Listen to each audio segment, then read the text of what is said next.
Welcome to AI.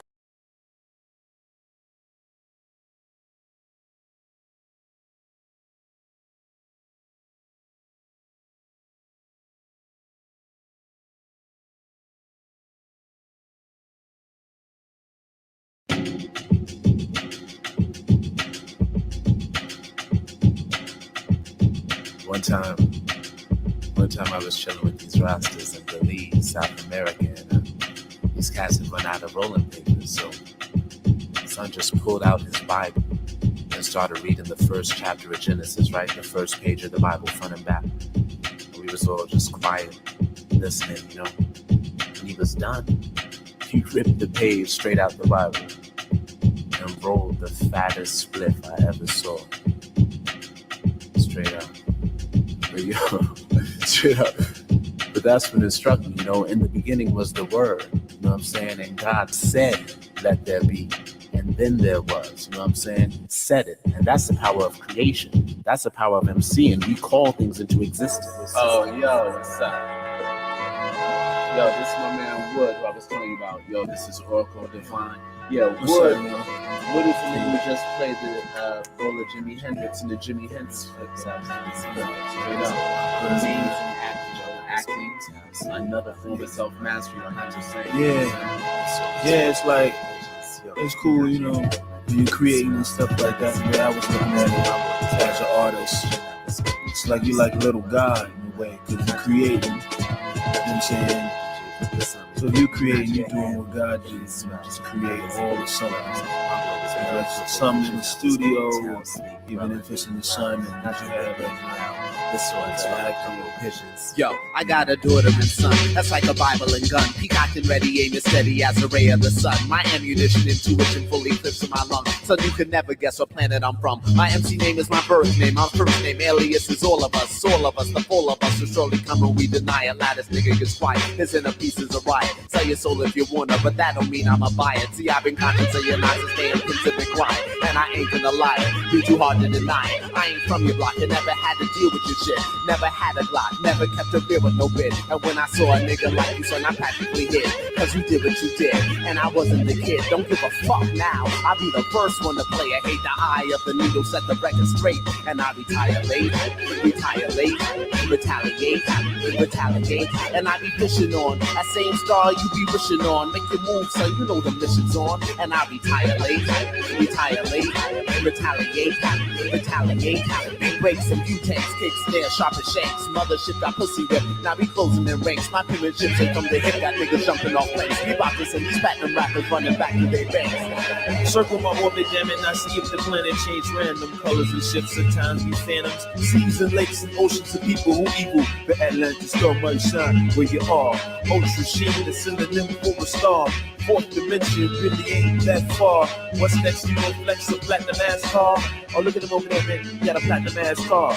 Walk with me, son. Keep yourself tight. I'm about to show you all the fire in sight. Son. Old folks can choke. The surface of earth is so blood soaked. See yourself with the mental and gun smoke. So provoked by disagreeable sorts. You often find winter time is the time to rock shorts. Of course, see through my window like the Brooklyn time ports. The future holder gentrification of Brooklyn. It's Brooklyn. Forever getting took, man.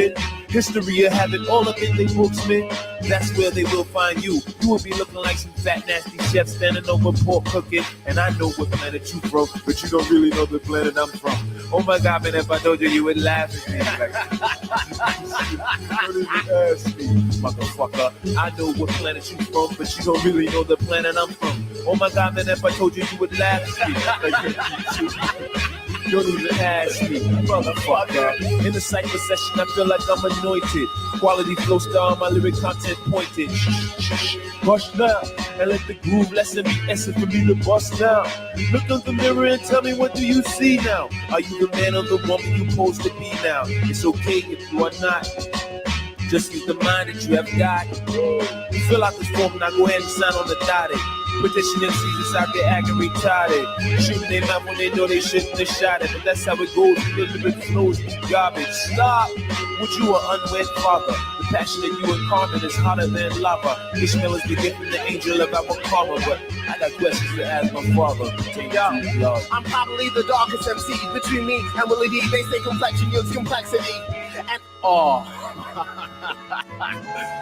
It's cool. It's cool. You nod your head when the beat swells, feathers and ink wells. My word is bird.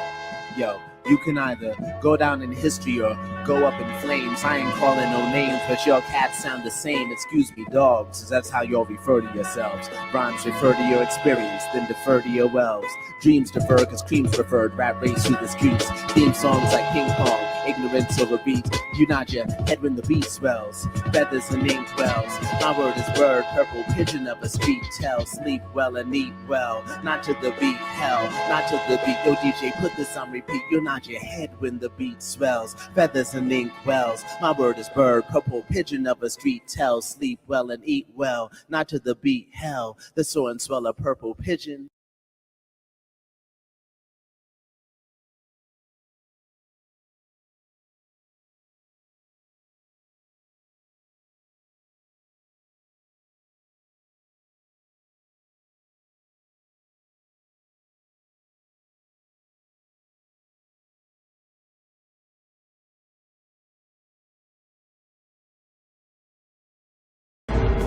These people, it's no mystery where they come from. You sharpen the human appetite to the point where it can split atoms with its desire. You build egos the size of cathedrals, fiber optically connect the world with every nuclear pulse. Grease even the dullest dreams with these dollar-green, gold-plated fantasies where every human becomes an aspiring emperor, becomes his own god. Where can you go from there? Yeah. And as we're scrambling from one field to the next, who's got his eye on the planet as the air thickens, the water sours, even the bee's honey takes on the metallic taste of radioactivity, and it just keeps coming, faster and faster. Yeah. It's buy futures to sell futures when there is no future. We got a runaway train, boys. We got a billion Eddie Barzoons all jogging to the future. Every one of them getting ready to fist bump God's ex-planet, lick their fingers clean as they reach out toward their pristine kybernetic keyboard to throw up their fucking billable hours. And then it hits home. You gotta pay your own way, Eddie. Late in the game to buy out now. Here, watch. Watch. I like this watch. Your belly's too full, your dick is sore, bloodshot, and you're screaming for someone to help. But guess what? There's no one there!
Greetings. Welcome to The Machine Lies, where we talk about the lies of the machine on the machine that lies.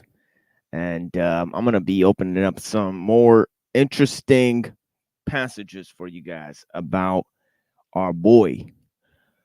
Or not really our boy, but the boy of Western philosophy, right? The product of Western philosophy. One of the most erudite scholars of Western philosophy, and the notable aspect of Nietzsche and Rousseau is their wholesale rejection of Enlightenment philosophy, right?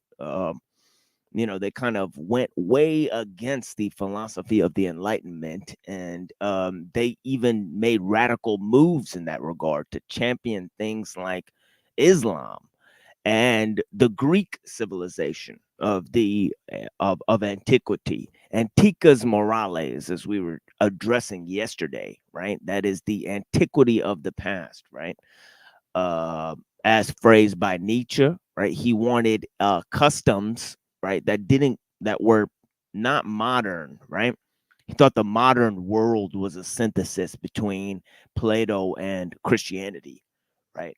So we're moving into that, and I appreciate all the people that are here joining. I know I started a little late, so I don't expect many people to be here. This is a kind of a last show I'll be doing before I take a 10-day break. So I'm extremely happy that you guys are here. I will be performing these streams at my regular schedule when I return, in 10 days. But these last 10 days, it gets so hard to perform these sort of supra religious tasks that are necessary for Ramadan, praying at night, fasting during the day. I get into this mode where I get very, very fatigued. And also, I walk to the mosque every day, on my own 2 feet. So it gets a little bit harsh. I get a little muscle fatigue, a little bit dehydration, and finally my thoughts get a little cloudy at the end of it all. So and these last 10 days, from roughly the till the 11th, the 11th we're done fasting, and then I'll be back on schedule for you guys on Saturday on the 11th. So Saturday on the 11th will be a return show that I'm going to do. So thank you guys. You know what I mean? I will be there on Saturday on the 11th, be returning for you guys, so thank you guys for being here for me nonetheless, and I told everyone that I'd be taking some time off at some point during this Ramadan. So it is what it is.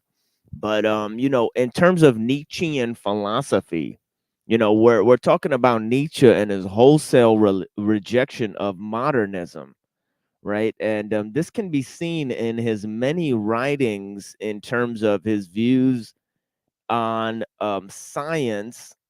And obviously, I'm going to address his views on the theological and also the philosophical landscape, But before I do that, I pointed out that Machiavelli's kind of view of the historical superseding the idealistic, in terms of the philosophical and also the scientific, right, and also the theological, right? He didn't think that any of these forms, he thought the scientific mode lended itself to utopianism, right, imagined states, right, and he thought the theological state focused much more on what should be done than what has been able to be accomplished by the power and the modes of different men, right?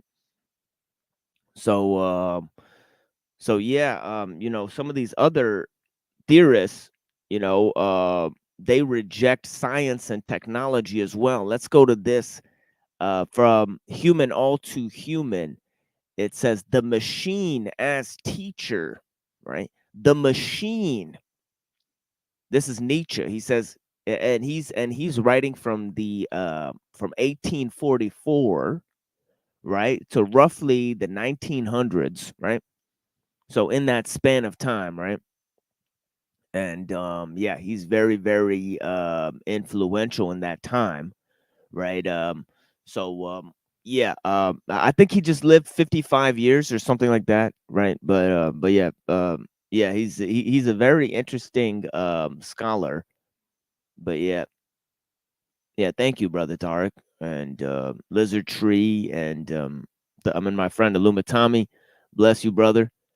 And who else is out here for the brother? Capricorny, blessings. Yeah, my ex-wife was a Capricorn as well. Interesting, you guys. Be more busker. Blessings, brother. Thank you for being here as always. Yeah, thank you for your well wishes, friends. But yeah, the machine itself as teacher. This is paragraph 218. Okay, and we're going to be going over different segments of Nietzsche's own philosophy to hammer the point. The machine of itself teaches the mutual cooperation of hordes of men in operations where each man has to do only one thing, right? So this is the compartmentalization of knowledge, right? It's also the rule of experts. It's also the mediation, right, of mankind, their skills and appetites, right? So the mutual cooperation of hordes of men to do a single thing, right? It provides a model for the party apparatus and the conduct of warfare. On the one hand, it does not teach individual. On the one hand, it does not teach individual autocracy, right? Right. This is the sort of paradox of technology itself, right? And one end, it seems to collectivize human beings, right, by the forced socialization, right? Methods of forced socialization, right? You have to have a cell phone in order to fully integrate into society. See, that's the type of thing I'm talking about, right? Right? Right? So he's talking about it taking away your autonomy in one sense, right? Your individuality in a sense, right? And it also gets to different aspects of how it also kind of makes men equal, so that is the individualizing factor, right? Once everybody uh, becomes equalized due to technique, right? Due to the overarching strength of technique, right? All means become, sort of universal, right? Universal means, right? Well, technique is itself the quote unquote universal mean, right? You know what I mean, right? That's a good way to define the uh the metaphysical nature of technique itself, right? But anyways, let's go to this. He says it makes of one machine, it makes of many one machine, right? E pluribus unum, right? Makes of many one machine, and of every individual an instrument to one end, right? Okay. Okay, so this is the utilitarian aspect of technology, right? It most its most generalized effect is to teach the utility of centralization, the utility of centralization, the machine, right? Right? Okay, Orwell makes an interesting point on that note as well. He talks about how the overarching size of modern technology, right? Right. It doesn't allow for one person, one individual to kind of wield the tools necessary in order to operate a factory, right? Right. But each of the men running the factory, right, they become imbued with a sort of equal energy or power behind the entire force of the machine, right? So this compartmentalization that I was referring to before, right? Right. Now let's go to another and also the tools, the larger a machine becomes, the more centralized the power apparatus that it takes to run the machine is going to become, right? Because take for example a coal mine versus a nuclear plant, right? Obviously coal mines have been here for a while, right? Nuclear plants have not been here for a while, right? But we need much more centralization and government bureaucracy and regulation in order to run a nuclear um facility, right? Why? Because you're dealing with a more complex technology, right? Right. So this is not stuff that it takes rocket science to figure out, right? Right. It's just it's stuff that presents itself to the average person, but the average person does not think about it, right? They don't consider it, right? Uh, yeah. Yeah, that's Kevin Ray Wilder who was telling me I didn't know about Nietzsche. Some sort of uh, preening, posturing, pretty boy philosopher, right? Well, anyways, I put him in his place, I think, right? But he's welcome to come here and have discussions with us, of course. Reaction against machine culture, also from Human All Too Human. He says, the machine itself, a product of the higher intellectual energy, sets in motion in those who serve it almost nothing but the lower non-intellectual energies, that thereby increases and releases a vast quantity of energy in general, otherwise would be dormant. It is true, but it provides no instigation to enhancement, to improvement, to becoming an artist. It makes men active and uniform. Active and uniform. Okay. So there's a certain complacency in setting things in motion, right? But setting them in motion so that everyone applies the same amount of force or effort. Okay. So that makes them uniform, right? So it releases a dormant amount of energy, but the way any one person is able to wield the release of that power energy is basically the means of doing that are equalized across the board, right? And that's the problem of it, right? It's this the loss of skill, right? The democratizing nature of the machine, right? The equalizing nature of the machine, right? And this happens through the very process in which it, technology is the great mediator, right? And the great leveler, right? Essentially, so it has the act of being a great leveler, right?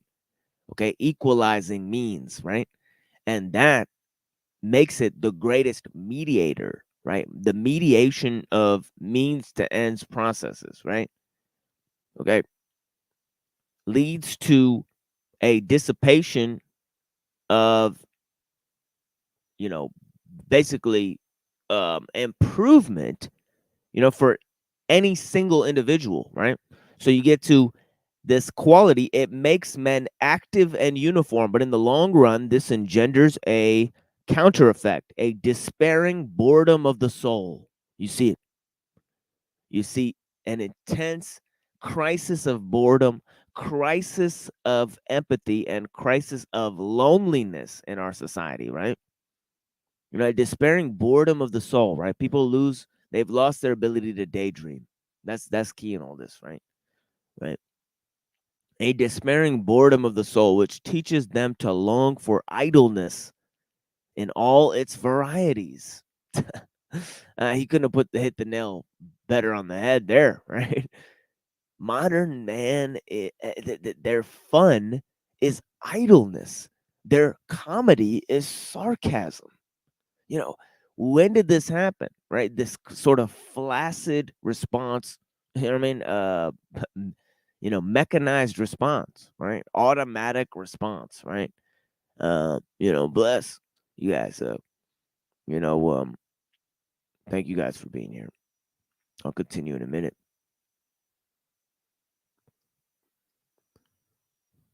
Back to work, Capricorny. Good luck. And may you have prosperity in this life. So much so that you never have to work again. Wa alaikum assalam, my brother.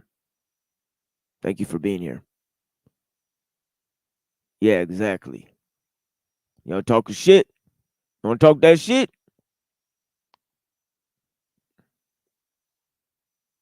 It's rough.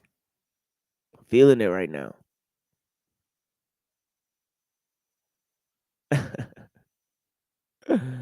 Yeah. Centralized utility digicoins. Exactly. That's where everybody's at. Silver Tongue Cavalier. Peace, brother. Bluebird. Exactly. Welcome. Let's go on. Reaction against machine culture. Okay, I just read that. Premise of the machine age, 278. Human all too human. Premise of the machine age, the printing press, the machine, the railway, the telegraph are premises whose 1,000-year conclusion no one has yet dared to draw. 288. To what extent the machine debases us? The machine is impersonal. Impersonal.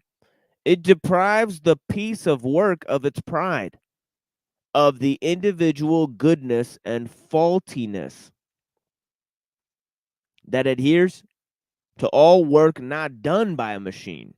That is to say, of its little bit of humanity in the earliest times, all purchasing from artisans was a bestowing of the distinction on individuals and on things which we surrounded ourselves were the insignia of these distinctions. Household furnitures, clothing thus became symbols of mutual esteem and personal solidarity.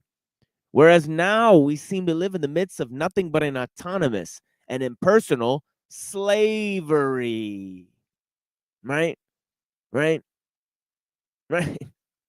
Okay, Paul, this guy Paul Unslaved was talking about how he's gonna get around the system if he tells the right codes and adheres to the right properties and statutes. And there's two sets of laws, but the objective force of power in our world is technological, right? So I told him, you're a technological slave. You'll always be a technological slave, right? You are in the midst of an autonomous and impersonal slavery, right? You do not control the objective levers of power in this society, right? Only those who control the machines make the laws, right? Right? Right? Those who have the guns make the laws, right? Right? Okay.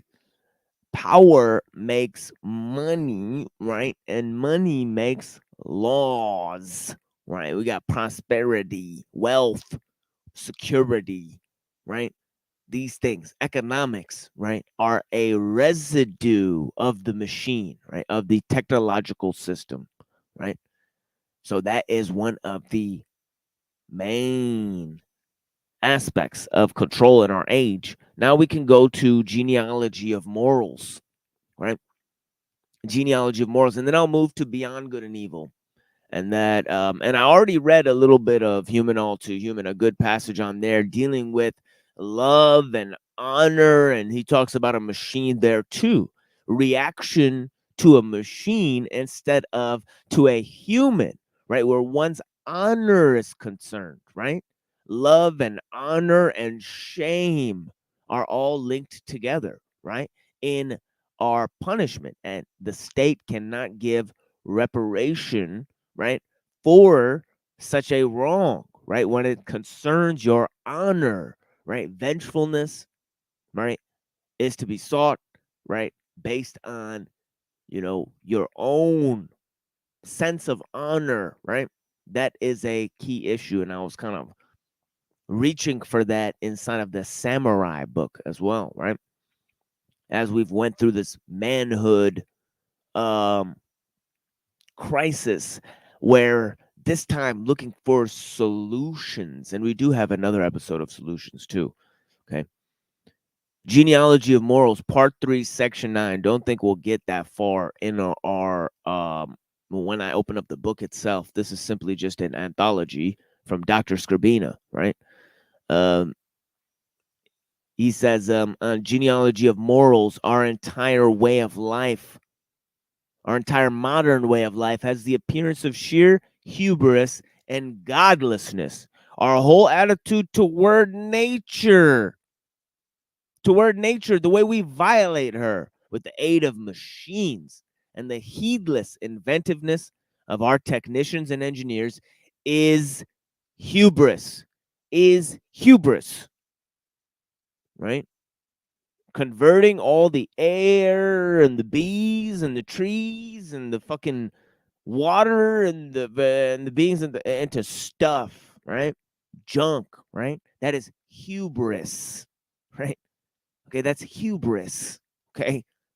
Okay, it's called trying to control what you can't understand, right? Okay, essentially. And that's why the scientific enterprise is doomed to failure. It's inhuman, right? It cultivates humanity to become lesser than it can be, right? It abuses nature, right? Okay? It makes men active in uniform, right? It makes men into conformists, right? It's like how Alul says, right? He says conformity in our age is nothing more and nothing less than conformity to the technological society, right? Okay. This is what's going on today, right? Okay. Think of things in terms of technology. Think of how God relates to technology. How do you guys think God relates to technology, right? And what does that have to do with nature, right? Think about it, right? It's a very interesting quandary, right? One that is the central theme of our explorations here, friends. Thank you so much for being here. I have a song for you guys as we smoke some cannabis, and I can't smoke cannabis because I'm fasting, but I do have sage leaf, some sage leaf. So I will be smoking some sage leaf. The reason is because I don't want to engage in any substances that may regulate my appetite during my fast, right? So I'm going to be engaging in some of these. Yeah, exactly. Tech is imitation. Illumitami gets it. That's what it is. Right? Thank you. And yeah, we're going to be talking about scientific hubris. The fortress of forever is forsaken, and the man made pond is polluted with blue dye. Isn't that right? Maybe I'll just play that. No. Couldn't be copyrighted. I mean, the album's called Steal This Album. You think it'll be copyrighted? Okay. Okay, System of a Down is what I'm talking about, folks. You guys ever listen to System of a Down? If you guys haven't listened to System of a Down, tisk. All right. You guys are whacker than I thought, whacker than I could ever begin to believe. All right. But it is what it is. All right. Let me see what it is. Wackadocious. Right? Whoever doesn't listen to here, give me a second. Let me go grab my coat here. Yeah.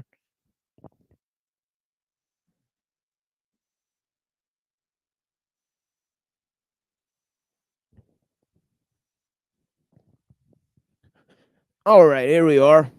Got the coat. I'm gonna listen to some Outer Space by our friends, right? System of a Down, you know what I mean? Let's check it out. Outer Space Fortress. You guys love it? Proclamation of outer space, outer space.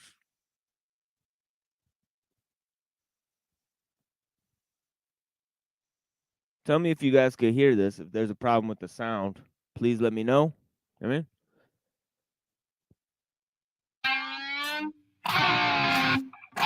oh shit, I still gotta slow down.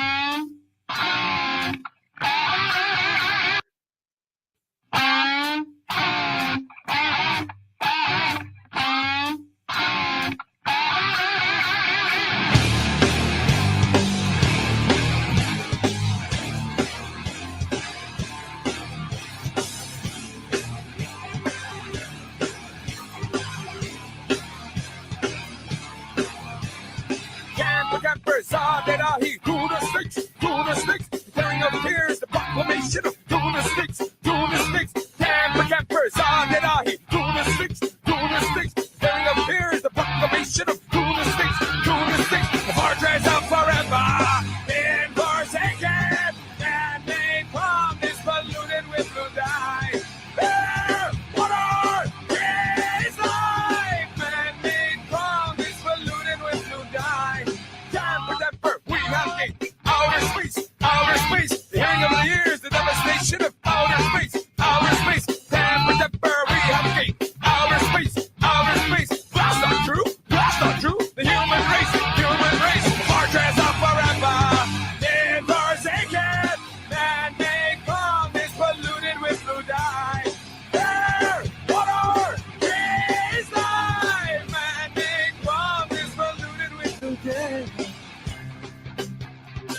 fortress and forever been mistaken. Man-made bombs polluting of the skies. Fortress and forever been mistaken. Man-made bombs polluting of the skies. Fortress of forever been forsaken. Man-made pond is polluted with blue dye. Air, water, space, life. Man-made pond is polluted with blue dye.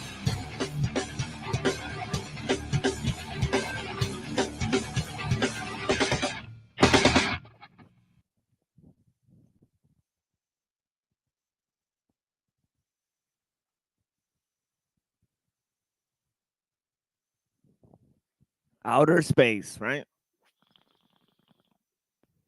Right. It's like Robert Spencer said, we're gonna build a Mount Olympus in space, right?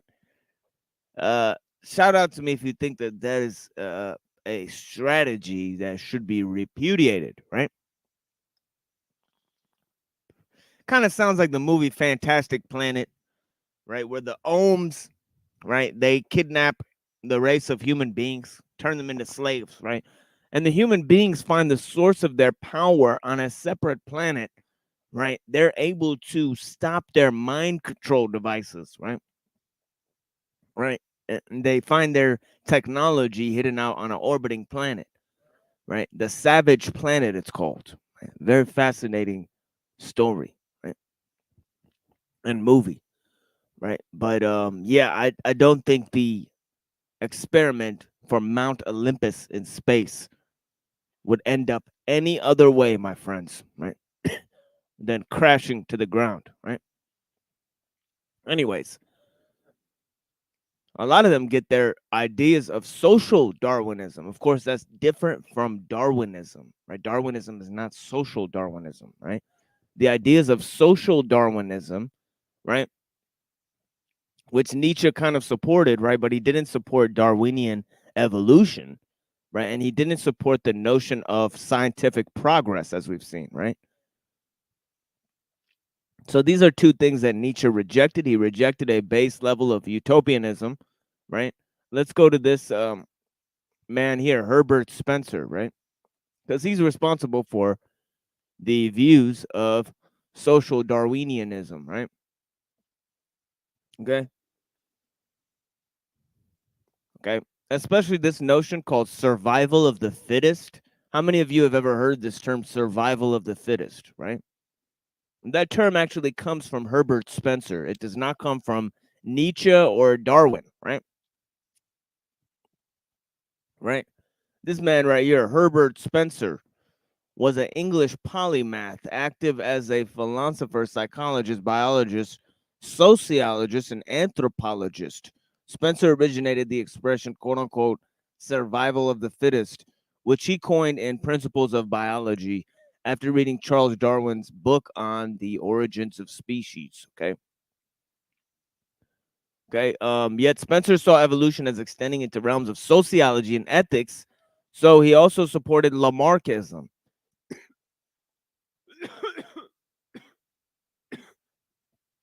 Lamarckism, okay? And this Lamarckism, this has to do with kind of the Heraclitean philosophy, right? And also the notion of nature as God, as I was talking about in my previous stream, right? The notion of nature as God is kind of related to this Heraclitean understanding, right, of social evolution, right? Okay. Call it social evolution, right? Instead of merely biological evolution, right? And then, of course, we could talk about cosmic evolution as well, right? Anyways, let me try to find where I was here. Okay, here I am. First essay, section 3. Okay, Nietzsche says, how much more reasonable is the opposing theory, right? Okay, here, hold on. First, he says the utility of unegoistic action is supposed to be the source of the approval accorded it. And this source is supposed to have been forgotten. But how is this forgetting possible? Has the utility of such actions come to an end at some time or other? How much more reasonable is the opposing theory?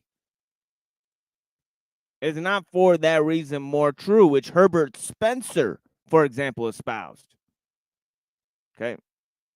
Herbert Spencer espoused, right? He was a contemporary of Nietzsche, as you can see here, right? So according to this theory, okay, here, hold on. Espoused that the concept, quote unquote, good is essentially identical with the concept, quote unquote, useful, quote unquote, practical, so that the judgment's, quote unquote, good, quote unquote, bad. Mankind is summed up as satiation, precisely, it's forgotten. Unforgotten and unforgettable experiences regarded to what is useful, practical, that is harmful, impractical, right? And this is what I was trying to explain. Fossilized violence, right? The memory of violence and then forgetting of the source of the violence, right, is what he's talking about, right? So that one creates a category of violence that has to be avoided at all costs due to utility alone, right? Right? So, according to this theory, which has always itself useful, is good. Therefore, it may claim to be, quote unquote, valuable in the highest degree, quote unquote, valuable in itself. This road to an explanation is, as aforesaid, also a wrong one, he says. But at least the explanation in itself reasonable and psychologically tenable, right? Okay, let's move forward. And this actually goes somewhere, right? He says, and this is also to the apparently quite objective domain of natural science, right? And physiology, as I shall merely hint here. But what mischief this prejudice is capable of doing, right? Okay, he's saying in the natural sciences, they have this prejudice as well, right? Right? See, he's saying it's not just um you know, a religious problem, right? It's also a problem with liberalism or scientism, right? The natural scientists are inclined to the same problem because good and bad are just exchanged for utility, right? Okay. So this is what he's talking about, right? But it's the same sort of universal categories that they're playing with, right? Now, what mischief this prejudice is capable of doing, especially to morality and history, once it has been unbridled to the point of hatred, is shown by the notorious case of Buckle. Here, the plebeianism, right? It says, okay, here, I'll read this description. Henry Thomas Buckle, an English historian, is known chiefly for history of civilization. The suggestion in the text is developed more fully in section 876 of The Will to Power. That's just a footnote. Anyways, plebeianism of the modern spirit, which is of English origin. Okay, he says it's of English origin. All right. Okay, I think he's referring to like Aquinas, and also Locke, right? The kind of empiricism, right? And also the separation of faith and reason, right? Erupted once again on its native soil, right, which is England, right, as violently as a mud volcano, with that salty, noisy, vulgar eloquence, he says, right? Salty, noisy, vulgar eloquence. Okay. Okay. That's how he's characterizing English style. He's not very wrong. He's not very far off, is he? Anyways, I love you white people, but it's interesting. In Delios, the plebeian, in the contradistinction to the agathos, Delios, right? Delios in Greek means cowardly, worthless, vile, right? Or agathos, right? Which is its other end, right? It's usually paired with kalos kaiagathos, right? Kalos kaiagathos means the honorable and the good, right? It's interesting that they paired those two together, right? Okay, this is a manly construction of the good, right? It's not a plebeian sort of morality, a common morality, right? But it's a rare sort of morality, right? A morality of a higher sort of, right? Manly, right? Sort of warrior, sort of, you think of military valor, right? Intense forms of sacrifice, right? And duty, right? Okay, in terms of honor, okay? That's what we're dealing with here, right? Okay, let's go on. Let's go on.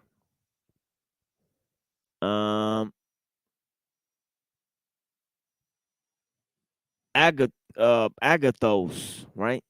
Kalos kaiagathos, right?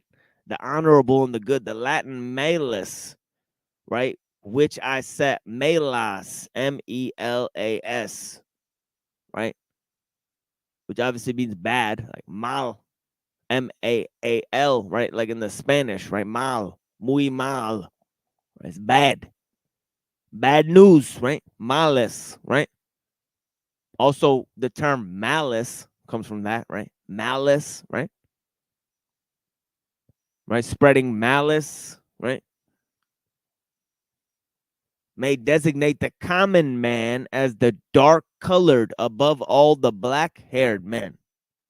And I won't read what it says there because it says the N word. But yeah, as the pre Aryan occupant of the soil of Italy, who is distinguished most obviously from the blonde. That is the Aryan conqueror race by his color, Gaelic, at any rate. Okay. Offers us as precisely similar case, right?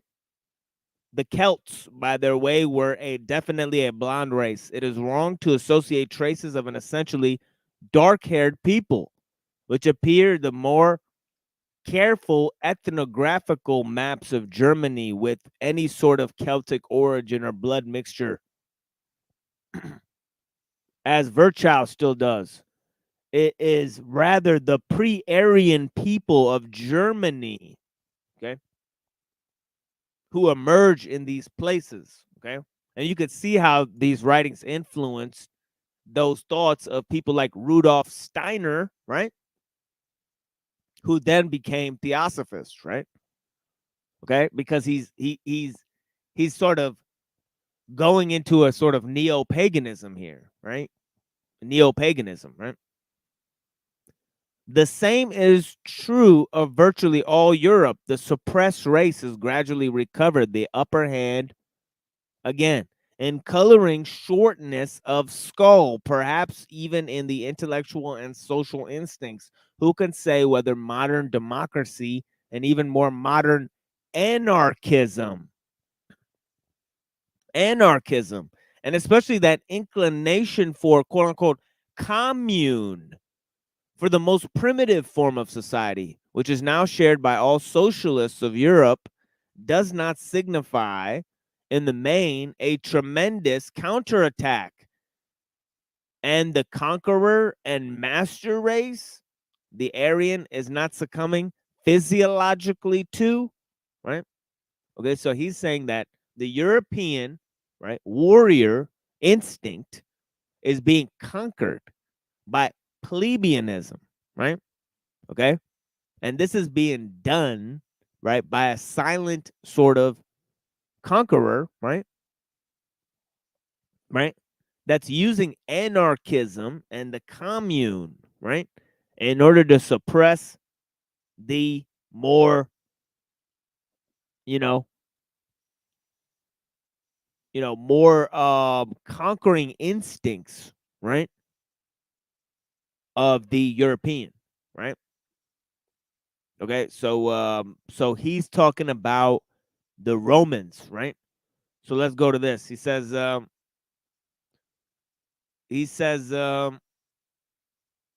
to this rule that a concept denoting political superiority always revolves itself in the concept denoting superiority of soul. Okay, as in pure and impure, right? Okay. See, okay. Now let's go to his critique of the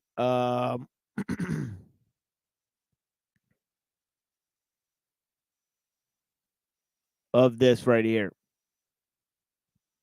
Right? He's talking about the Jews here, right? The knightly aristocratic value judgments presuppose a powerful physicality, a flourishing, abundant, even more overflowing health, together with what serves and preserves it: war, adventure, hunting, dancing, war games, and in general, all that involves vigorous, free, joyful activity. Vigorous, free, joyful activity. The priestly, noble mode of valuation presupposes, as we have seen, other things. It is disadvantageousness. Disadvantageous for it when it comes to war, right? As is well known, the priests are the most evil enemies. But why? Because they are the most impotent. It is because of their impotence that in them hatred grows to a monstrous and uncanny proportions, to the most spiritual poisonous kind of hatred. All that has been done on earth against the noble, the powerful, the masters, the rulers, fades into nothing compared with what the Jews have done against them. Okay? Here he comes with the GOYMATRIA, the Jews, right? This is Nietzsche, right? He's saying he blames it on the Jews, right? I'll read that again. All that has been done on earth against the noble, the powerful, the masters, the rulers fades into nothing compared to what the Jews have done against them. The Jews, that priestly people, who in opposing their enemies and conquerors were ultimately satisfied with nothing less. Nothing less than a revaluation of their enemies' values. Revaluation of their enemies' values. That is to say, an act of the most spiritual revenge. For this alone was appropriate to a priestly people, the people embodying the most deeply repressed priestly vengefulness. It was the Jews who, with awe-inspiring consistency, dared to invert the aristocratic value equation. Good equals noble equals powerful equals beautiful equals happy equals beloved to God. Right? That's the master. Sorry, the master morality, right? He speaks of, right? And to hang on to this inversion with their teeth, the teeth of the most abysmal hatred, saying, quote, wretched alone are the good, the poor, the impotent, the lowly alone are good. The suffering, deprived, sick, ugly alone are pious, alone are the blessed by God. Blessedness is for them alone. And you, the powerful, the noble, are on the contrary evil, the cruel, the lustful, the insatiable, the godless to all eternity. Okay? On a previous occasion, Beyond Good and Evil, section 195, the Jews, there begins a slave revolt in morality. Okay? The revolt that's been taken 2,000 years, right? 2,000 years to accomplish, right?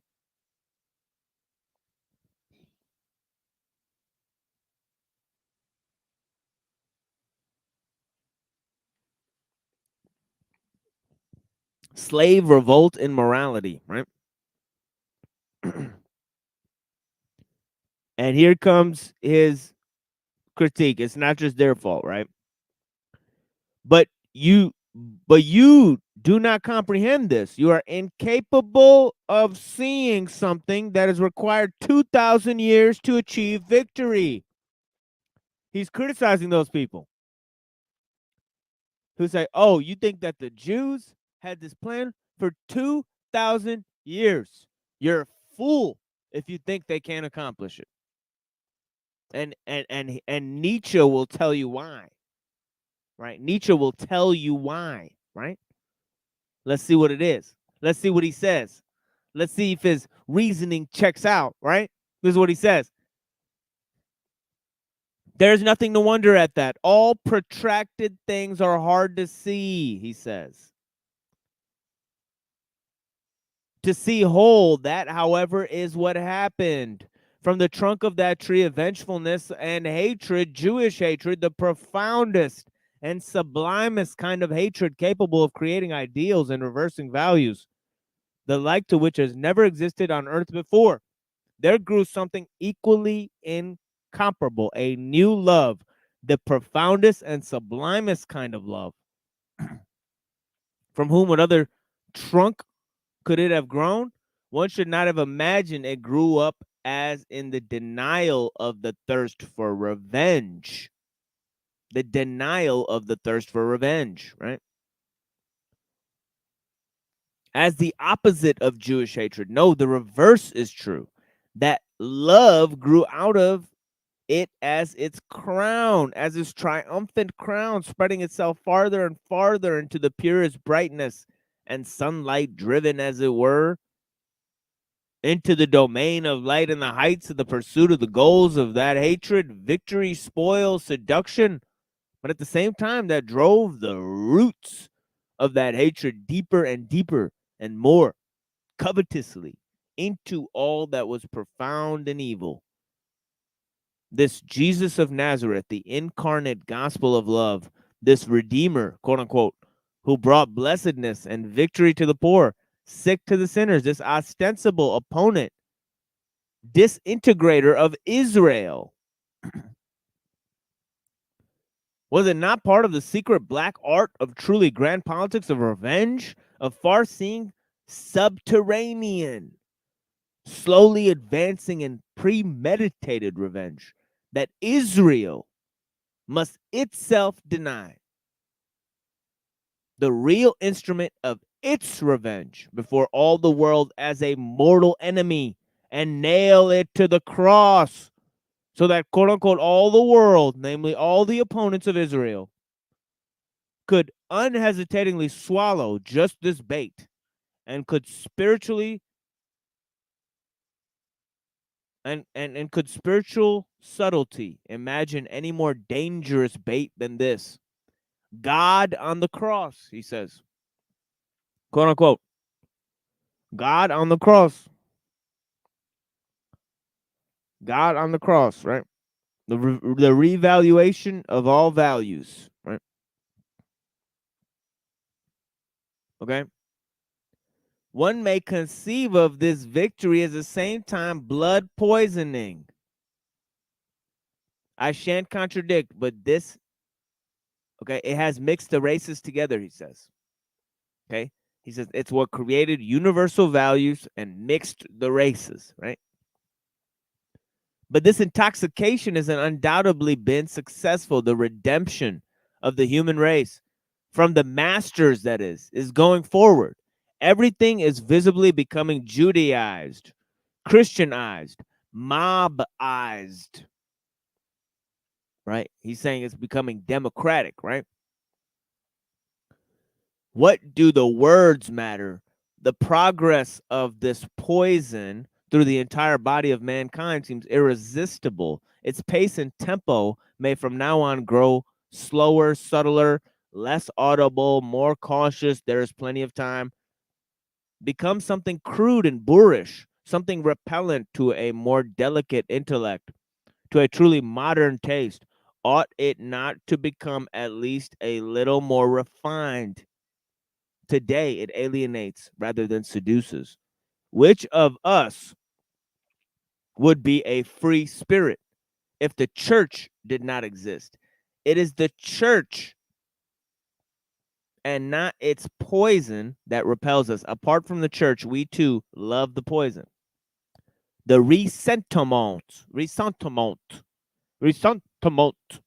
right? Resentiment, right? Literally resentiment, right? Internalizing revenge, right? Internalizing revenge, right? Okay. Okay. Internalizing revenge, false humility, right? Through one identifying with one's own suffering, right? Ressentiment, right? Resentment, right? The resentment of natures that are derived of the true reaction, that of deeds that they compensate themselves with an imaginary revenge. While every noble morality develops from a triumphant affirmation of self, slave morality from the outset says no to what is outside, what is different, what is not itself. And this no is its creative deed. This inversion of the value positing I, this need to direct one's view outward instead back to oneself, is the essence of resentment. In order to exist, slave morality always first needs a hostile external world. It needs, physiologically speaking, external stimuli in order to act at all. Its action is fundamentally reaction, right? No action, just reaction, right? Right? Not response, right? Reaction, right? Okay.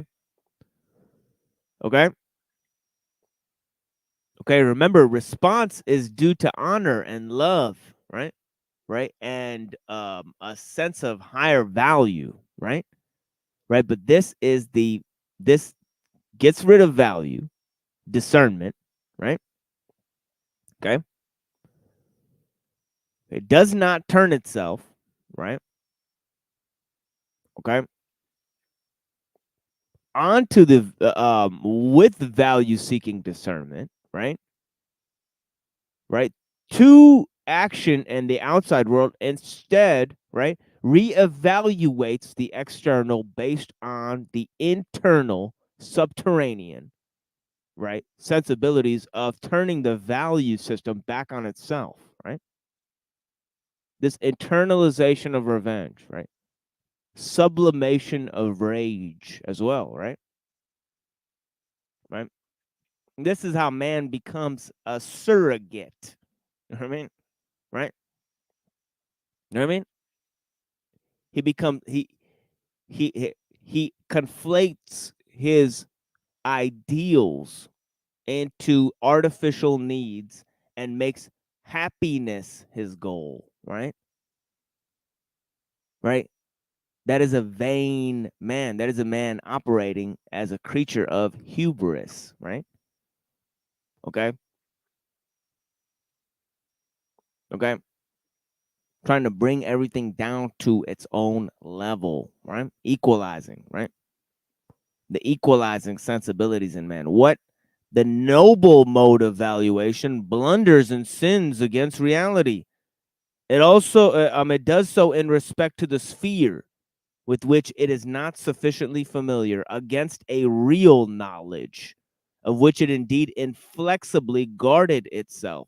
In some circumstances, it misunderstands the sphere it despises, that of the common man, of the lower orders. On the other hand, one should remember that even supposing that the effect of contempt, of looking down from a superior height, falsifies the image of which it despises, it at any rate still be much less serious falsification than perpetrated on its opponent, in effigy, of course, by the submerged hatred, the vengefulness of the impotent.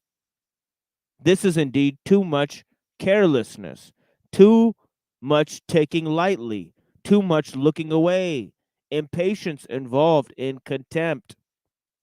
Okay. Now we move to a critical segment, right? Okay, let me skip a little of this stuff about resentiment and arrive here, okay, at this passage here, okay, where he talks about the warrior classes, right? Okay.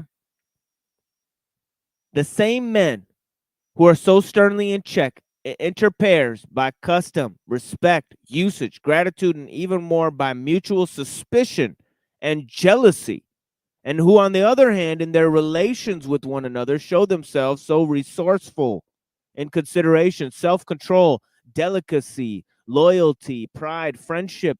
Once they go outside where the strange and the stranger is found, they are not much better than uncaged beasts of prey.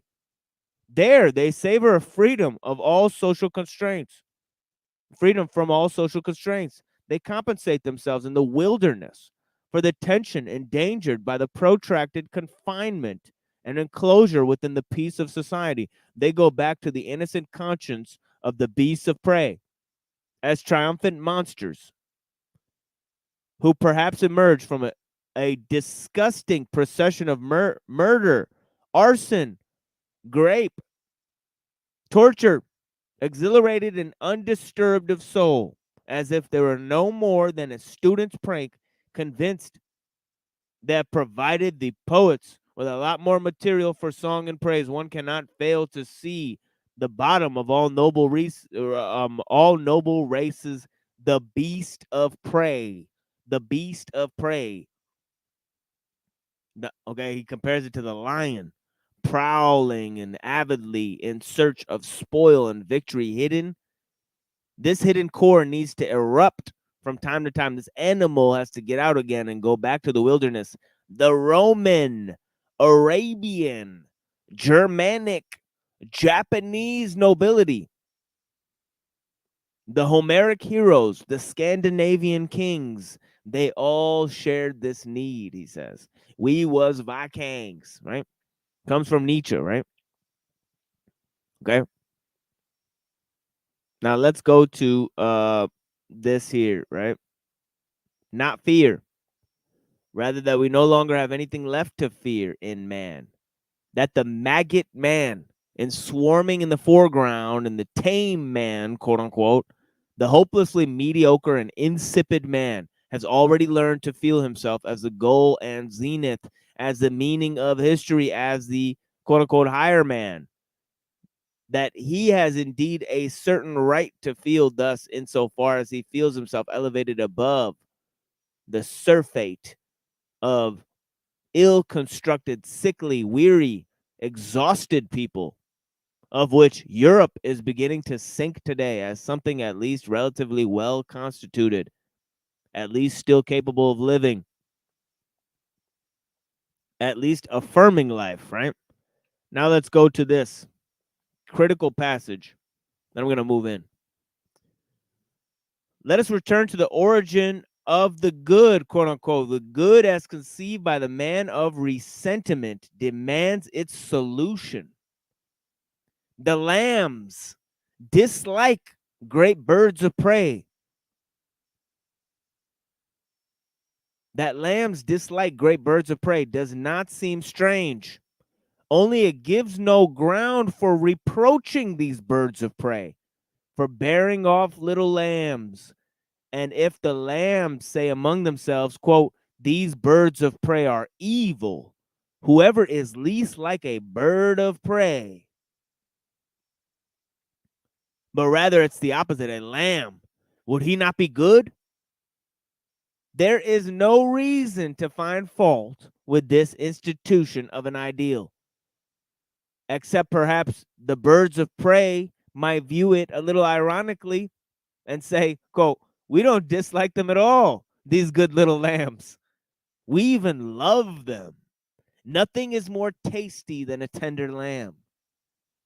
To demand of strength that it should not express itself as strength, that it should not be a desire to overcome, a desire to throw down, a desire to become master, a thirst for enemies and resistances. and triumphs is just as absurd as the demand of weakness that it should express itself as strength. A quantum of force is equivalent to a quantum of drive, will, effect.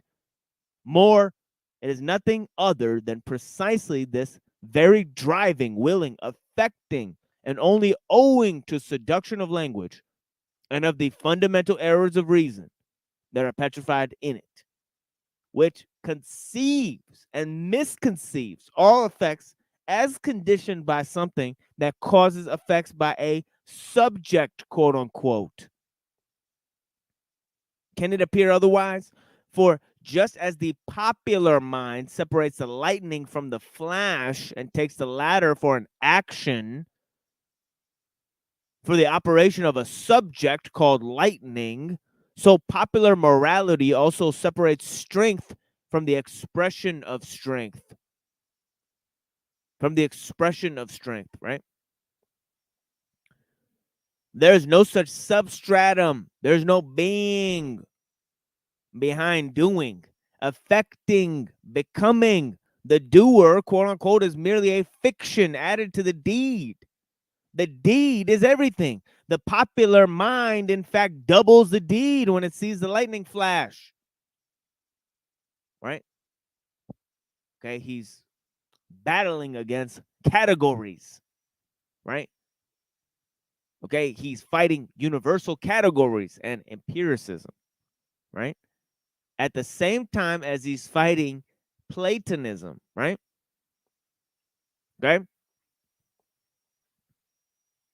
Scientists do know better when they say, quote unquote, force moves, quote unquote, force causes, but the like, all its coolness, its freedom from emotion, notwithstanding our entire science still lies under misleading influence of language and has not disposed of the little changeling, the subject, quote unquote, the atom itself. The atom, for example, is a changeling, as is the Kantian thing in itself, right?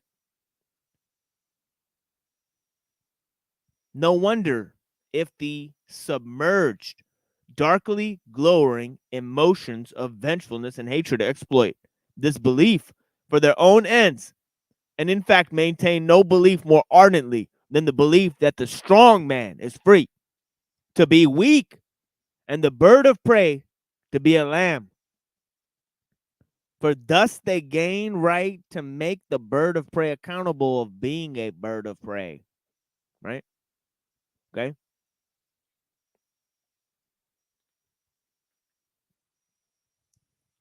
And I'll read a little more of this and then I'll move on to beyond good and evil. Right?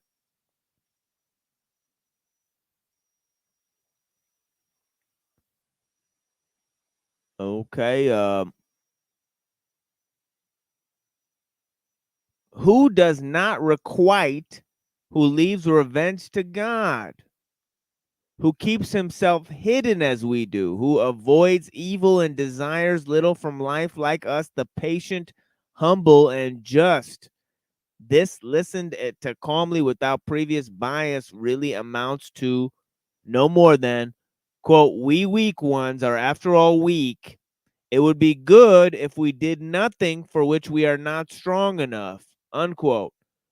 And the dry matter of fact, this prudence of the lowest order, which even insects possess, posing as dead when in great danger, so as not to do, quote unquote, too much, has, thanks to the counterfeit and self-deception of impotence, clad itself in the ostentatious garb of virtue, of quiet, calm resignation, just as the weakness of the weak, that is to say, their essence, their effects, and their soul incultable, irremovable reality, where a voluntary achievement, willed, chosen, a deed, a meritorious act, this type of man needs to believe in a neutral, independent, quote unquote, subject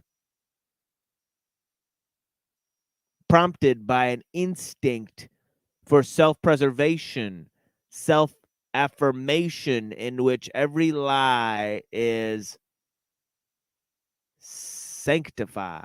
Okay, the mediation is built on the act of perception, right? Letting perception guide activity, right? This prolonged determination of action, right? Right? Perception requires duality, right? Right? And action that requires mediation is not sincere, right? Now, that's why I'm talking about the lion, right? Lion is totally sincere, as I was saying, right? Lion is either 100% or 0%. Right? He's either in full attack or in full play, right?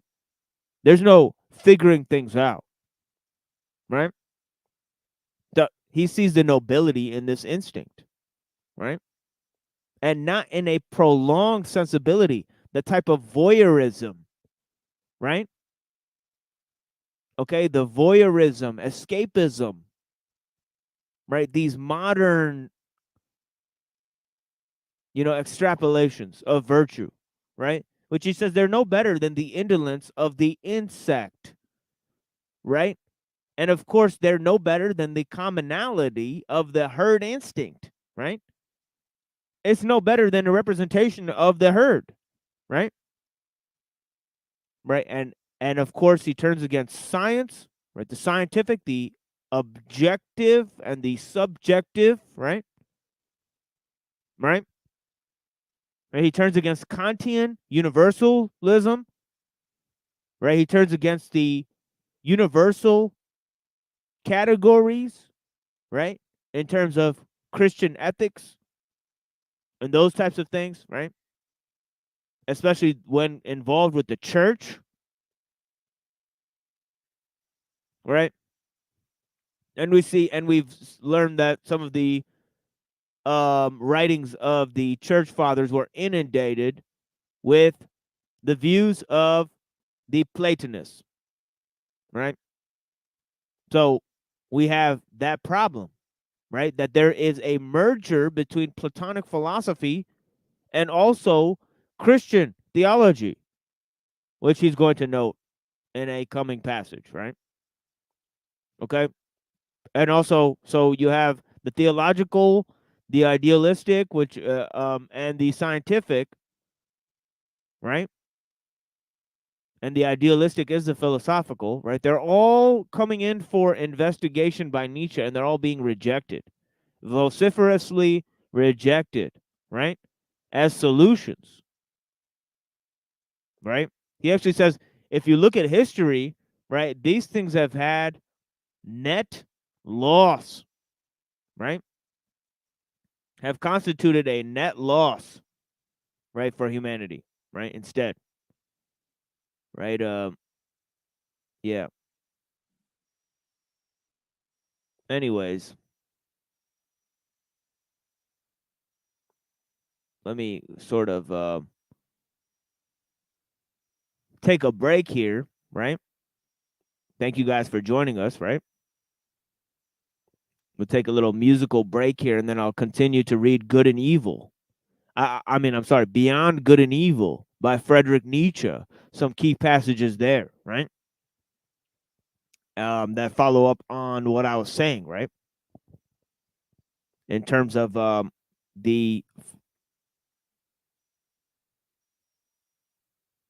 his views on nihilism and liberalism, right? And I'll also drop the link here for you guys because I'm not going to be here for a while. So I do want to chat with some people. If you guys are out there, feel free to hop on the panel and have a discussion with the Machine Lives. It won't be long before I don't have the opportunity to talk with you guys anymore. I'll be gone for 10 days. So if you guys want to say anything to me, please come up and say it now. You know what I mean? Yeah, thank you.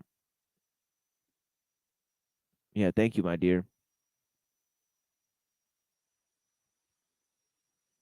Thank you for being here, my sweet, sweet, sweet Virgo moon. What's up, baby? Silver Tongue Cavalier. Peace, homie. Quantum Epic, what's going on, friend? 10 days till what? Gary Baxter. OG. Hell yeah. Gary Baxter. The real deal. Let me put Gary's comment up. That's the homie. Gary Baxter is the OG of this channel. Praline Queen, good to see you. Greetings, dear friend. Yeah, thank you guys for being here. You know what I mean? And let me go ahead and link up. And yeah, if anybody wants to come up and talk to the Machine Lives, it will be a rare opportunity to do it. You know, because I am going to be concluding the broadcast for about 10 days. You know what I mean? I won't be appearing on panels either, by the way. So I won't be appearing on panels. You know, I'm going to be out. Of course, we have our brother here.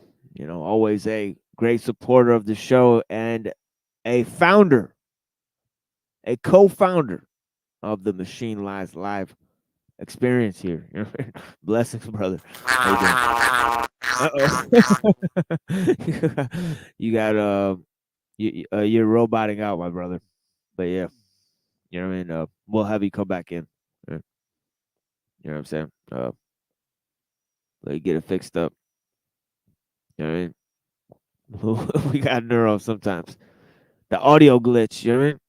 But yeah, bless. You know, he's trapped in the matrix. Got the left hand trapped in the matrix. We also got our friend here. What's up, homie? Is this the Tom or is this Paul? Oh yeah, what's up? I was just trying to be the first one off the wall for the dance floor to get everybody started. Oh yeah. The robots got me. Like, get the fuck off the wall. Get on the dance floor. Yeah, my kid somehow heard the Bad Romance by Lady Gaga, and he keeps singing that part. Roo, rah, rah, rah, rah, go, ga, ga, ga. You know that part? Oh my God. Yeah.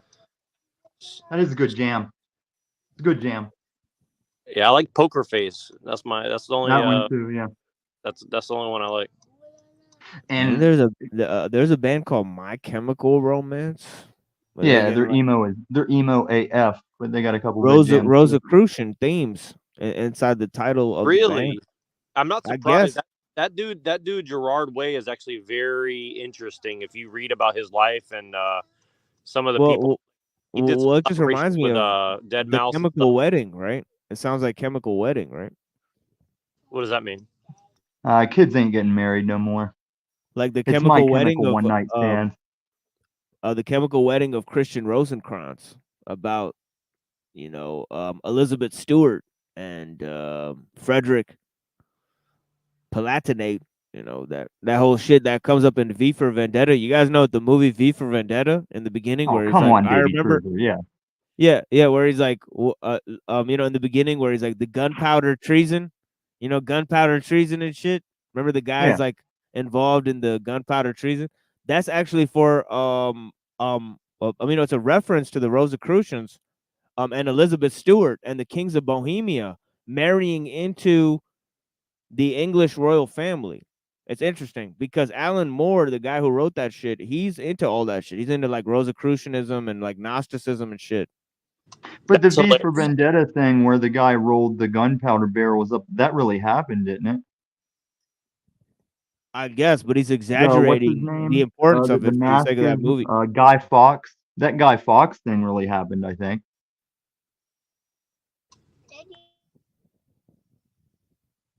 And if the Guy Fawkes thing happened, can we relate it to the Joker when he says, "Now look what I did to your city with a couple of bullets and some gasoline"? Well, also when he says it's not about the money, it's about the message. Oh yeah, that's what AMC apes are. We're ready to hold these AMC shares and watch this economy burn. We're gonna slide down our stack of shares and only set our half on fire.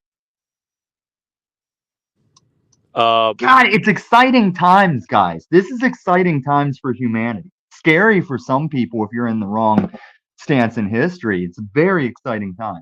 But this is it's interesting you bring up Rosicrucianism because like I've been trying to figure out what's up with Rosicrucianism because Alex Jones used to have the head, like the supposed head of Rosicrucianism on his show a lot many years ago, like 10, 15 years ago. And so I started looking into that dude, and it's like they kind of scrubbed a lot of shit about him. And then I did some other research, which I'm not sure if you want to get into because it's a little bit weird, but you know, there's people who were involved in the military and also in like psychological operations who were into who talk about the history of Rosicrucianism bringing about the Protestant Reformation and that diminishing Christianity to set up everything we're seeing going on right now. And I was like, wow, that's very weird, you know.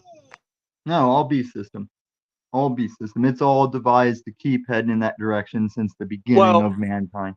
Well, it's actually related to what Machine was just reading about with Nietzsche. Like a lot of what Nietzsche was saying there, like I heard people say that Nietzsche was like into Lucifer and shit, but like he writes like a Christian in my opinion. Like he's like very aware of like how they're turning people's free will against themselves, right? And that's kind of what I see So he's talking about there. I see you're seeing that, but also it's Nietzsche's shadow work that can be considered like this direction to get you to bond your shadow self, your AKA dark self, into your being. And other people see that as anything but Christian, you know. Like shadow work is a form of and you might call it witchcraft, the mirror work and stuff. Well, he's definitely going into a sort of neo-paganism, but the problem is that a lot of people don't think he ever escaped the sort of Protestant, sort of, because he's still expressing a model that kind of looks like grace through suffering. Right. You know what I mean? So it's like, oh shit. Well, there is this notion of overcoming and finally the notion of becoming. You know what I mean? So the whole notion of the Ubermensch and surpassing oneself, and this whole notion of eternal life and becoming immortal, is still based on this ethos. Whether or not you want to characterize it as that or not. So his wholesale kind of reaction, to that model, kind of puts him under the same mode, and then it's been hijacked. It's obviously been hijacked most vociferously by the theosophists like Rudolf Steiner. So he's gone haywire with this shit, and he makes distinctions between Lucifer and Satan and all that shit in his book on Ahriman, and obviously this sort of Mithraic impulse, Nietzsche contributed to that too because of his book Thus Spoke Zarathustra, right? He wanted to go back to a more Zoroastrian, model. He thought this Zoroastrian mode was sort of pre-Christian, So I can see that. I can agree with a lot of that, but do you think it would fall in that fine line between discerning the way, the truth, and the light, and the morning star? How they're both going to shine bright, and one's there to deceive. Yeah, and he had this thing, Apollonian and Dionysian.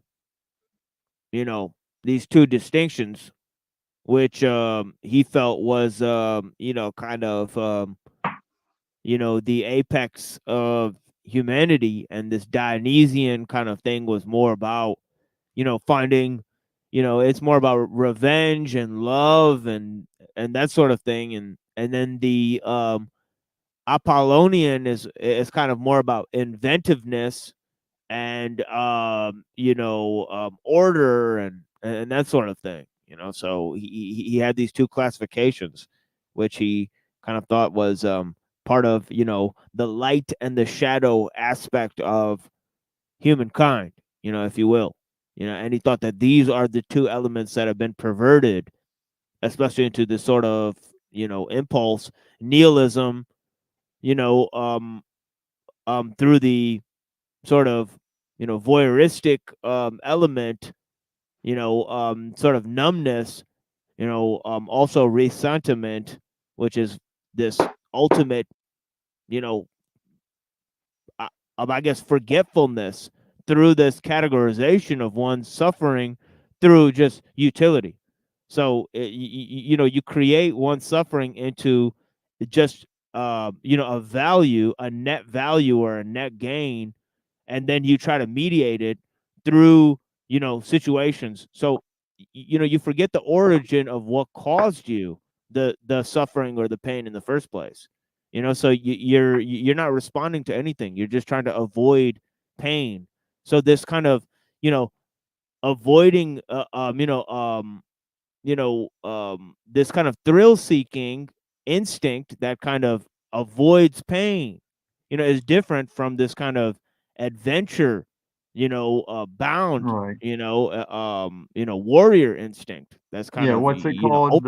open to What's pain. the term? What's the term for when you're only seeking hedonism? It's like a Yeah, hedonism, what you're saying. yeah, Yeah. you abandon fear and not pain. You know what I mean? That's the appropriate way to be an adventurer, as they say. You know, to go Right, on the but the prowl. You know? opposite you were saying is more like a hedonism, like you're avoiding pain and seeking pleasure Yeah, because you fear yeah, the it's a pain. hedonism coupled with a sort of nihilism, you know, which Yeah. is which makes Where it very, very dangerous. It makes it like a subtle poison, you know. where does theosophy fit in that model, if you don't mind me asking?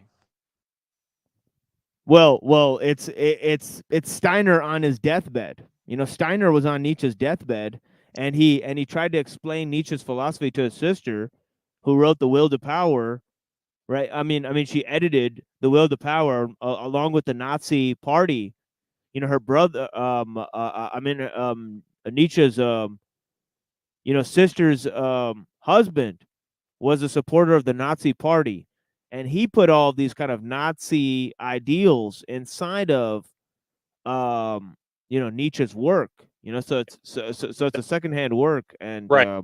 That makes sense to me, and Not to that's mention, Small Mustache's work was a perversion of Martin Luther's writing. that does Like sound. I mean, he took the wrong context when Small Mustache was reading Martin Luther. He was taking some wrong context to develop that Small Mustache directive. well, yeah. I mean, you could definitely argue both those things for sure, and I think that that's where I think a lot of people get confused about Nietzsche, because, like, I mean, myself included, but I just wanted to mention really quick, like that, like you and you and Jeem, sounded like you guys were kind of touching on that, because he was making some points, like, which shocked me. He said that Protestants do get some stuff right. So he's a very open-minded person. That kind of shocked me a little bit. You still really Uh, fronting that monkey logo? You're getting past the monkey logo. You need to drop it. It doesn't suit you, wizard. Does it look like we're phasing out? Well, I vanquished him already. Don't you acknowledge that? I vanquished Well, your daddy. You go ahead and lose the well, brand. I heard somebody mention the small mustache guy, so I Yeah, and you thought you were came right talking up. about Yeah. me. Our resident small mustache. I'm trying to get black people on my panel. This doesn't help. Hey, I'm telling you guys, I've been walking this stash for 6 months. Not one fucking comment out in the real world. The only place anybody has any issue with it is here, and they don't ever call it anything but a Hitler mustache. Well, he did kind of take that look, and I don't think some people attempt it because of that. You could probably bring it in a little more on the sides if you're looking to see if you get reactions. You could thin it down a little bit. I think a younger guy would probably, like if I was my age with my red vest on doing it, I'd probably catch some comments compared to Well, like yeah, you're probably just. and if I kept my hair cut short like he did, I'm German, so when I cut my hair like he does, I look just like him. Yeah. Yeah, we should do a movie. We should do a short film. I mean, and you know, I use it as Charlie Chaplin, but I don't look quite so much as Charlie Chaplin. I can do the facial stuff like Charlie, but it still doesn't look like Charlie. You need the bowler hat. And the bowler hat caps it off. that Yeah. might do a little different, yeah. But for now, you know. well, before we get off of Nietzsche and stuff, I just want to. There's actually a lot of stuff I want to touch on this, because I'm going to forget. You guys are kind of making me laugh a little bit.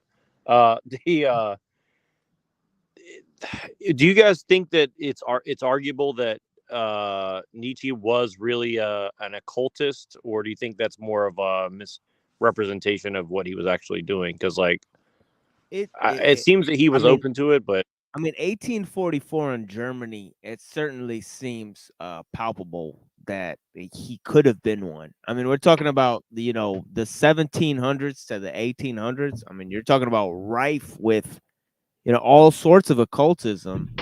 Definitely, but I think the principal concept here is, was it his cult or was he of another occult? Yeah, I think the interesting part about these guys was that these philosophers, they're kind of the apex of the occult movement. So they're kind of driven through, and part of the ultimate aspect of the occult like theology is to like create your own version of God. And it seemed like a lot of the philosophers did that. Their philosophical systems presupposed like sort of their own version of God, Thank you. Right. Thank And I think this is for the religious realm the same thing as anarchy is to the political realm. It's just a setting off of a despotic element that you no longer believe in or care to practice. So this is perfect for before you take your 10 days off. This is what I was always trying to word when I said philosophy was like the anti-religion. You're saying it the way I needed to say it. Well, yeah, and I want to make 2 points really quick. I'm going to forget, if you guys don't mind, because I'm going to forget all my shit I had saved up. Go ahead. Sorry, really quick.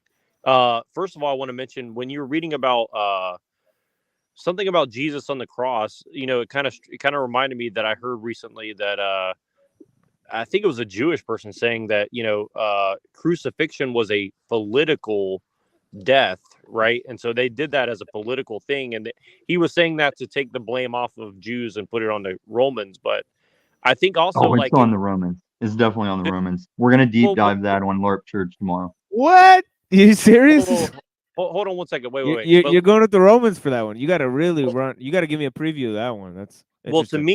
Well, to me, I just want to mention this really quick, and then I'm going to read an excerpt from Marilyn Manson's lyrics really quick. But it seems unrelated, but I think you'll find a little interesting stuff in there.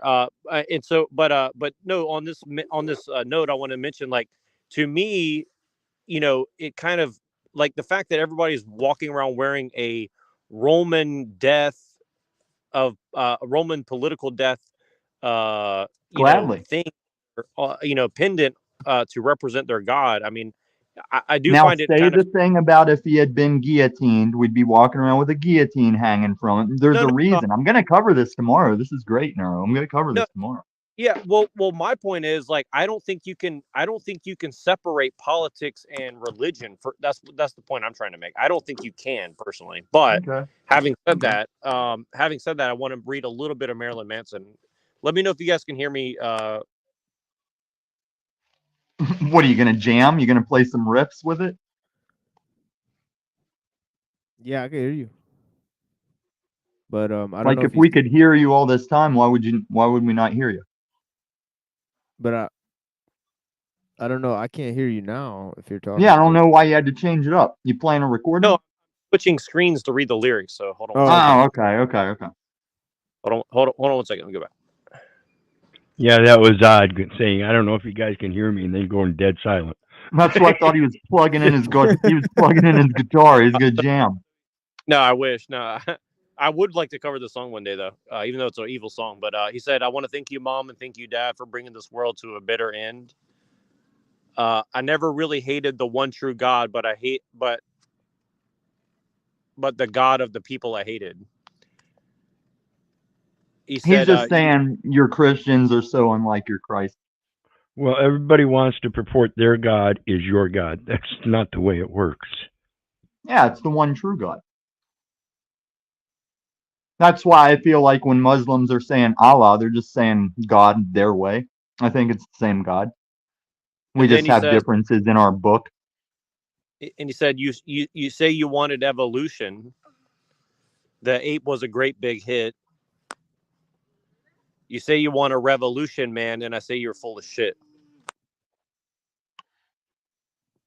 Does that go into goddamn your righteous hand? He had a lot of shit I had trouble listening to in high school. But I admit, he's a fucking artist, man. He's got some good fucking riffs. He said, the more you fear us, the bigger we get. Yeah, it's Beast System. Don't I be mean, surprised. he's on trial right now that his little live-in slaves are like, man, he even pushed the line for live-in slaves. He was like borderlining that consent thing.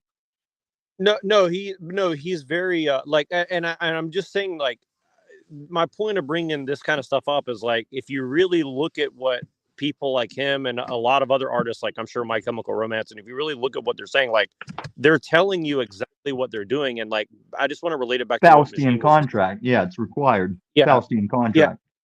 Yep. And I think also like this is where a lot of people are getting lost in the psyops, where like if you really pay attention, they're telling you exactly what the psyop is. They're telling you exactly what they're doing. And it's just weird to see all these people like kind of falling for it and know it. Like they do know that they're being psyoped and they just do it anyways. And also No, I they just want to don't relate. know. That's what I'm saying. That's Well, verification that you may they know. be a redeemed and that you may be a true believer because it's so obvious to Well, you don't get how they don't get it. No, but they know. We're But looping, Neuro. This is our loop. they're in denial. But also I just want to mention, like, it relates back to me. No, What they're Machine in was. a strong delusion. That's our loop. You say they're in denial. I say they're in a strong delusion that has been allowed upon them. Well, sure, but I'm saying like you have to hold people responsible somewhere. The rubber meets the road is kind of my point, right? Like at some Well, point. God does. I don't. I'll try, but God's the one true hold people responsible. Well, sure, but we That still have to live final on judgment. and deal with the ramifications of people's actions. But before I forget, let me hit TML with this. TML, I do acknowledge there was the crucifixion of the Jays versus our JC. That was the thing. But when I say it was Roman political, that was when Spartacus and all the slaves were miles and miles of crucifixions going into Rome. That was the political. Look what you get, motherfucker, if you cross Rome.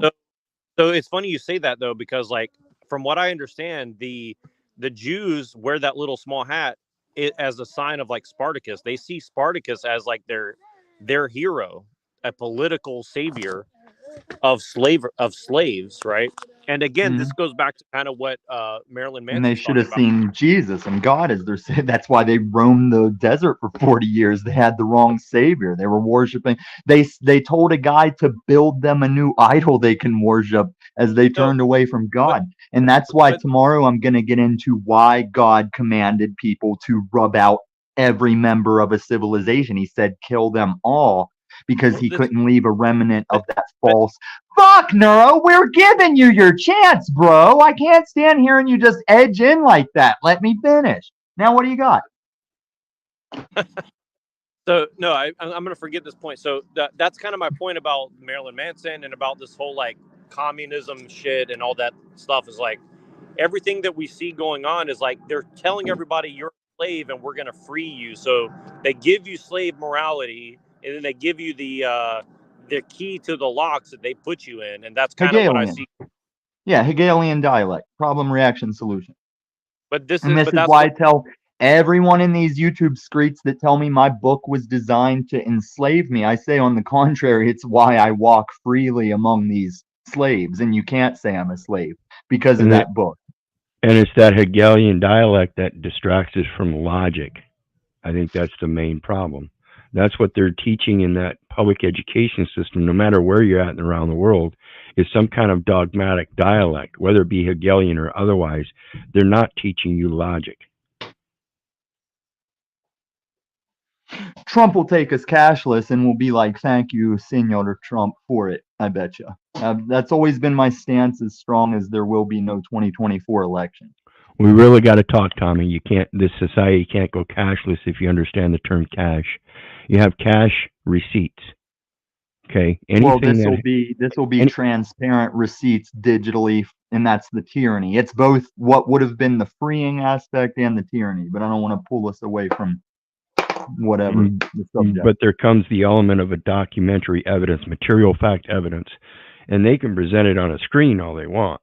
But when it comes down to that material fact evidence, it's got to have those signatures, and that's the paramount issue in any kind of monetary system where they're placating these securities and fiat Well, currency. do you remember when you were talking about making your own coin? I didn't know this Absolutely. yet back then. I didn't know this yet back then. These new coins will be on.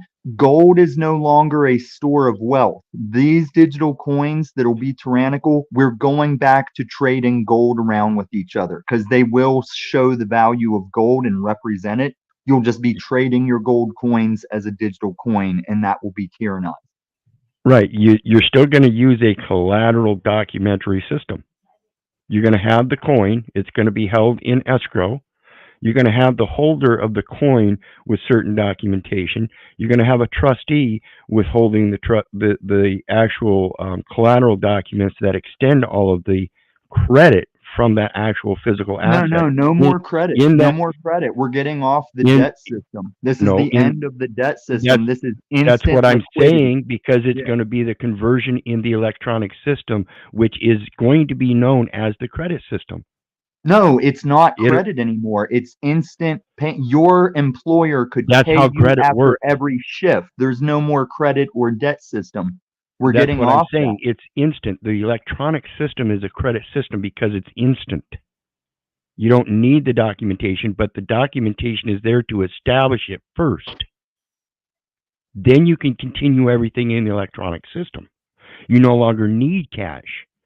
Right. I think there's a word we're clashing on that we just need to straighten the word out. This instant liquidity is like banks sending money to each other used to be like a text message that still required a 2-day wait, and that's done. It's going to be instant. In 3 seconds that money has moved across an ocean. Well, let me ask you, Tommy, I'm sure you know this. Is cash itself known to be instantly liquid? That's why it's called cash. That's the same thing with cash receipts. It's right, but like liquid. That cash is still a representation of either Fort Knox or that the #1 world superpower will get your money. That's how the digital coin will be traded. Like, this is a guarantee that gold is sitting there with this country. Right, it's showing that it's actually backed. Yeah. Right, it doesn't need to be securitized because it already is securitized. It's already. And the problem is this liquidity that is proof that it's instantly backed will no longer be your country, and all countries will lose the power of their monetary system given over to a private world centralized Ponzi entity. Technology. Ooh, mic drop. Yep, it's technology itself is known as a credit device. But wouldn't you guys agree that they're getting everybody's consent more or less to do that? Yeah, and that's why we're trying to tell you the importance of the electronic system. Understand how the electronic system, it itself, is the blockchain of data elements, which is the foundation of all value. And here's how it gets confusing. If Jesus Christ was running that blockchain, it's the most secure. You can't be scammed. If you are scammed, we see where your money went. We take it right back. That's the light side. The dark side is it can be tyrannically used to say, oh, you frequent the machine lies. You say these things on machine lies. Your money doesn't work now, son. Yeah, just like Jesus flipped the tables of the bankers that were unlawfully converting. The blockchain does the same thing. It flips switches that do not allow unlawful conversions. It's making an actual true chain of title. Yep. As long as you're not banking that out of the Lord's house, he's not going to flip your digital table. Correct. You will always have service. Well, but that's why they're trying to get everybody out of the Lord's house right now. Okay, and another light side to it, everybody on this planet, even an African with stomped down 20-ounce bottles for sandals, if he has a smartphone, he is now his own bank. He can get in this game that even North Americans are in on. I feel like I need to rhyme and make fun of guys as I'm rhyming about it.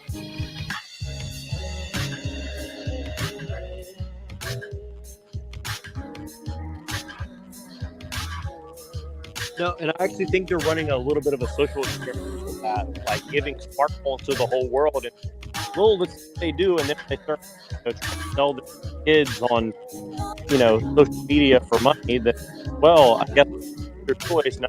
Go and take away their freedom that we gave them. Kind of like TML, make. if you can cut that background back just a hair, it's like cutting some of his syllables out. Like whenever that hi-hat snare hits, it cuts his syllables out. Say that again, Neuro. My bad. No, it's all.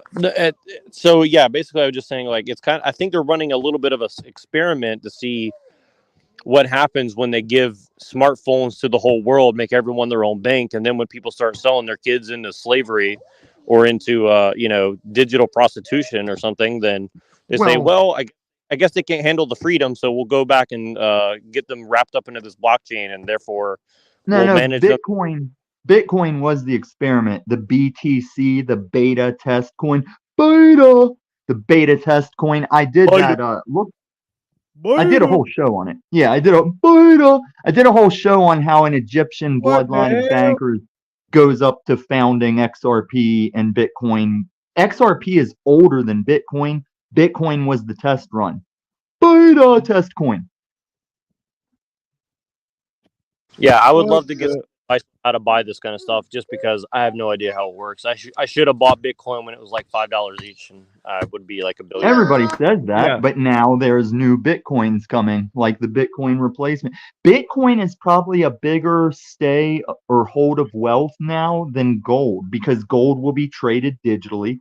But I don't know if Bitcoin's going to survive. They might pull the rug out from everybody to get you on or off Bitcoin. It's complicated. Yeah, I can imagine Bitcoin's going to do something similar to many other acquisitional mergers in the past, where they acquisition and split out, where basically what they're doing is they're acquisitioning like maybe 5 or 6 smaller companies, and then making one of those smaller companies the head company, and merging and renaming under something else. That way they also BlackRock is buying all the Bitcoin, and they're just going to buy it and hold it. And it's like, now shut up. You'll sell what's left that you have. We'll have it all, and then we'll throw it in a drawer like the blood diamond. They're just going to take it off the market. That's what I'm talking about. They can afford to just buy it all and be done with it. Well, and that's what I'm talking about, but I don't think they would be just done with it. This goes to the premise like the Tea Party. I don't see why those people dumped all that tea in the ocean. It would be a much smarter concept. Taxation without representation. Well, but the concept would be better fought by telling the queen to fuck off and going and selling that tea to the people that really wanted it, rather than just dumping it in the sea as a waste. So again, with the Bitcoin, it seems a waste if they just put it off to the side. Whereas if it's got investment value, no, it's not a waste. Listen, if they just set it off to the side and say, fuck it, that's letting it waste. But if they reinvest it through a merger of some sort where these are the people I'm telling you, that's what happens.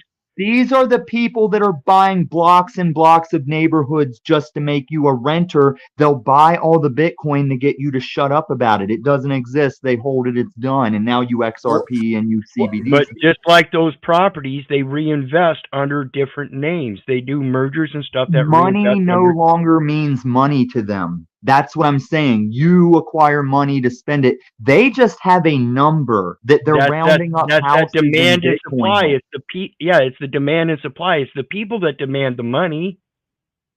That's what they can't hush up. People will always want that physical representation. I guarantee it. Well, you won't get it. That's the trick, is they take, and even if it takes another stay home order to be like, hey, forget the masks. I think these green things we hand to each other all day and put in stripper crotches is probably why this is spreading. Let's get off that.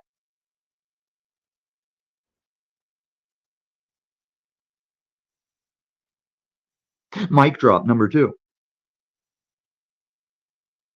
Neuro, whenever you have the time, watch my Cleaning Up the Crypto show. It's like 39 minutes. I had cut down 6 hours into 39 minutes. It covers a lot of the bloodline of bankers thing. Yeah, that's what my latest video is about, actually, too. So, but until Okay, it wasn't the background music. You're Yeah, connected. you broke up again. Can you hear me? But put shook ones on, and I'll feel like I got a bust on this old dude's mustache. I can do it to a rhyme. We heard you, Pill Eater. Hi, guys.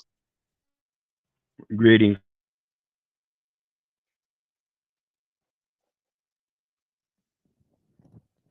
Greetings, Pill Eater. Hey, you got any thoughts on Nietzsche and philosophy? Nietzsche. Well, a lot, but I can tell you that I first read Nietzsche. I bought a copy of The Gay Science when I was 13 years old, and I thought this was philosophy.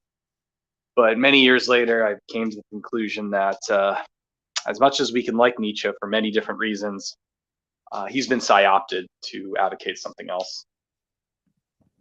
Who do you think by? I mean, it's definitely these theosophical sort of Giorgiani type of these kind of cretinous type of folk who are kind of adding it to the sort of subterranean and vengeful and subversive kind of philosophy, I think, that Nietzsche kind of rejected, right?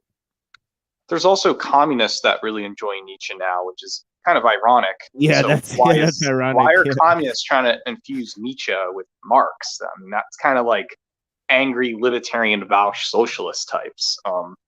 That to me is a part of the psyop, but on a different spectrum. Well, I think a lot of the anti-Christ nature, the anti-religion nature of it.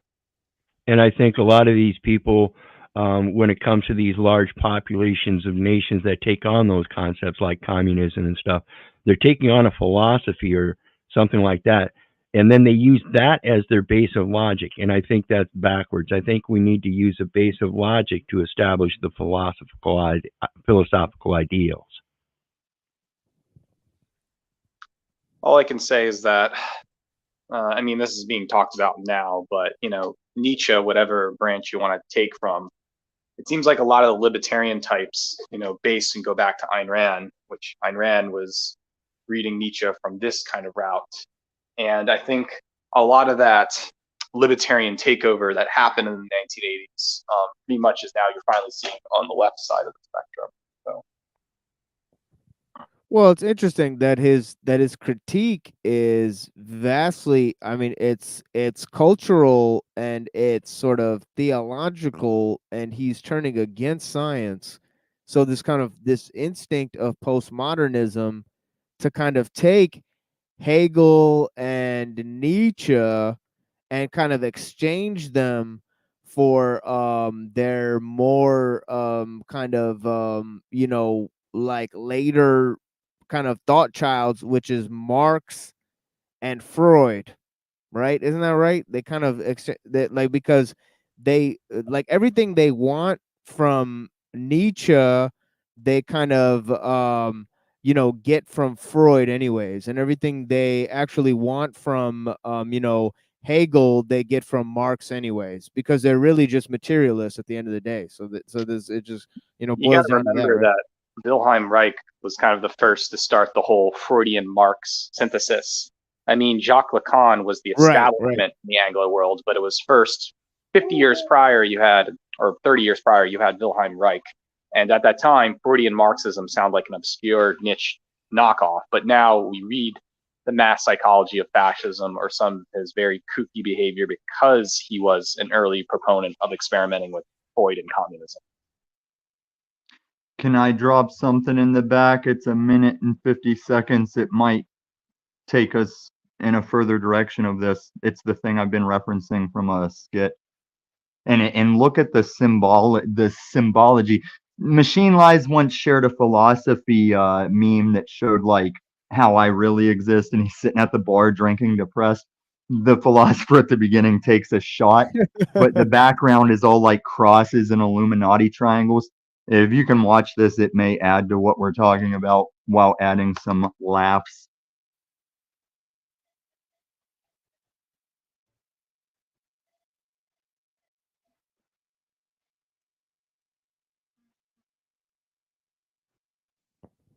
Yeah, I mean, I don't want to get copyright struck for this, but it is what it is.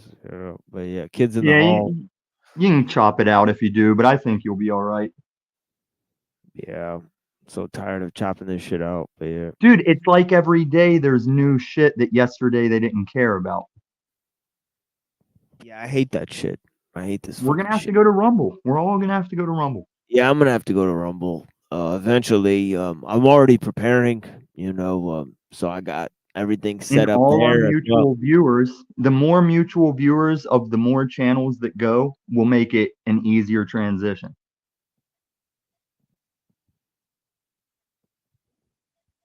Yeah, but yeah, Pilliater is absolutely right. Nietzsche's being used and abused. And I pointed out the Theosophical Society. And Rudolf Steiner being there at his deathbed, and how the it kind of went in two directions, even in the spiritual kind of synthesis of his sort of neo-pagan elements, where you had the Theosophical Society on the one end, then you had the sort of the Nazis on the other end, taking the kind of OTO, take on, the esoteric Hitlerism. You have to understand that psychology is being weaponized now, whether we're talking about Jordan B. Peterson, Lacan, or any of those new age gurus like Rene Girard. Yeah. Because even if it's for good or for worse, it seems like psychology is always in the conversation, whether you're talking about nationalism, communism, or the latest in critical theory, what's being read by Zizek or something. Another so-called Zizekian Lacanian, some bastardization of Lacan, which is bastardization of Reich.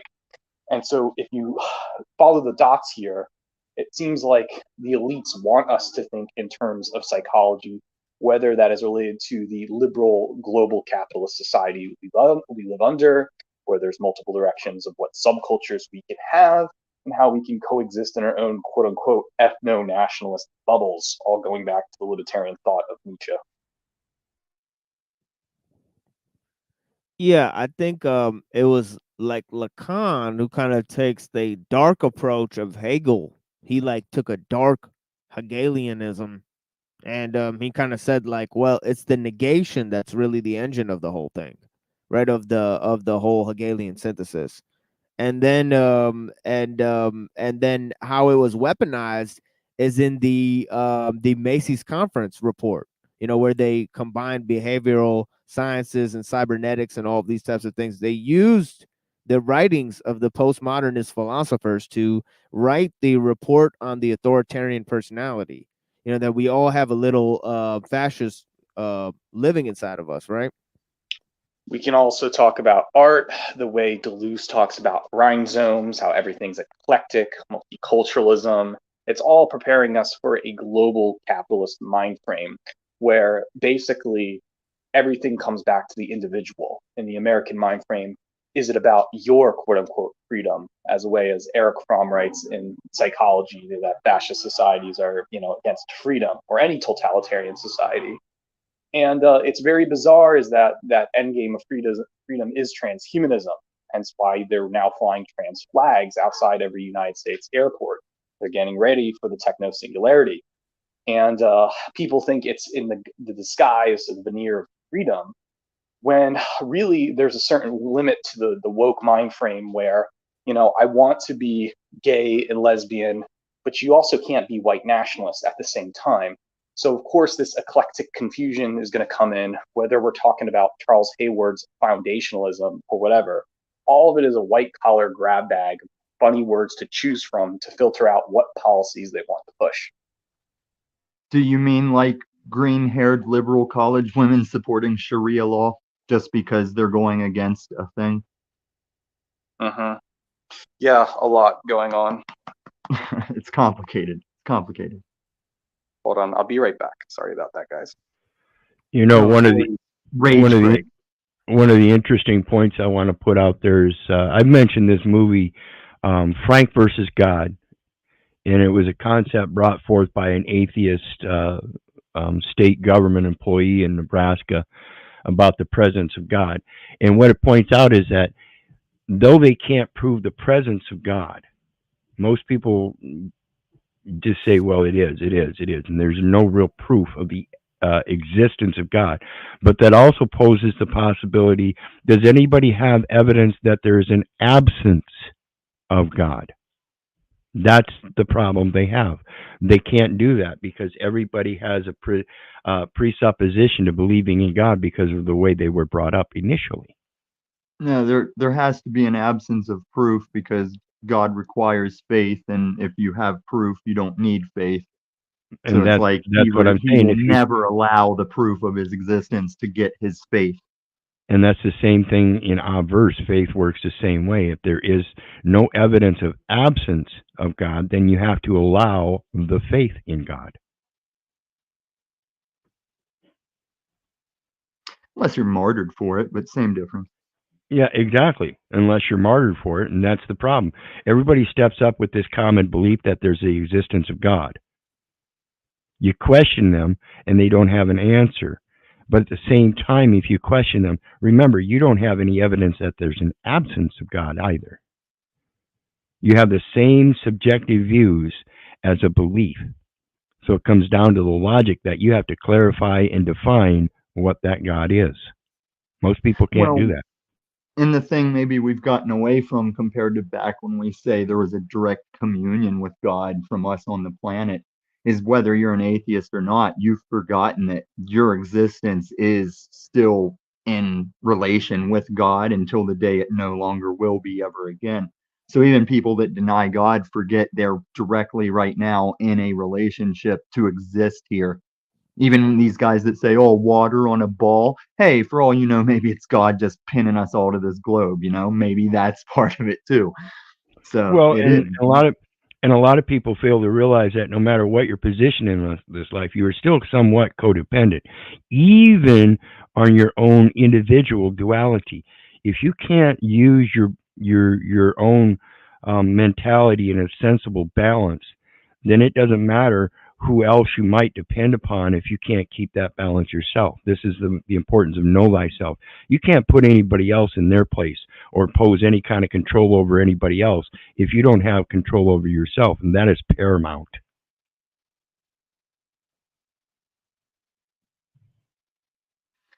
Is Mindful Exposure is going to come up and apologize for interrupting the whole time?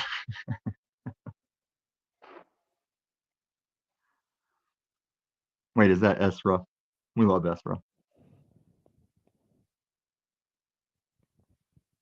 Some of these names keep me flipped, man. Some of these screen names, I get them discombobulated.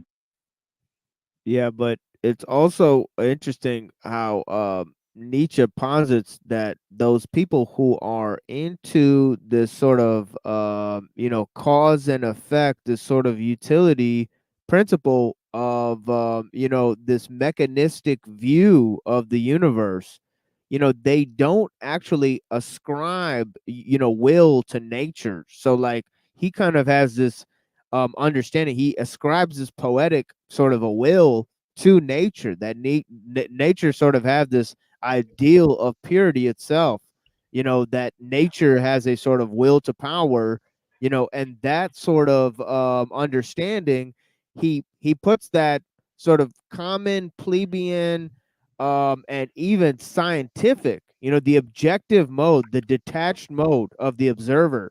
He kind of thinks that that is a placid sort of a mode that that the scientific ideal is one that lacks willpower, and ultimately it's a sort of equalizing ethos. So it kind of is based on what is common base, routine. It dwells on habit and utility and these kind of the these things that seek a common mean, and that equalizing effect, that democratizing effect of the liberal and scientific.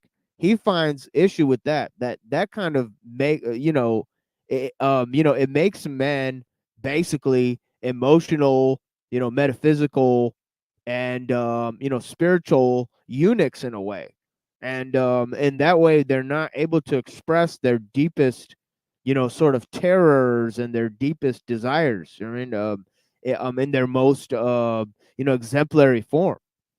So Yeah, it's like a frontal lobotomy. They lose all sense of self preservation in the emotional states of empathy, apathy, and sympathy. yeah, and you see that with the herd animal. It's the increased sense of victimization, self victimhood, and then reducing all sorts of victimhood to a common mean. And that means that you actually forget where the source of the problem originated. That's Yeah, sort of they them. forgetting. Yeah, the We're always impersonal. saying, they want to stop us. They're after us. They're watching us. They them. That Yeah, generalized opposition. the impersonalizing. The impersonalizing is key there. That is how you basically you know create a subterranean sort of vengefulness. That he's basically essentially whining and complaining about. That he says that this is developing in the European male to such a deep level that it's going to result in the destruction of the European. And furthermore, he posits that what actually put this virus into the European is the Jewish whole system of morality. He says and he furthermore posits that Plato, his thoughts are enhanced by this because Plato dwells in this kind of objective, detached mode. This like sort of pre-scientific mode of thinking. That posits universals. Posits the impersonal. The archetypal man. So on and so forth. Hey guys, I'm going to take off. Y'all be blessed, and we'll see you next time. Thanks for having me up, brother. Thank you so much, friend. Blessings. Rage cordial exit. Yeah, I mean, blessings to Wizard. We got a lot of, and yeah, he's absolutely right. His instincts are absolutely correct. You know, uh, you know, it's it's somebody who doesn't believe in God is willing to see things passed on through the inevitability of nature, has no responsibility to either man or the divine. Such a man is, ultimately going to be inclined towards, nihilism, towards, Ooh, but am I dropping responsibility like when people say I let the Bible just have me allow the end of the world and I'm like not taking responsibility for beast system stuff? This is a similar thing then, I guess. Like my God said this is gonna happen. I'm not gonna try and Jack Talcott in the way of it. That's well, all I got. well, it's kind of the, are you looking at it as inevitable, or doesn't it say that the believers in that stage that they're going to be persecuted? So if so it kind of lets like, man, if the Mhm. game's really getting going and you're not one of the persecuted ones, then think again. Either you're on the wrong side or it's not game time yet. You know what I'm saying? Right, right. And I always loop that once again, Revelations is for the believers, and that warning that men will be proud lovers of selves. It's talking about the false church or the church, if you will. Like, and you see it with these apostate churches. Yeah, we got the ADL, of course. You know, it is what it is. Jim before the porn. Peace to Kim. Hope you're doing okay, brother. As And long as he don't show up where he says, see me tomorrow, he'll be doing fine. Yeah, let's take a little musical break since everything got so quiet. Everybody left. Demon Totally Hunters? left. Is it Demon Hunters? No, it's gonna be Verbal Sorcery by K Reno and Cannabis. Have you ever heard this before? This is a really good song. This song No, is but I'm just gonna shit. say K Reno 911. Yeah, Reno 911, one of the greatest improv shows of all time. Great. Vastly underrated improv show. I mean, if you can believe that they did that whole show improv, it's unbelievable. Like these are Yeah. like some of the most. I mean, it's like whose line is it anyways? But Oh on my another God. level because they're You on might not a be theme. old enough. You might have missed this in our 10-year difference. If you look up MTV's The State, that was the Reno people when they were younger. So you might appreciate that. Oh, okay. Yeah, I never. Yeah, okay. Yeah, I'll have to look into I it. want to Yeah, dip because my balls in it. that's such a talented show, man. Fucking, it's like, but I have a great appreciation for comedians and the way they riff, and I think that it has a very high degree of similarity to like philosophy, and the way you Hmm. get going and like flowing with certain ideas and shit, concepts, and you know what I mean. Yeah, And it's the way to it's really sneak political stances or to stand against a thing. You're sneaking it into the comedy because there's a part of it that has to be true for it to be funny, you know? Yep, I feel like philosophers do that all the time. They sneak And certain. that's why that link I posted was sketch comedy doing the philosopher thing about God is dead. But I respect that you don't want to risk playing it. Yeah, I feel like that foreign art. That's what I got popped for last time was that foreign shit. It'll always No, be this some. isn't foreign. This is just Canadian kids in the hall, but they're imitating the foreign stuff. Yeah. Oh no, you might want to drop it in the regular chat just so people can check it out later. Oh yeah. I could do that. Yeah, let's do that. We have verbal It's the sorcery God by is Karen. dead thing. The God is dead thing, and they're like holding his body with a blanket, and it's like a midget sized body, and they're like, he's really light too. Yeah, there was a guy named Uber Boyo that was horrible, man. Yeah, and yeah, he was kind of taking this whole Nietzsche against Christianity. I might look at some of his videos and see what he's saying because his whole critique of was completely ludicrous. It just seemed like he didn't understand what he was talking about in terms of Christianity conquering the Roman Empire, as Nietzsche kind of said that Christianity was used as like a sort of Hegelian dialectic, problem, reaction, solution in order to conquer the Romans. Right, So because it's gonna cover in LARP Church tomorrow after all this Jesus yeah, you're doing something crucifixion. about that. Yeah. Yeah, after all this crucifixion and the Romans, there was follow-up Caesars that were Christian Caesars. So I can see where that can be said of like Christianity was used to Hegelian the Romans. I mean, Jesus technically came into Hegelian the Jews, right? Even though Jesus wasn't making the Jew problem reaction, he came in to be like, hey, here's a solution to how you're doing it wrong, small hat. He's like, I'm one of you. And then even that sign above his body is like, here's Jesus, King of the Jews. Yeah, that's the interesting part is that when you read the writings of St. Paul, he seems to be a master of dialectical thought. So it's actually interesting, because he's comparing the Greek system to the Jewish system, and then he's trying to find the median between the Greek system and the Jewish system, between the Gentiles and the Jews.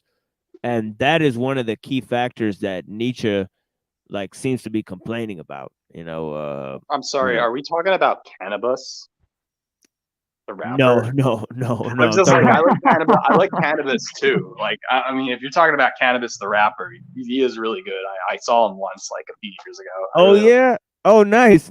yeah. Yeah. I'm about to play this song by I love his Karina. first album, Can I Bus? And Yes. That's a great album. but yeah, his other stuff's really interesting too. I mean, we could have a Cannabis discussion. I thought you were relating it to Nietzsche or something.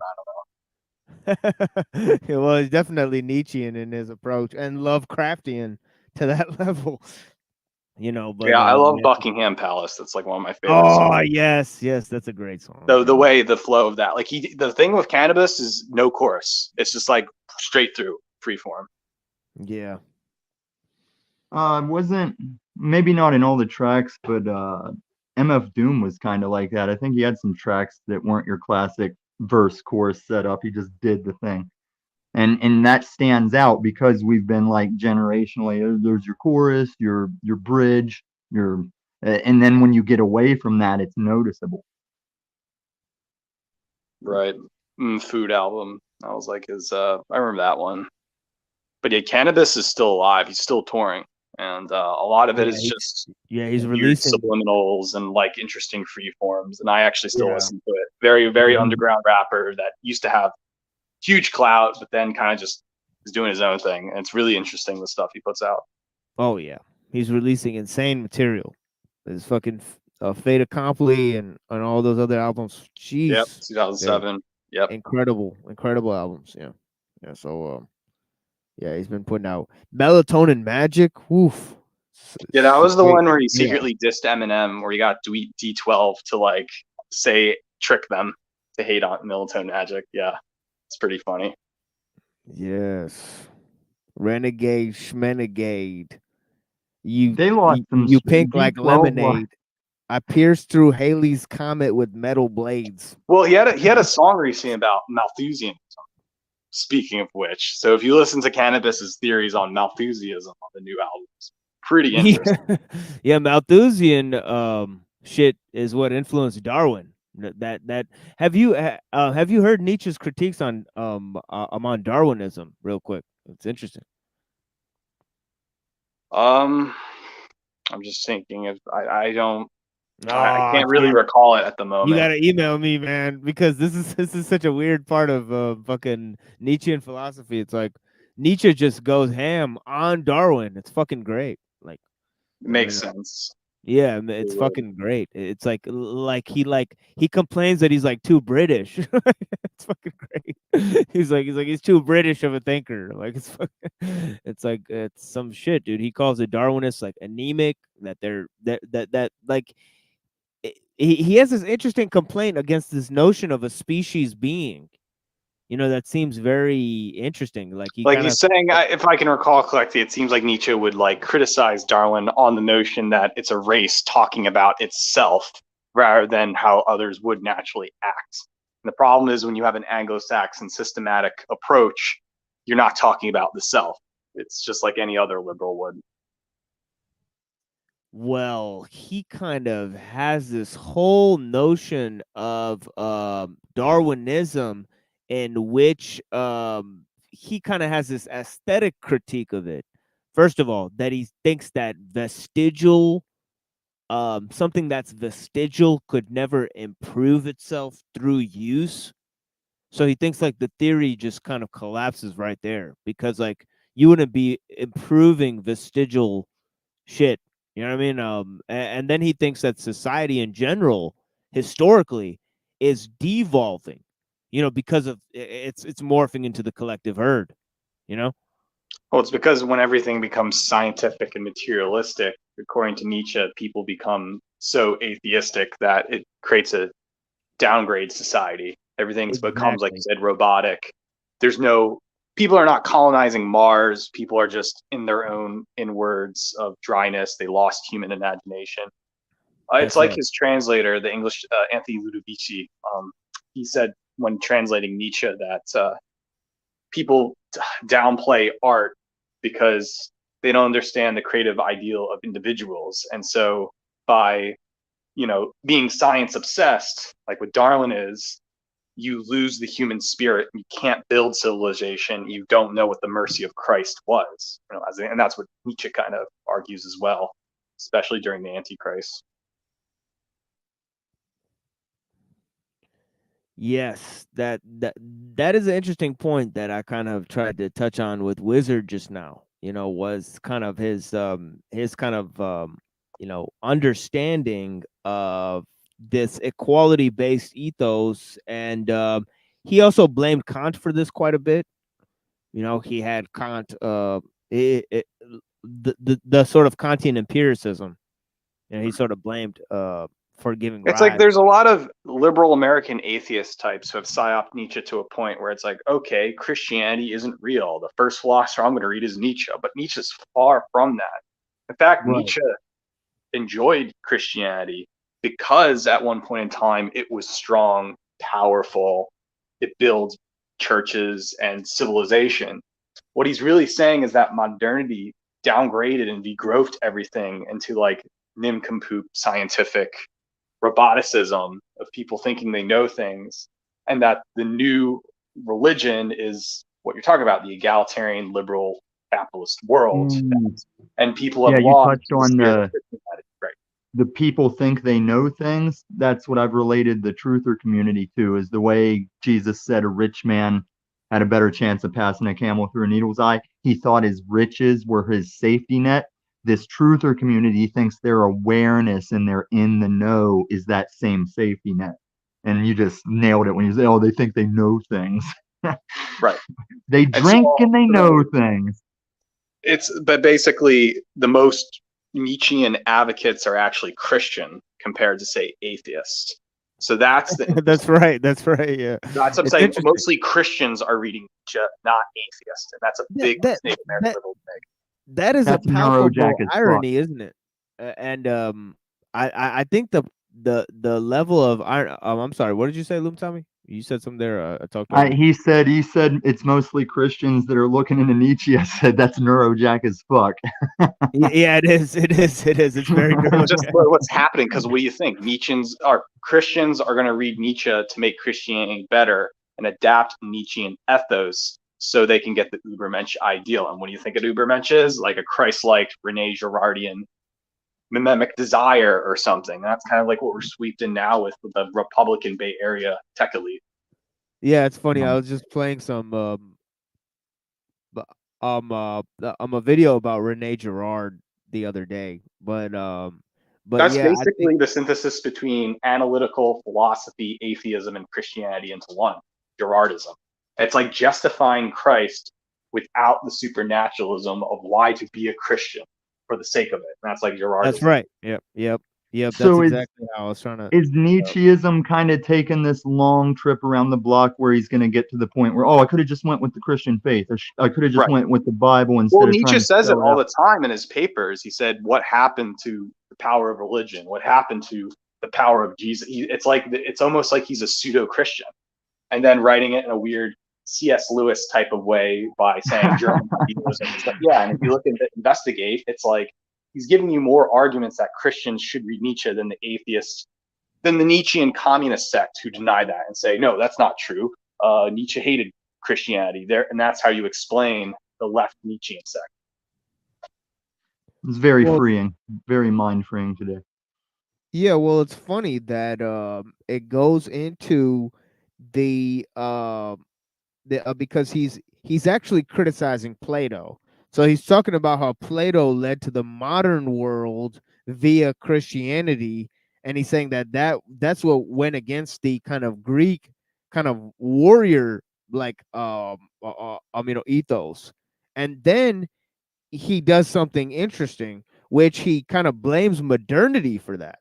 So then he wants to go back to a pre-enlightenment sort of medieval sort of phase. So that's what's kind of awesome about Nietzsche, is that he most people think that, because he rejected Christianity and that whole thing, he'll go into a sort of hyper modern thing. But no, he goes back into a medieval thing. And that's what's so refreshing about his philosophy. It's like a reactionary point of view in a weird way, but right. It's just kind of more. That's the thing with Nietzsche, is that it's hard to, it's definitely something, it's from the zeitgeist, the generation he's in, but it's like all his points remain correct, because a lot of that, where we're talking through, Heidegger or Ayn Rand, they all send back to Nietzsche in some way or another, how Western thought always is connected to Nietzsche in some way. And I would even say that the American liberalism system we have now is a byproduct of what Nietzsche really wanted as the Übermensch, quote unquote, and it's how we interpret it. And so it's you can't negate some of Nietzsche's influence, but fast forwarding, a century later, there's still debates whether Nietzsche's is a rational or irrational or some kind of big extreme individualist type that, the sheep and wolves mentality. It's hard to say.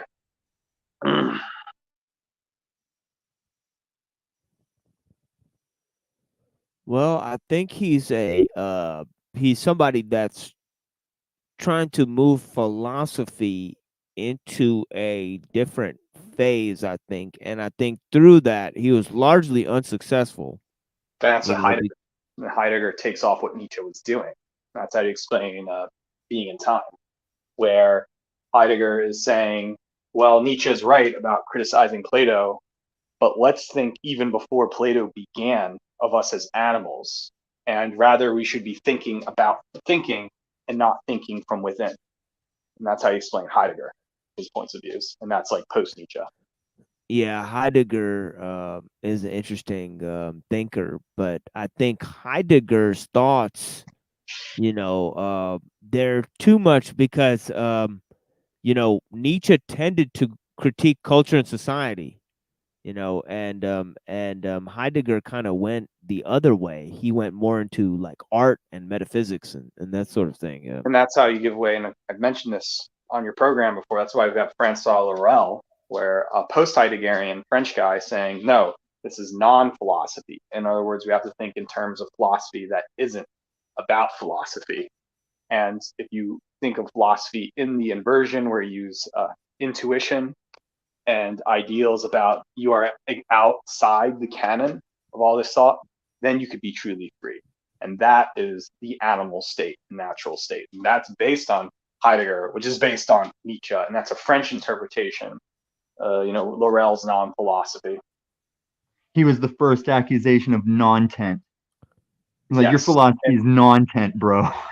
Yeah, so Laurel, people attack Laurel and it's like, Laurel, are you stupid? Are you saying like we shouldn't even be in philosophy? No, Laurel is just a French Heideggerian saying that we should think in terms of the animal state, and and things like religion are important because people use their intuition and use their faith rather than any calculating computer. And again, it goes back to trying to finish Heidegger, which is trying to critique Nietzsche. And he's saying, my system of non-philosophy is that you have to criticize someone who begins the argument.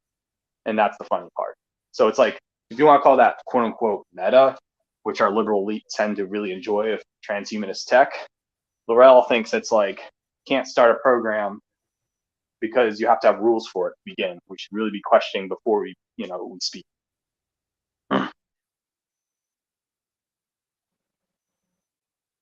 Mic drop. Well, I think it's interesting that Nietzsche has this kind of he forms this sort of meta historical analysis, and that's the thing that he kind of stays away from the objective.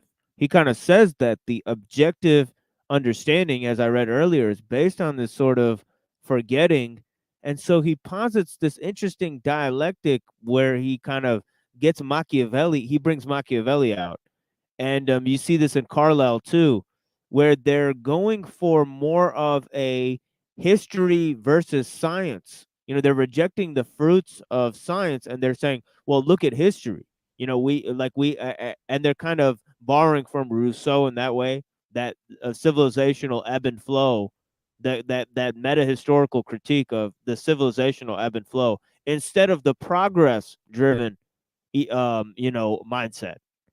I kind of tease a lot of that out, when I read it. What do you think? That makes total sense. I mean, for two figures, one, Carlyle, especially, along with Karl Kautsky, both of them are part of the mythology campaign, which is very religious. So Carlyle, along with Kautsky, argue, Shakespeare isn't real. Shakespeare is a collection of English beat poets. At that time, he used a name like John Doe, and it became in records, quote unquote, William Shakespeare. And so by understanding mythology in that way, we can appreciate Shakespeare as a collection of Anglo-Saxon history rather than there once was a man named William Shakespeare, yada, yada, yada. And so that's the important part to get from, Carlyle and his influence on Nietzsche. And this also goes, as another comparison, Gregor Lukács, the Hungarian Jewish philosopher, in his book Destruction of Reason, he kind of he was more scientific minded and kind of noticed that, what's wrong with Nietzsche, Carlyle, Schopenhauer, and Kierkegaard is that they're making these religious assumptions.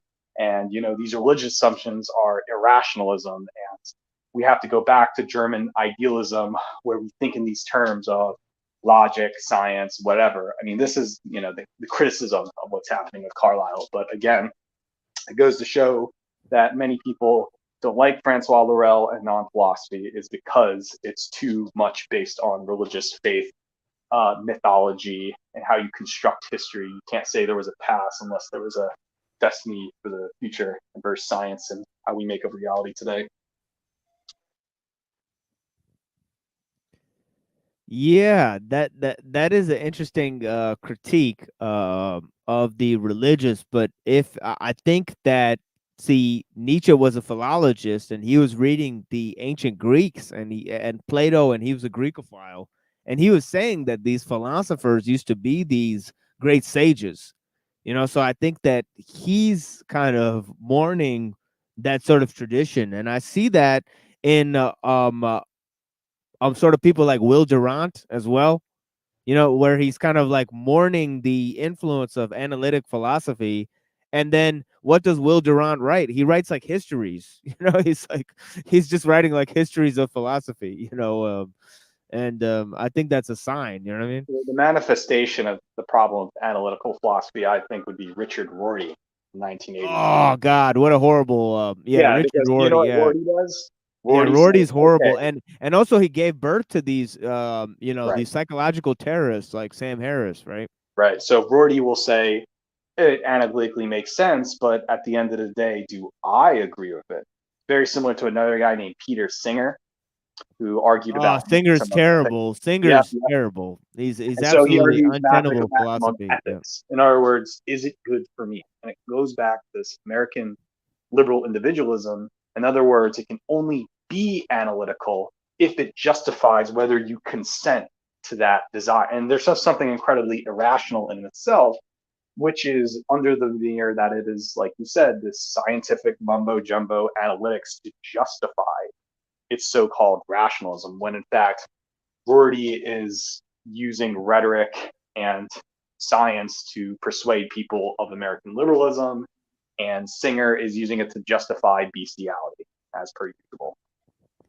Yeah, this is the guy, for the edification of my audience, that claimed that the suffering of a human is equal to the suffering of an animal. Therefore, he'd trade his daughter for the sacrifice of a animal being led to slaughter in one of the animal. Right, because Singer's a secret zoophilia. We all know that, and he has a history of it too, of his justification of having sex with animals. Ugh, I did not know that about the man. Well, recently, just a few months ago, in his so-called Journal of Controversial Ideals, he published yet another pro-zoophilia argument that animals can consent and love. And he even wrote it on his Twitter, saying how much of this is a beautiful, liberating piece. So Singer has had a history within the last 15, 20 years of trying to justify bestiality for whatever perverted reason he has. Very similar to Richard Rorty using analytics to justify whether I agree with it or not. Yeah, what an exorbitant waste of time when people are debating whether human beings can be human shields in conflicts. That almost takes some heat off Destiny. I know you've heard Destiny's plea that, like, he's an advocate of homo incest if two brothers just want to experiment. That almost sounds not as bad after the bestiality justification. But yeah, once you read into Singer and Rorty, it's all just a veneer to justify what the decadent, the Athenian elite wants. They're trying to use all these word games and these logical rationalism to say, again, to advocate some Malthusian for everyone else and incredible hedonism for the top Bay Area elite. This goes back to David Benatar with the whole antinatalism. If we're better off killing ourselves, we're better off not existing because your Singer maximum ethics says so, that you can't feel good or bad if you're not existing. Not in a Buddhist way. It's this very much go kill yourself. We hate everyone.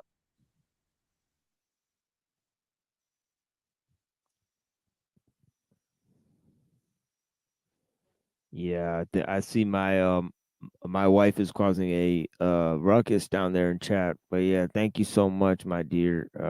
I do notice you, and yeah, blessings to everyone else. Yes, that is my wife, Virgo Moon. Blessings to everyone. And the freak, thank you for being here. Earl Pipe, thank you so much for being here, friends. And yeah, I got some other writings by Nietzsche too. I wanna maybe I can go over them with you and maybe read some passages and we can, comment on those. That would be fun. But yeah, thanks for joining me, brother.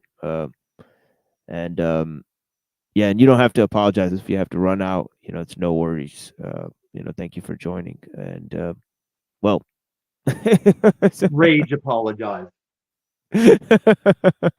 well, there he goes. I think that may have been an accident, but you can never be too short with Pill Eater. But yeah, he may have dropped out. But yeah, I would love to read some passages. But yeah, if Pill Eater does not return, I will do that at the end of the show. If not, I do thank him so much for joining. And as I said, no apologies necessary if he has to drop out for any minute. But yeah, we are gonna get into this. That's right. You are crazy, and I do still love you, Virgo Moon. It's redundant. Once we know she's female, she doesn't have to tell us she's crazy. You saw Sherelle Snow last night. They're all crazy. That's why we love them. Yeah. Are you gonna take this? I needed this break song. Are you gonna play this break song? I need this break. Oh yeah, let's do it. Yeah. I got the. You got some. You got a joint too, or do you actually smoke weed, Tommy? Or, it's a necessary activity, right? The weed smoke. Oh shit, that's what's up. What'd you ask me? I guess it answered when I accidentally cammed onto that weed bowl. But is that where you were asking me if I still smoke weed? Yep, for sure. I'm trying not to as much, but like, do you remember that bag I found in the ransacked homeless camp? I'm still smoking that shake bag because I'm kind of trying a thing where once that's gone, I'm gonna see if I can take a super long fast. Like last time I took a long time off when I moved to Colorado Springs, I didn't smoke for a year almost because I lived with that dude that was active military. So it was just out of my situation and it was easy. I'm gonna try and do that again. Yeah, it was something about when I started, drinking all the time. It was like after I was like 21 or so, or 22, 23. I think I became just a full-time, just a drunk all the time. And I remember at that moment, I had to smoke weed. I could never drink without smoking weed. So then when I quit drinking, I just continued to just smoke weed. So ever since I became an alcoholic, I have never, ever stopped smoking weed, like not even for one day. So yeah, it's been pretty bad. The same way drinkers can't stop cigarettes. People won't be able to stop cigarettes because they drink and smoke cigarettes. Yep. Yeah, it's some shit like that where it's just like I can't stop smoking weed. It's a weird thing, Well, but, I did a LARP church on addiction, and the best thing to beat addiction is a better idea. Like you have to have a better idea to do than your addiction. Yeah. But yeah, thank you for joining us. Verbal Sorcery by K Reno and Cannabis. Let's check it out, guys. Let's hear it. Smoke with the Machine Lives. Come on, guys. Let's do it.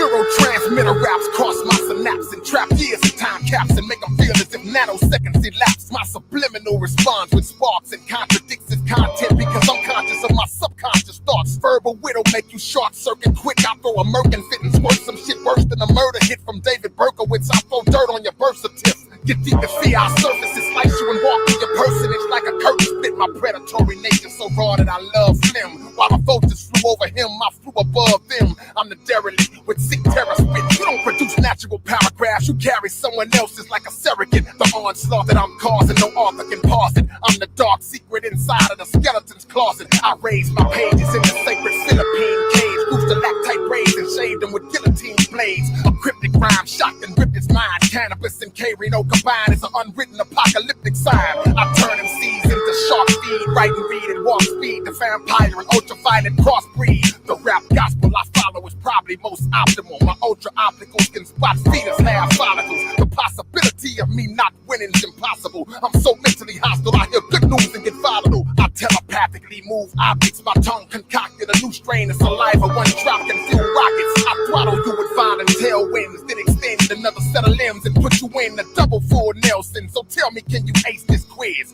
You're the reverse opposite of what the opposite of true greatness is. Motherfucker, why would you try to nullify a beast with a butterfly? That's like singing an insomniac a lullaby. My eyes can catch rap as far as the skies can stretch. A bloody mic depicted and described in my composite sketch. Hit your place with self-imposed gashes in my face. Transform you from a solid mass to ashes in a face. So soon as you move, I'm dooming you. Then I'll take the widow to a room to school 20 minutes after your funeral. You wanna try to wipe my rhyme out? You be better off trying to put a strapped suicide bomber in time out. Over the horizon, radar rhymes. Patent number 4686605. Sound pours out of the ground across the land. Jethro Tull was mauled by the god called Pan. Creative writing and rhythm, grammar and composition. Don't ignore me, ignore the fools who tell you don't listen. To you it shouldn't sound like I'm quitting, cause I'm not. If I am to continue, it's up to hip-hop. Wary of body and mind, tired of swimming against the tide. Why swim or walk when I can glide? Zero gravity exercising requires expert timing. For skydiving, my call sign is flying wing. An impossible profession. Saint Germain was made to explain the lesson with a 1,000-bar message. Now you may go, you have graduated. Now you may know, tell the world exactly what you were shown.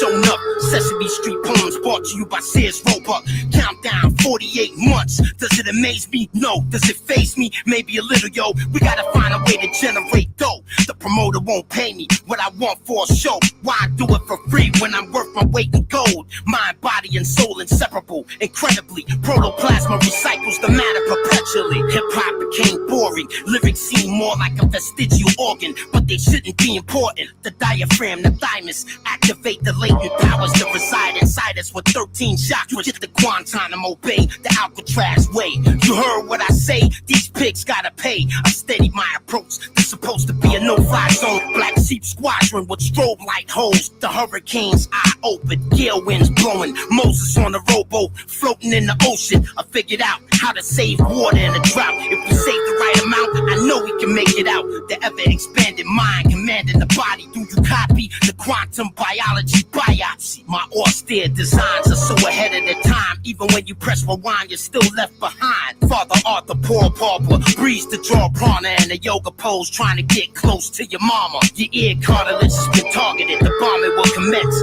Don't be a bitch, nigga, you started it. On the Sabbath, I write pre-planet for the planet. Drawing mechanics, suspended in space as holographics. Scientifically quantifiable, megalomaniacal, viable style. It's like trying to ride a bull. The lyrical inimical is miserable because I built a citadel of syllables that make me invincible. Am I a madman or a mason? A patriot or a pagan? West coasting in a 6'4" with Dayton's. The propulsion system matrix poorly calibrated. I'm waiting on the part, special order replacement. Battle rapid, just aimless entertainment.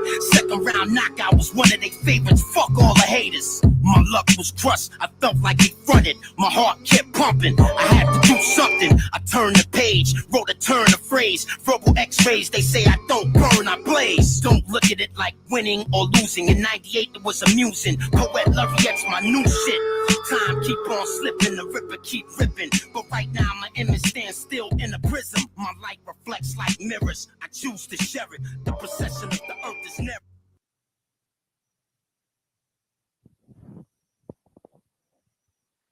One of them dudes sounded straight up Busta Rhymes almost. I think it was the first guy. K-Reno. 911. K-Reno. This is very talented rapper. And I don't know if you ever heard Annihilation of the Evil Machine. You know what I mean? Did you ever hear that? No, but once another Busta Rhymes references, he had an Extinction Level Event album that was good. Yeah, that's right. Extinction Level That's was, one of was a my good album. hoodlum days. In my hoodlum days, I worked a retail job at a store back when, if you might remember, a chain of stores called Ames. Every fucking Busta Rhymes, I would just be working electronics. I'd pop that plastic case off, swipe it through the negate the magnet thing. I just stole every Busta Rhymes album back then on CD.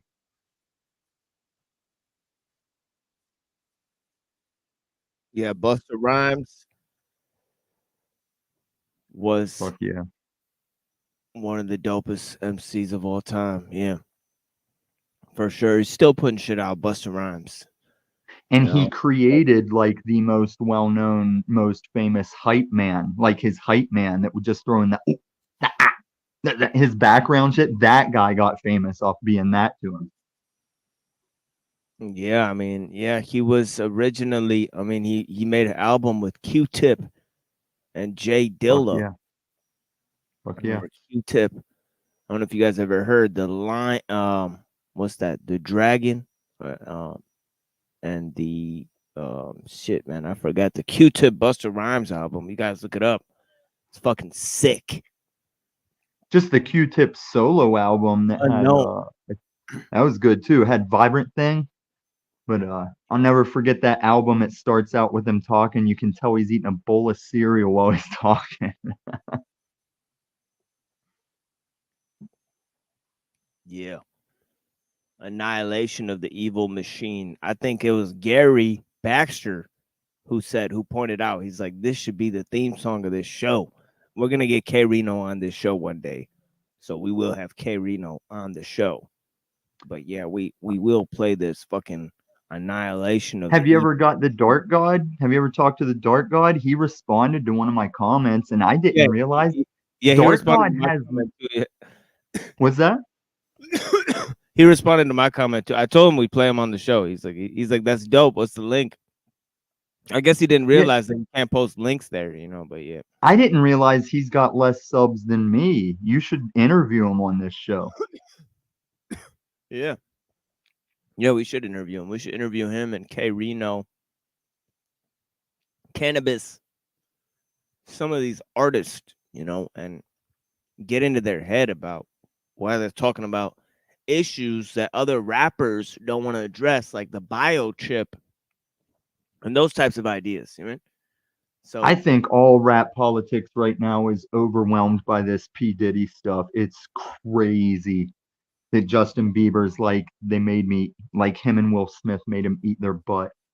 Made them eat their poop, huh? Well, toss their salad. They might have cleaned it up respectfully, but yeah, Justin Bieber claims Will Smith and P. Diddy and that older manager guy. I always knew Justin Bieber was a poop eater. No, he didn't want to, and now they're going back through this old Diddy footage where he's like, you know what it is. They kind of do want to eat that poop. On the ladies, maybe. I've been there. It's all about hygiene. But no, I'm talking about physical poop. I'm talking about physical nuggets of poop. This dude ate they eat the poo poo. You sound like that. Remember that foreign video? And then the homos, they eat the poo poo. Nuggets of poop, like it was chocolate bars. Like that's well, animals do that. Animals will start with the intestines of their prey, and my dog will even try and eat goose poop because they recognize it's already half digested. They want them nutrients with half the digestion. Humans, little different story. Yeah, the bestiality stuff that that pill eater was talking about with this guy. I mean, this is real shit. These guys are writing philosophical papers supporting devil work. Yeah. Supporting animal love. I mean, this is real stuff. And this is what's being termed metaethics in the university and philosophy. I mean, can you think of anything more grotesque? I mean, you think philosophers are going to help us figure out like the top issues of like AI and all this type of stuff and the dangers to society? Nope. They're sitting on their ass thinking about if it's okay to fuck these animals. So weird. Like it's like so it's like They're literal philosophy is either leading you away from your faith, or like I was contemplating with Nietzsche, they're just taking a longer trip to get to the same conclusion. It's garbage. Yeah, it's like Garbage. It's hot fucking garbage. fucking garbage. Yeah, it's like that's why we were getting into that anti-philosophy. That's what we're trying And to this, do. I forget the name of that channel that DeFreak was sending me to. I need you and Tarek to check it out. I think they're garbage Muslims, because every title seems to be, was Jesus God? And they're like, Christians come up on panel and they're just being these garbage tactics. I think you might be able to go in and straighten them out, like as a Muslim. And it might be a grift. They might even pay the same Christian dudes to come up there. The Like, same bald black dude goes up there on the Jesus side all the time. Yeah. Yeah, like think about it. Like it was the same group of characters like coming up here, and then I just scared everyone away except for Illumitami. And now I'm just sitting on a panel alone with Illumitami. Because Illumitami was alone. That's why he can sit anywhere, whether he wants to or not. Yeah, like that's what happened. That's the Like thing. this panel used to have 10 people on it. I mean, it is what it But is. I appreciated that, because I'm trying to read who is up there to troll, who's up there grifting, and who's actually up there for the. Like, Neurojack does come up here for the reasons. Like, we kind of razz on him, but he comes up for the reasons. That's why we like him. But I read in people. I'm reading, are they Paul enslaving? Are they trolling? I'll try and be one of the earliest people to be like, I see it. There's a clue right there. There's a flag. That 3 hours that I just put in terms of the Nietzschean philosophy, that's an honorable task. I'm happy that I did that. For everybody. How many Nietzscheans does it take to make a Chechen? How much can you cash in? What's a Chechen breakup into Nietzscheans? It's probably 1-to-1 at this point. They've been hardened by, fighting that dog. You know what I mean? Putin. You know what I mean? That guy's a straight up dog. I mean, we've seen what he was doing. He's straight up false flag terror with this guy, man. See, and I got to get down in a minute. The same way I came up here, like first off the wall, the dance floor to get people going. I got to step down soon to see if anybody will come up, because they're waiting. They're waiting for me to leave to come up. And that's okay. That's okay. I like being that guy.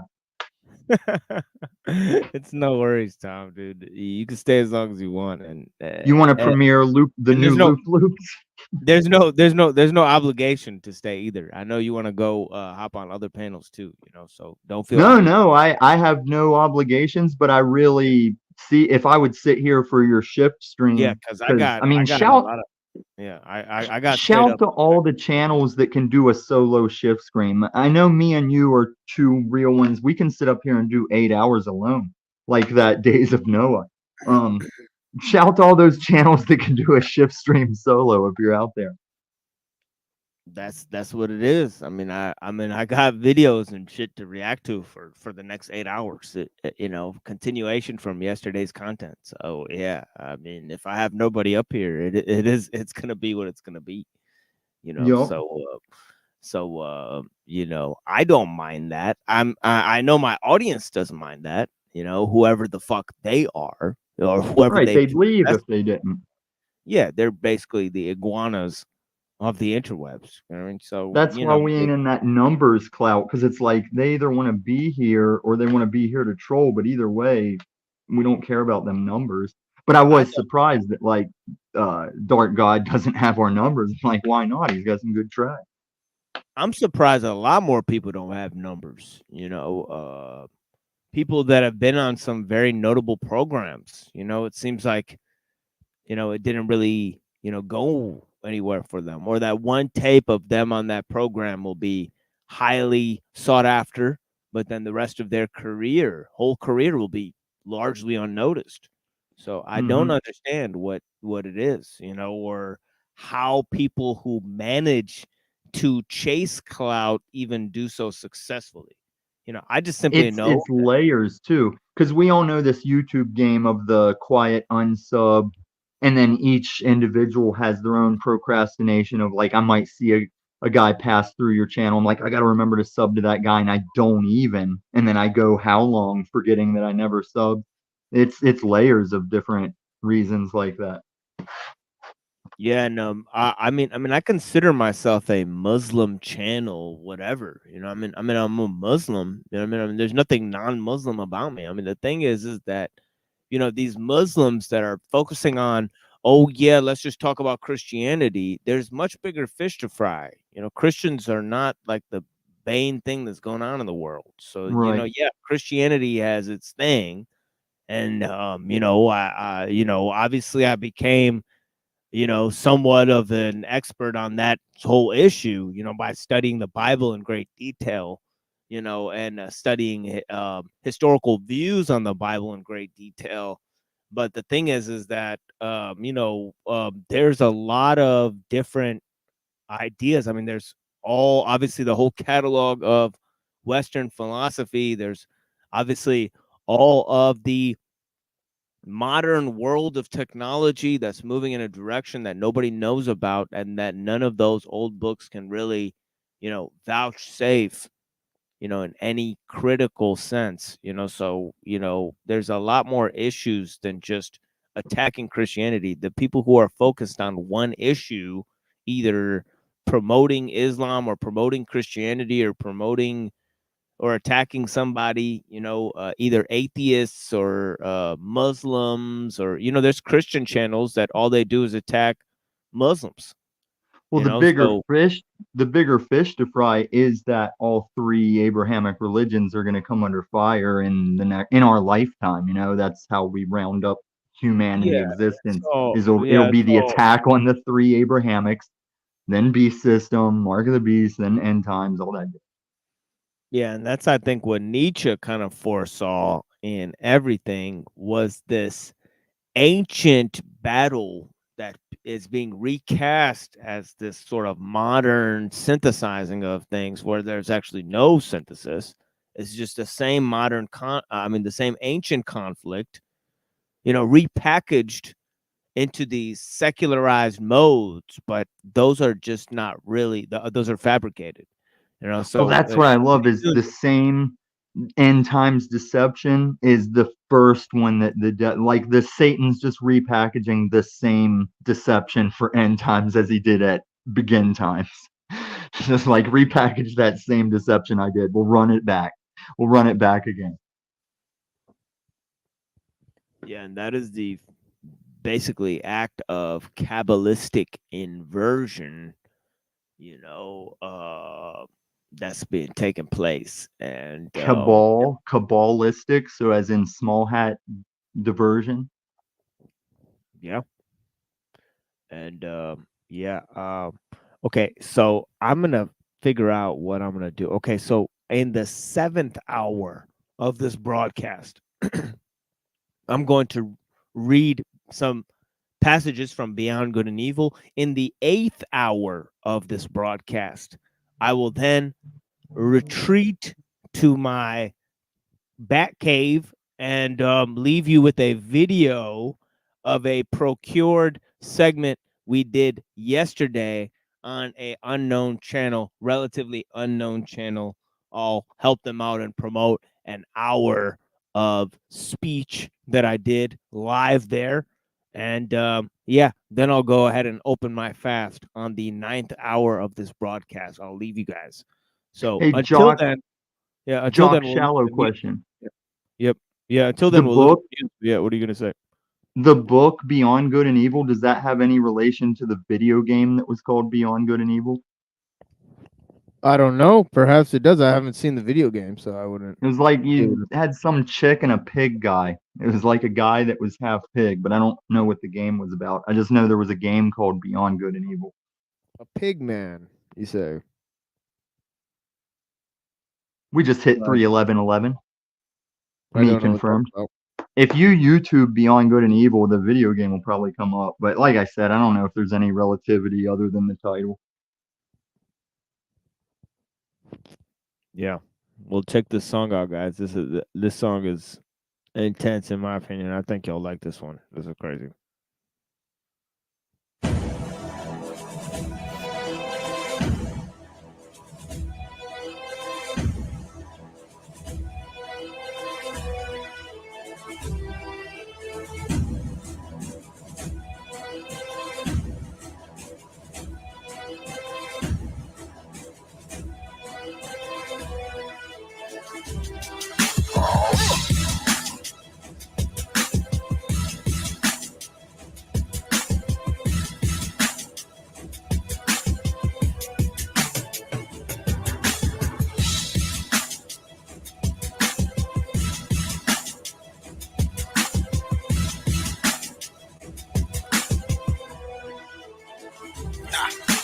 Years before I ever existed, the war between the sadistic and the realistic had been predicted. The balance of the world's power shifted when artistic control was given to the wicked and lifted from the gifted. When I was born a female mystic, insisted she entered the room, leaned over my forehead and kissed it. Inside me, my assignments were listed. I was never told this till I was older, fearing the risk that I resisted. The first composition I ever composed triggered a conscious thought probe that the mystic had enclosed. I folded in an agonizing pose. When it was over, I would hold the keys to expose the motives of the soul.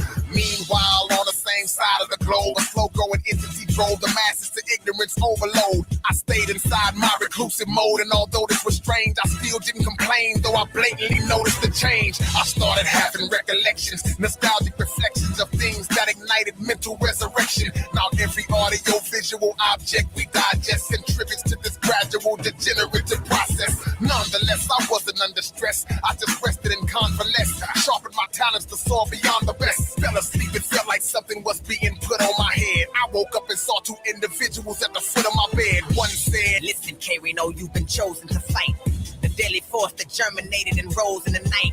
All the knowledge that you'll need, I'll expose on this flight.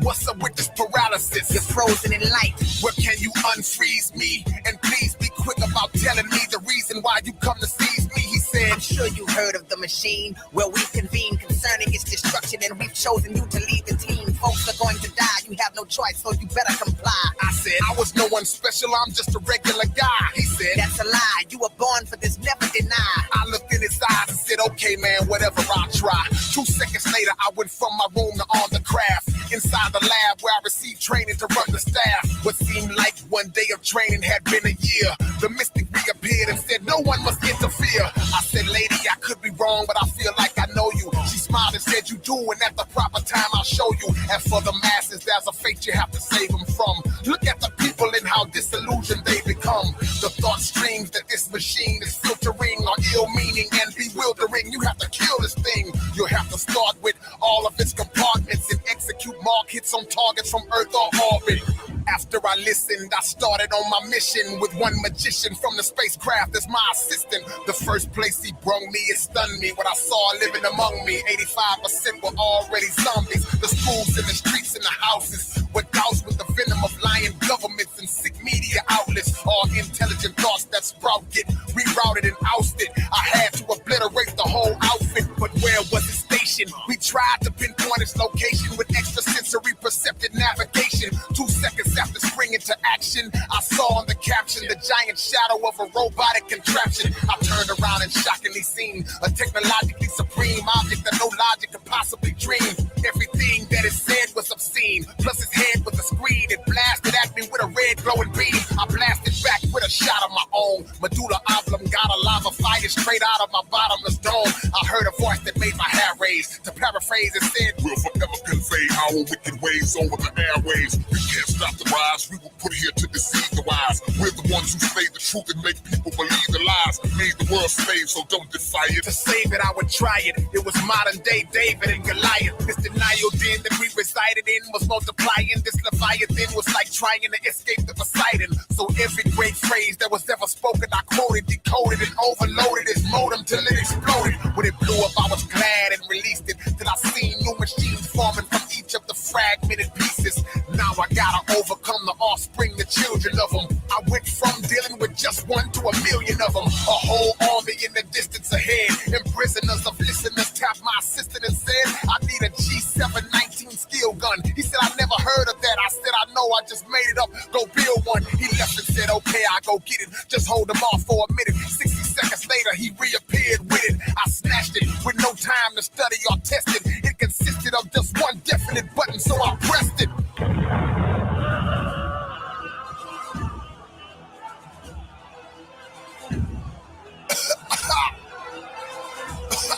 Oh man, I woke in a cloud of smoke.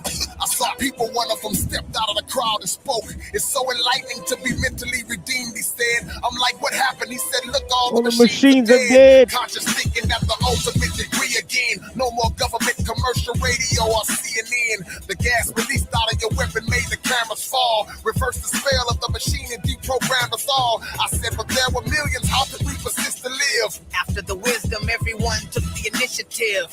One by one, they were individually destroyed. By everything with knowledge, all functions deployed. They sparked the process with cerebral brainwashing, narcotics, scientific control, anatomic robotics, melodic hypnotics. The mystic then delivered my fate. Waved and erased my memory, sending me back to my original state. You wonder how then was it told of y'all? The thought probe was never taken out. It recorded the whole battle and showed it all. Now future generations can say that they seen the total annihilation of the evil machine.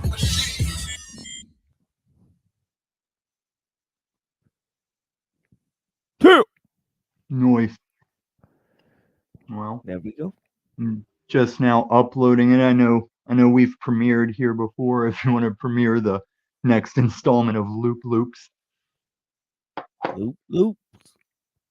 Loop Loops. The first commercial was Loop Loops. I'm just doing a series of commercials that any channel can use for their commercials. Just Paul Lupin, and it's a cereal called Loop Loop. Spinning. Spinning. This one features Hank. Whenever he was done with Hank.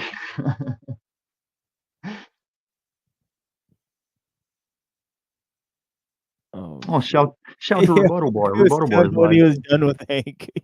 Yeah. I mixed it with the Hank's a man. I'm about done with Hank. I'd fuck with Hank any day of the week, you know? Where's Hank? Yeah, let me go drop Hank the StreamYard's link so that he could show up here because I definitely want to talk about the news with Hank. He had a lot to say about Shmuley's. Let's just say Shmuley is a purveyor, entrepreneur in the area of sexual devices or whatever the fuck you want to say. You know what I'm saying? Tom, how could you put that in more of a clear way? I know Hank. I used to be a connoisseur of this, but Hank's definitely our go-to expert on technology for sexual deviancy. Sexual deviance. Yeah. His torso and the heating element, probably a vibrator element. I used to be in that game over lockdowns. Was bored, had the money. That's how I ended up with the AI blowjob machine. Yeah. I think maybe some of our friends here will show up on our panel, but yeah, we'll see what happens. But yeah, these new guys got some new guys, man. See if they show up. Yeah, I'm seeing if I can drop this as private so that I can hit you with the link and it's the first place it airs. Yeah, I got you. Let's see what happens. Oh yeah, I'm gonna give this link to Hank. See if Hank will show up here. Could be that if I drop him the link, send him the bat signal, he'll appear. The black signal. Exactly. So we could talk about this Shmuley because Shmuley is wildin'. Did you see Shmuley on my picture the other day?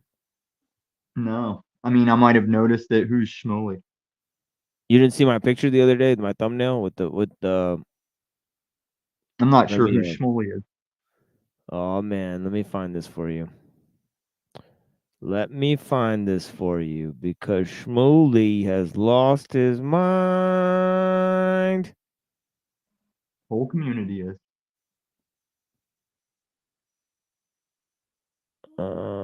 Okay, I can't find where I put this fucking tab, you know what I mean? I gotta pre-tabulate my own tabulations. But I have not done that so far as yet. Okay, here we go. Rabbi Shmuley. Yep. And let me see if I could point out. You know who Candace Owens is, obviously, right? Yeah. Yeah, Candace Owens, obviously. Um, you know, little lost black girl Hmm. in a little lost Jewish world. See, no matter how she's fucking up, she does drop clips I'm gonna use. It's just whether she's the one that posted it or not. It's usable. 10 minutes. Okay, we're 26 minutes into this. Let's go to 10 minutes into this. You see this guy? You see what he's doing? Oh, Derek Green's here. Is that Derek Green? You see that? Yeah. And he said that's Oh, okay. He had the nose. Yeah.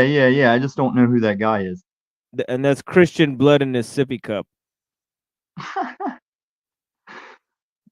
That's what he said. And his shirt has blood on it and money on it, and it says the Candace Jew. And then Candace posted this, and she said, "Good morning, dot." And she put this picture that this guy made for her.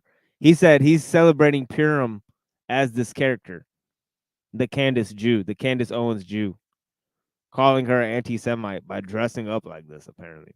So it was hilarious what he did. So he's sipping on that scissor. That's why my broadcast was called "Sipping on That Scissor," because sipping on that scissor. I mean, so sipping on that sweet Christian blood, the sweetest kind, because the white people are pure. They're pure. So you gotta have that sweet Christian blood, as Aleister Crowley actually said. He said, "Oh yeah, you need them Aryan babes. You gotta sacrifice some Aryan babes. Those are the purest ones. Blue-eyed, blonde-haired." And it's like, whoa. And also, he had Why a we're Jewish safe.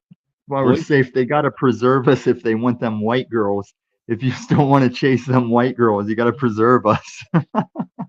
Gotta keep us in a zoo and make us breed. Even RBR Radio knows that. Let me grab this link real quick. Yeah, I became at some point looked down upon. I remember when the shift happened. It was actually during sometime in my alcoholic phase as well, where I became looked down upon by brown girls and sought after by white girls. And it was also the cultural change, because the white girls started doing yoga, and then brown people became sought after. Somehow we became back into the cultural alignment, right? So then white girls would suddenly talk to You me. threw in that little rant there. You went, know what I mean? You threw in a little rant there. You know what I mean? No, Feel man. me? No, man. You know what I'm saying? Yeah, peace to my brother Rand, Mikey. Blessings, brother. And You know, Hank claims that I don't know if he's Rand watching it. Yep. Rand's channel, I guess, is gone, and Hank's claiming that head on his. It's been for a He put while. that Yeah. head on a pike, as he claimed. No, his channel's been gone for a while. But yeah. That new Loops is in the back chat. Oh my God, dude! Flow State just wrote a paragraph for you, so you might want to read that on your off time, because he's straight up writing post-it notes out here. But yeah, let's see Read what what? it is. Post-it notes from Flow State. Oh, is it in the chat?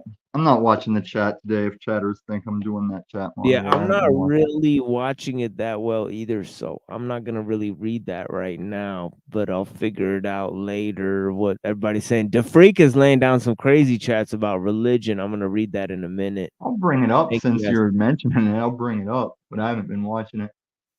Yeah, thank you guys for figuring things out with me together in a community setting.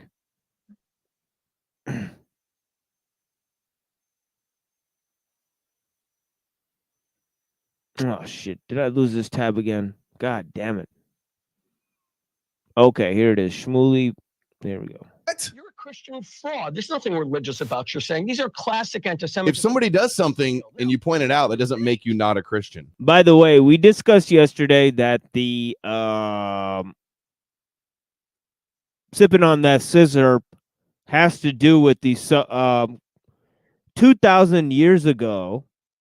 Okay, and I don't know if you know where I'm going with this, but it has to do with the blood be on us and our children that's written in the Gospels, and they said that, oh yeah, the Jews basically they eat Christian blood, drink Christian blood, and this is their way of celebrating this holidays of theirs, and that this is basically the blood libel myth transmitted throughout history, and this is why it is a root of anti-Semitism, that Christianity is a root of anti-Semitism.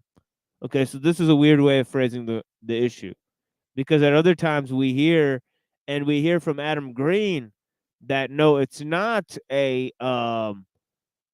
solely Christianity-based issue, because he's incorporated Christianity into his meta-level conspiracy that actually has to do with the destruction of Edom and Ishmael, right? We're going to fight with each other, and this is this great Masonic, Kabbalistic war, right? And it closely parallels this other thing, which is Gog and Magog, in the religious sectors, that they're talking about, which is a totally different situation seen by the British Israelists, right? So they got a lot of nerve drinking my blood on Shabbat on some old bullshit. On some old bull-ish. You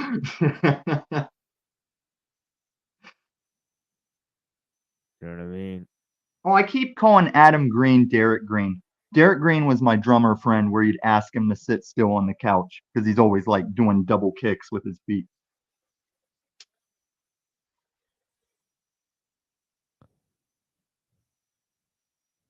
Adam Green.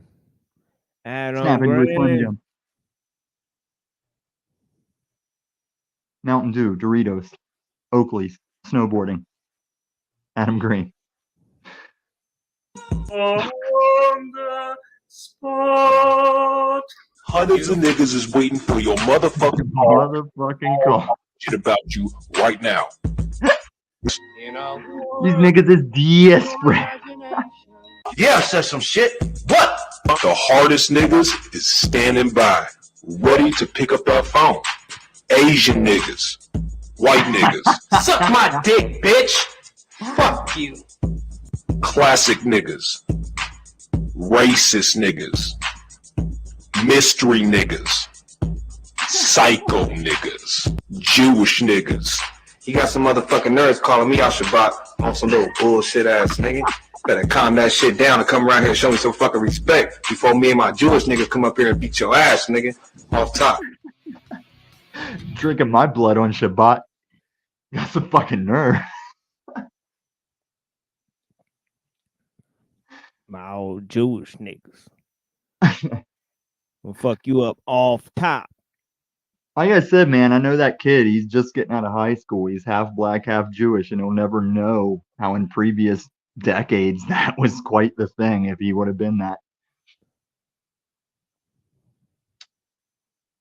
The murder of Jesus. I will do that in an instant, and you're going to lose. The Roman. Yes. What the fuck?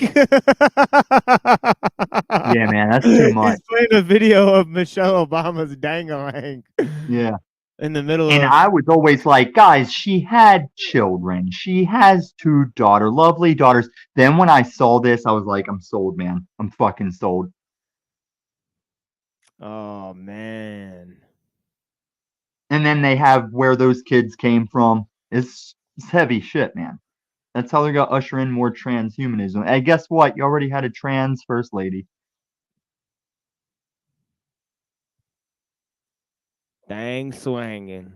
And I know you saw the one where her and Obese, they're on some kind of 2-person kayak or something, and she's just beasting out the rowing like harder than Obese. She looks like that Beyonce pic when Beyonce was like gorilla dancing with that girl face, like she was deadlifting 315 or something.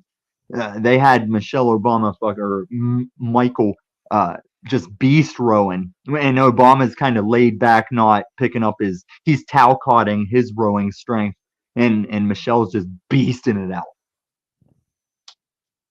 Yeah, if you guys are wondering what this is a continuation of the news coverage I've been doing, but Putin and Trump and Russia and the Messianic Jew situation and all the fucking issues that I've been covering.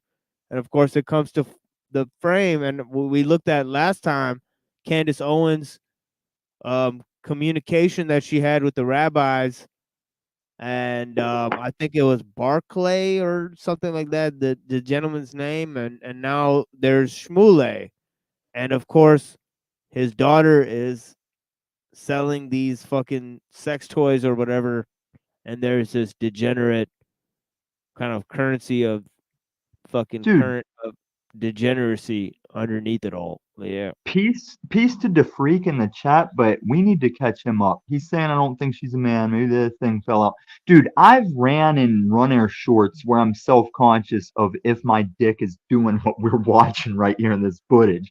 That's all man bouncing in them white light pants.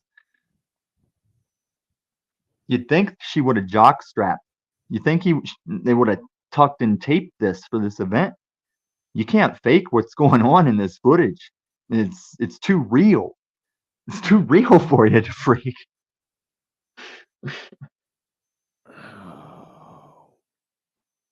Okay, well let's.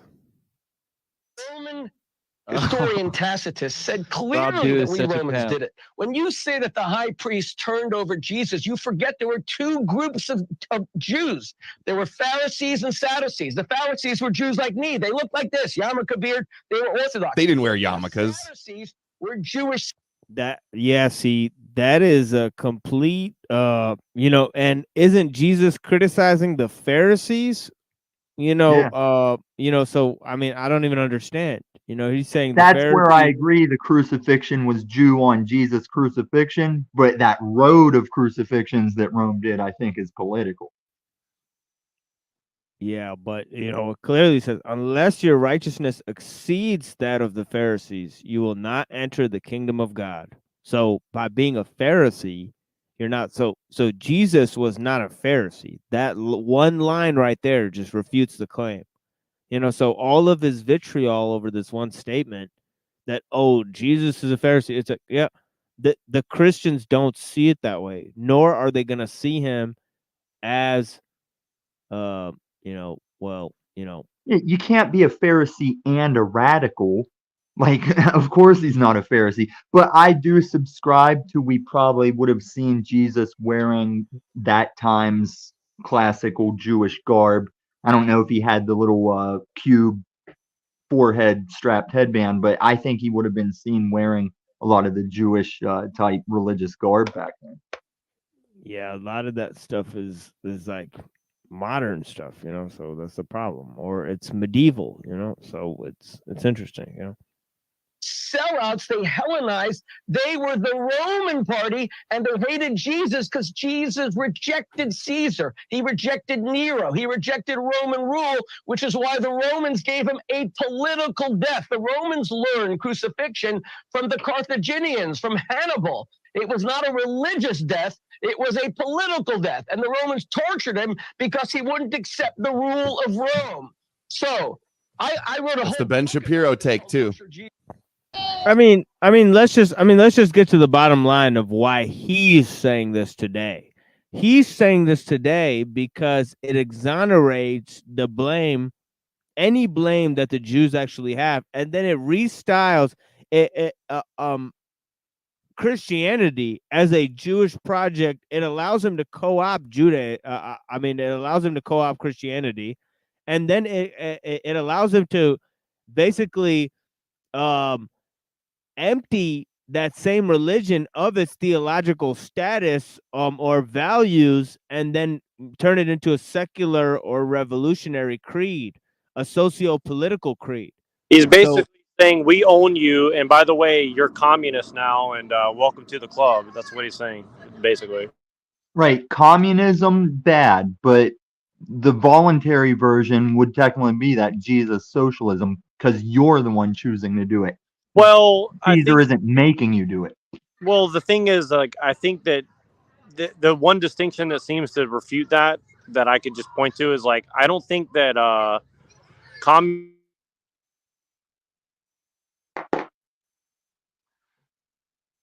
He on that heretic Wi-Fi connection, that heresy Wi-Fi.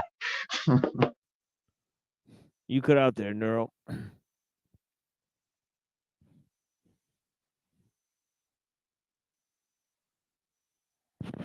Unmute him, Machine Lies, you Paul enslaver.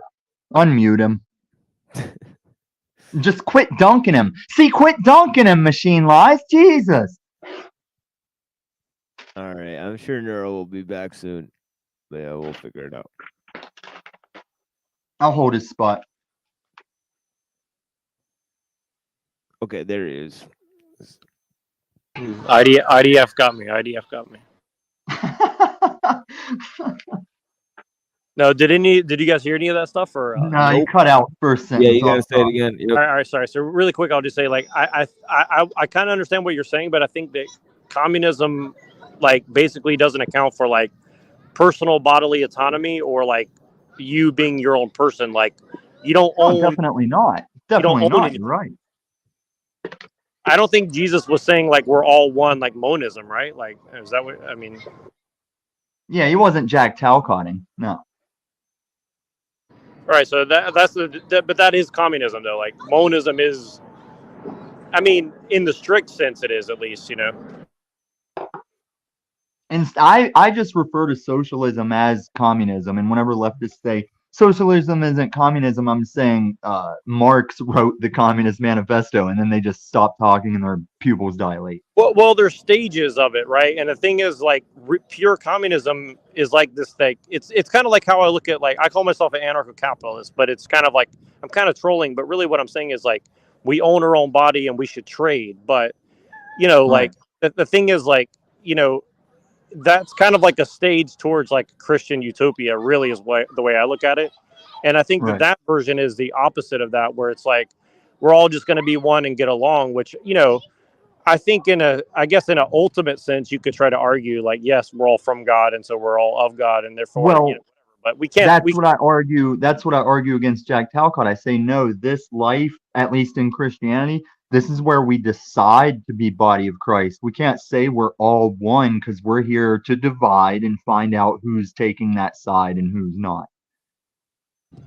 Yeah, I pretty much agree with you. I mean, you know, even if it ultimately is something else, like whatever we're here to do is that, you know, more or less. Like we're here to divide and, you know, categorize things to some degree. I mean, I think there should be a limit, which is why I'm, you know, kind of against technology. But I think at the same time, like, you know, we're here to kind of, you know, make distinctions, I guess, you know.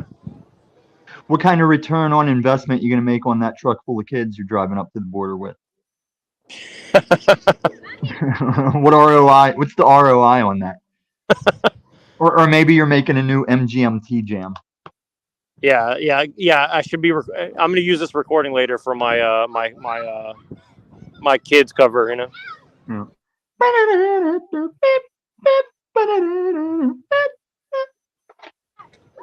So I missed a lot of what you guys were saying because there was like a church and I just kind of walked in, and so I couldn't really hear what was going on. But we were just hating on you, saying you like dicks and stuff.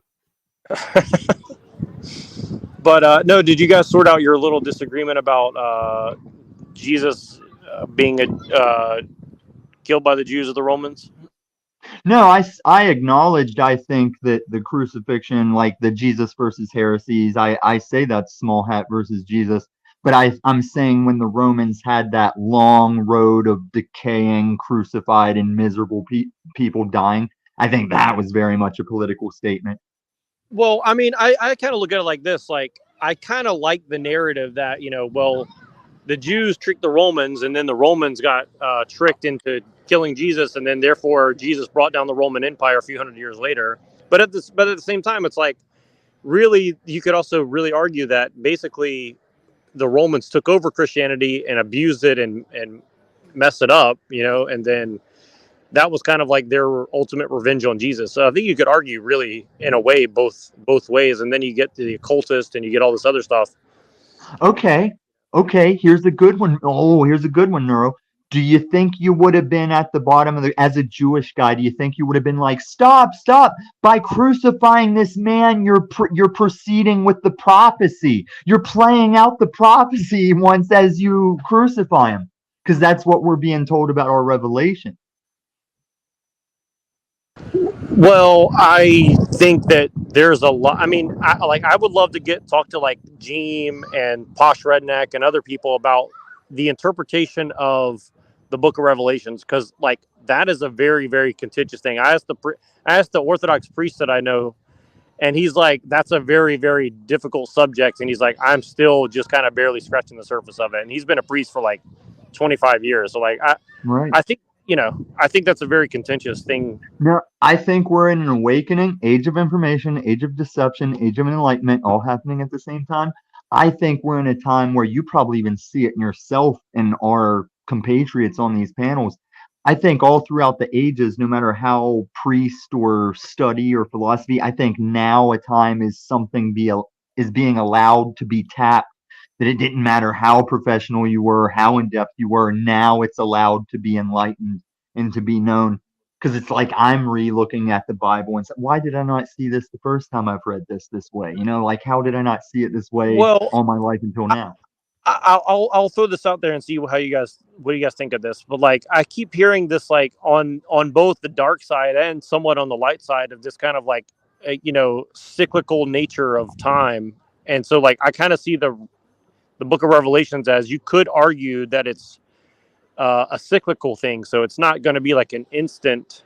It's maybe like a continual thing until the eschatology completes itself, which we don't know. You're talking about when John Thomas comes up and says he thinks Revelation's already happened, and I would be inclined to agree while still saying, but it's gonna come. Like what he says when there was the temple and the guy that had the fire come down from heaven onto the altar. I'm like, yes, the same way we could be in the post-millennial when Satan's just running back what he already did as the mark of the beast in the tribulation. We could see the revelations transpire in the Bible times, and it's still going to hit us in our revelation time. Like it's been shown, the Bible is always referencing itself and jumping back. So it's like it's referencing revelation things have happened, and we're going to see it come up again, I think. Well, in Orthodox theology, it literally says that God went basically into the past and like saved everybody in the past. And I guess I can't remember the exact way they put it, but in a sense, he kind of already completed the future, and we're kind of playing out the in-betweens, I guess, and so like, I know that's a little bit weird, and like, but see, here's my hesitancy is like, there's a lot of occultists that say similar things, like Kabbalists, Luciferians, Yeah, deception. He's had, this age, this in-between time you're talking about is Satan's time to go around and just plant close but no cigar versions. That's why you have all these people going, did you know the Jesus story was out like for this guy and this guy? It's like, obviously that close but not quite horseshoes. Yes, there's lots of similar stories. I'm not going to go as far as to say dinosaur bones were planted to trick you, but you see how many Jesus parallel stories there are to say, well, your Jesus story is probably just one of those. Well, yeah, and I definitely see a lot of effort to make Lucifer or Satan or some other thing like the good guy and all this too. So like I think it's a mix of different things. And like if you look at other, I'm not even going to get into this, but if you look at other like offshoots of Christianity, I'm not going to name it, but we probably have heard of it. I mean, a lot of that is really like twisting the classical story of Christianity into something else, and I think that that's all kind of part of the same thing in a way, Yeah, and that's whenever Joe Cool comes through, he's like, "That's dope. That's dope too." Woo! I'm like, Joe Cool, your emotions will lead you astray. Even God and Jesus warned you about. It's not about following your feels, Jack Talcott. If it was about following your feels, I would still religiously be smoking meth. and just pounding. Like my feels say this is how I'm getting to God is through these substances if I relied on my feels.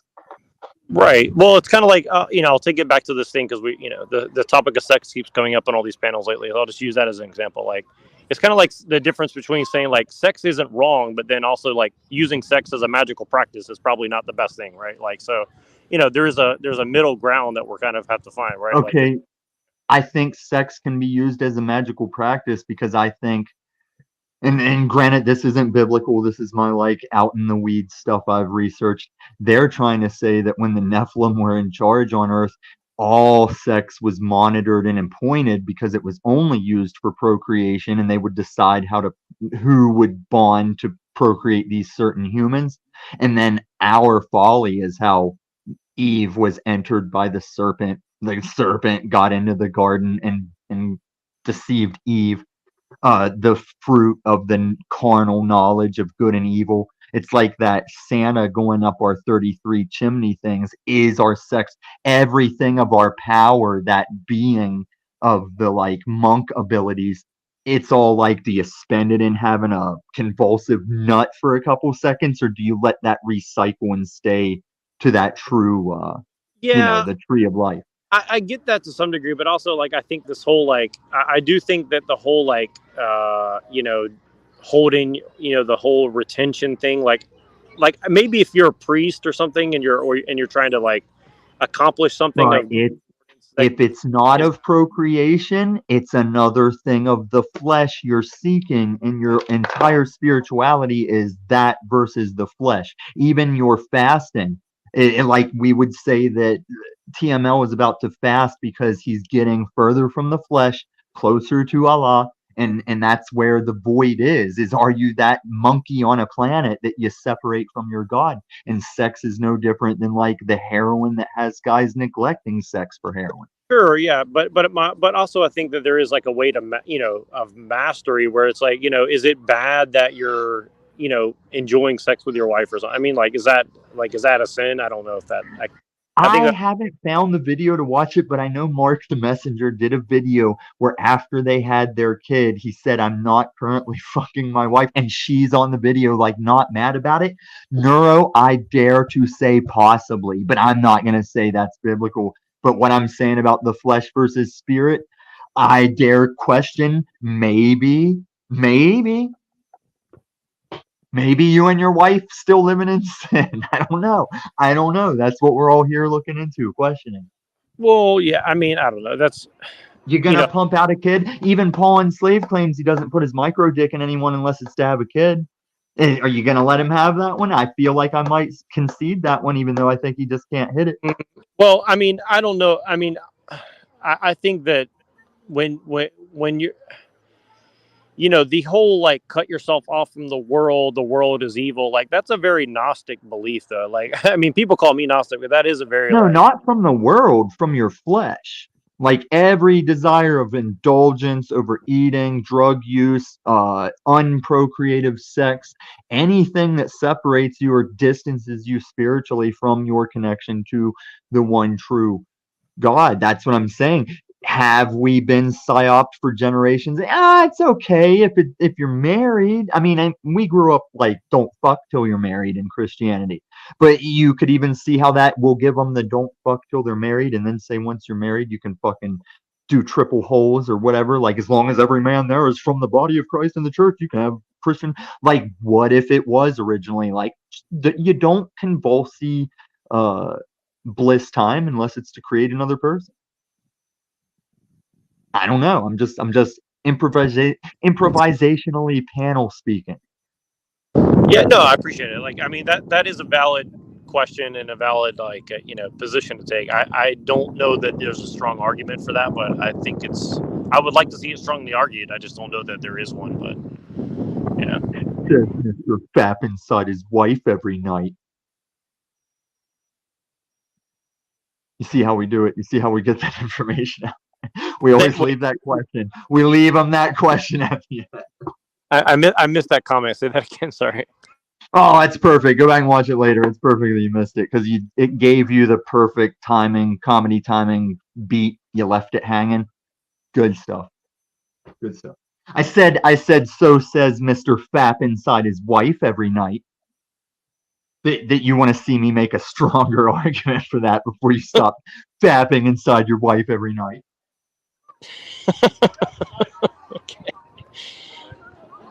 Yeah. I mean, I definitely don't. You don't want to go full schmooly or anything, but Yeah, we don't need the schmooly help. ROI thanks. on the truck full of kids. How many kids do I have? Must have been a lot of candy that they're just cheered to go to the border with you. Well, I'll put it this way. Like, this actually brings me back to a point I wanted to bring up originally, and like, I'm sorry if you guys already covered it, but like, what I noticed with all this stuff, like, let's just boil it down to this. Like, I could get into details, but let me just put it this way. Brass tack. I think a big part of what we're experiencing right now is more like they don't care what you believe. They only care that you, they like what I see is like whatever the left-hand path is, the evil ones, whatever they're doing, like they want you to be a Christian in your mind, but they want you to basically,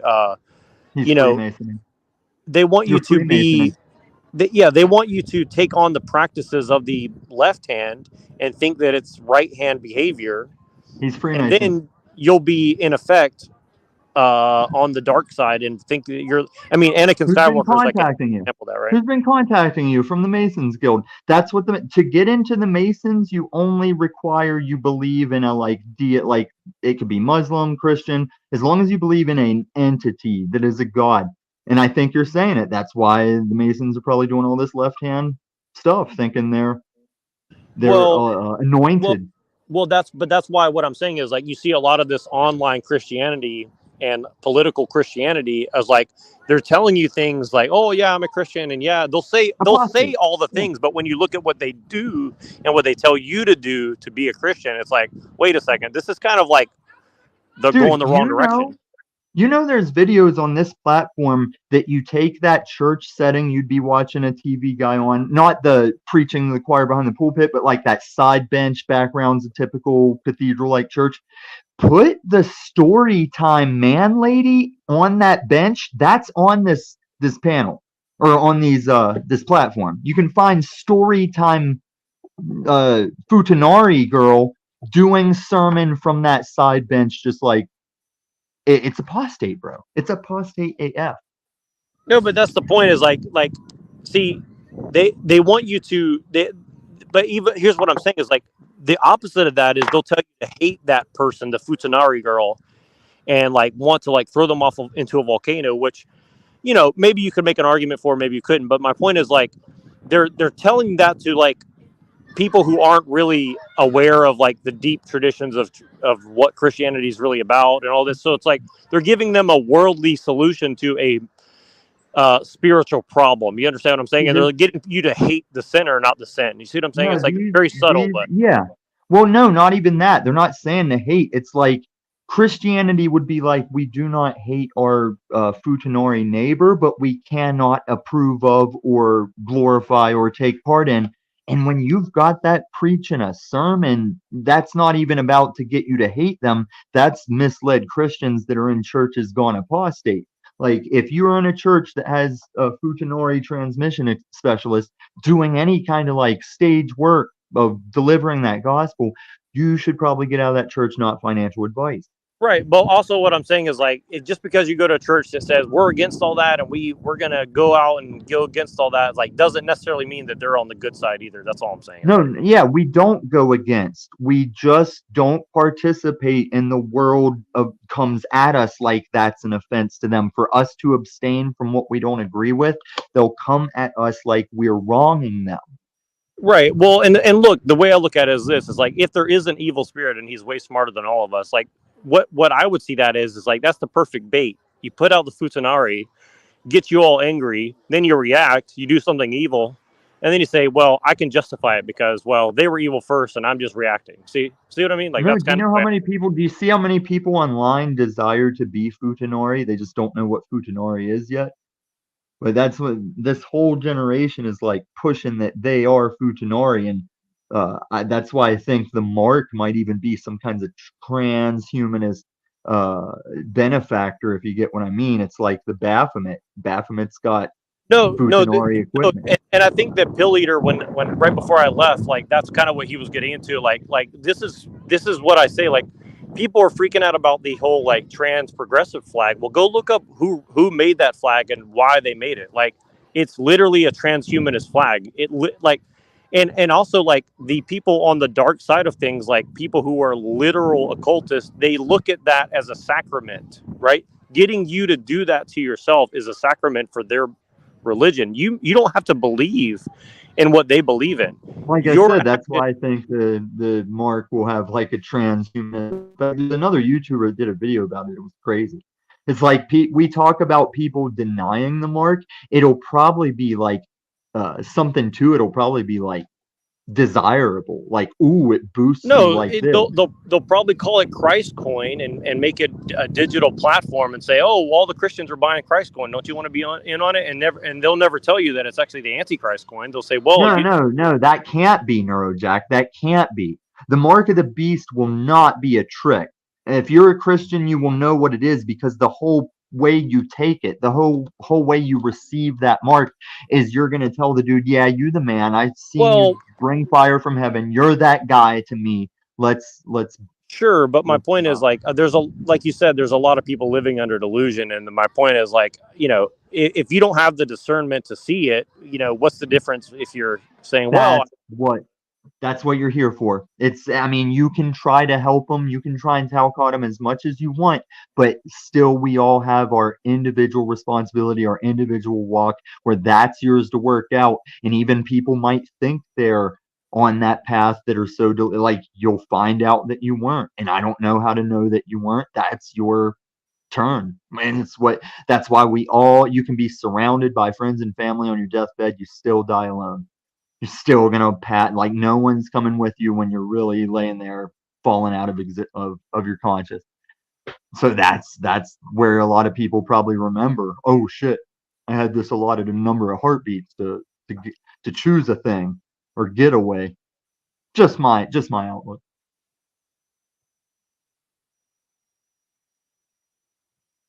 Yeah, it is. I wore a man's face when a man was in my chat.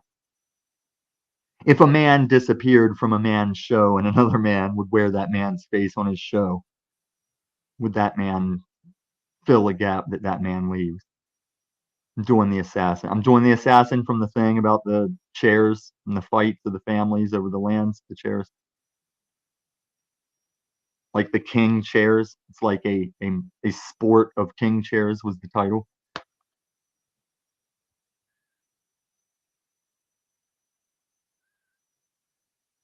I think TMO's making out with his wife in the chat. So like Jack walks in and TMO and his wife are making out in the chat. I'm up here talking about ripping Jack's face off and wearing it on my show for my birthday. Neurojack's got a truck full of kids. He's taking a border for investments on his off-grid land for his family to take refuge. Still going strong, Jack. Greetings. Thank you, brother. Hey, I haven't been paying attention to YouTube much today, but I just sat down, got my stuff scheduled, and saw you were going. Good to see you, brother. And I heard Tom, I only caught part of what you were saying. Dropping your name. I heard Tom up here with my name in his mouth. No, about being at the end, right? At the end, you realize it's only you alone, and you only had so many heartbeats in which to do what, right? We don't know. Get right with that thing, that thing you sit and sometimes you kind of get the shadow of what might be Christianity almost correct. When you get on those times, that thing, Jack, that thing, the one true, right? Not to steal, not to fuck your neighbor's wife, not to kill things, like, but I think whenever you're into it, though, that hippie guy that you think you're living the life of, the reason he came through is to say, don't do these other ones. Like, like we live in that time, the four corners of the earth. Find me a person that's never heard the Jesus story. And then that's part of end stuff, is you're in a time where before it's over, the four corners of the earth will get that Jesus story. I can't think of anybody that's not catching it. But we could be in post-millennial reign. You know I'm deep diving that post-millennial reign. What do you call it? Machine Lives, what's the word for it? It's like a one-word thing. Eschatology? Yeah, yep. And what's the thing of that word that makes it, this means post-millennial reign, or at the... Well, I was talking about different kind of formulations of that theme, and Right. kind of coming into this kind of larger umbrella of eschatology and what happens in the end times, and how there's conflicting views about that. Oh yeah. You know, Yeah. and also how it has to do with the invention of all of these new age religions, because there's this concept of millenarianism, and it kind of ties into what me and Pill Eater were talking about in the beginning of this kind of we wanted to I wanted to get into kind of the spiritual aspects of Nietzsche, where Nietzsche was headed with this kind of neo-pagan, we were kind of talking about how he wanted to reject Christianity and he didn't quite get there, and then he kind of got into this post, like this, he got used for postmodernism. That's the problem. But Yeah. so he got adopted or assimilated into a hyper modern formulation where he rejected modernity, essentially. The So way we don't think Jesus was actually a Woodstock hippie type guy, but he's been kind of turned into that in a way. exactly. So it's this kind of reformulation of everything. Obviously we saw on screen this repackaging, this Jewish version of Jesus, obviously standing up against the Romans, and then you have the other side of the coin, where they actually say that Jesus was invented by Rome to pacify the Jewish uprising. I don't know if you ever heard of that theory, So there's the other Jays side and theory too. uprising in the same story? Rarely. Well, really what it is it's kind of turning the whole theory on its head, and it's saying, well, actually, Jesus was used to pacify the Jews. So the religion is kind of a actually invented by Caesar as a device to kind of get those Jews to Romanize Jews. So you have the Nietzschean view, where it's to Judaize Rome, and then you have the other view, which is so you have all sorts of formulations. But it's interesting how the ancient and the modern are interlinked. So it's like, where are we headed to? It's like, we're just going in a circle. It's the divine loop. And I think we loop until we awaken. And when we awaken, we stop eating our tail. We stop eating ourselves. We'll awaken and move forward into different loops and different adventures. Yeah. The universe has a way of course correcting. You notice that it's like, that you'll be headed down a path, and it's like you'll get fixed back into what you were doing before, to kind of fix things, like that's where a lot of us are at this particular stage. It's like we're going back around to what we had before, in order to fix what was there, So, there's lots of examples of that. There's like the Matrix, the Back to the Future. It's like every movie is the same fucking concept. It's like going into the future with the past. You know what I mean? Essentially, you know what I mean? Intact. If you could keep it that way. And that is the ultimate lesson of prudence or whatever. But yeah. Yeah, our poll, yeah, blessings. Oh, faux pas. Spamming the chat from the panel. Like a party foul. Oh. So what's Adam Green really about? Because I accused him to his face. I was like, I feel like you're just the foundation for all Abrahamic religions having to hide and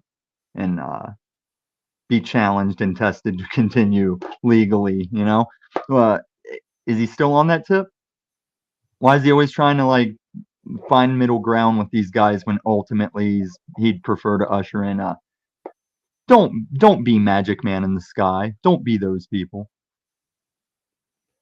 Well, it's interesting because he started off just discussing 9/11, those issues, and he moved into Israel and Zionism and that topic, and then he moved into the theological landscape and Messianic Judaism and the ties of Messianic Judaism to evangelical Christianity.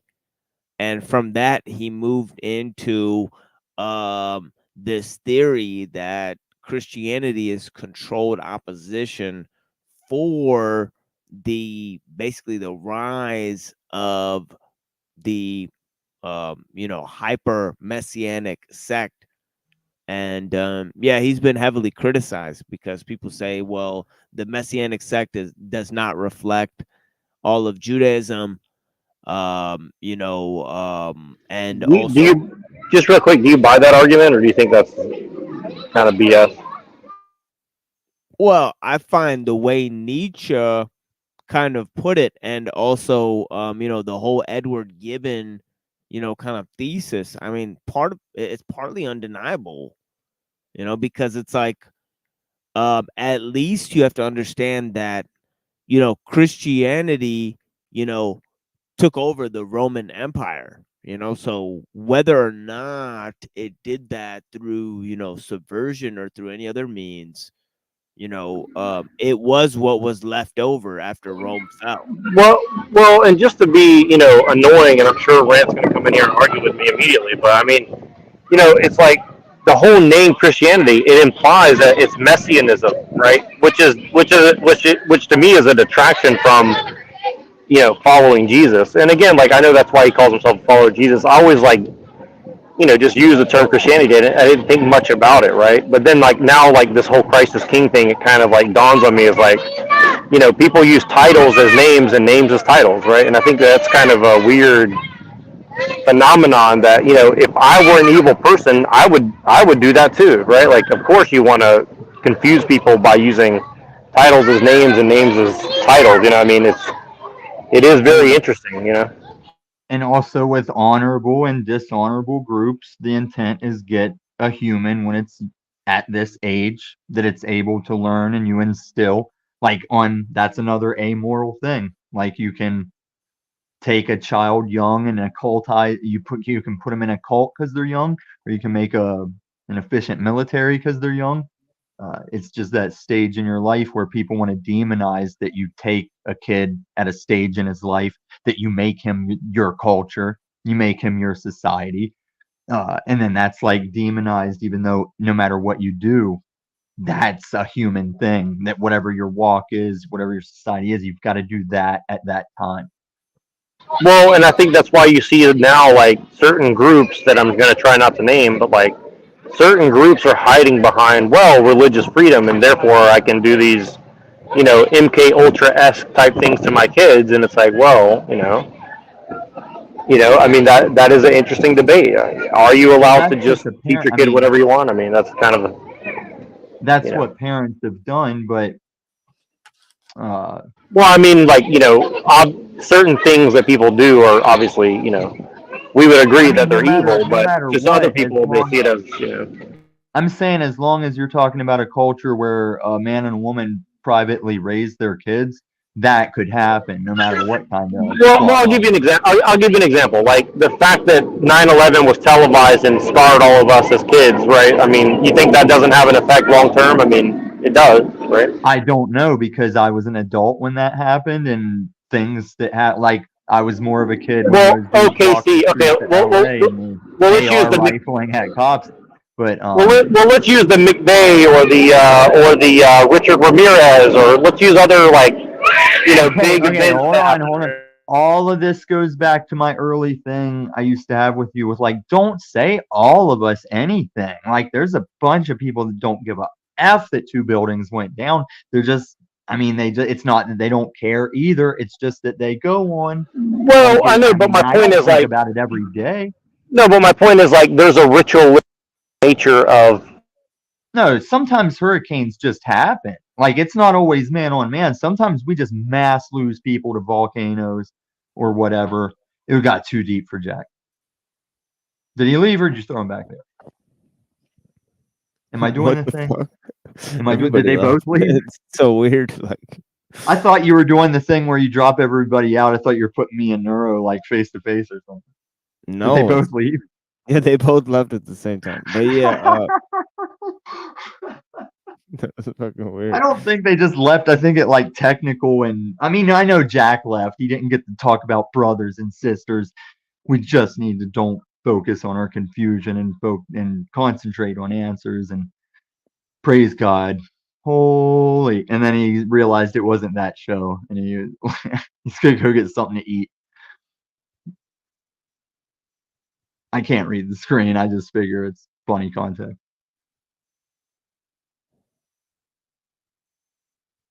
He slipped and left his grad. I'm too high for that shit, man. He left his gratitude behind. He left it on the seat with a nice note. Yeah, Neurojack is like, he gets to this part near the border where the phone reception gets spotty when on this route he take kids to the border. Oh man, I gotta walk my dog or something. I'll be back for like probably a last hour or two of your typical ship stream. For sure. Now this will open up this segment where other people will come up that were waiting for me to leave. Not likely though. I'm as much hated as you are. You'd be surprised, but yeah, it is what it is. But don't forget that last link I dropped is if you want to run it. It's just the new Loop Loops juices. Bees on me.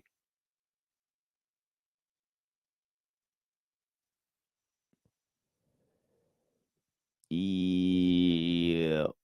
Basically, IDF got him. So, you know, happens. You know what I mean? Hand raised. High over here. What's that about? Canuck?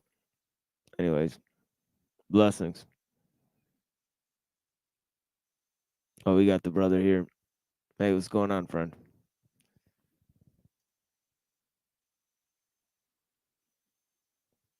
Greetings.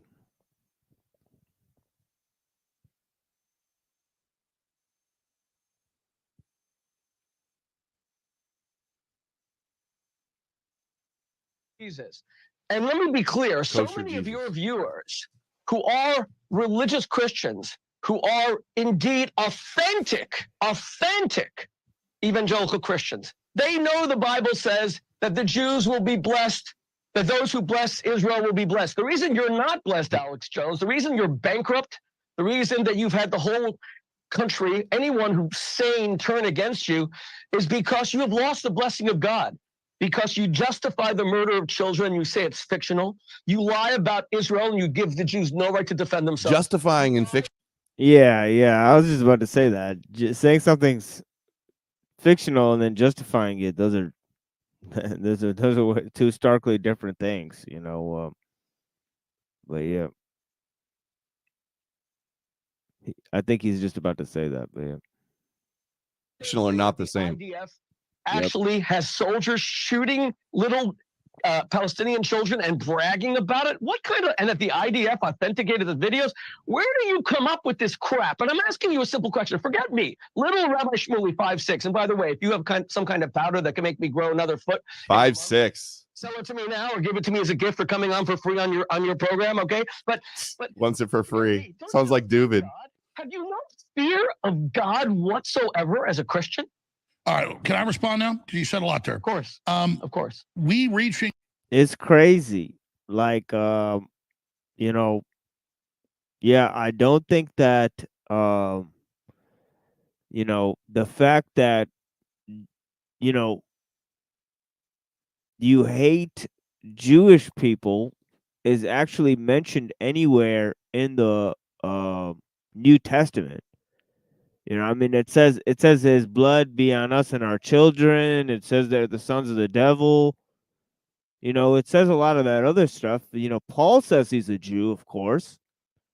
But so there is a little bit of saving grace there for Jewish people. But is it, totally Jewish? I mean, is that what's going on? And then is that the emphasis of the claim that if you actually hate Jews, you're unchristian because Jesus was a Jew?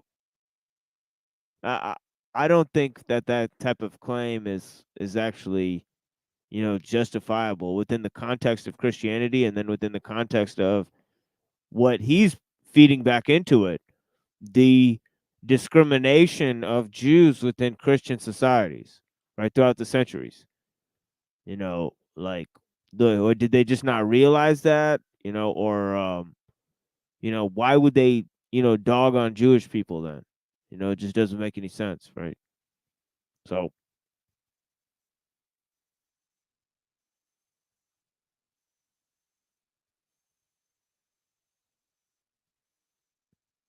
people are more successful than ever. All I get is just insane love. I went to a major sporting goods store yesterday, and every person came up and loved me and told me keep going. And I'm just pure love. Yeah, he's like the most popular guy on the right. Telling the truth, reaching out, not him and Tucker Carlson about us. As for Candace Owens, we discovered Candace. Paul Watson and myself were the first to have her on like 10 years ago. And it had nothing to do with Jews. We weren't talking about Jews. She wasn't talking about Jews.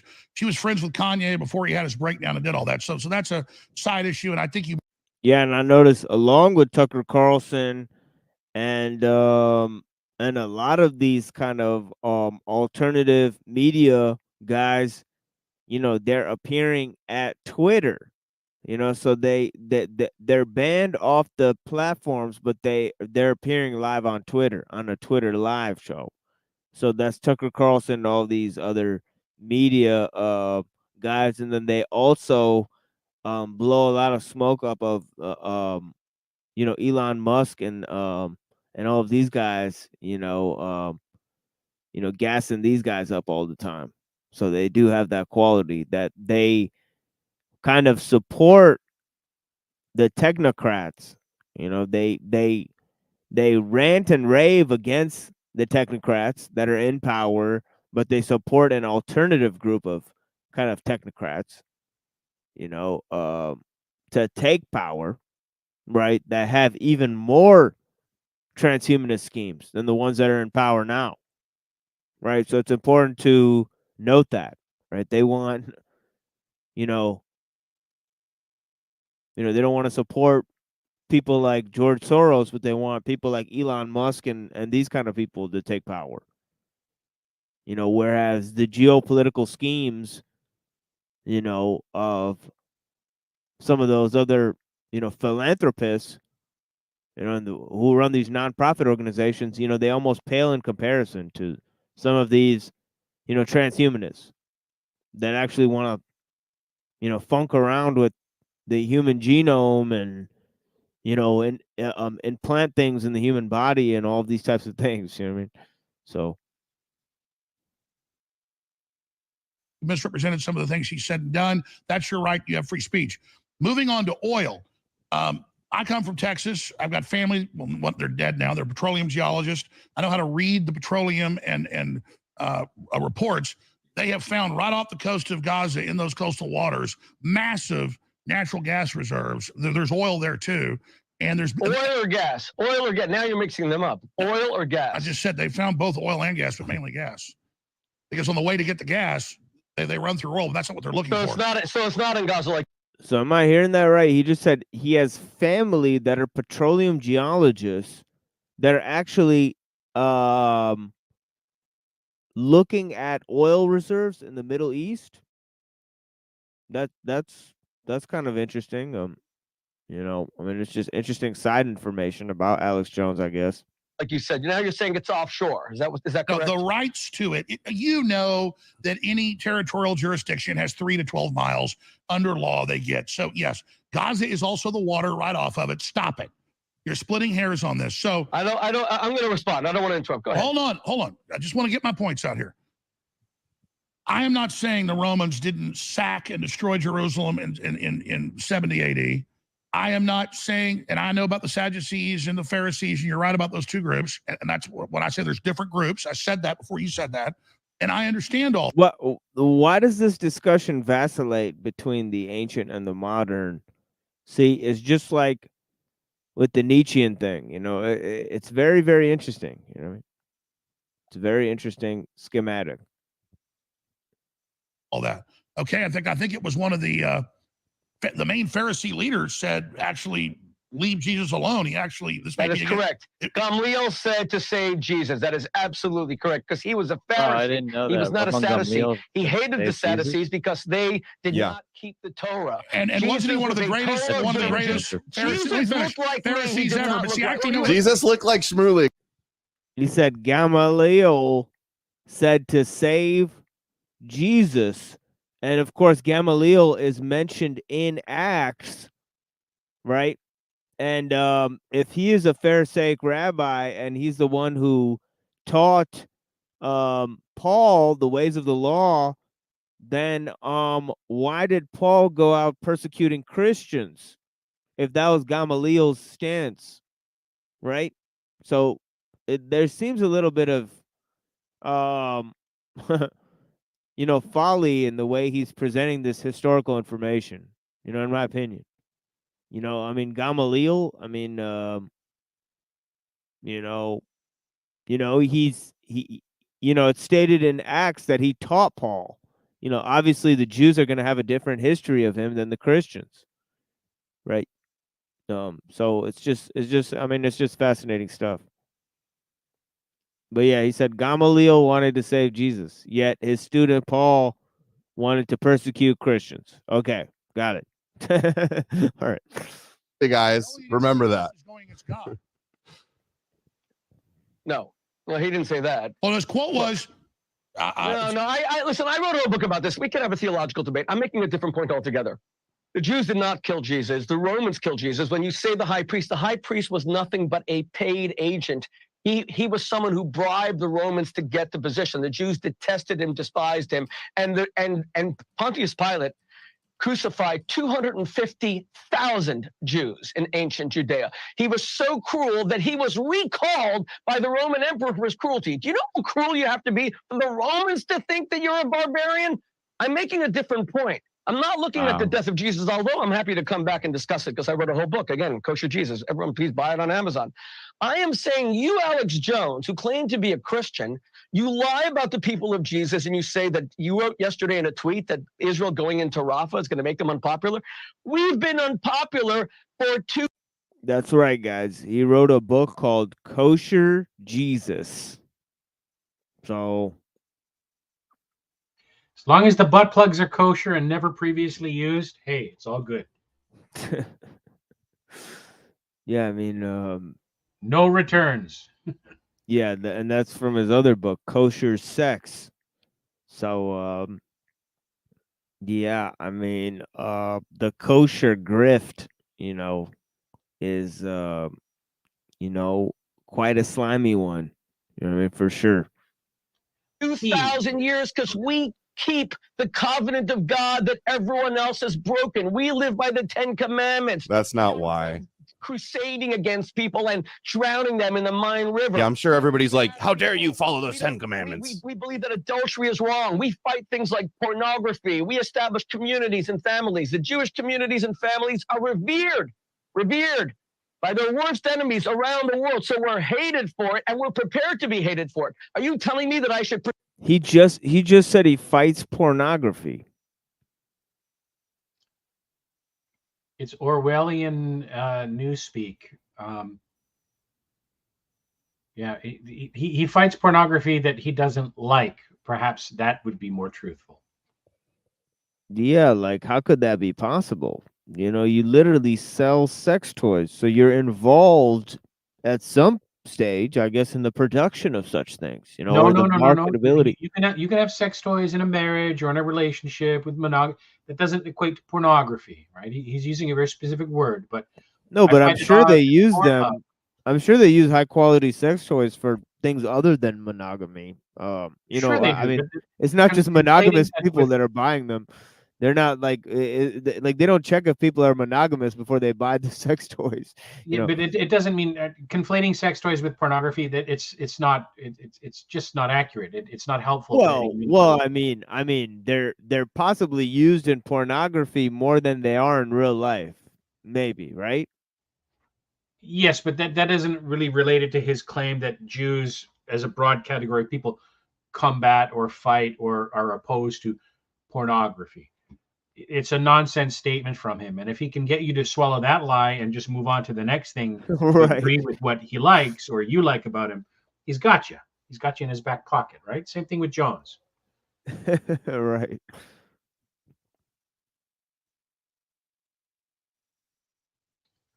This guy Shmuley reminds me of that New York mayor who showed up on TV with a hamburger and French fries at 10 in the morning going, you want this juicy burger? Go get your shot. Is it too early to eat a burger? No, I'm good. He looks at the guy. I'm good, like hamming it up. I can't imagine what kind of shit they got on him for some fucking high table senior. He says, I want that one. The mayor, yeah. Tell him to go debase himself in front of the filth spattered peasants. Yes, tell him they can get their shot if they get a hamburger. Go. And that's what the fucking guy did. Did you see that? The height of COVID. I think Mayor de Blasio, is that his name? He came on TV and was talking about, you want this juicy burger? You want these fries? It can be yours if you get your shot. Yeah, and we're not giving any medical advice, but you know, it is what it is. No one was coerced. You know. Yeah. Pursue your popularity, that I should go and lie about whether children died in Sandy Hook because I might get more viewers and sell more supplements. Schmoley. Don't give me this popularity stuff because I don't give a damn if I'm popular or not. Yeah, right. I care if I'm right with God. Do you? Do you care if you're right with God? I feel good in front of God. Do you? Do you? Do you? Be very clear with you. If you go back to Sandy Hook, like it discredits me. Everybody knows, this audience knows, I barely ever talks about it. Pure bull. It's all a big globalist, thing that demonized me. 12 years ago, too. Parrot if you want. Let's talk about the reality. You just said that the Jewish people battle pornography. You're the guy on Howard Stern doing all this wild stuff. You're the guy in videos you release yourself. It looks like your grandson or some kid that you're table dancing on, grinding on him. You're grabbing, I think it's your granddaughter's or a little girl's breast.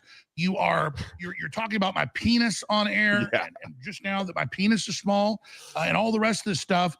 And you're sitting there, are a famous guy for being, let's just say, wild. I wasn't going to raise the fact that you got kosher dildos and butt plugs. I would ask you, are you wearing one now? And then you tell me. That's actually frightening that he's explaining this anti-Semitic myth to children who are possibly going to be scared of. I mean, I would imagine they'd think of Christians as monsters after he explains this to them. But yeah. Not only that, but look at that still. Look at the way the kid is looking at that shit dangling off Shmuley's face.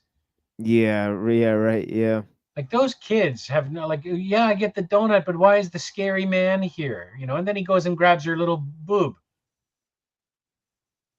He pinches her breast. You have a That's a good one. May I answer? Yeah, go ahead, Mr. Buttplug. Right there, right there. May I answer? Okay. Do you have a model called the God. Holiness? Well, are you going to interrupt me or can I answer? No, go ahead. You've got fair time. No one will say I took over time. Go ahead. Okay, but don't interrupt me. You know, how is he possibly going to respond to this? It's beyond belief. I mean, he just hit him with this. Oh. It's kayfabe, as I mentioned before. Kayfabe. It's professional wrestling performance. Kayfabe. Yeah, I mean that was some shocking, I guess, claims made by him. I guess I mean, he could tap dance all he wants, but this is going to be a little bit of a strange and awkward explanation at the very least. You spend your time fighting gay men and gay marriage and saying that they destroy the covenant of marriage. Last time I checked, this is not to be personal. You are divorced and remarried. I applaud you for being remarried. Do you know why people get divorced? You know why people get divorced, Alex. It's the loss of desire. It's the loss of sexual connection. I wrote an international best-selling book called Kosher Sex. I could not be more proud of it. I hope all of your viewers will buy it. It's about husbands finding erotic desire in their wives so they don't have to go to porn and all this filth. And some couples, if they need the novelty items, I don't care what they are, if in order to keep the spark alive.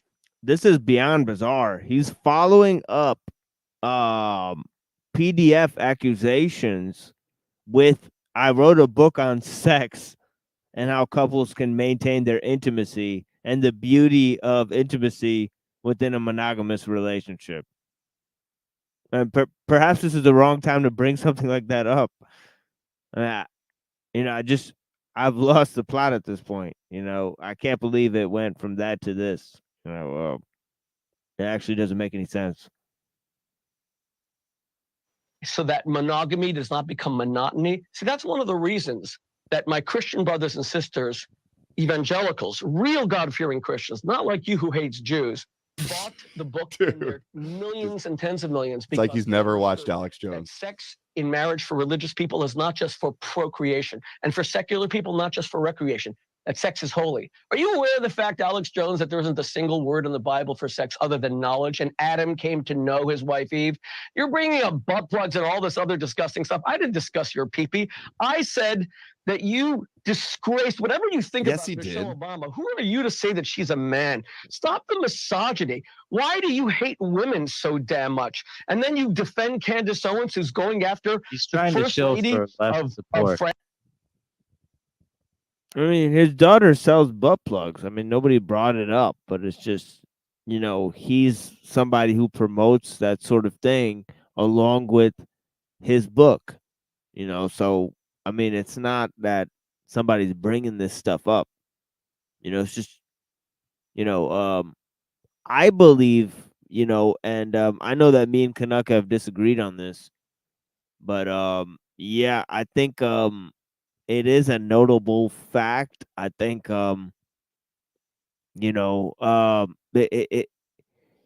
it speaks to the kind of rabbi he is, I guess. He's a kind of modern iteration of a rabbi, and I know that people don't really see it that way. They see religion on a spectrum, but I think that the purity of whatever we have in terms of Judaism is possibly limited to the Torah and and maybe the Tanakh, and not the Talmud and the Kabbalah and all these other sources and these modern sources.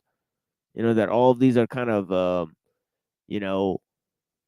reformulations and then maybe corruptions, of something that was originally probably started out with pure intentions or something like that, or was a creed for a people of a time that has been forgotten, but I don't know what in the sort of modern version of Shmuley's form of Judaism, what it's actually suggesting, and it has been a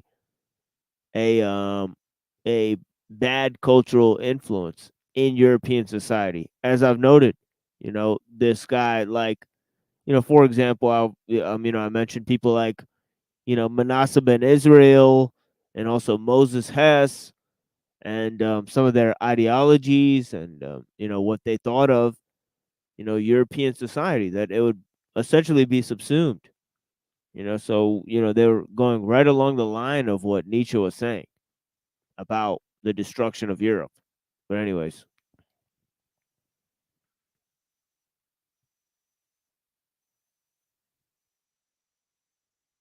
And saying that she has male genitalia. You guys have a sick obsession with people's genitals, and you tell me dancing with my. Wait, no! You said you wouldn't interrupt me. Wondering if somebody's trans doesn't mean you hate women. You make fun of the fact that on Purim I'm dancing I with want Alex my to push on it if grandson he and supports holding gay my marriage. granddaughter, and your pedophile perverted brain goes to holding my granddaughter as a form. Come on. How much hatred do you have of Jews that you have to go that low? The sad thing about you is that you're not a stupid man. You're actually very smart. But but you're so defensive, you're so insecure that in order to protect yourself, you already hit below the belt. So let me repeat. So funny. I am proud of any novelty items that we sell that some married couples need in order not to get divorced, in order not to turn to porn. Okay, you just got more time. You just got more time. You just went 3 minutes. I'm almost done. I'm getting 4 minutes. I wish you didn't get divorced. And maybe had you read my book, instead of degrading sex and saying that sex is always filthy, me and Pamela Anderson wrote a book against pornography called Lust for Love that was an op-ed in the Wall. Him and Pamela Anderson wrote a book. Man, can this guy, like, the more this guy talks, like, the less likable. You know what I heard there? I heard he was like the way I've seen how things work and how they don't work. What I've done with my products is actually really contribute to the positive side of marriage. Which is okay, that's all.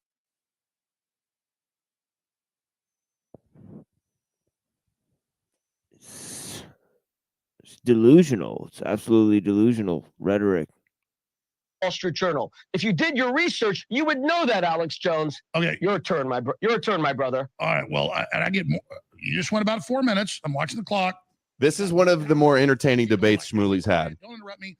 You've interrupted me more than I interrupted you. So don't do that and act like you're being interrupted, or I'm going to have to spend time pointing out that's being said. Listen, I do believe you sell butt plugs. And you go, you're the one talking about disgusting butt plugs. You're the. What do you mean you believe? And why did it sound like he was denying that earlier? Because he's like, you're the one that's bringing up butt plugs. And then why does he start laughing when he says that? This is some WWF, like, this is actually, like, strange. Like, he starts LOLing right when he mentions the butt plugs. I mean, this is actually propaganda drama. Yeah, it's like very deranged at this point. It's actually crude, and deranged, and staged, One that shot a video showing a witch's nose saying it's my penis and putting it out to millions of people. You're the one that sells butt plugs, and then I'm disgusting to ask about the butt plugs. Here, I'll give you more time. Tell me. I couldn't care less what a husband and wife do together, whether they feel they need novelty items. I don't know why you're alighting on that. It's my daughter's company. I'm very proud of her. Any husband and wife who want to use novelty items, many don't want to. Any husband and wife that do what they need to keep the fire and passion alive in their marriages so that we avoid divorce, because I'm a child of divorce. Your children are children of divorce. Maybe you could have avoided that had you not had such a disgusting, rancid view of sex. Porn is gross. Adultery is gross. The Bible says, thou shalt not covet thy neighbor's wife. And you know what that means, Alex Jones? That you should be coveting your own wife. And that's what I teach people to do. I have saved thousands of marriages from the divorce. So he apparently took the nose off and made another video where he compared the nose to Alex Jones' reproductive organs. So that's what he's pointing out there in that video. So he's actually a very strange, using very strange tactics to quote unquote debate people. You know what I mean? He's a very prideful man as well. You notice everything is, I wrote a book and I did this and I saved, and he's very prideful. Divorce courts from children being involved in custody battles Okay, like your stop. kids were. We're going back and forth. Thousands of marriages. You got How 4 many minutes. I marriages could have have gone you for 4 minutes. saved with your, We're with going your, back and with- Not every divorce is because of sex, though. Let's get real. Is that really what's on your mind? Butt plugs? You're the one on TV talking about my penis to 5 million people. No. I said that when you degraded I wanted Michelle to go back Obama to by like some saying that she had a intellectual bulge. stuff. I know. What's good for the goose is good Come for the on. gander. Stop Yeah. degrading. Dildos, and You don't like Michelle Dildos Obama's and policies, fine, but everything. you That's don't right. pills. think she's a man, honestly?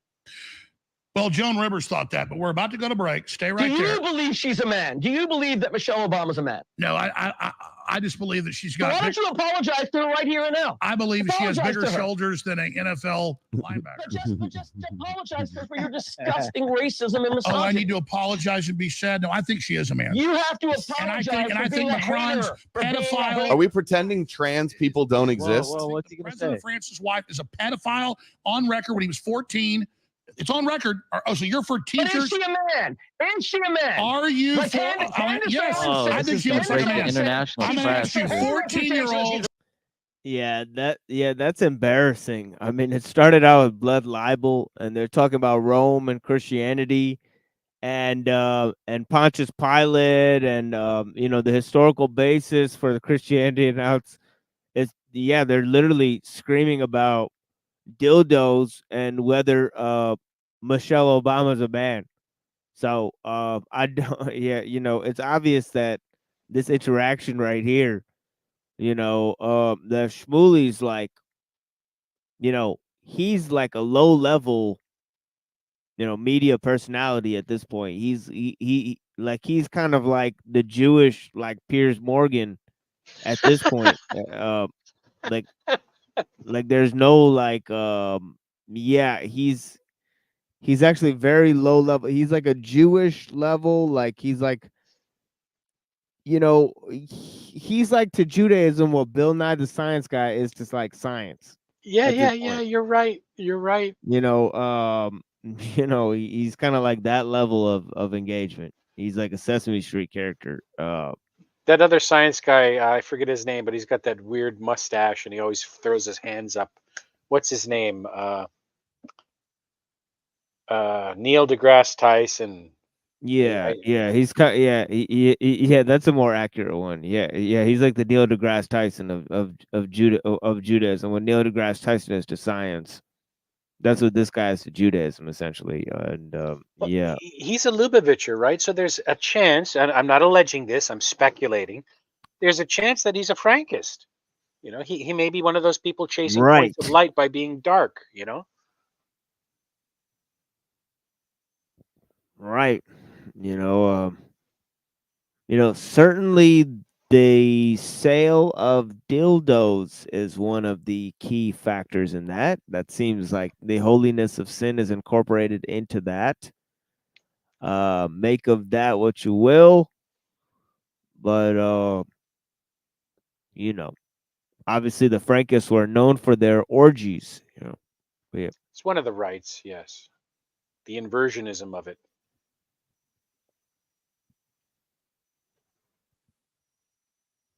They both got their fingers out. Sex with 14-year-old students.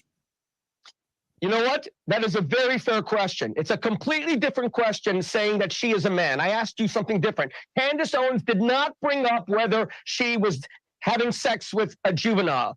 Candace Owens said that she is a man. I'm asking you, and Candace Owens said, I will leave my show and give up my professional reputation if I'm proved wrong. I'm asking you, Alex Jones, is Brigitte Majon a man? I think she's not just a man. He's a pedophile and he's ugly. He's got a big old Adam's apple. And I believe the president of France's wife is a disgusting pedophile. It's been sold okay. for 6 That's months. a pretty like. It's our number 2 bestseller. It's X3. Can't argue about that one, dude. Pardon me. Whoa. That's hot. Pretty hot, interesting segment there. Wow. I love how he brought up the killing of Jesus, and you're not a real Christian if you're anti-Jewish. That's amazing. Calling him a anti-Semite is just amazing, especially since, you know, for years I've been talking about how he's, you know, won't criticize Jews in his. Yeah, that's right. Jones is like, you know, one, you know, he's basically somebody who's a Zionist. You know, he said that Saudi Arabia and the Chinese, the Chicons, did 9/11. You know, if you could wrap your mind around that statement, you know, that Saudi Arabia and China may be working together, you know, That's plausible. I don't see how that is a crackpot idea. That's yeah, quite plausible. I would like to know the inroad to like how, you know, there's a link between the Arabs and the Chinese. Yeah, Well, the lay that Arabs one and on the me. Chinese are linked together in BRICS, and they have financial interests. They both realize the value of gold. They both realize that the petrodollar is on its last, you know, cane. Its legs have given out. It's on its last little bit of cane. And it was the Saudi bin Laden group, I believe, that was involved. I think in they had access to plans for either World Trade Center 7 or the WTC buildings themselves. I've got a little snippet from about that. But yeah, the Bin Laden group, an architect from the Bin Laden group was involved with the World Trade Center buildings when they were being erected. So there's certainly a link there. They would have structural But do you information and think? diagrams. But do you think they would do that independent of the Bush people having knowledge of that? Independent of it, I don't think it's likely. It's possible. I don't know if it's also plausible, but I don't think it's likely. There's a lot My of 9/11 connections. thoughts are that it was kind of an inside job to help usher along the Patriot Act. Right, It was right. essentially I a mean, coup. yeah, I mean that makes sense. But then if you go to like, I think there's a lot of collusion between the U.S. and Saudi Arabia as Oh, well, 100%. right? 100%. Yeah. Absolutely. So then it goes back to that where it's like, Especially with the well, Bushes and their oil money. And of right, course, right. the Saudis are a check against the Iranian 12ers, right? The Saudis want a check against 12er Shiism. They need a check against 12er Shia. I They think certainly don't most want of the that is fire. staged too, because I don't think the Saudis are really that invested in preserving some sort of religious heritage. I think that Wahhabism is sort of just a you know, like what it is it's sort of like the Lubavitcher version Yeah. of Islam or whatever. It's like Protestant Islam or whatever. You know, it's like They need a home team for the fanatics in their, you know, with political power in their own society. So they need a home team. It's like soccer. yeah. I mean, but yeah, I mean, I don't see. I mean, again, I don't see the Chinese front and center in that. You know, but Jones seems to put them front and center in everything. You know, he said the Chinese run Hollywood. He actually said the Chinese run Hollywood. Did you hear that one? I haven't. I don't think the Chinese run Hollywood, but I do think they exert undue pressure in how some movies are made now simply because of market forces. Your money can't recoup a lot of money in China. You're not probably going to do as well as your superiors want you to. So, you know, you look at some of the Star Wars movies, the actor, the British actor who played, I forget the character's name, but the man himself is a black man, and he was kind of airbrushed out of the photos for advertising in China and so on.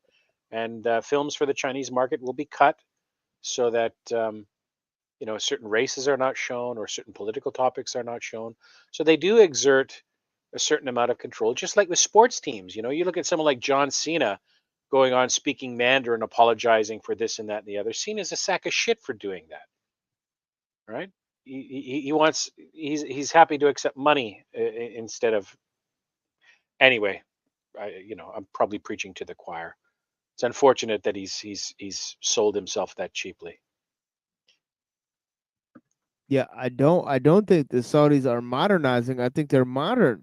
You know, they're modern in every sense of the word. You know, Dubai, United Arab Emirates. You know, The these are Saudis modern. just recently allowed women to drive, though, right? And there is still a lot of old school just gender inequality there. yeah. Yeah. That's just the facade of things. I'm talking about the technology and the science and all these types of things. You know, like Oh, where actually the rubber meets the road, scientific research and all those types of things, and adopting infrastructure. of course.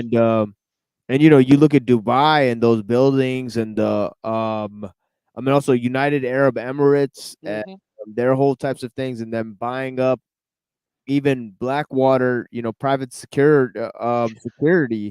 Well, You know, they got that Aramco money. They've got those Aramco contacts, and it would make perfect sense for them to be in bed financially with the Chinese to help with the Belt and Road Initiative, because that ties into Africa. That's good for the Saudis, because if they can extricate themselves from primary not allegiance, from primary cooperation with the U.S. as the U.S. wanes or changes its status, they can be much more careful. Like old Samarkand, the Saudis might be able to dominate Belt and Road trade east to west if they play along to get a cut.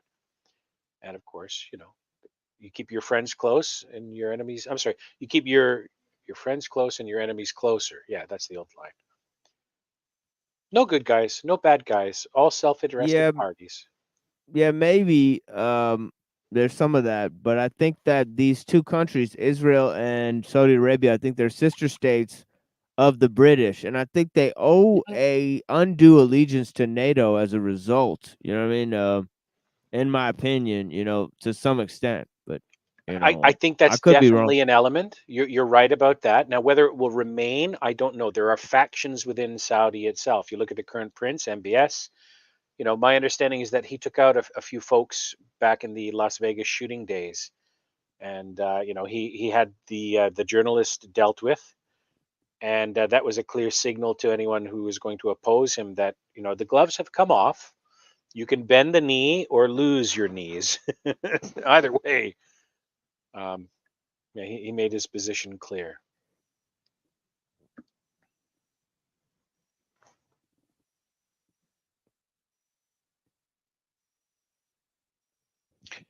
Curious, machine. Are the Dale Bondis primarily uh, kind of geographically limited to Pakistan and Afghanistan and that area, or do they have any presence in Saudi and UAE in the Gulf? I think there's some crossover between certain of these factions that you see, uh, you know, in Southeast Asia, these Mhm. religious factions in North Africa. But I Okay. don't know if they really spread along any other lines. Like I know there's Ahmadiyas and stuff in North Africa and stuff. Um, Okay. I don't know if really and obviously, you know, Indonesia and those like Malaysia and those countries, they'd have it, you So know. it's primarily Asiatic then. It's an Asiatic strain. Yeah, yeah. I don't really think a lot of Arabs have that conflict, you know. The Arab thing is more like Sunni Shia, like that type of thing, and they have bigger conflicts based off of their own families and stuff. They're really like family centered and like family oriented people still. Yeah, I think Neuro is having a problem with his audio there. Yeah, I think he'll be It's back. clans in Saudi, right? I mean, the House of Saud allied with the British or whomever else, and they were successful. But yeah, there's a lot of clan warfare going on still. Yeah. Rivalry, I should say, not open warfare yet.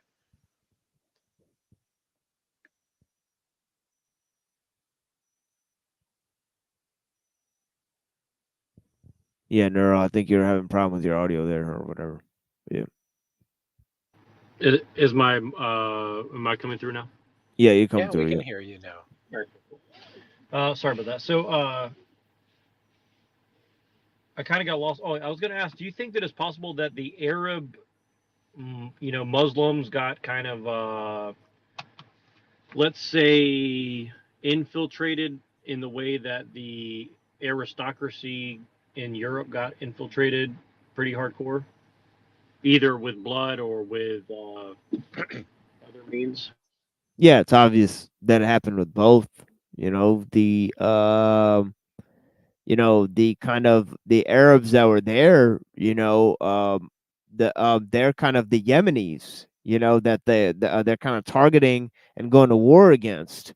Those are the real Arabs that they're actually fighting against. And the people who encamped in the Saudi family, they're actually not from that region or whatever, so they're actually, yeah, they're foreign, both in terms of blood and in terms of ideology, and in terms of religion, because of course they uh, made this Wahhabist sect that was actually from this guy Abdul Wahhab, who's a modern Islamic theorist. So this guy Abdul Wahhab and the kind of Wahhabist kind of form of religion, the Salafi and the Wahhabist strain of religion, that is the one that's being followed by all of these online Muslim debaters.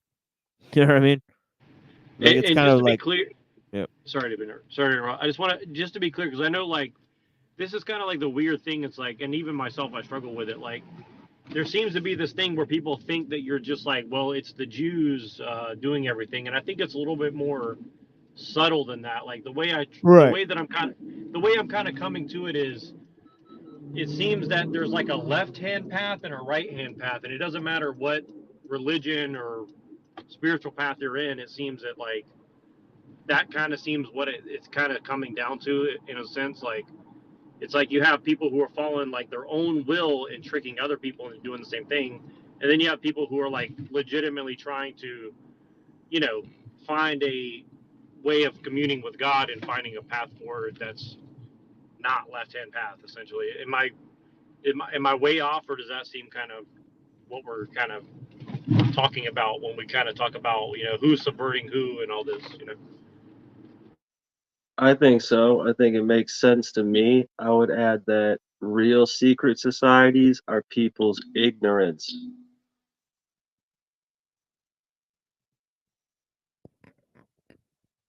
right, and that's why Well, they I think have that's the the real. I was just gonna say I think that's the real conspiracy theory too in a lot of ways. Go ahead, sorry.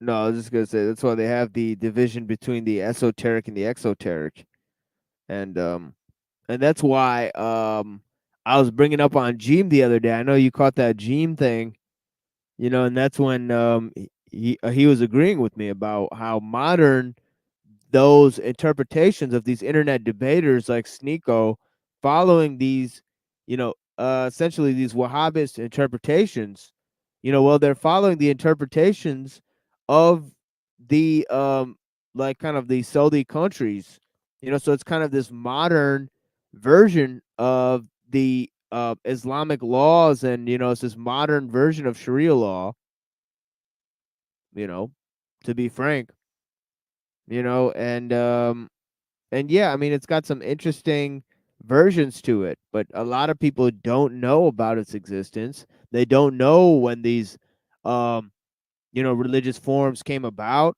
and how they are being utilized, to cultivate the minds of the opinions of these people, like on the internet, these internet celebrities that are like these Muslim celebrities, right? Like this guy Sneak and Glow.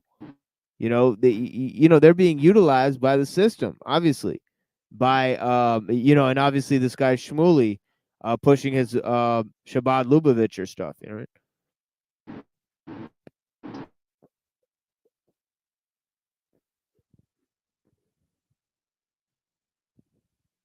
But yeah. Question for you. Do you guys know about a bird called the cuckoo? It lays its eggs in other birds' nests, right? So what Jack is talking about, this left-hand path stuff, a lot of people would say, it's the Jews or it's the this group or it's the that group. It's not one thing. It is a group of people who James Lindsay has a really, really great presentation about this. I'm going to find the link and post it here for us. But these guys, these forces, these human beings and their organizations, they kind of act like cuckoos. They colonize from within, stealthily and secretly, any cult group or political group or mercantile group or royal family that they can, in order to kind of ride the wave and go along with it and slowly subvert it from within.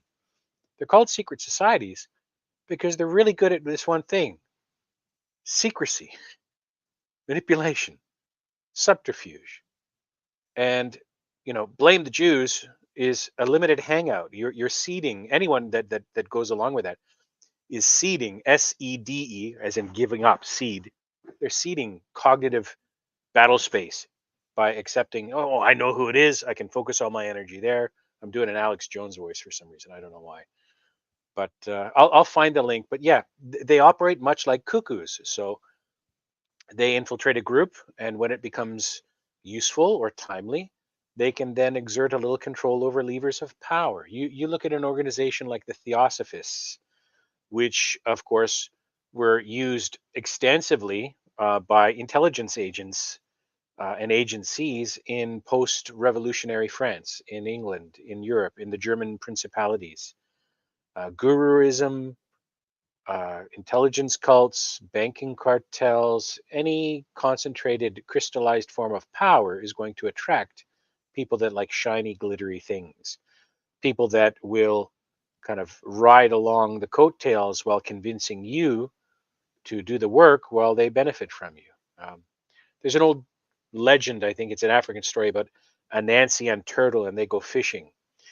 And Anansi, the tricky spider, convinces Turtle, he says, oh, whenever I go fishing, I get so tired, I don't have energy left to eat. So it'd be so great if we could divide the work. How about I show you a great fishing spot, you do the fishing, and when you're tired, I'll do the eating, and we can share the work like that. And next time around, I'll do the fishing and you can do the eating. And he finds endless excuses to continue his position of dominance while convincing poor Turtle to go along with the plan to share the work, as it were. It's quite akin to that.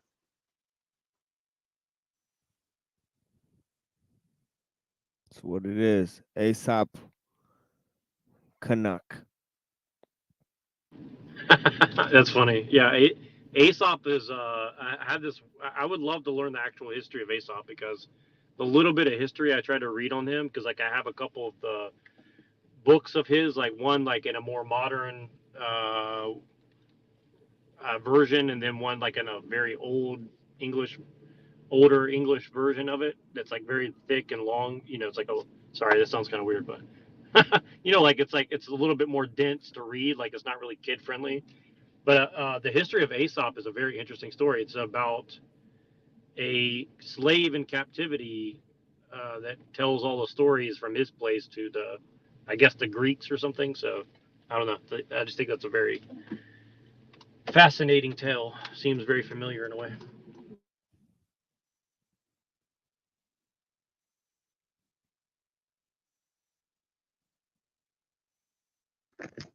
Always In running the cover for back channel himself. chat, I'm sorry to interrupt. I'll be quiet in just a moment. In the back channel chat, No, I it's just okay. shared a link to the James Lindsay video. Okay. It is called The Negation of the Real. And I'll put a link up into the public okay. chat in a moment. Before I would just be curious, just really quick, Machine, because I know that I won't have access to these conversations for a while, but I've been meaning to ask you, and I asked this of other people too. But what do you think like, first of all, do you think that James Lindsay is a agent knowingly, or do you think that he's kind of like scared, or do you think that he's just confused, or what's your opinion of him? Because like I think his analysis is so correct, but I'm definitely like skeptical that he's on the right side of things too, right? So just kind of curious about your opinion on that. Well, it's interesting that me and Pill Eater were actually talking in the beginning about how some of this, Nietzschean, fervor or whatever, the postmodernism has been used towards the libertarian, ideal. So there is that sort of libertarian, understanding. Yeah, I do think that libertarianism is a psyop, in which it is being positioned as, taking over the new right. And this is happening by these characters like Peter Thiel, who has all this libertarian philosophy, and these people like Mencius Moldbug and these guys who follow this type of libertarian thinking, and also the Mises Institute, and the Chicago School of Economics, the how they have influence over the neoconservatives, you know, and the neoliberals, you know. So I think that is have taking root, you know, especially right. You see this paleocon, you know, obsession with kind of libertarianism and you know, yeah, it all goes to that. You know, I think the obsession with James Lindsay, I think, yeah, it is being set up. You know, and I don't know if he sees that. You know, but Query, what do you mean by obsession with James Lindsay? I don't, that's not evident to me. I don't know what, I don't see an obsession around him. What do you mean?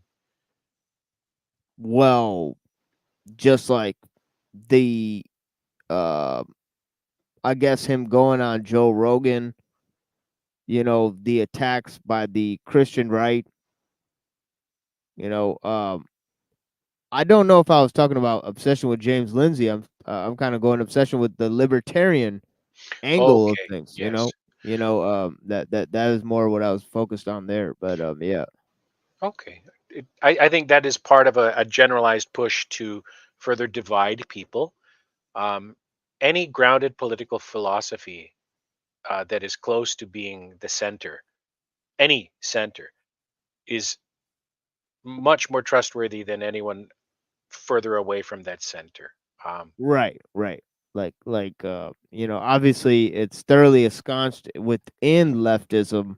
So as they find, you know, notable critiques of leftism, of course they're going to gravitate towards libertarianism. It is a kind of a centrist position, you know. Yeah, I think also some of the push from libertarianism is coming from people who see it as a very attractive force that can be turned into a lure for people hungry for decentralization and who are so exhausted by flexing uh, typically unexercised critical thinking muscles that the simplistic solutions offered by simpler libertarians seem quite attractive. The best fix is going to be a fruit salad of little tidbits from multiple political philosophies.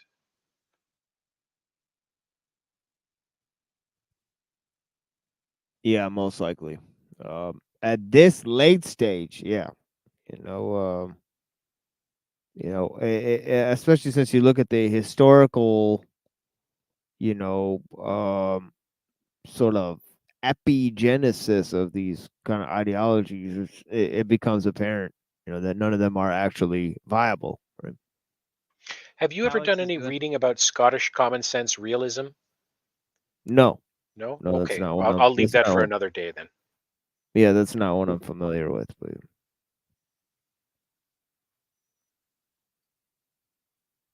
It sounded like a book like you would read before golfing, possibly. Sorry, my can you guys hear me now? I had to reset my audio. Indeed. Go ahead. Okay, sorry about that. Yeah, so the point I wanted to, I think you guys are pretty much right, and this is something I've been kind of working through, you know, with Machine and a lot of other people as well. And like kind of the conclusion, I mean, it's not a conclusion, but it's kind of an ongoing process of trying to figure out like what does this all lead back to. And I think that, you know, I want to believe that James Lindsay is probably just a little bit fooled, you know, because I think his analysis of the Christian psyop is very correct.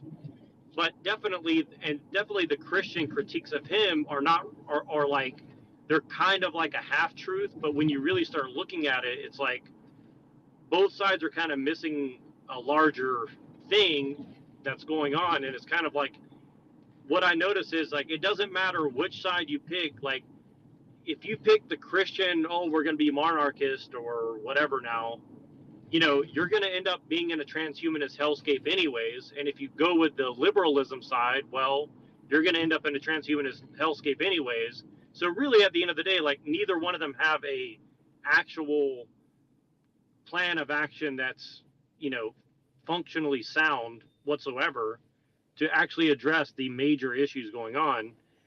And, you know, I don't think that's accidental, but at the same time, it's like, you know, I think using both sides as kind of like a sounding board to, because the sad part of it is like you know, people do listen to Joe Rogan, and the little bit I heard of Joe Rogan talking to James Lindsay, like, you know, I noticed that, in my opinion, Joe Rogan was trying to minimize the things that James Lindsay is actually correct about and get him to talk about, oh, the special forces of China's sneaking across the border, right? Like, they don't want to talk about the actual big issues. Like, did you guys hear that Mitch McConnell's wife's sister, who was like a shipping CEO, like died in a weird accident, and then Yeah, I'm like the plugged last in. She died about a week before the bridge collapse, or a month before. Recently. And the last person she called was a Jewish psychiatrist that is has a very interesting bio. And again, like, I'm not saying that there's fire where there's smoke, but there's definitely some smoke. You know, that's all I'm trying to say. You know. Well, think about the I got pop wait real culture quick, man. popularity of Kabbalah, or any kind of esoteric kind of fortune telling, tarot, mysticism, you know, drunk daydreaming, rich person with too much time on their hands kind of, you know, occultism. It's an attractive thing, right? I mean, they don't want to be in a chintzy shop with healing crystals, but you get, like, you know, one of those personal trainers like that Harvey Morgenstein guy, or whoever was that personal trainer to the start, the handler that was dosing Kanye West with drugs, or apparently. I'm pretty sure they're all around. Here's another little No, tidbit well, for you. this lady is like a psychedelic MK Ultra like grieving counselor, and yeah, it's pretty intense. Like, if you go look up the articles about it, like, most of them are behind a paywall, but like, I think it's the New York Post one. Like, if you look up some of the names associated in that article, it's very interesting. Like, I'm just saying, like, that's kind of like, you know, like, my point is, like, Joe Rogan won't talk about that, but he'll talk about, like, oh, the Chinese guys are sneaking across the border, and I'm really concerned, and, you know, it's like, look over here at this thing, and Elon Musk is going to save the world because of brain chips or something. I can understand why a lot of people would aim for Rogan like that, but you've got to remember, he's a very masculine man, so he's worried about physical threats. He's on the southern border. I don't think he's trying to be. I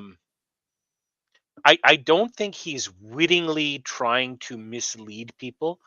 I think he just has so much fuck off money now that he can literally talk about anything he wants to, and he's quite happy doing that.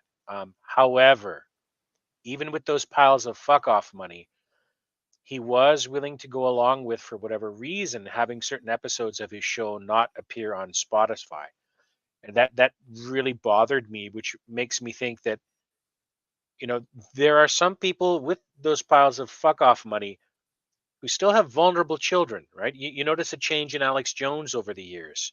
Did he just get tired of fighting for what he really wanted to fight about while also making money? Or has he become a realist now with family and friends? Has he been betrayed and hurt and broken and mistreated? Who knows? People change as they get older. Rogan, almost certainly, anyone with a public voice is certainly going to be a target of an attempted target of manipulation or subversion. But in Rogan's case, my instincts tell me he means well, but he's fallible like we all are. Because he is a manly man, he's the kind of man who would defend his. He's a martial artist. He's always been physical. For him, the threat of illegal immigrants, possibly, you know, military age males coming across the border from China or anywhere else, I think that is a huge blip on his radar, which is maybe why he focuses on it over a few other things. Much like we are kind of focusing on the cultism aspect of some of the infiltration we see in society. It's a very, very, very messy kind of ball of twine that's been rolled up. Yeah, at some point, like, you become a degree, you become too far a degree inseparable and too much of a protagonist for the system. Which I think after he started selling fleshlights and boner pills, I'm talking about Joe Rogan. Once he started doing that, I was like, yo, and then, he was teaming up with Alex, and they're part of Esalen. I learned that recently from some smart people. He's part of like this Esalen Institute. Yeah, that's from the Matthew North documentary, that he did. Yeah, we covered that on this show many times. But yeah, thank you for Keep in mind that the pointing Esalen that out. Institute, Yeah, yeah. the Esalen Institute, in and of itself, is not necessarily a bad thing. It is if you deposit your brain at the door and go in and let everyone fill up your head afterwards, right? Any Well, of I those think esoteric I groups don't know if can you be saw that dangerous. that outer the shell of that uh the Lindensfarne Institute that I covered. That thing is responsible for Gaia theory and also Gregory Bateson was part of it. And it's got some other interesting goals like planetization of the esoteric was one of them. It was interesting. But yeah, They're go ahead. really pushing for a one world religion. Well, but Right. that's the thing is like, you know, and that's the thing is like, I want to give someone like Rogan or Alex Jones a pass, but like, you know, when you understand the methodologies by which they're trying to bring about what they want, they're not like, hey, here's my idea, let me give it to you. It's more like, let's MK Ultra. Like, that's a way overused term, but like, they literally try to use like that methodology to like, you know, let's erase this person's brain and fill it up with what we want. It's like, I mean, and it goes into psychology and psychiatry and all this shit. And again, like, I can't prove all that, but that seems to be like, you know, whatever good they may be doing, you know, some of those people may, you know, have good intentions, but there does seem to be a much larger program of like, hey, we need to get this little handler to handle these people because they can't get off message. I mean, that's not really like promoting free will, to say the least, right? I mean, you know, I don't know. That's just and like Alex Jones did kind of expose that about him, calling him like the Terrence McKenna of our age or whatever. And again, like, you know, maybe you can argue, well, drugs or psychedelics aren't bad in and of themselves. I kind of agree, but the point is like, you know, these guys are not pushing it on the population. Like, I can walk in anywhere and just buy psychedelics in California right now, which I didn't even know until very recently. But I'm like, you know, even if I think it's a good thing, I don't necessarily think it's a good thing that they're like widely available for the population to use in the current situation that we're in, right? So I don't know. That's I'm just with you on that. The ready availability of it, I don't have a problem with, but the attitude in the culture is not mature enough to use those substances with the deliberate intentionality that is healthy, because they alter your consciousness and your patterns of thinking so greatly. It can shock some people in ways that it's very hard to recover from. And Rogan in particular, you know, tells people it's not for everyone. You know, it's you don't toy with it, but that message is kind of lost in the stoner bro kind of attitude. And well, even like the ice bath thing, like, you know, the ice bath thing is not really something that most people should be doing, right? But everybody says, well, you know, I'm just going to go with my modern life and just go do ice baths. It's like, I think a lot of people are kind of like under a little bit too much duress to go and put their body under that amount of stress, right? Like they yes, promote some of these things like it's a panacea, but it's like, you you're know, right. you got to take a holistic approach to some of this stuff, right? That's Well, partly well, why guys, psychedelics are being pushed now, because or not pushed, but maybe softly encouraged, because people are very vulnerable now. They don't know what to think, who to trust, where to go, and that release. It's like soma, like Huxley was talking about. It's an odd blend of Huxley and Orwell that we're slipping into. We are outsourcing so very much of our self responsibility now into escapism through food, through sex, through drugs, consciousness alteration, panacea like fixes. That was a great word to inject into things. Panacea, indeed. I was just going to Yeah. say, it's like, Go ahead. think real quick of the term air conditioning.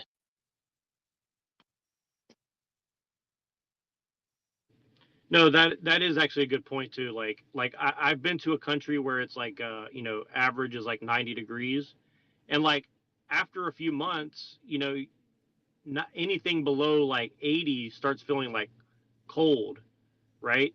But then like the people who live in that country, like when it's really hot outside, like they're all looking for air conditioning because like they want to change their environment, right?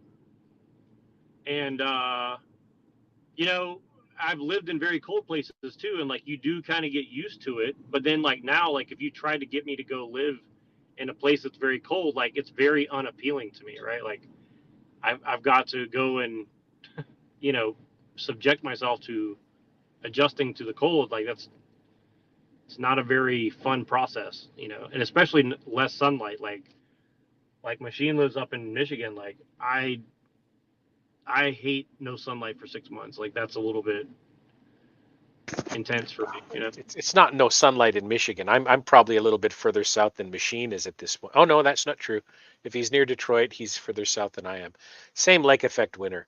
But yeah, the cold and the gray winter skies can take a lot out of you. We are humanity. Humanity is a kind of a subtropical species.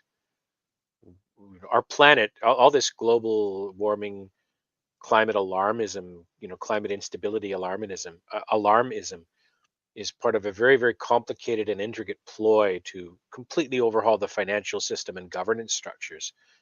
If anything, we are now exiting a cold period. We are now exiting an interglacial period and returning to a cold spell. If you look at long-term data, in the mid to late 70s, all of the talk was about a new coming ice age and reduction in solar energy. And that got flipped in its head with the CO2 narrative. Earth is a semi-glacial planet. We've had intense swings between, immense global tropical weathers with 2,000 parts per million of CO2 in the atmosphere when the dinosaurs were at their height, 60 some million years ago, to today, a near starvation level of CO2 in the air, 420 parts per million, 416 parts per million, some number like Right that. now it's 420 for me. Near starvation is about 200. Like plants, like if the CO2 were to drop, 100 points down to the threes, there would be mass starvation and hundreds of millions of people dying from lack of agricultural activity. Well, if you guys want to see a very interesting movie with what's that guy's name? Charlie Sheen, called The Arrival. Have you guys ever seen that movie? Oh yes. That's a very subtle movie because it looks like just a regular old sci-fi movie, but like if you see the premise, it's like the aliens are heating up the world, and so they're like selling it like, well, it's the aliens trying to warm up the world to make the world like where they came from. But like I could easily see an argument to be made that if there were aliens here, they're actually trying to starve the planet of CO2. Or at least they want us to believe that that's what they want. Maybe they want the opposite. But either way, like it just kind of gets to the point of like, you really start looking at the mathematical equations, I guess, or scientific equations, or however you want to spin it, of like the way they're modeling the climate on Earth. And, it is very, very curious the way that they try to like portray the ecosystem of Earth. Like it's basically like, humans are a virus and everything else is good. And it's kind of like, if you look at the way they act, it's very weird, right? It's very, very strange. I don't know. What if things like don't really work like what we think? Like what if weather is controlled based off somehow like our electric portions of our being or whatever? They could, I don't know. I just would, if I was a controlling the world person, I would just try to invert all of that as much as possible. One of the reasons they are creating the CO2 based climate crisis narrative now is because carbon credits can be given the shine of scarcity. If carbon is and carbon pollution becomes a tradable commodity, as they're trying to do, then accounting for carbon credits and carbon sinks becomes an important part of the new post-petrodollar world that is in the nascent stages of being erected. The petrodollar, the fiat U.S. currency, is on its way down. The BRICS countries want to have at least some kind of tangible asset or a basket of tangible assets to support their currency. They want to move away from a fiat model to a scarcity model. But the fiat lovers, right, the Central European banks, the American central banks, the banking cartels that interact with primarily Western banking systems, they're quite happy to accept the death of the petrodollar and the new erection of a semi-digital kind of carbon credit economy. Bitcoin may or may not help some people. It may or may not end up being a huge pump and dump scheme, depending on whether it can be wrested away from common people. Don't put all of your eggs in any one basket. But if you can at all move any of your wealth out of fiat money, no matter what color the paper is, do it. Invest in tangible assets. Have some hard money on hand. And if anything, if you're in the States, make sure you have, I'll very loosely say, survival equipment, whatever survival means to you. Bad times are coming before 2030. That is their date for the completion of Sustainable Development Goals. It's not going to be pretty after this coming election. We might not even have elections. I don't know. I'm cautiously nervous about what could come up in the summer.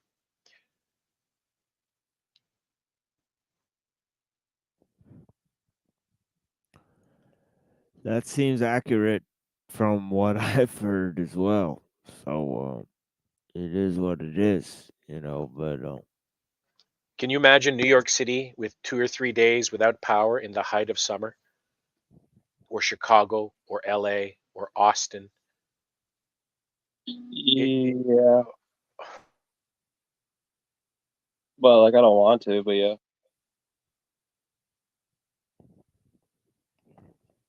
That movie, The Purge, was made, partly as a fantasy, but I think partly as a warning as well. It's to guide the subconscious enough beings to accept that idea for it to be allowed to happen.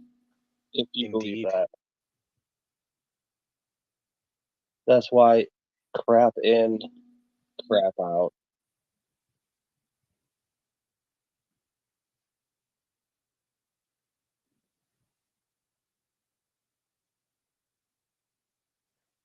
That shows you the importance of images.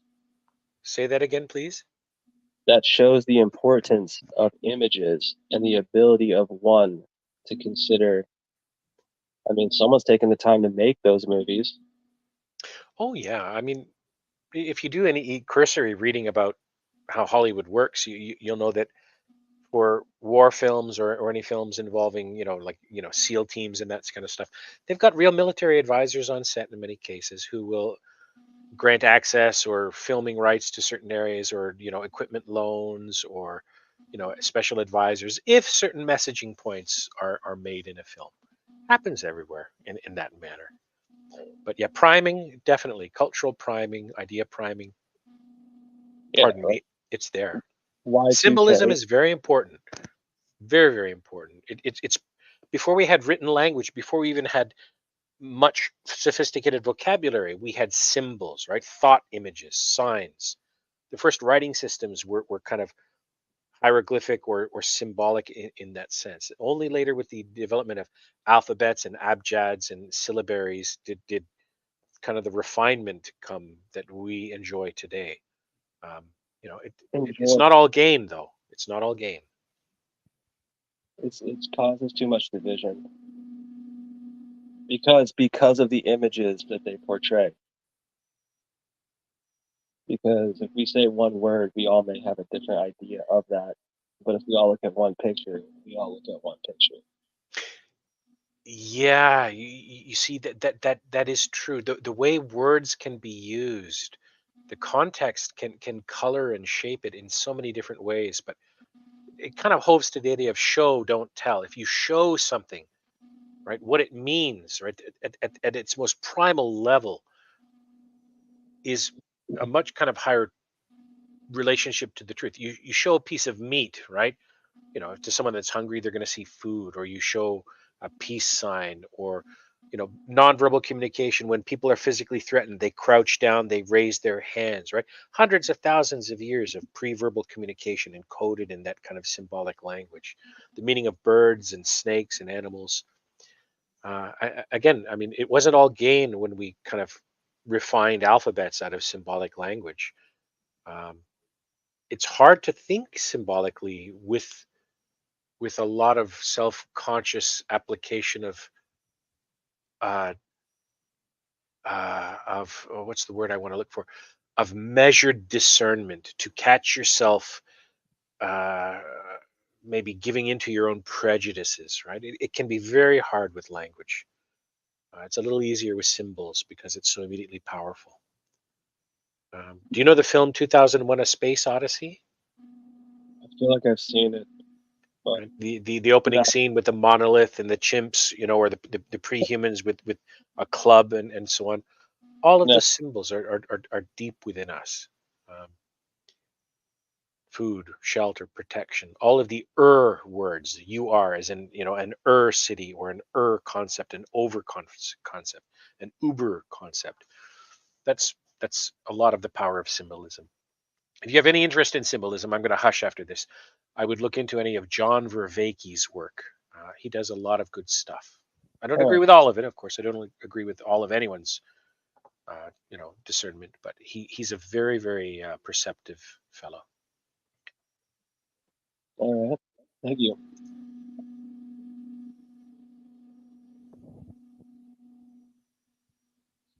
Done a great job. I think he's keeping it humorous. I think one thing I learned about debates, if you keep it funny, as a sacrificial atonement, basically, is the symbolism of this. Isn't that interesting? And also, it's funny how we talked about this. It's funny how Rabbi Shmuley is saying that the Romans killed Jesus, which is technically true according to the Gospels, but that the Talmud actually says that the Romans had nothing to do with it. The Gospel of Peter says the Romans had nothing to do with it. It was Herod and the Jews. And the Todoth Yeshu also says it was the Jews. And as the Talmud says, that Jesus was stoned and then hung on a tree is actually what their view says. But yet Shmuley saying it's the Romans. And this is what Bart Ehrman and all of these... He said about Pontius Pilate killing 250, crucifying 250,000 Jews. That's true. I think it's Josephus talked about how Pilate was like a ruthless killer. You know what I mean? Pilate was a ruthless killer, and he would have never, like, the story of him going back and forth to the crowd and going like, what should I do with him? That there's no tradition of releasing one of the prisoners. It's all a fictional retelling of Yom Kippur. It's true that Rome, I never heard this before because I don't really obsess over this Christian stuff the way that I obsess over my own Jewish stuff. But yeah, I mean, it's obvious that it's a retelling. Obvious that the Gospel of Luke never claims in the beginning that it's eyewitness source, and in the Gospel of John, obviously, if Pontius Pilate and Jesus are in the room, then who's recording this conversation that's happening between them, right? It just, or when he's, on the cross, who's recording these conversations? Right. It just, these,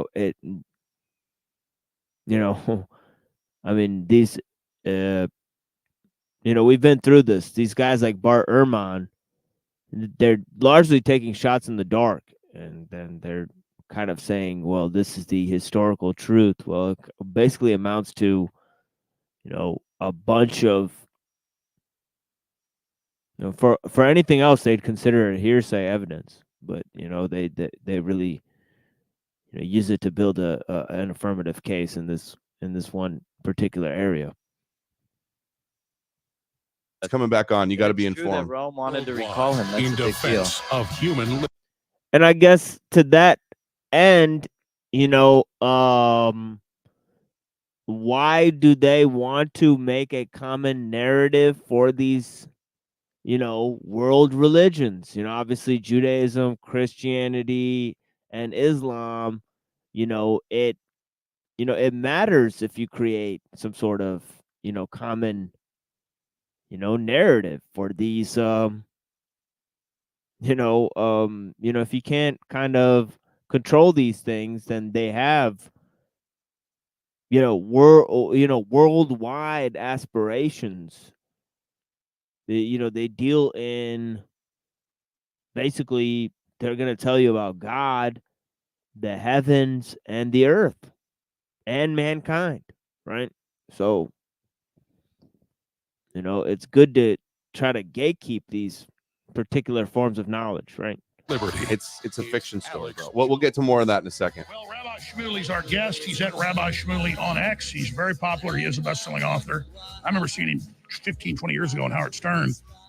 And you kind of see two different Shmuleys. You see the serious one we're kind of getting today, and you see the one running around, clowning around. And I get that because I clown around some too.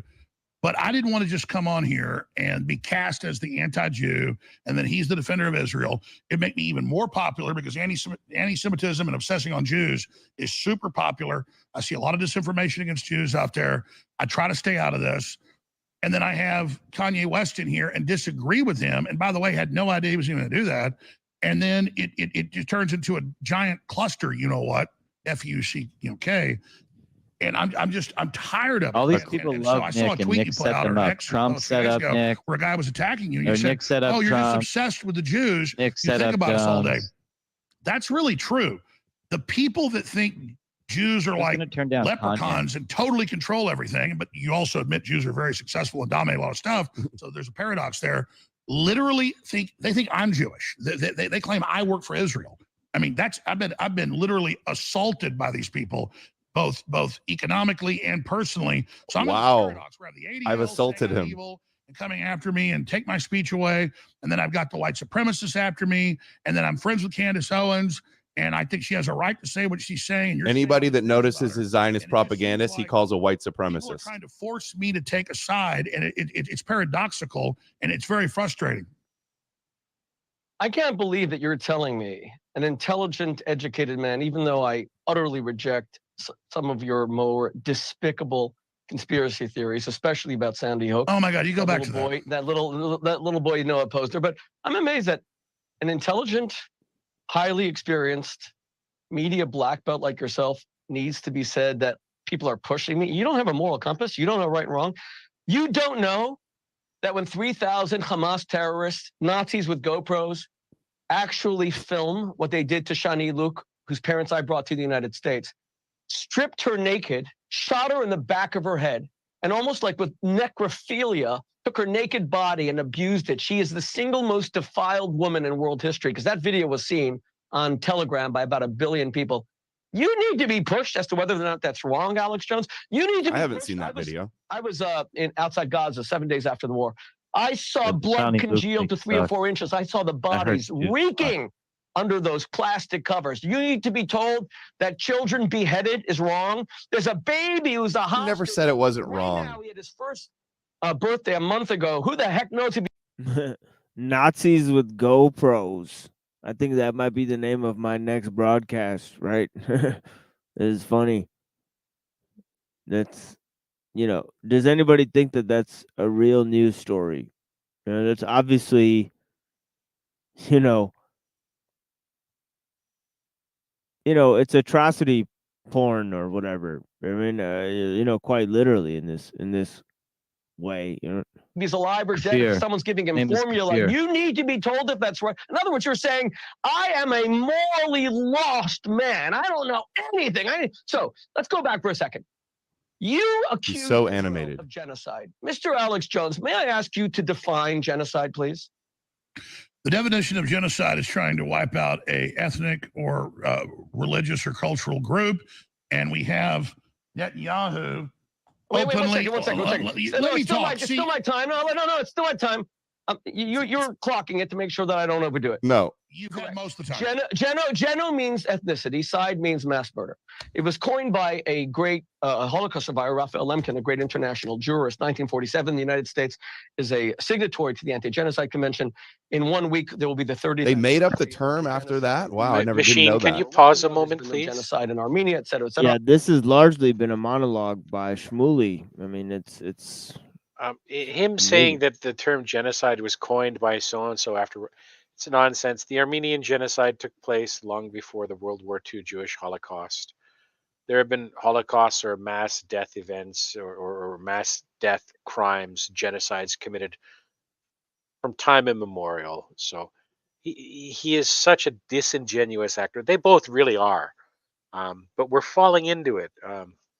But yeah, he's extremely disingenuous. You can see him kind of wrestling things back to the lurid Jerry Springer-esque character of the show. That's what he's trying to do. He's dragging everything down into the mud. It's where he fights best, I guess. Yeah, and then you know, he was on Piers Morgan with that Muhammad Hijab character, and that's why I had to point out that character is a completely bad actor. Oh That yeah. Muhammad Hijab character, he's completely just nonsense, just total media buffoon, and taking his shirt off and throwing it at the camera, this type of thing, and you know, I mean, it's just completely set up. And the Piers Morgan, you know, the whole incident was on Piers Morgan, and I don't know if you guys recall Alex Jones going on Piers Morgan and yelling and hooping and hollering, and that was right when he got deplatformed, when he started screaming on Piers Morgan that 1776 will happen again if you try to take our guns away, right? They're pooflingers. It doesn't matter how many lemmings you get there out on the street. And those big sponsors, dude. Honestly, this show shits on a lot of whatever we were just watching. What do you mean? I'm a little confused. Oh man, I forget what I mean. Sorry. Sometimes I don't filter all my thoughts. Machine, if you look at Shmuley and you look at Muhammad Hijab, I don't think you could pick two more unhealthy looking people to represent their particular religious sect than those two men. Right? They're almost cartoonishly like dark side force users in their unhealthy appearance, right? Shmuley's general demeanor, right? Muhammad Hijab's kind of unhealthy looking eyes, like he's been, you know, channeling dark energy. They both have a kind of miasma about them that is palpable just from looking at them. I thought you were describing a math problem. I was thinking of like remainders. Like, I don't know, like, yeah. Is that my imagination, or can you see that, right? The cartoonish, almost caricatured nature of their appearance. Yeah, dude, I wouldn't trust that guy in many instances, not let alone here.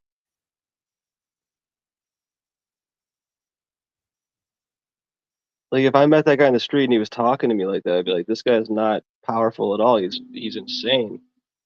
Like, I'm quietly being present, listening to him, and he's trying to force some sort of obviously faked, coached, managed opinion across a fake, coached, managed platform, more than likely.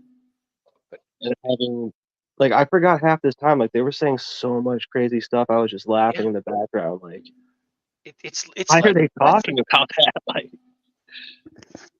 it's really like a wrestling match. It's unbelievably similar to that. Muhammad Hijab, and there was one other fellow, I don't remember his name, but he's argued with Matt Dillahunty a few times. And you've got this guy Shmuley, and then you got folks like Candace Owens, you know, saying Christ is king, and meanwhile she has connections to what was it, Turning Point USA, which has connections to Scientology. It's it's pernicious. You scratch the surface and you find cults, right? Political cults, cults of personality, esoteric cults. They're literally everywhere now. It's like mushrooms after a rainfall, a heavy rain period. I agree. I would just really quickly just say I think it has to do. I call it amnesia. Some people call it stock. I've heard it been called Stockholm syndrome, but I think it's more like amnesia. I think it's people believing in things that aren't real and not being able to face things truthfully. Therefore, beget more untruthful reactions, sort of. And look at this guy, dude. He looks like Vince McMahon or like Triple H or something. He's got the hands going, and he's bass. I don't know. He's yelling and shit. It's like, dude, if you really, really cared about it, don't like you would have found a better way to communicate it than this. I could be wrong though. I didn't watch the whole thing. Machine, are you going to go through the entirety of this video, or do you have a topic you want to steer us towards? Well, I already covered what I covered at the beginning of this, but I was a bit I do. late, forgive me. Yeah, I do have another video. Yeah, I was in the beginning of this, I did cover Nietzschean philosophy. If you have any thoughts on that, I would love to hear. I don't know enough about. I haven't read or reread parts of Nietzsche recently to really comment intelligibly about that. I like a lot of what Nietzsche says, but I also think that whatever threads of truth he may have discovered or fabricated to add into the weave of reality, they're going to need a little bit of updating. But yeah, I mean, of course, he's added positively to the sum total of human knowledge and self-understanding, but he can't be over relied on, just like any other philosophy or religious sect or even academic discipline can be over relied on. I mentioned earlier that those kind of forces that are like, cuckoos, right? They come and lay eggs in other birds' nests, right?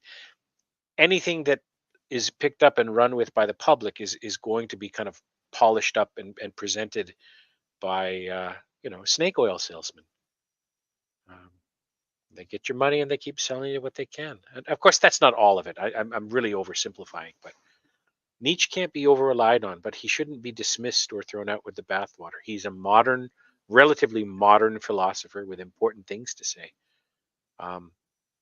His concept of a Superman or and so on is not one I'm as familiar with anymore as I was when I was in high school reading it directly. I moved on from Nietzsche and similar philosophers to more generalized area of cultural anthropology and real world international politics, because as a younger man, I believe that was much more relevant to my place in life at that time. I'm a little more fond of David Hume, although I'm moving a little bit away from idealists and idealisms. I'm not antithetical to idealism, but I think, and I don't mean idealism in the garden variety sense. I mean as a strain of philosophy and inquiry. It has its place, but it needs to be leavened with realism, with a trust in our senses and what is discernible. I think one of the main flaws in any approach to understanding the world is over reliance upon I have the answer and everyone must know about it. It's a disingenuous head in the sand, ostrich head in the sand kind of comfort blanket, I think. Read, think, discuss. Read things you disagree with so that you understand them better, so you can think about what you do agree with, right? You can more easily discern where your own blind spots may be. Learning is a process that never ends. If you think you found the answer, you've actually kind of maneuvered yourself into a box canyon. And you can kind of hunker down and give up and set up camp there and stop traveling, or you can pick your weary bones up and continue onward.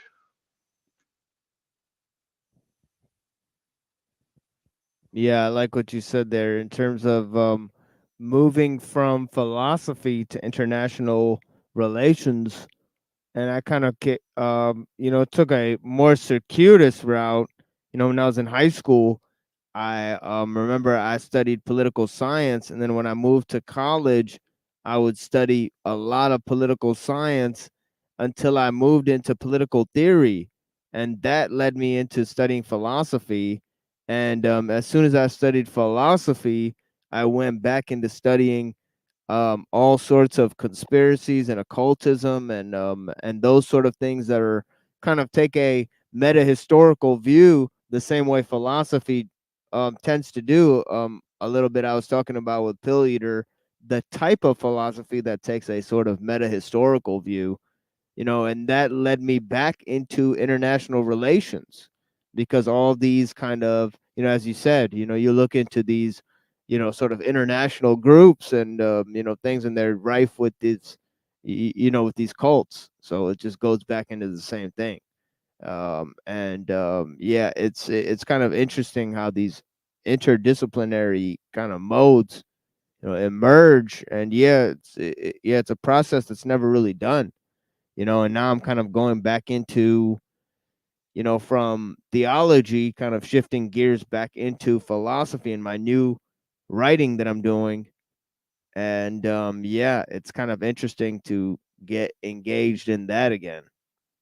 But the way to get into it is different than the way you get into the theological debates and those themes. They kind of go on and on. We have in the West very generally, and as a knock-on effect to nations that are adjacent to the West, and I don't mean that in terms of ranking them in terms of importance or value or anything like that.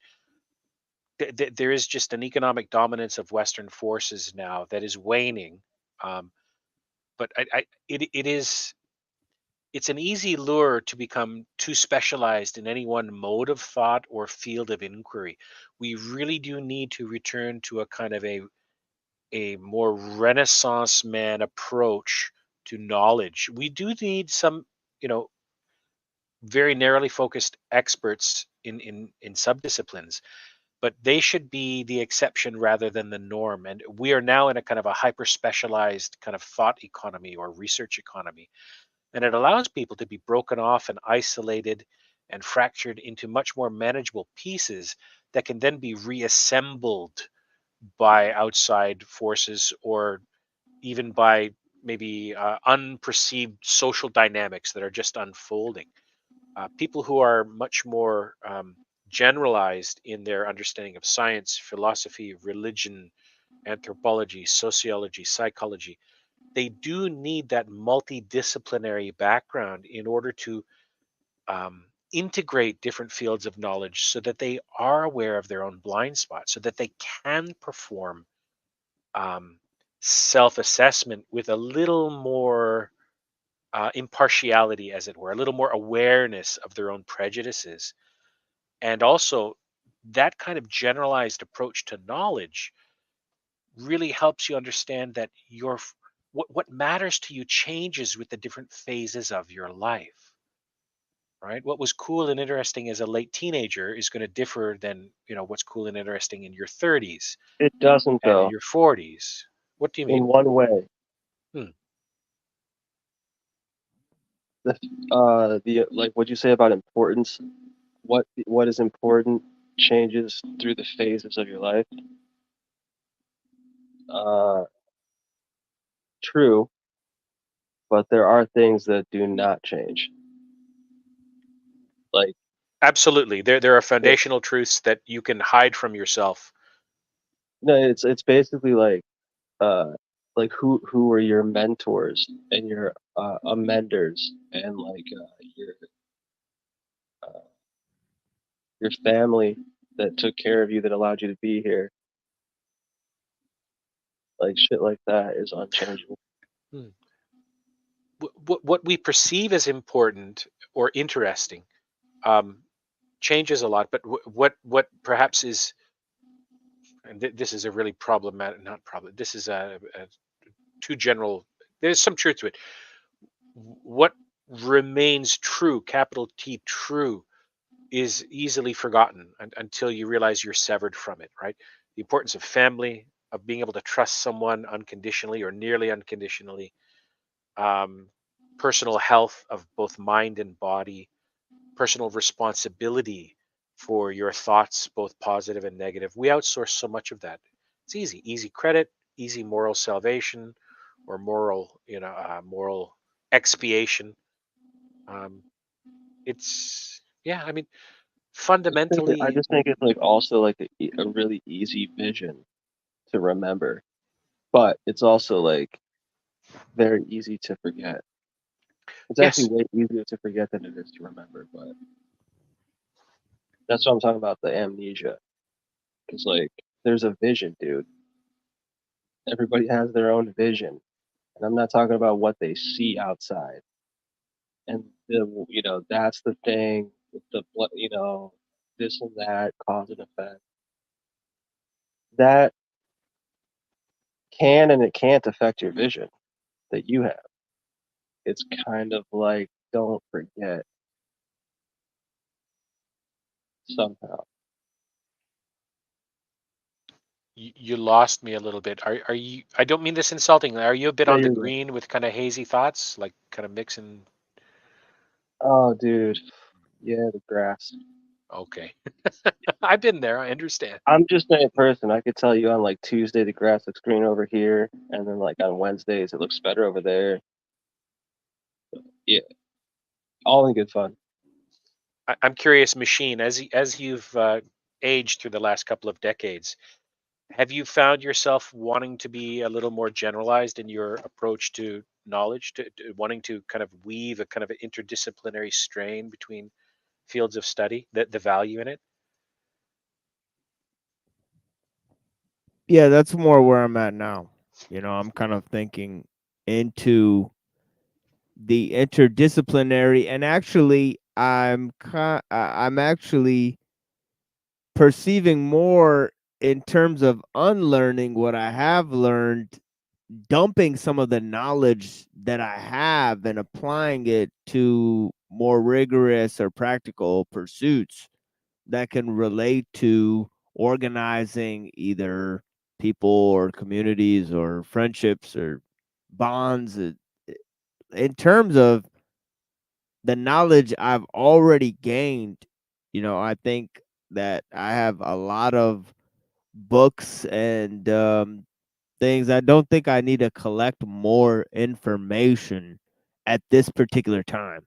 I'm more of doing sort of a information dump of what I've already collected from various philosophy, theology, You're decluttering historical your things. mind. You're Yeah, a decluttering little your bit. mind. Yeah, a little bit. A process of decluttering is taking place. More or less. Nice. Yeah. So, but in terms of my new writing, that is also another process of decluttering. These first two bits of writing, they really contain a vast amount of opinions and themes that I've focused on throughout the years that are kind of minor or major that I want to put placeholders for so that people also have access to them. So at this point, there is kind of an information dump happening. But then after that, yes, I will proceed in my usual multidisciplinary fashion, architectonic, as I've stated.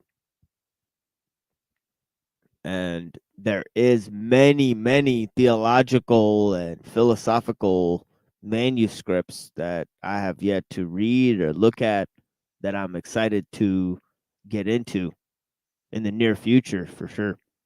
So yeah, the process of learning, I'm very much surprised by how much I don't know. I'm very surprised by how much people have came up on these panels and told me to refer to this or that author or scholar that I've never heard of before.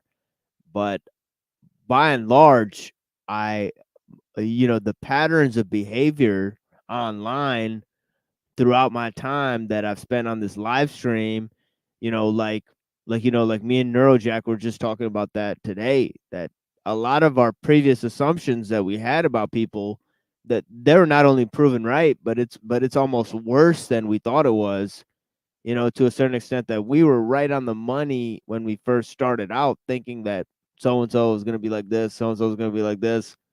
Yeah, overwhelmingly hit the nail on the head, to where people just prove themselves, to where a lot of people are here discovering new things. Well, we didn't discover anything other than what we already confirmed before we even started. So that's essentially what's gone on for months. Well, sorry to interrupt. But this is kind of like, I'm gonna say something. This is offhand comments. I don't take this like literal, but like I almost look at it like the reverse of science, where it's kind of like your hypothesis is your kind of conclusion, and then you see if it's correct or not. And like so many times where like assumptions I made when I was 5 or 6 or 7 was correct, right? And it took me a long time to kind of like accept that about myself, that sometimes you can see things without understanding the mechanics of it. And the other thing is this, like kind of the thing that I want to move into is more practical stuff as well, and that's going to look different for all of us, I think. But I mean, for me specifically, one thing that makes me very interested is, like, for example, like if we know that the left-hand path is infiltrating the right-hand path, and this has been happening for a long time, well, by what methodology can we reverse engineer what they're doing and disrupt that? And I think that I'm almost at the point where like I want to start a show called the war game or something. Like, how are we going to war game this knowledge base and apply it? And I don't mean like in a violent way or anything like that. I think that's a waste of time. I mean, ideologically, how do we help people break out of this who may not have the tools that we have available, and so that's kind of where I'm at, and I think that's I'm hoping that we can kind of collect, work towards that and help correct each other, because I think the knowledge base and the knowing is part of it, but applying it is a whole nother animal, right? And I think that this is where it's very precarious, but not necessarily in a bad way.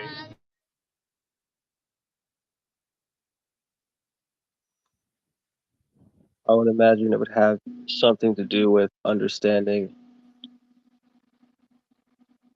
how it works.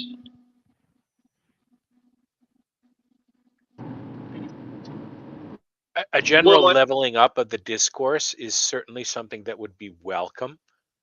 And I think that will require us to perhaps slowly transition from meandering but still enjoyable conversations to slightly more structured forms, if only to help us kind of build up muscular or intellectual conditioning for that purpose. I love tangents and rabbit holes, of course. I'm an aluminum foil milliner. I'm a hat maker of sorts, right? Aluminum foil hat maker. But sometimes the foil's got to go away. I also believe we have the answers right now.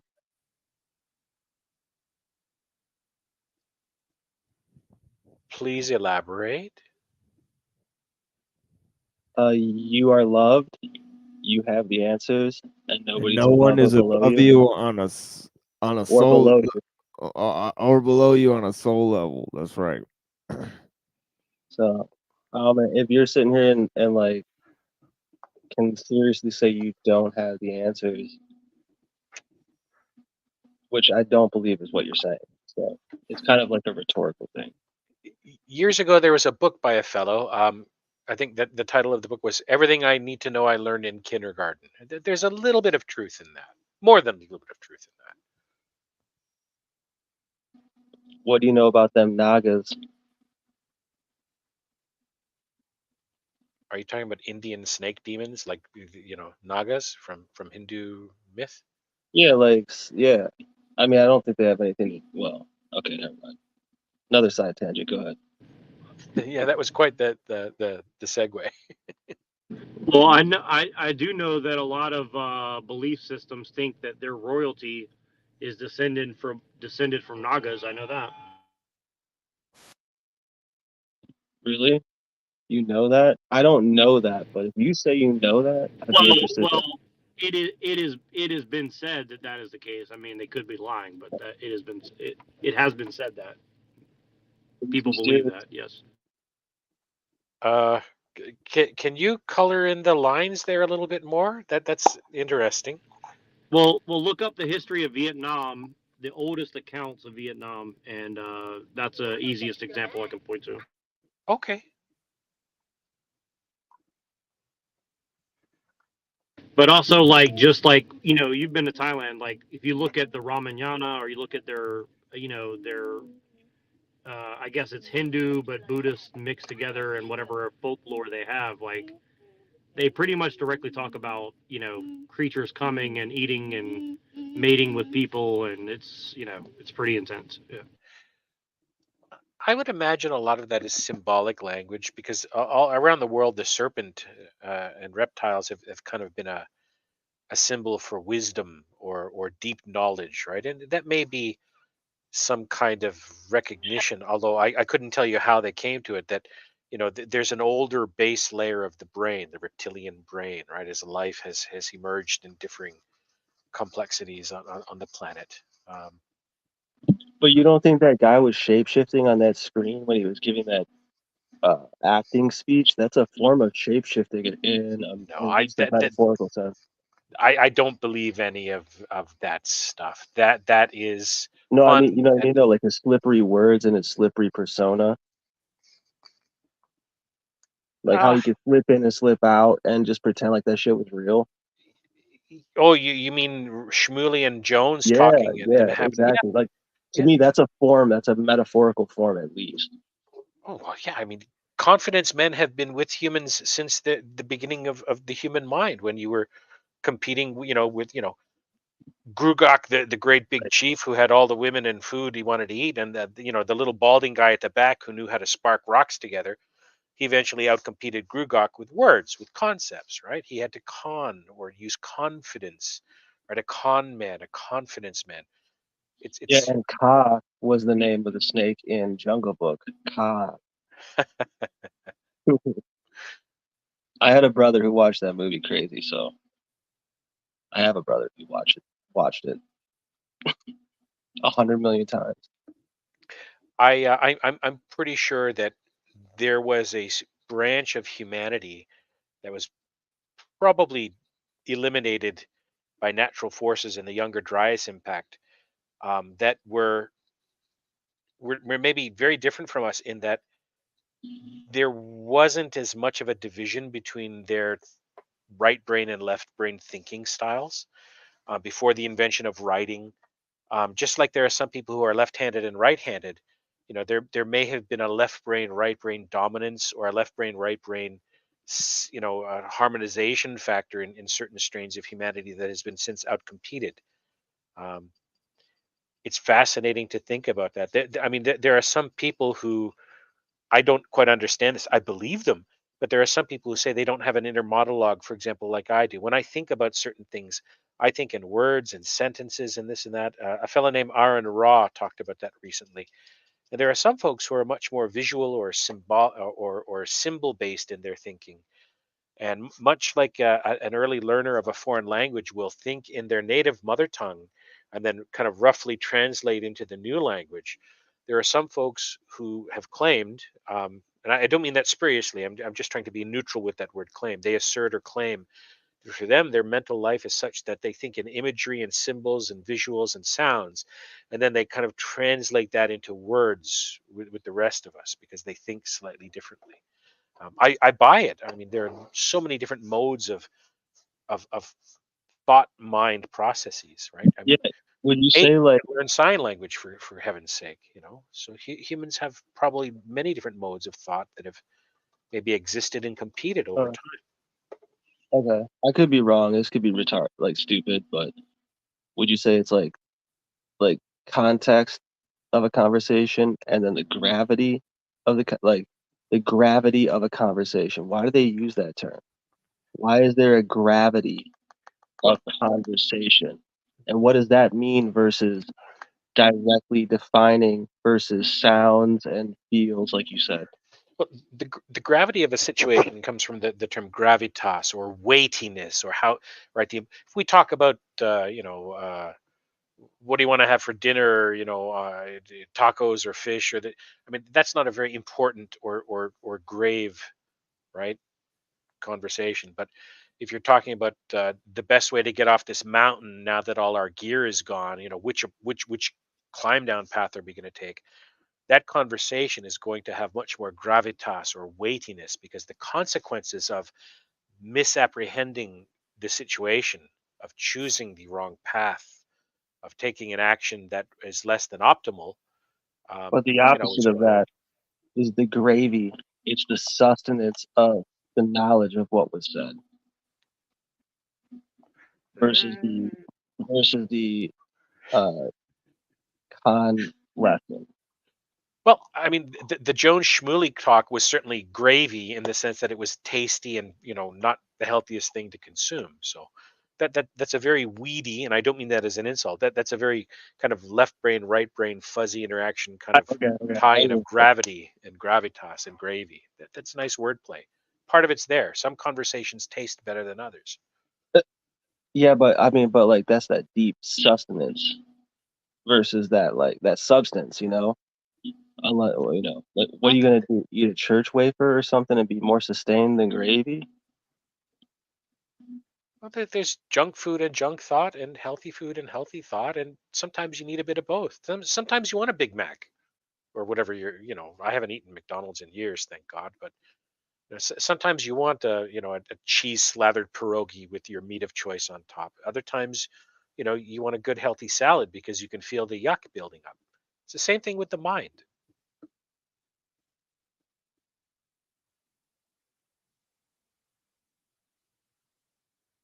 Traditions of fasting and delayed gratification. I won't go so far as to support mortification of the flesh, but certain aspects of discipline and rationing, fasting, and so on, they are helpful. Right? They allow you to change your biochemistry, which also will affect your way of thinking, clarity of thought. So it's the same with discourse and conversation. Sometimes you want to talk about reptilians and wouldn't that be cool, and other in Sasquatch and whatever bullshit entertains us that maybe could kind of sort of maybe really be true, and I'm going to tell you this before we go on to the next colloidal silver advertisement. Sometimes you want that kind of dip in the toes, right? Other times you want to talk about Nietzsche or the importance of a spectrum of morality between relativism and absolutism, and the right time, right place to adjust the dials on that, right? You can't just throw the dials willy-nilly. You got to fine tune things with an appreciation for personal failings and the very easy to indulge instinct for self-deception. And I'm as guilty of it as anyone else. It's a human thing. To deny it is to rob yourself of the ability to improve and to help others improve so that they can return the favor to you. This is why honest dialogue is so very important. Good faith dialogue. Shmuley and Jones aren't having a good faith dialogue.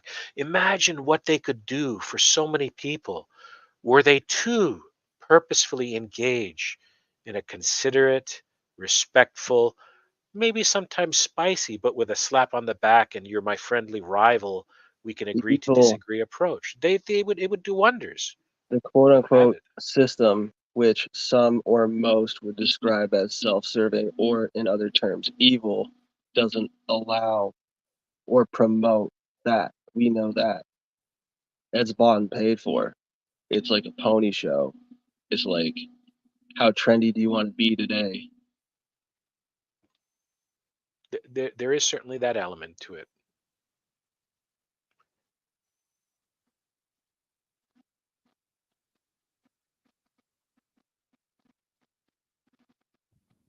Like it's that like I bet you won't spend 30K on a LiDAR drone.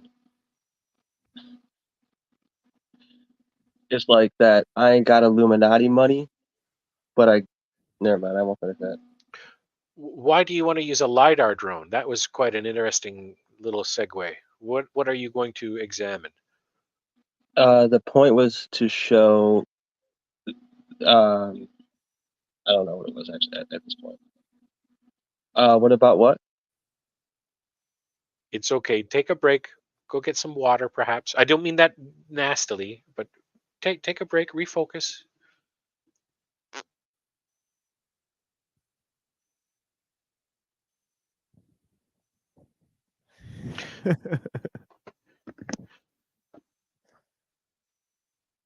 Machine, do you know, have you heard of something called the Orion correlation theory that shows a symbolic relationship between the placement of the 3 Giza pyramids and the 3 stars of Orion's belt? Oh yeah, indeed I have. Yes. Yeah, that's neat, isn't it? Fucking cool. Yeah, the whole Giza plateau functioning as a astronomical clock with the Sphinx pointing to the constellation in the sky. Yeah, the constellation of Leo as it would appear shortly after the Younger Dryas impact, what, 12,500 BC, marking the precession of the equinoxes and so on. Yeah, there is a deep archaeoastronomical past to older human civilizations. We don't have the wonder of the stars in our cities anymore. It's kind of sad. I've seen the most beautiful skyline I've ever seen. I was in upcountry Thailand, in Ubon Ratchathani. I was sitting down with a coworker of mine at a little restaurant on the river. It was the best fish dinner I'd ever have. It was caught right out of the lake, cooked up fresh. I had a couple of drinks, a couple of coworkers, some very, very pretty to look at girls, which we were not allowed to fraternize with truly. I mean, we were, socializing. But there's something that just feels good about having a good meal, being in good company, talking about good things, and then being able to walk 50 meters away to go urinate and look up at the night sky unpolluted by city lights. The deepness of it is humbling. Can you hear me now? Can you hear me now? Yes, go ahead. Yeah, what's up? Yeah. Okay. Nah, fuck. It's all about that instant gratification. You know what I'm saying? Shit. I don't know what you said, like postponing gratification. What did you say? It's called delayed gratification. I know you're pulling my leg. You know what that is. Fuck that, bro. We were talking about some instant gratification and shit. Yeah. I'm only alive now. Let me do another line. Yeah, I understand what you mean. Yes. You know what I'm saying? No, yeah, I know what you're saying. I know what I'm saying. Holy fuck. Shit. Y'all need some Jesus. I don't want to get going on Tommy's the inspiration that Tommy brings me to with his streams, the example of which was the one last night where anyway, yeah, I better not say his name too much or he might freaking crawl out behind a corner or some shit like Beetlejuice or something. Have you ever taken a moment to appreciate the night sky far away from city light on a deep, dark night? Have you had that experience? And let me tell you what, man. When I first moved to Central Oregon, okay, from Southern California, like 12 or 13 years ago, and I was living in this little small town that was like 20 miles away from the next town. I used to, the first thing I realized is how wide the streets are compared to city streets, right? And so I wasn't driving. I just went and bought a bike at like a yard sale or whatever. And I used to ride my bike down these wide ass streets so wide that like if there was a car coming, you could see it from blocks and blocks away, right? So I would just ride my bike at night and like kind of like look up at the night sky and see like, it looks like a freaking like 3-dimensional pattern or image the stars do in the night sky. So yes, the short answer is yes, I have done that. How about Machine and Lanza? Have you guys had that experience? Have you had that wonderment, that weight pressing on you, very like a comforting blanket?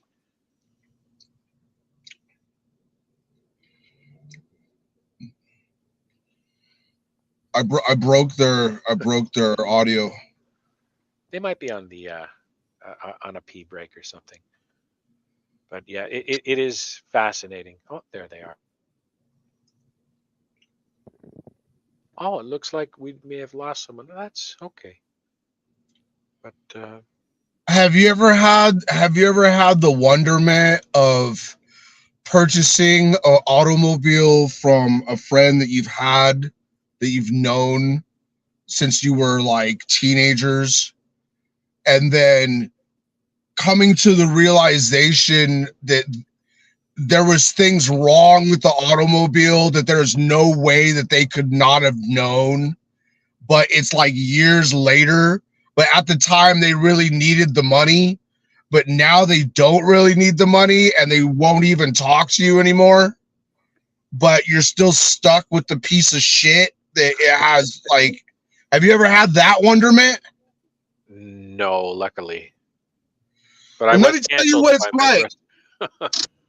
Let me tell you what it's like, because it kind of sucks ass. Okay, is this thing working? Okay.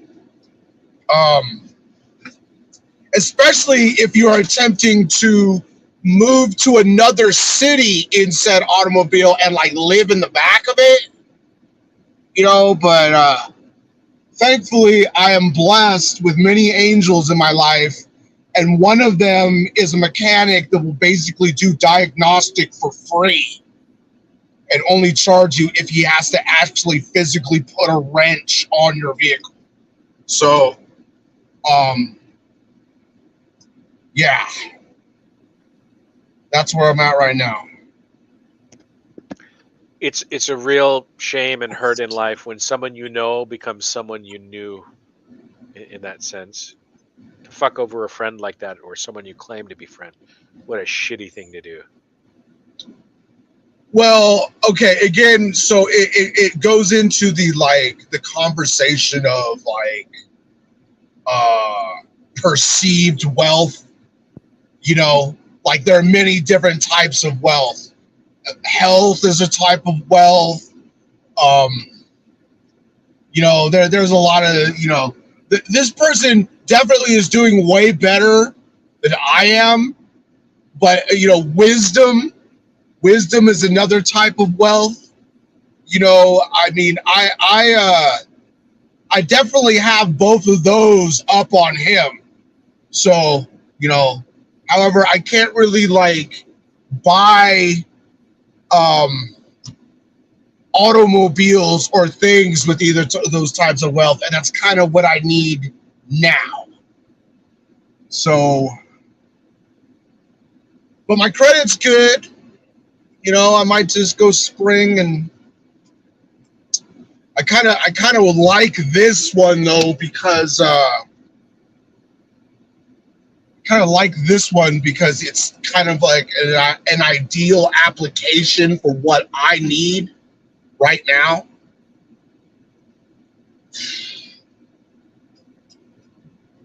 Dude. Okay. Anyway. I don't know what to say to that. I'm sorry it's happening to you. It's all good. I think I might have a little bit of a workaround. I'm just trying to, sit and contemplate.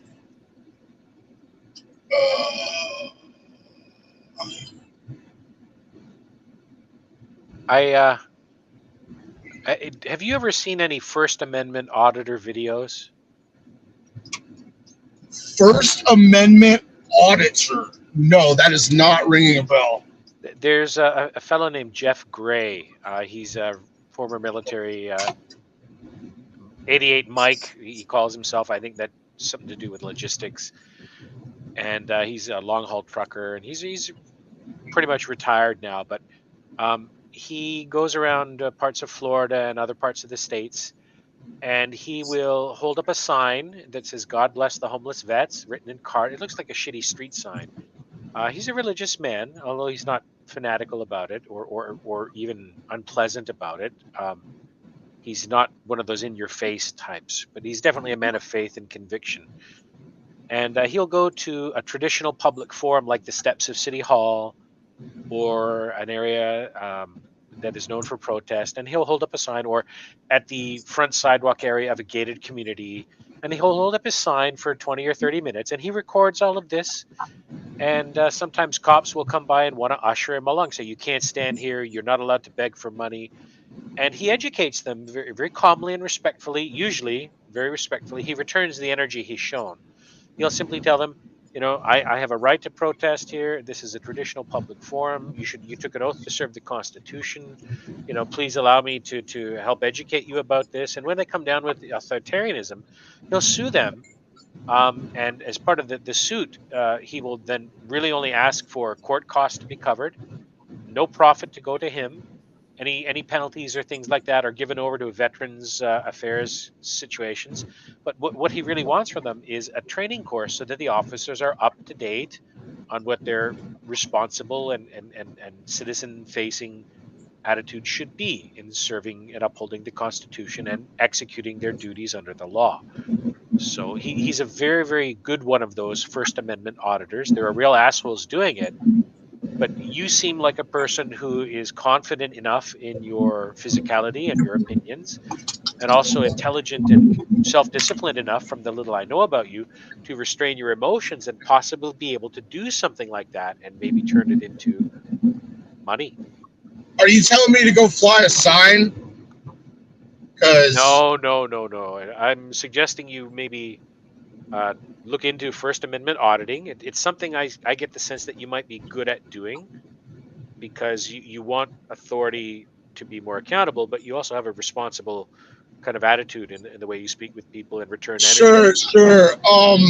So by contrast, I've lost count how many Second Amendment audit videos that I've seen, but that's a side note.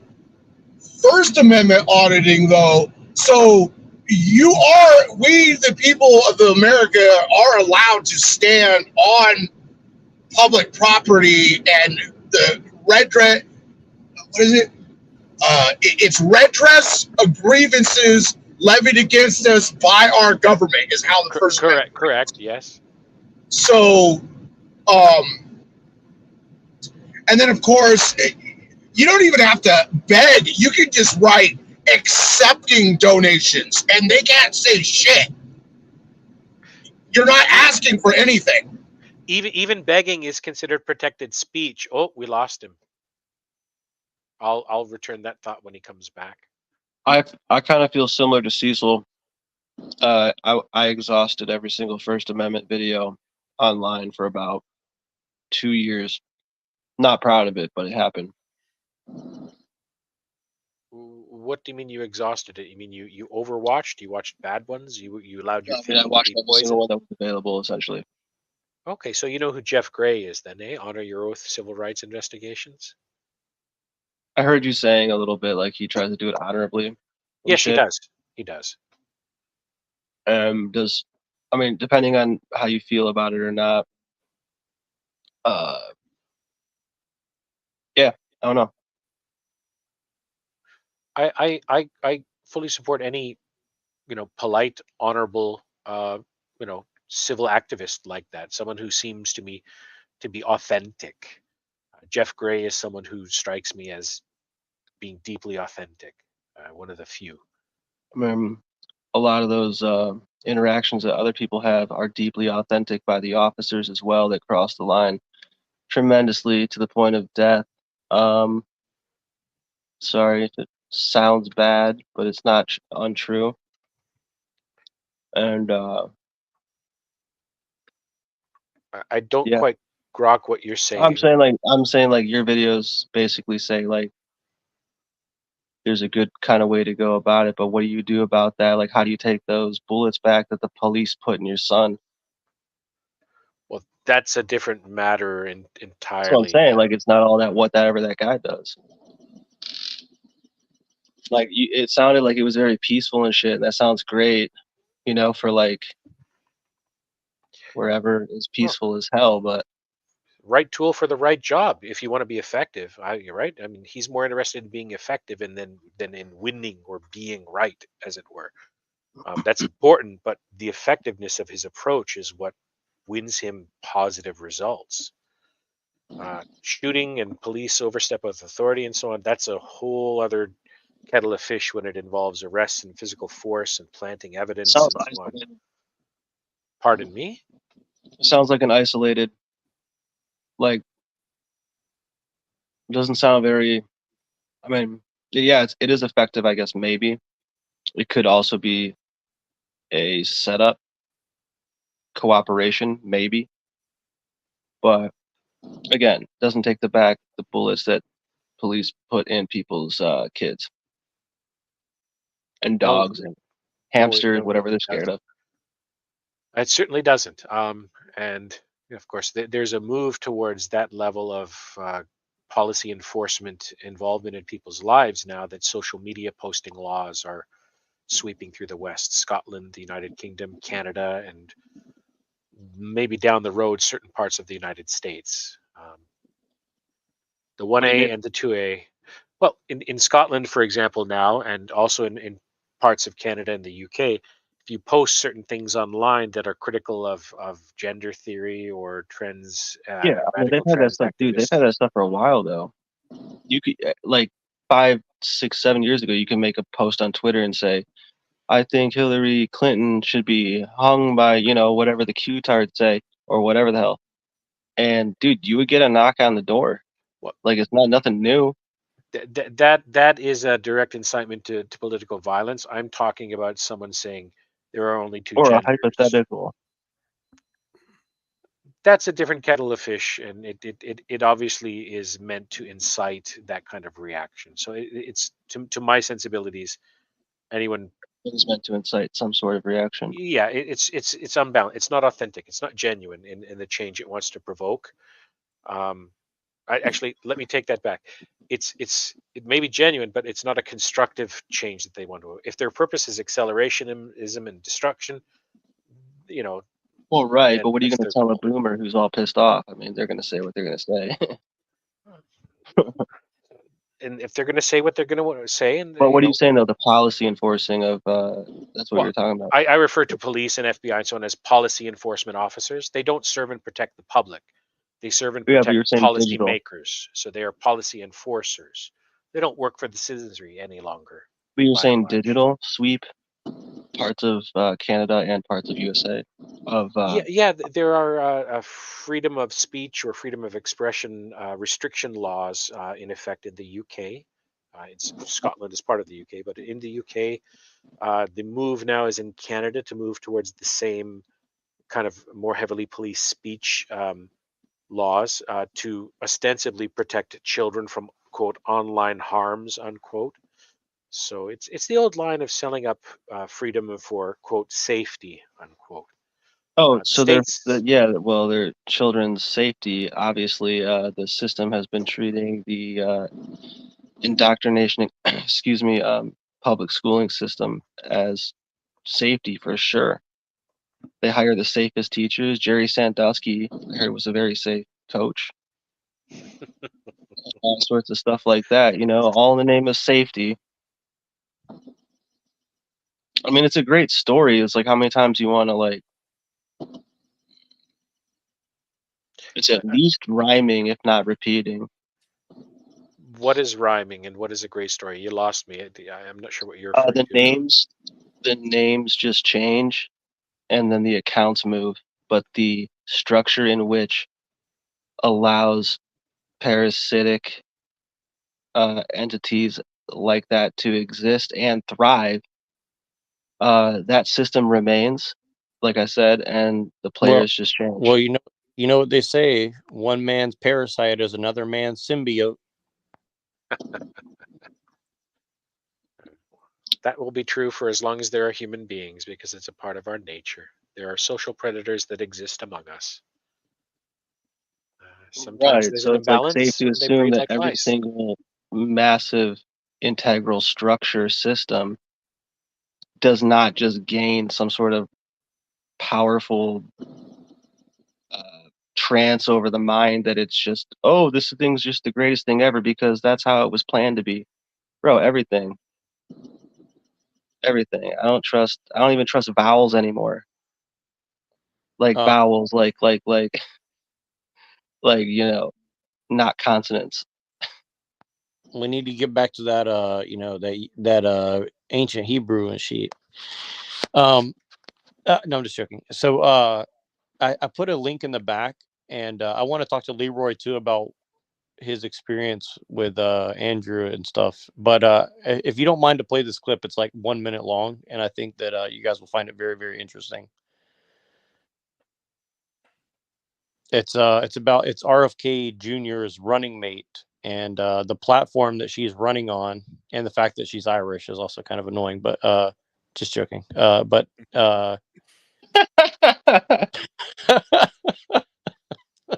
Bro, you But say like the most like out of side jokes like that I never would have expected to hear. I'm like, I actually appreciate you for that shit. I appreciate it too.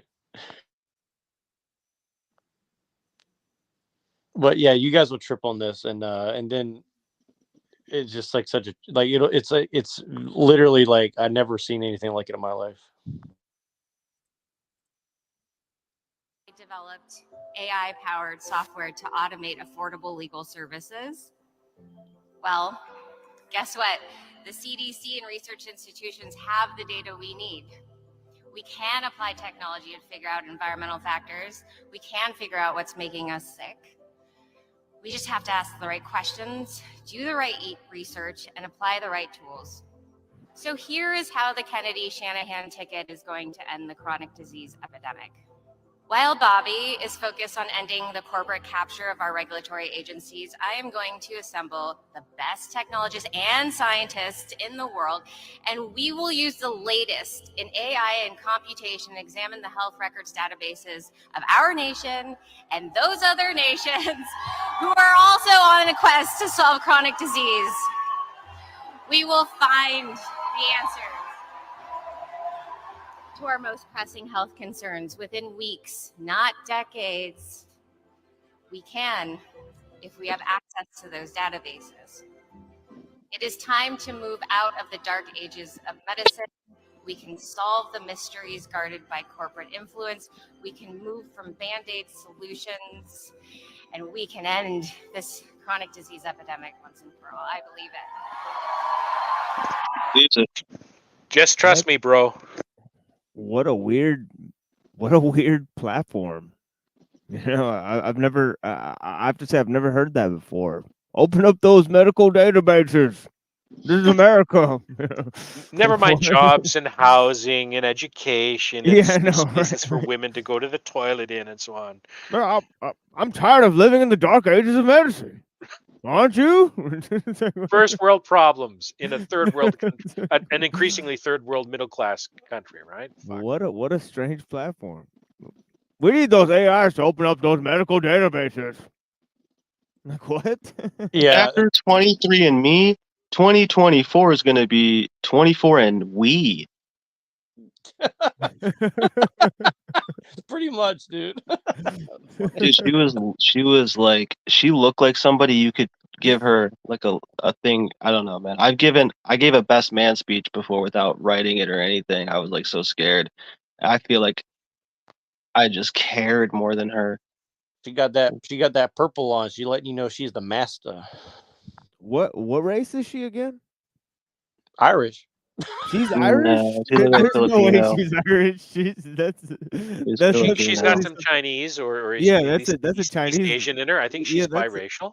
Shanahan not a Chinese name though. Also, pretty sure.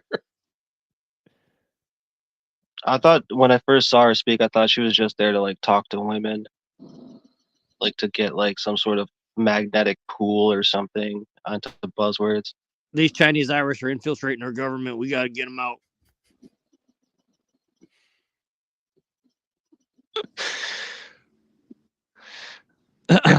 Them goddamn China Irish.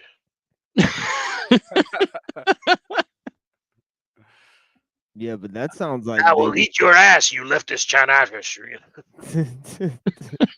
Half band truth. We don't tell you the rest. Them That kinda Chinese sounds like- reading programs with the Irish for the last 20 years.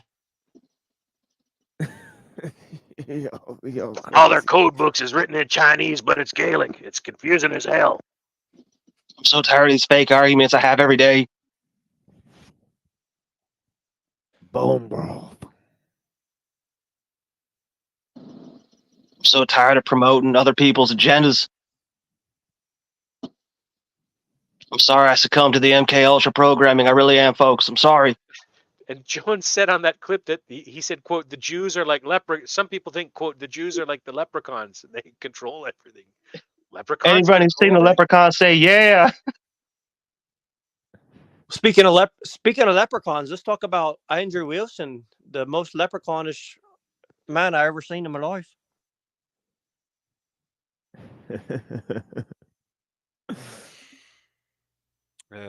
So yeah, I had a bit of an interaction with him earlier. I'm sorry, I didn't know you were Irish. I apologize.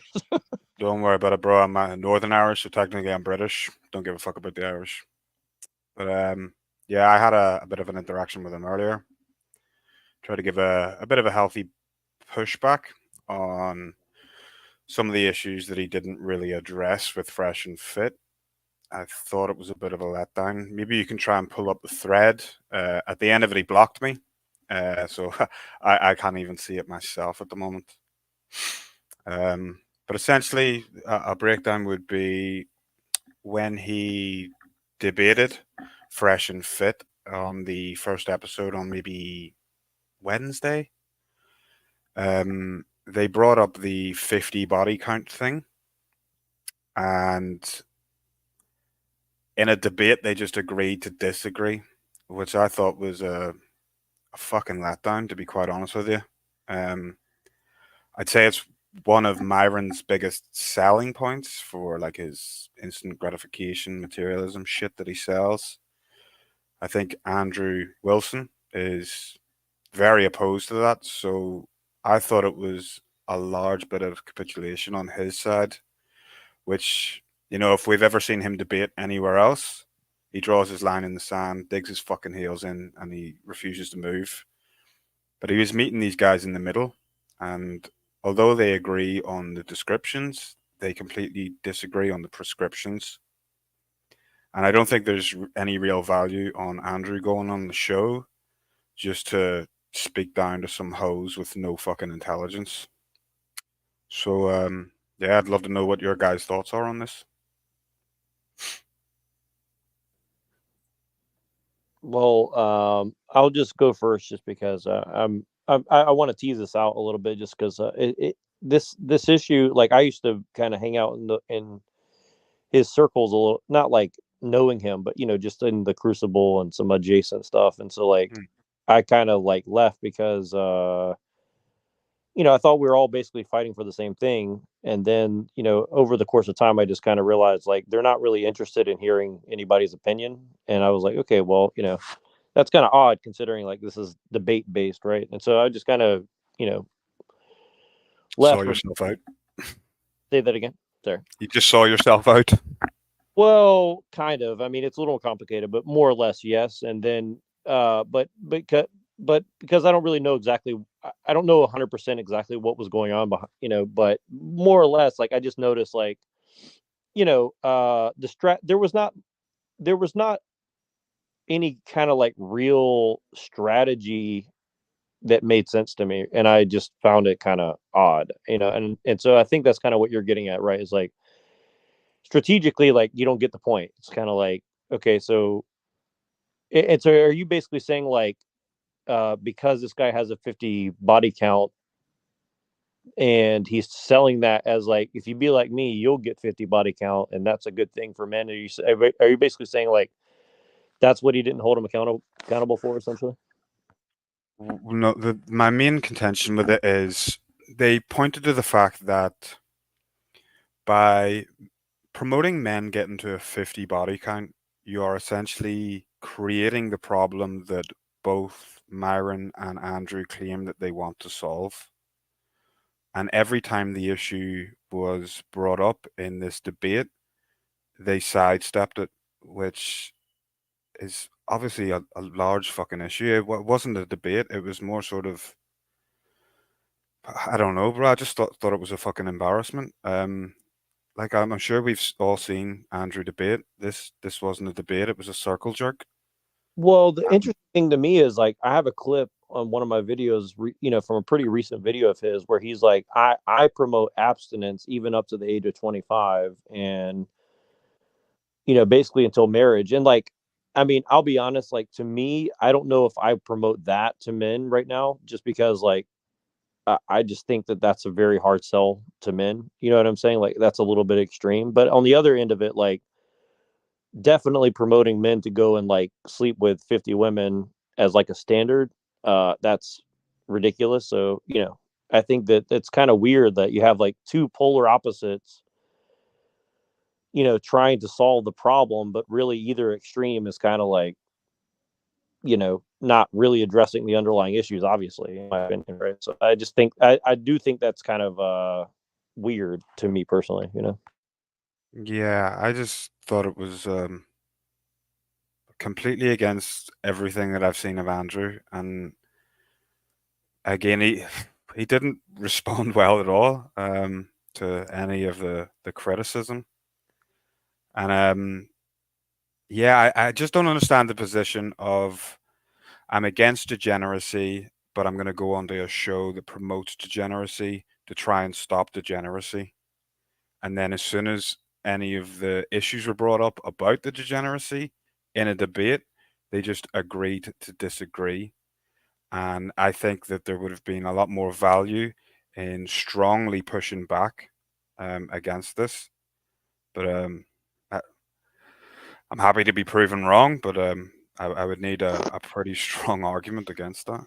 Well, Machine and Sam, feel free to like just interject. But I just want to say this really quick, like, because I'm gonna jump off in a few minutes because I have to drive. But the what I wanted to say is, what's your background? Like, how did you end up, you know, finding the Crucible, and like what's your kind of political or religious ideas, or both, or something? Like, I just want to get like a general idea, if you don't mind.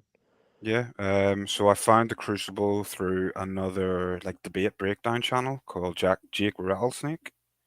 I've always enjoyed debates, but never really got into them. I used to enjoy watching them when I was a lot younger, when the like new atheist sort of shit was going on. And then over time, I've kind of started to find faith, and then through that, then I found Andrew Wilson, and I really enjoyed the message that he was putting out there. But it seems over time, then he's gone from debates to entertainment and just attacks instead.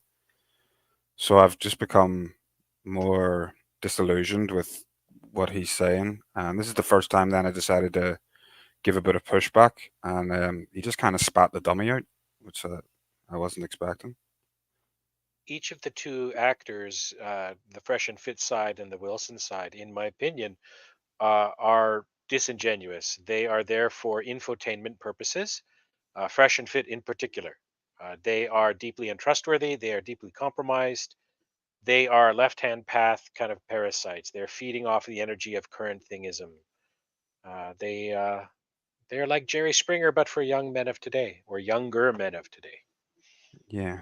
But they also try and say that they're trying to help men, but they're not Yes, helping men whatsoever. In fact, I they would are say wolves in sheep's clothing. they're lowering the quality of men overall.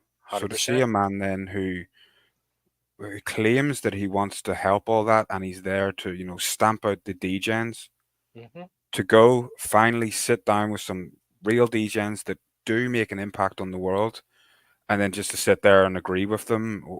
I'm like, what the fuck are you doing, man? It just seems like it's moved from the message to what personal gain can I get? Well, Yes.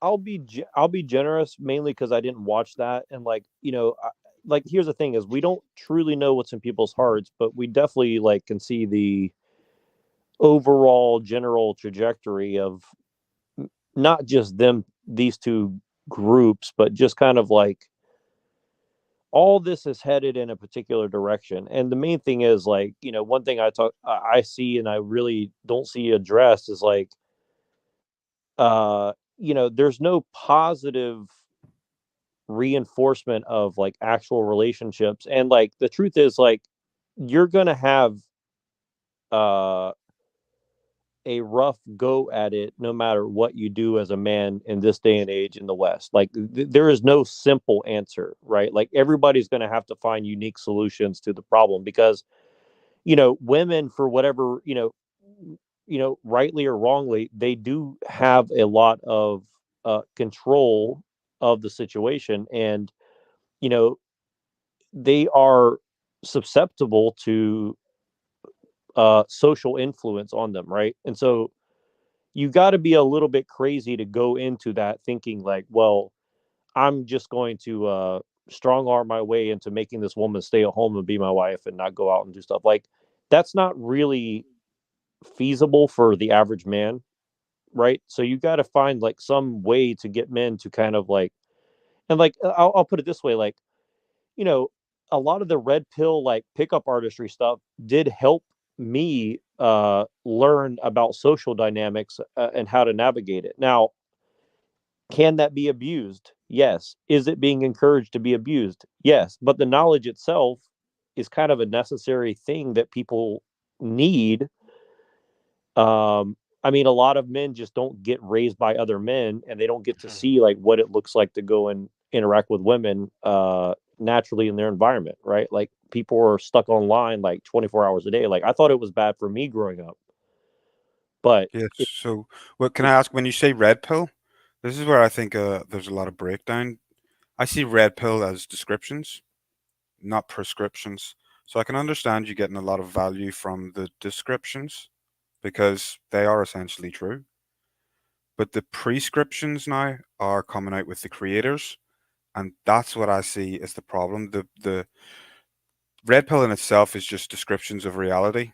So fair enough, yeah, you can learn a lot from that.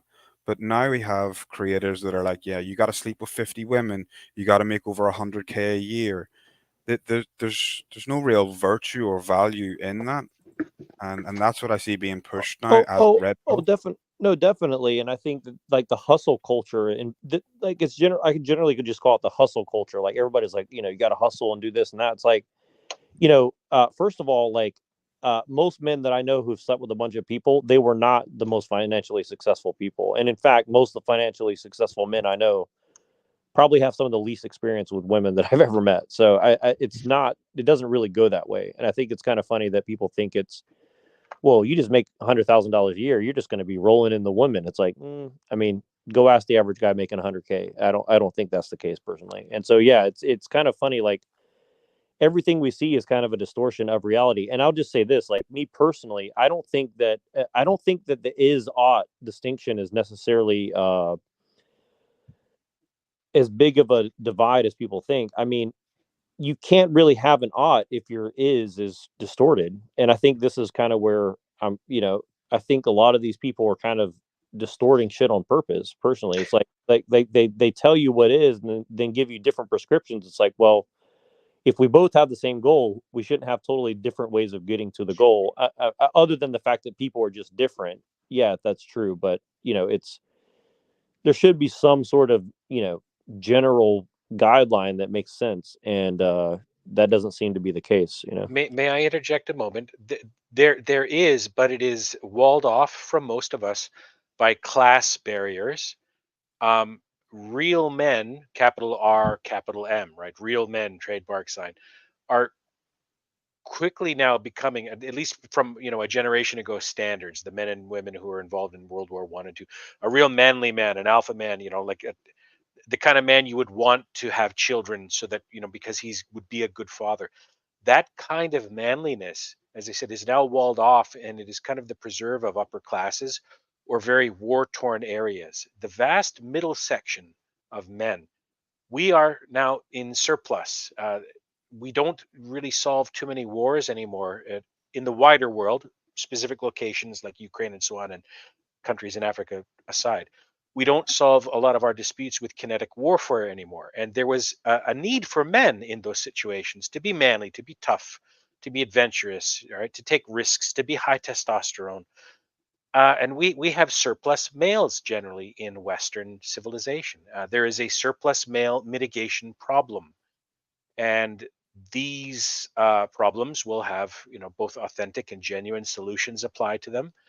And then there will be parasites or users or grifters latching on to that. You look at Hassan, the Young Turks guy, his cousin, Hassan Piker, and Fresh and Fit, and so many others.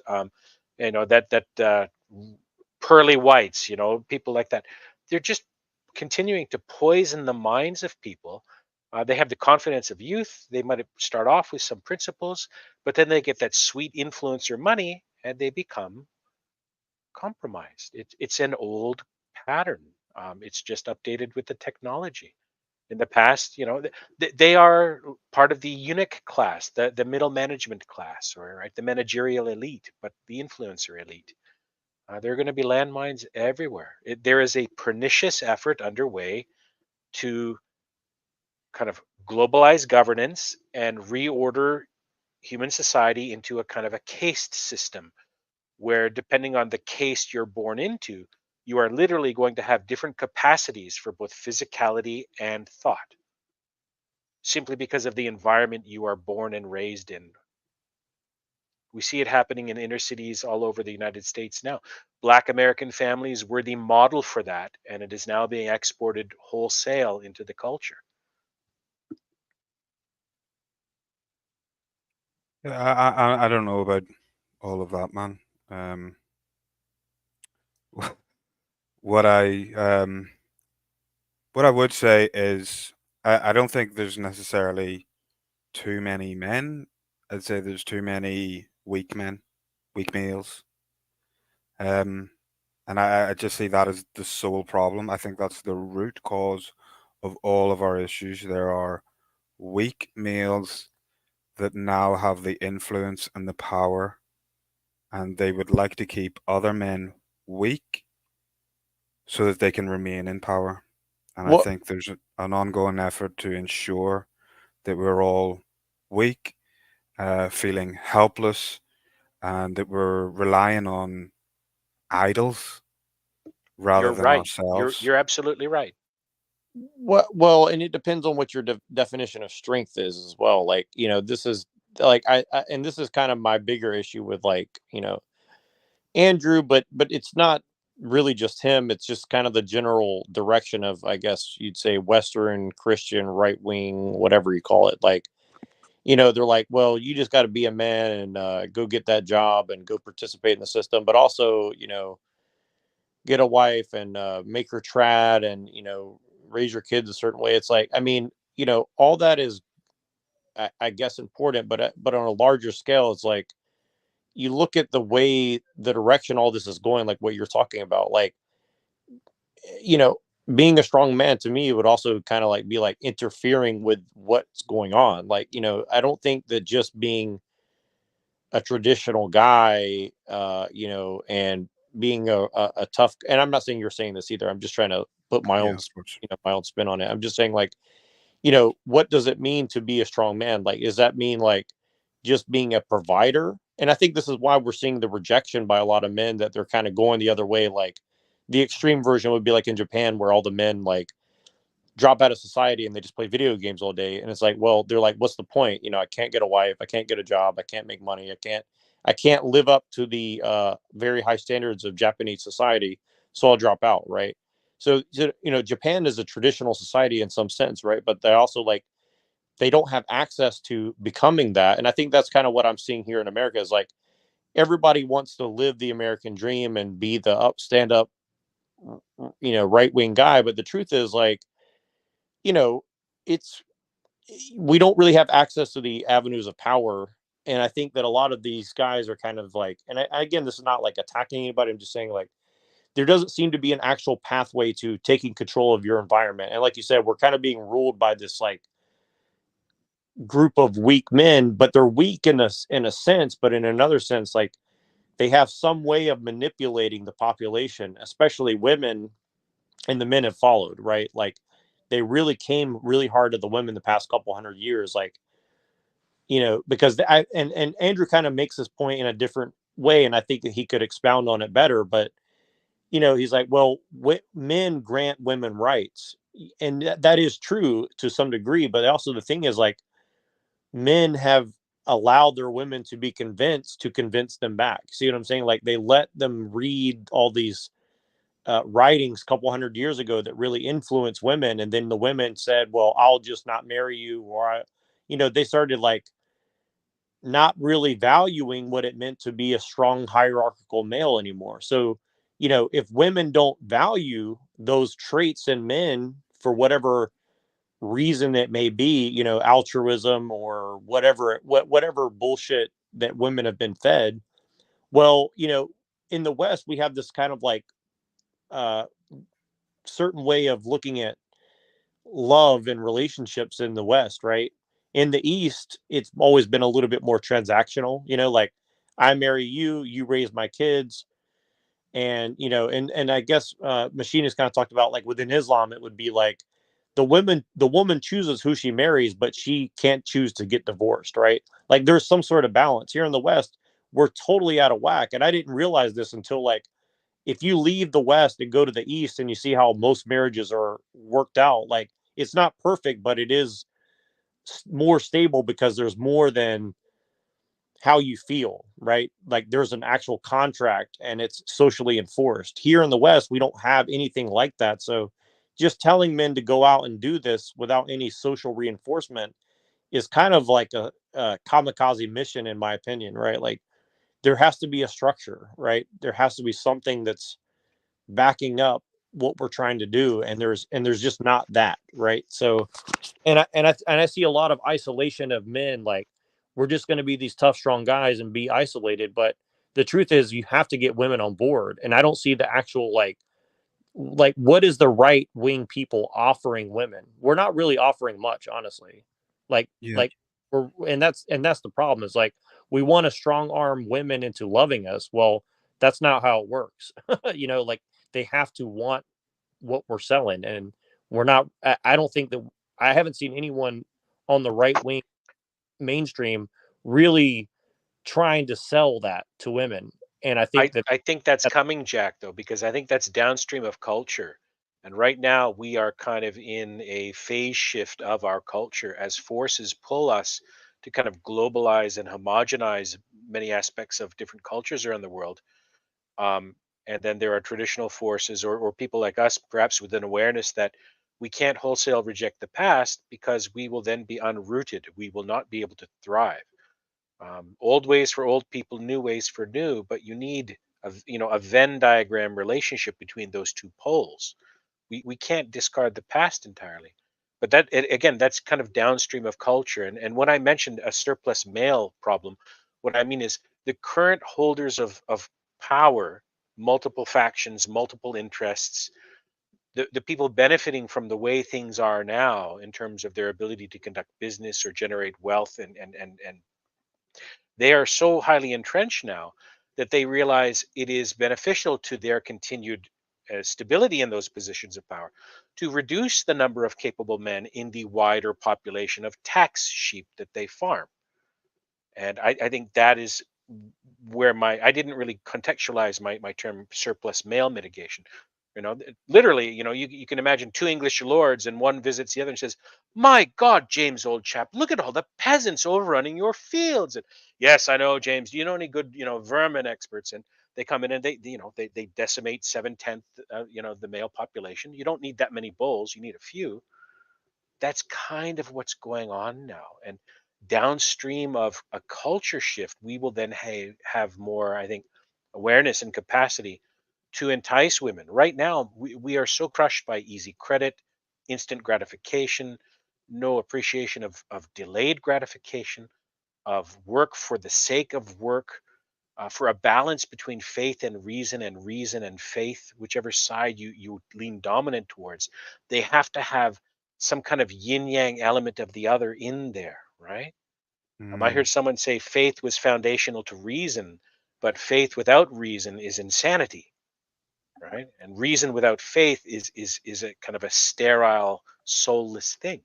We've lost that balance, and it's, I think, partly by design. People who notice patterns and benefit from that pattern noticing, right, have wormed their way or built their way over multiple generations in multiple cultures around the world into positions of power.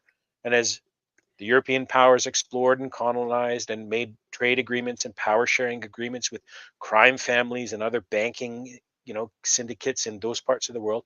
They've kind of worked out a détente of power sharing. The West is dominated in many parts, but they're losing that grip. And of course, they don't want to lose that grip. That's why it's easy for someone like President Obama to send out however many drones and bomb hundreds of thousands of people into oblivion and yet remain so popular, right? We don't want to face the horrors of our own luxuries. We have the luxury of righteousness in the West, it seems to me. We that place needs democracy when we don't have it at home. There's a deep imbalance, and we need to sort that before we can win women over, I think. It's the cart Yeah, before so the horse. what I see, but I'm trying to sort of put this together in my head, is we've moved away from quality of character as like the most important thing for women, and now it is all materialism. So in your example in Japan, I would say the bar has been moved now so high on the material level that men cannot be happy with themselves unless they're able to make the material more so than anything else. And I think that's what the large problem is, because women are attracted to the lifestyle now, and that's the only thing that they're interested in, which I haven't really thought this like in scale well enough to be able to explain it to you, but I see materialism as one of the largest issues behind this, the push for things rather than quality of character. You're correct. That's part of the imbalance. And easy credit has gone a long way to enabling that. I'll pay it later. Yeah, so again, so then if we go back to the start here, when I see Andrew Wilson, who complains about all of these things that we're talking about right now, and then engaging and promoting the guys who are promoting the exact things that he is against, I don't understand why. I think that's traitorous to everything that he claims to stand for. So this engagement this morning just blew me away. He was so pissy and childish. I I just when you think someone is very capable and then they show you very quickly that they're a turncoat, it it rocked me a bit, man. I just I just thought it was it's a real shame to see someone with that talent and ability to squander it for material gain, which is clearly what it is. Yeah. I mean, it's possible he was having a bad day, right? I got to throw that out there. However, what you are experiencing, Leroy, is, my name's John, is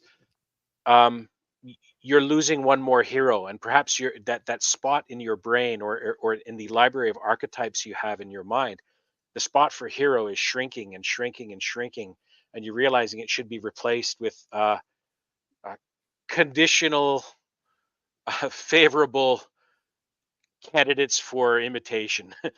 Stress on the conditional, right? The hero box is shrinking perhaps in your archetype set, and that's a good thing. That comes with age, with wisdom, not age, with wisdom.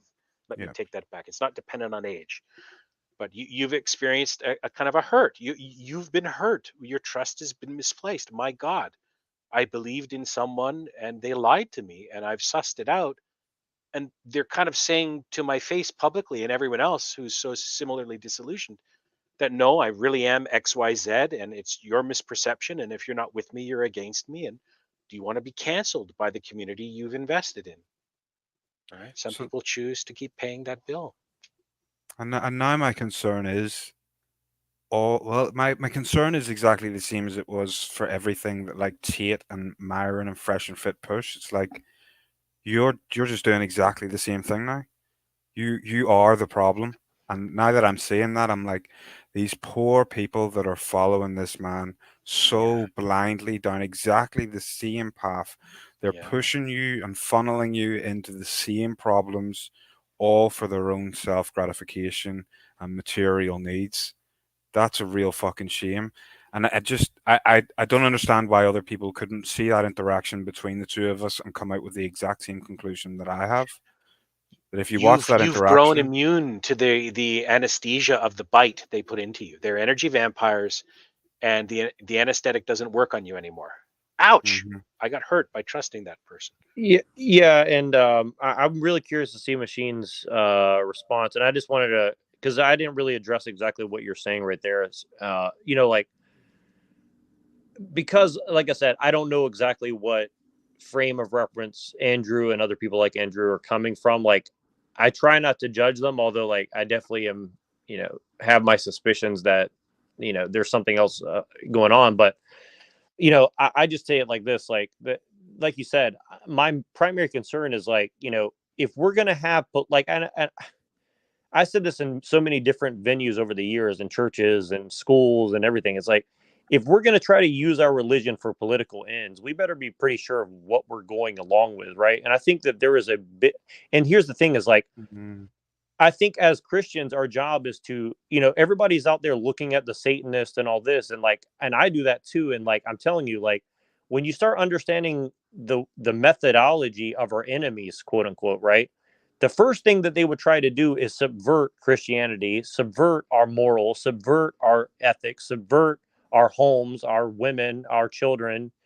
And we see that playing out. But the other side of it is, like, we have to have a large degree of, like, holding each other's feet to the fire when it comes to, like, public facing, forward facing, like, political solutions to spiritual Christian problems and just wider human problems, right? Like I think that just because people say, well, I'm a Christian and I have the solutions because I've read all this history and philosophy, and and people have no problem doing that to me.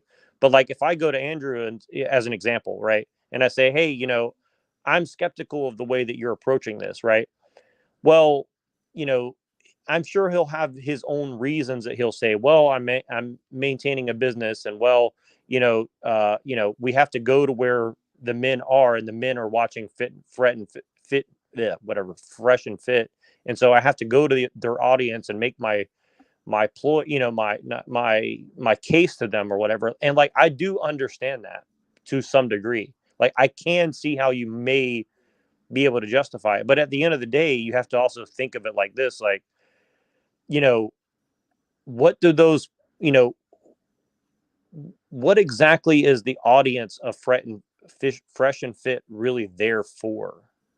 And then like, I see a lot of, like, like, I hate this term, but, like, I see a lot of incelness in a lot of these different communities, including in the Christian nationalism and the trad culture, and, like, the trad, you know what I mean? Like, the trad, like, whatever, like, you're a guy who obviously keeps yourself in shape and stuff. Like, I'm pretty sure that you're not an incel, right? But, like, if you're trying to reach someone with those kind of, like, issues in their life, you're going to have to, I don't hate to use this word, but you have to have some sort of sensitivity to, like, where they're at versus where you're at. You get what I'm saying? And I don't see that sensitivity to, like, who is my audience, right? Like, how am I going to walk them from where I'm at to them, and then walk them towards, like, hey, this is kind of your journey is going to be different than mine, right? You see what I mean? Like, someone who's different than you have to, like, guide them. That's not an easy thing to do, right? And I think that we just say, well,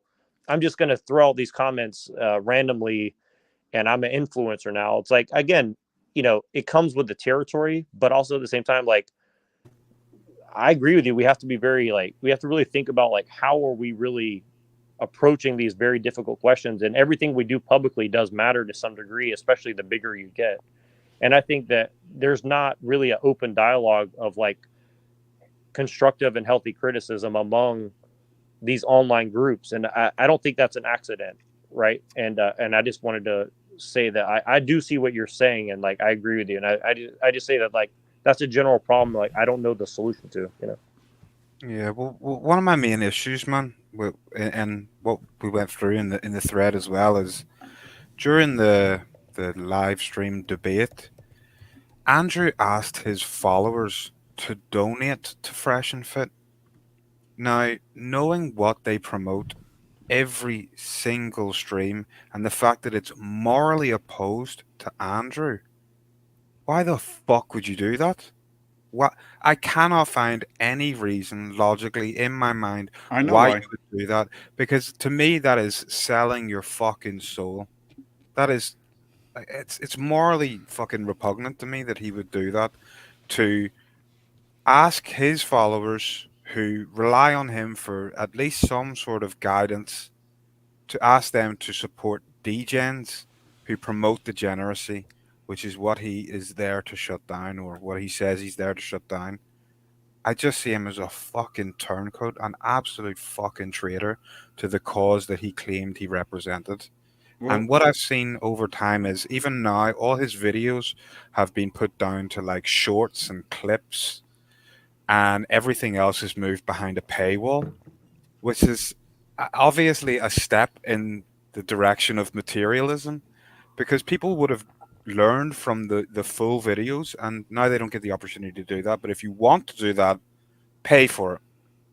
Which is, again, I don't understand how he's going to help anybody with any of these actions, but I do see how he will help himself. so you ready? You ready? Here goes. Apparently, this is what's happening.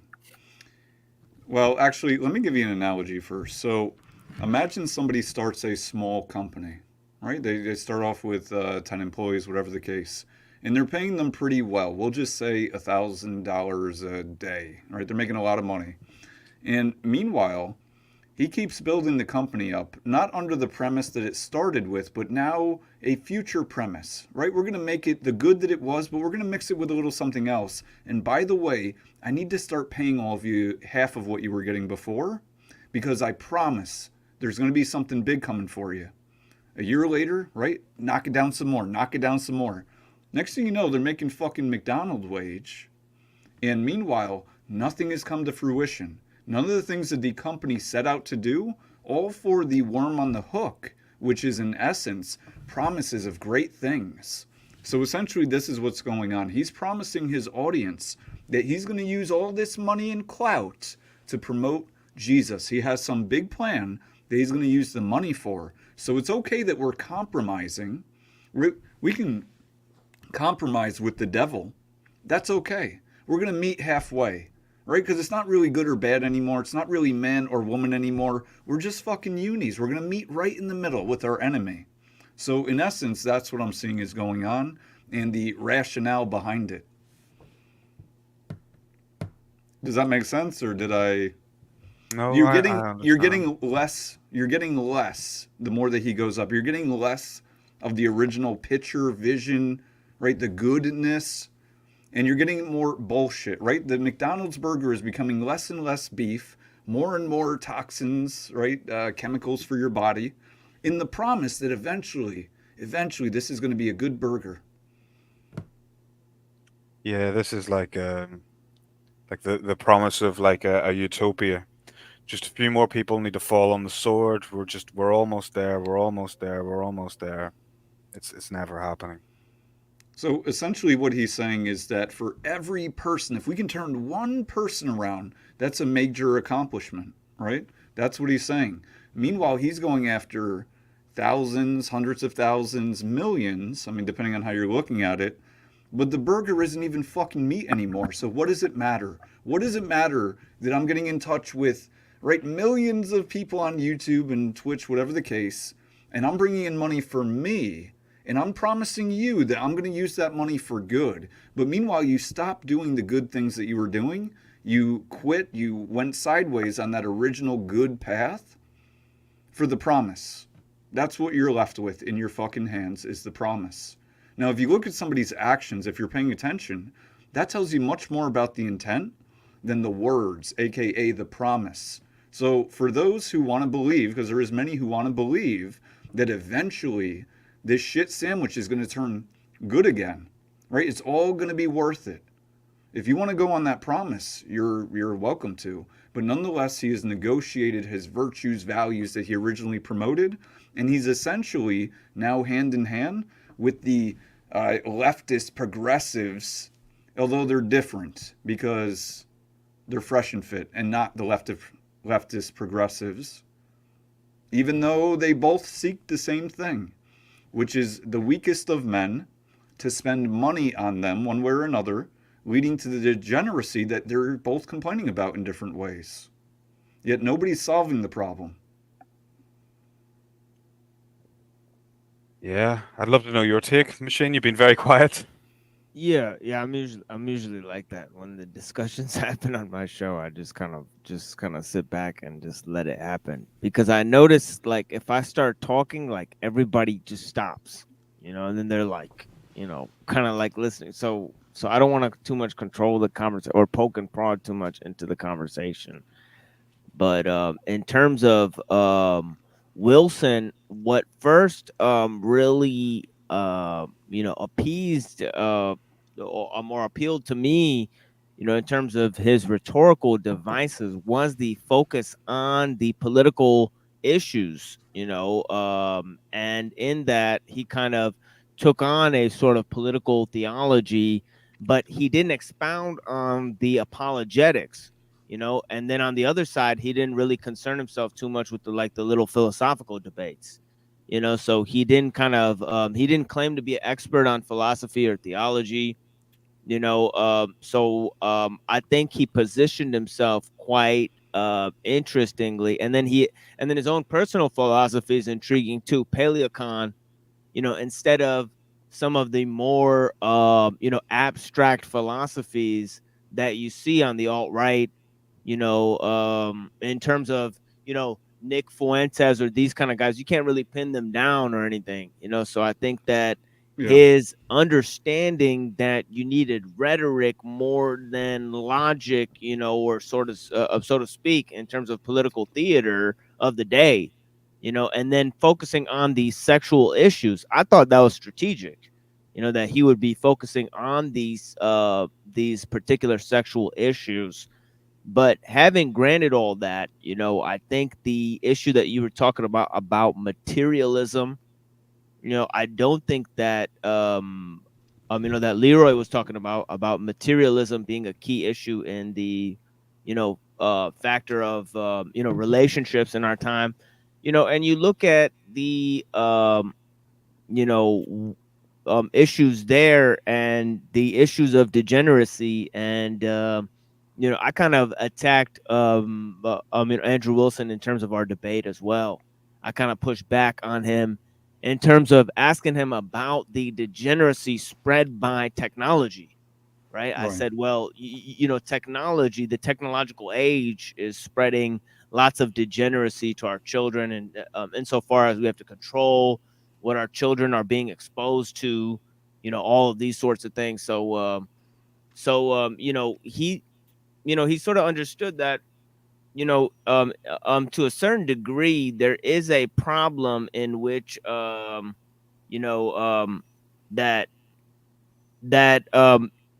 he's fighting against liberalism, Quote the unquote. growth. Right. Yeah, Quote yeah, unquote. quote unquote. So I'm trying to look for the root causes of what spreads liberalism, Exactly. right? Right. Which is the spread of, I guess, one of the key factors would be the spread of science and technology, right? So And I was asking, STDs. yeah, so I was asking him, if a real conservative position, that looks for the loss of traditions would promote, the growth and progress of science and technology at the behest of, these religious traditions. So that was my key thing that I pushed back on him for, and I don't think he had a satisfactory answer to that. So I But want to point it's Yeah. So I want to point something out. The way that I would look at it, technology does not spread degeneracy. It scales degeneracy, meaning that it can be spread easier. It's a mechanism, a vessel. And I do agree with you on that broadly. I mean, obviously there's specifics, but generally, yeah. Right. We've traded convenience for security, in effect, in a sense. Yeah, and then you have the notion of rights, that he says, well, rights, the notion of rights is illusory. This Right. is kind of the underpinning where he's trying to, kind of pull the carpet out from under the whole liberal synthesis, because it is based on the notion of universal rights, right? But then he posits a sort of, through the Kantian presuppositionalism, another sort of universalism. So there's a sort of so the Kantian level presuppositionalism and just the presuppositionalism in general, it doesn't exactly argue for the Christian God, So that there presents another problem, that it'll only get you to universal mind. It won't even get you to God necessarily. It'll just get you to the deistic, to Like the deism. framework. Yeah, Like yeah, the to kind of a structure of it. deistic, yeah, exactly, a deistic framework. And from that, so there's lots of other issues, side issues, Well, yeah, of course. in terms of, and there's also the political dynamo of Christian nationalism. Obviously, the, what does that entail? Does that entail the incorporation of the Orthodox Church, which is part and parcel of a foreign entity, right? Into the bylaws of this country? Well, that would represent treason, right? So it can't be that, right? So how would you have the church invent laws parallel to the state, right? That would be a key issue there, and unless you have and that's why I think he's kind of going for that libertarian kind of framework, where the government just kind of leaves communities alone. It doesn't seem like it. I've seen him push back. We need more government. I mean that. Ooh, That's, what? I think here's my intro to the conversation. Jeez, they need more government. Yeah, I mean that's what I've heard from him, is that more government is good. It's just, I mean I don't know his exact argument, but I've seen him talk about this at length, and it seemed to me that he was promoting the side of more government, but a conservative government. Like that was kind of the sense I got from it. All right. Who was he we were talking about? I thought you were saying that was your position. No, still no. talking about whoever Machine Lies is talking about. Yeah, and that who are we talking about? Andrew Wilson. But that, I think, ultimately it points to a sort of ultra liberalism. That sort of promotion of scientific progress, right? Promotion of statism, right? I think that is not only not Christian in my opinion, but it's also liberal, to a large extent. So it's a modern, so I feel it's a modern synthesis of different things. So the ideological roots of those things, obviously, they're political commentators. So, if they're playing the game on the level of sheer propaganda, then you're going to have to play the game on that same level. There's nothing that can be done. Then we're just going to have to produce by volume, and try to collude with those types of people, so nothing can really be done. But if people want to have a philosophical debate, in which obviously nobody does, you know what I mean? So, I mean, I'll just put that out there. It has nothing to do with the ideas the way I see it, right? No. Because otherwise it wouldn't have started with like somebody's wife like going on like Tucker Carlson or something like that. That just seems like not organic in my opinion. You know what I mean? That seems like it's tied to some sort of celebrity network, or also Nick Fuentes. So I think that is tied to actors and political theater that is of a far greater, and that's I think what me and Neurojack were kind of uncovering, that this actually has nothing to do, that this actually has something to do with something bigger that's manifesting in this country, a new right, a brand new right that's emerging. And I talked about it on this show where I talked about transhumanists versus techno-Gaianists. You know what I mean, right? What do you mean by techno-Gaianist? Well, there are people who want to merge with nature, right? Right. So there's kind of like these one world religion type of new age folks, right? That's going to be the new left, and the new right is going to be these kind of religious Renaissance people that say that we're going to use the technology in order to bring a new renaissance in terms of dig it. and Straightening they're up more, the country and all that bullshit. Use technology to change everything. yeah, it's like So they say. Yeah. yeah, I mean, if you read the writings of the accelerationists, they're super against Enlightenment philosophy, right? If you take like Mencius Moldbug, for example, right, in his work How Dawkins Got Pwned, right? His whole work, How Dawkins Got Pwned, is to prove that Dawkins, despite trying to fight religious the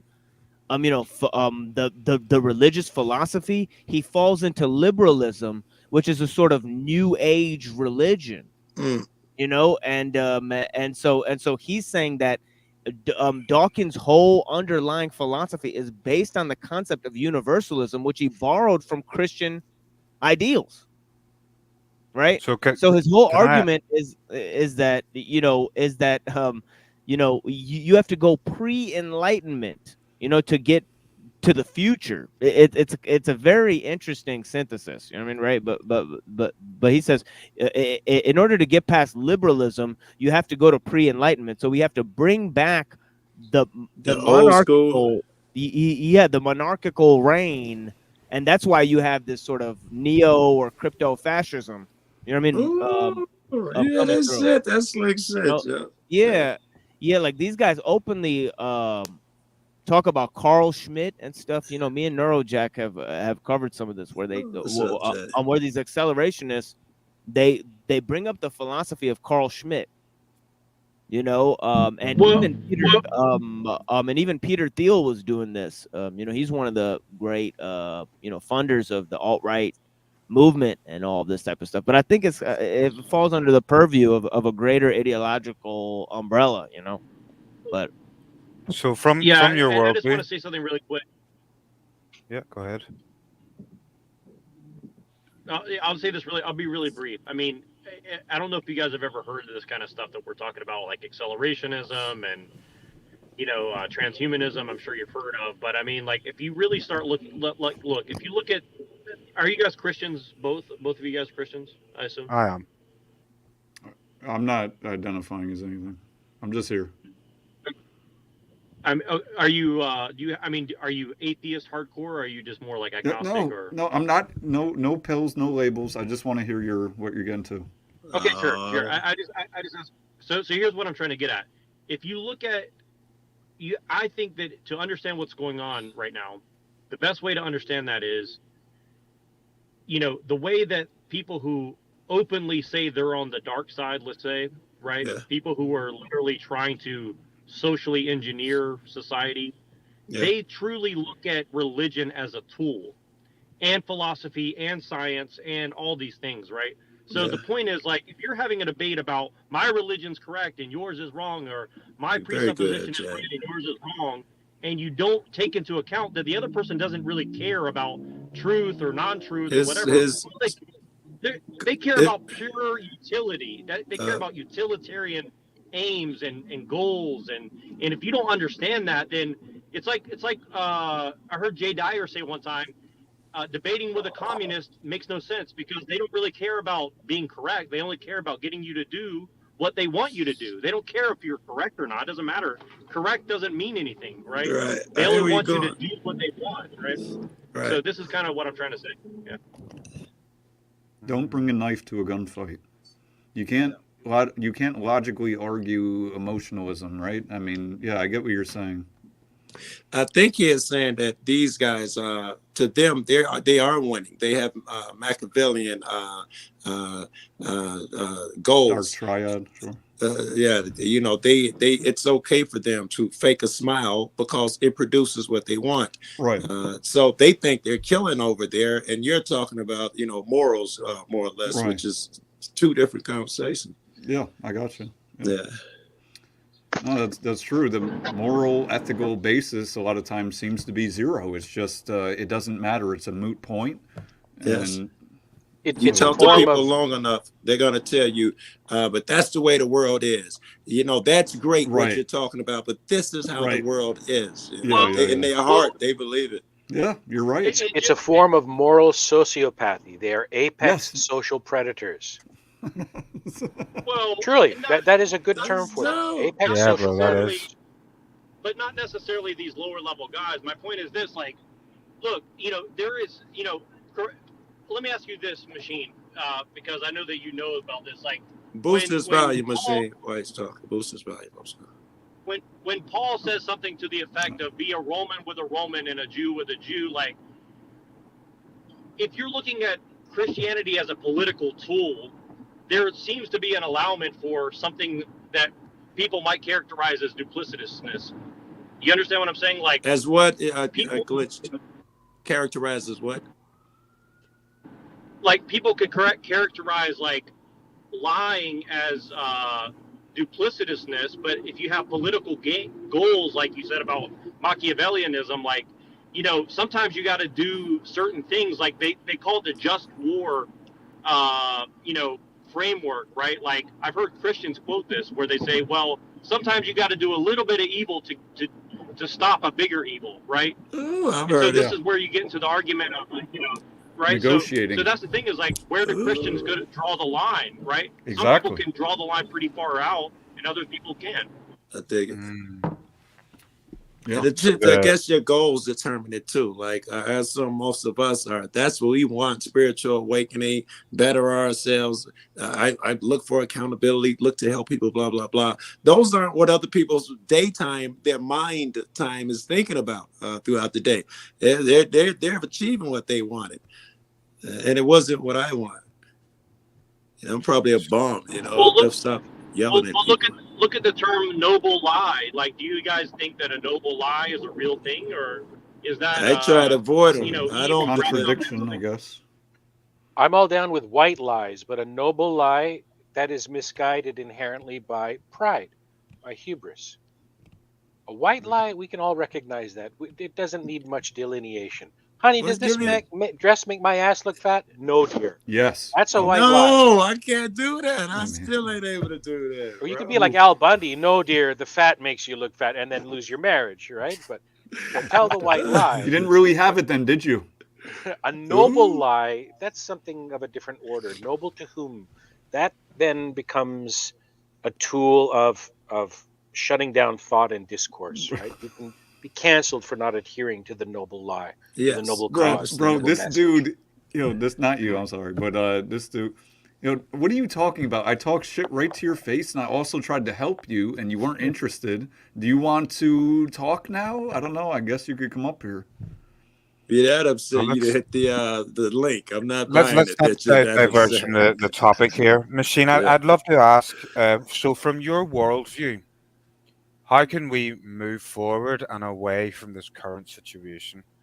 Well, I wish Neurojack didn't fall out there because I wanted him to confirm what I'm saying now. But we heard a clip actually when Jay Dyer was talking, and he actually said that he was schooled under a Marxist theorist of the Frankfurt School. So make of that what you will. You know what I mean? He's actually absorbed the tactics of the left, to an extreme familiarity, to where, and even in the Andrew Wilson type of circles, I heard them reading, Saul Alinsky, Rules for Radicals, and all of that type of stuff. And, obviously in Saul Alinsky's Rules for Radicals, I know Joe Cool was here when we were looking at it. It says one of the rules was the enemy's reaction is the response that you're looking for. So all that you need is for them to react to what you're doing. And Yes. that's exactly what you're looking for, in that you're just trying to rile people up. You don't care where they go, where they take it from there. And there's some Sun Tzu in there too. You keep them off their square. You keep them not thinking. Right? It's a form of spiritual aikido. They cannot generate that energy themselves. So they provoke a reaction in you for you to expend your energy, which then they siphon off of you and redirect. Sounds dope. Yeah. But also, it can also fundamentally come down to something as childishly framed, but still powerfully resonant as Star Wars and the Force. Okay, here's the geek in me coming out. There's the dark side of the Force, where the ends justifies the means. There's the light side of the Force, where the means are the ends. I'm the latter guy. That sounds more logical to cat like me. I'm with you on that part. I'm not smart enough nor big enough to determine it's okay to step on a few people and hurt them because I have a bigger goal. I don't have that type of confidence in me nor nobody else. Yeah, and that's why I think the moral culpability involved in the technological scope of things is so rudimentary and important, because that is the perfect thing that eclipses means to end processes is technology itself. You know, so if you look at the technological world, you know, it's definitely the thing of bringing the means closer to the ends, you know, and that's sort of the process of framing our goals, you know, in which you know, the production or the reproduction or the recapitulation of the machine becomes the goal itself, right? The means of perpetuating the system, right? So So that is there any way forward? This is making me feel quite nihilistic here. I'm like, Oh, how no. the fuck do we move forward right now? Like, this is fucking. Things just get more convoluted, and I just seem more and more The confused right now. journey is the reward. I The think that is the self-improvement is the answer. reward.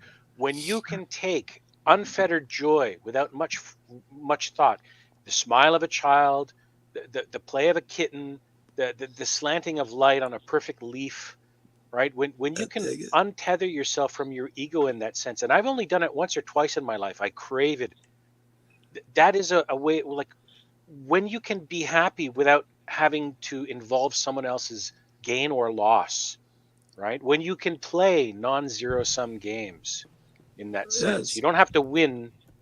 You know, someone else doesn't have to lose for you to win. You don't have to be right. You can be right enough for you, as long as you're left alone and you leave others alone. But there are some, again, who practice that spiritual judo, that spiritual aikido. They need your energy. So are you saying we need to fall in love with the process? Yeah, That's my take on things. Yes, that for Yeah, I me at this completely stage agree. in my life, I'm 50 years old now.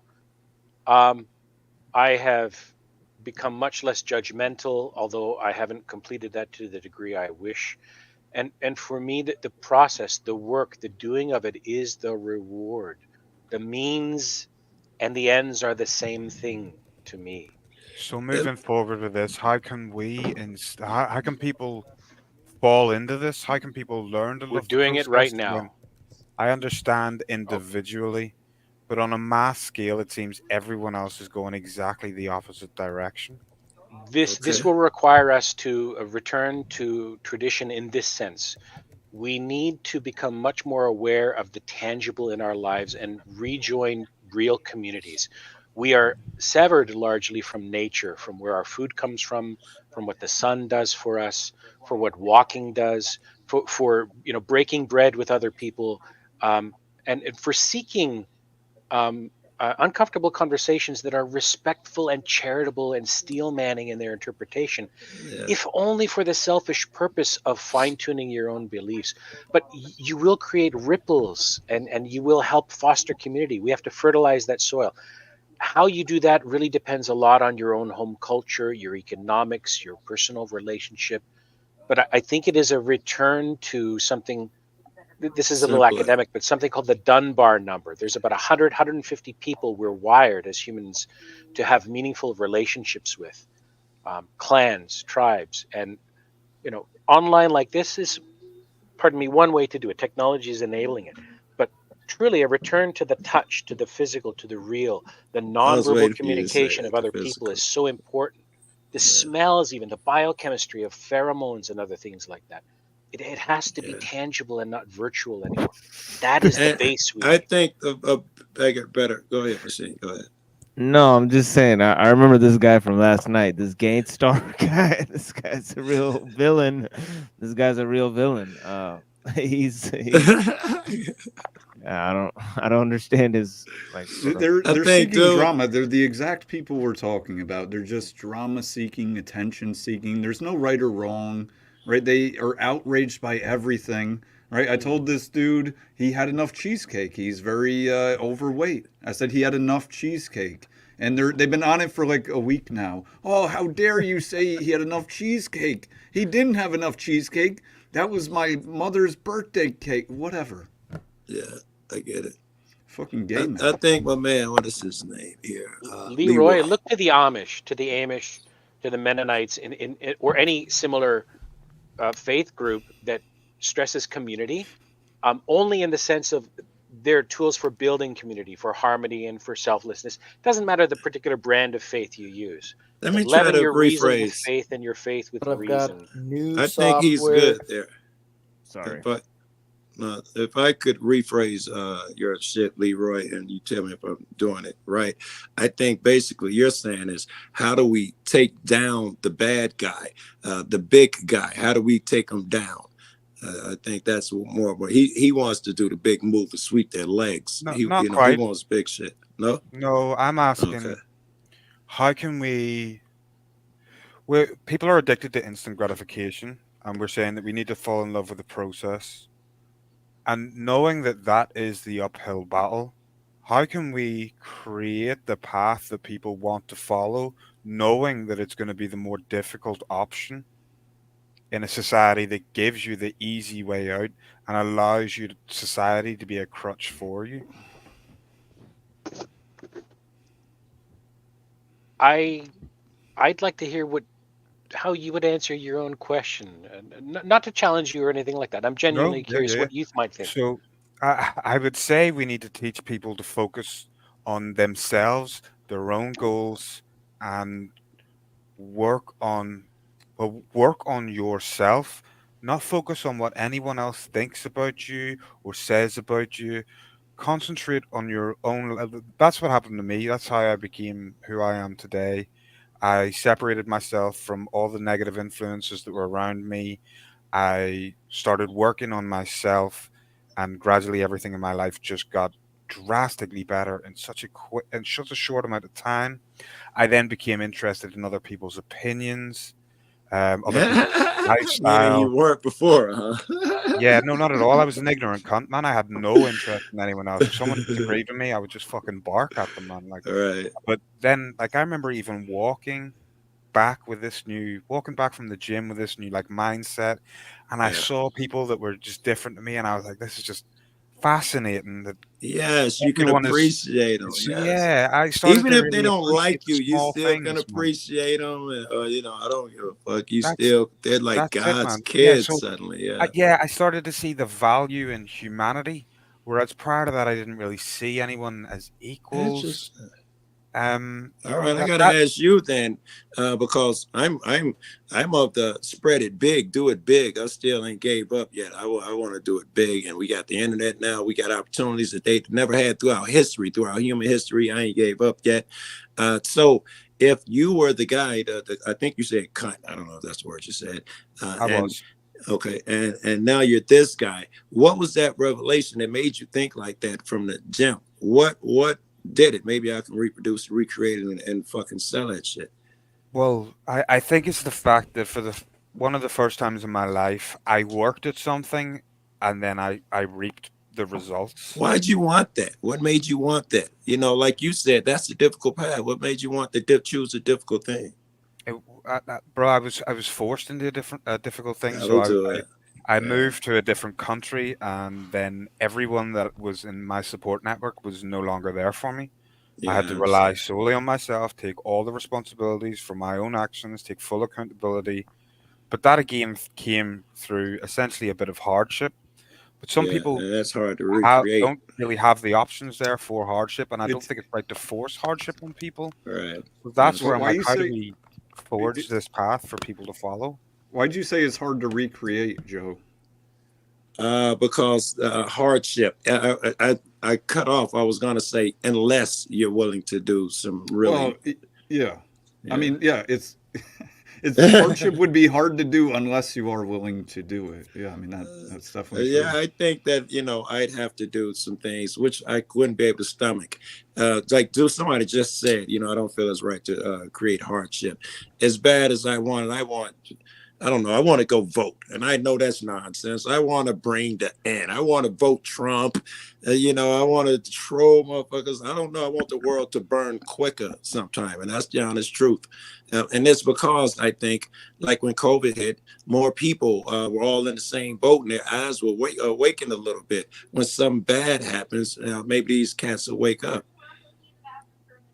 But I don't know. I'm sorry to keep being so talkative. But then again, I don't think I could do it. I couldn't hurt no motherfucker, make their life miserable. My entire life is about doing the opposite. Making people's lives easier? Yes. I will take a beating if I think it'll make your life easier. And I don't even got to know you. All right. Yeah, I'm I'm okay down. with that. Okay. Can you explain to me why you think that's valuable? Because I would probably disagree with you there, man. Very good. People need hardship to grow as a person, and if you take all of the hardship out of their life, they are reliant on you. They are feeble and weak because you have taken all those bullets for them. Yeah, I'm not sure was take all of that hardship, but I can give you an example of what I was talking about. Like, if I think we need to communicate better, I may have to involve you in a couple uncomfortable moments in order to get you there. And you're going to call me names, and you're going to storm and slur my name a little bit as you sit and get, oh, I hear what the fuck he was saying. Now, if it makes you a better person, I'm okay with taking that beating. I am. I think I do that shit every day. But that's like saying, I'll help you through radical honesty. Yes, that type of shit. Yes. I'd say that's very different than to taking the hits. But yeah, I understand that what you're saying is then you're willing to deal with the repercussions from the person if in any way you can enlighten them. Yes, yes, I'm willing to take a beating that way to make them better. I think I'm with you on that hardship shit. In fact, I might even be callous if some guy is going through something, because I am that much believer. You're in the place where you're supposed to be. Let's see if we can't learn this lesson that you were supposed to learn from your car being caught on fire or whatever. Yeah, I'm very much the same with that. I'm pretty callous about that sort of stuff. It's like you gotta fucking deal with it. I was saying recently I had a friend, and he phoned me, and he's saying he was going through some shit, and the shit was his manager had changed like 3 times in 2 months or something, and he said it was hard on his mental health. And I just told him to shut the fuck up. I was like, bro, no one gives a fuck about that. No one gives a fuck about your hardship apart from you. So don't phone me crying down the phone because your boss changed. Like, you've got far bigger issues in your fucking life to contend with. So don't inflate this one to be as if this is some life-ending fucking problem. The only person that's going to solve this is you. So Leroy, yeah. Did it have something to do with money? Like, in a sense, I mean, just for instance, I'm going to create a scenario. Had you, I'm not saying you could or you would, but I'm just saying, had you offered him $1 million in that moment, and you're like, look, man, I empathize, this shit is crazy, here's $1 million. Do you think in that moment he would have completely changed his attitude, his bitching, moaning, and complaining, or to a high degree? I have a follow-up, but that's kind of the premise. Yeah, he would have been immediately relieved because now he knows that his all of his issues have been completely lifted. Right, they've been solved, right? So here's the thing, is I would make the argument that money is the #1 problem that people think is their problem, but it's actually one of their last problems. It's one of the very last things that's actually an issue. And I get it. I totally get it. We all need money, right? We all know this. It's not a fucking secret. But meanwhile, had you given him that money, right? Had you done that and he would have been happy in the short term, he wouldn't get whatever it is he's getting right now. And that's what he really needs. You see what I mean? Yeah, well, he came away at the end of the conversation, man, and he was like, yeah, you're right, man. Like, yeah, you're right. It's just like, when I started breaking it down, it was just like, look, man, like, what fucking difference does it make? And I was like, at the same time, like, you're supposed to be the leader of your family, man. and you're complaining about your fucking mental health. Like, I was like, think about what that does for the mental health of all the weaker people around you. Like, you're their leader. Focus on yourself. Grab yourself by the fucking balls and deal with the hardship. And like I've said before, if you can deal with this hardship, then the next one will be fucking even easier. And it'll give you the ability to tackle it and move forward with more strength, more resilience. For every single hurdle that you overcome, you're a stronger, better person It'll for it. make you focus on bigger hurdles too, because you've got some achievements under your belt. So you'll be like, I can take that big jump. I've done enough. I think I can do that. As opposed to, That's true. Yeah. You can get positive forward momentum through hardship, right? You go through some to whatever level. Everyone thinks their shit is the worst, of course.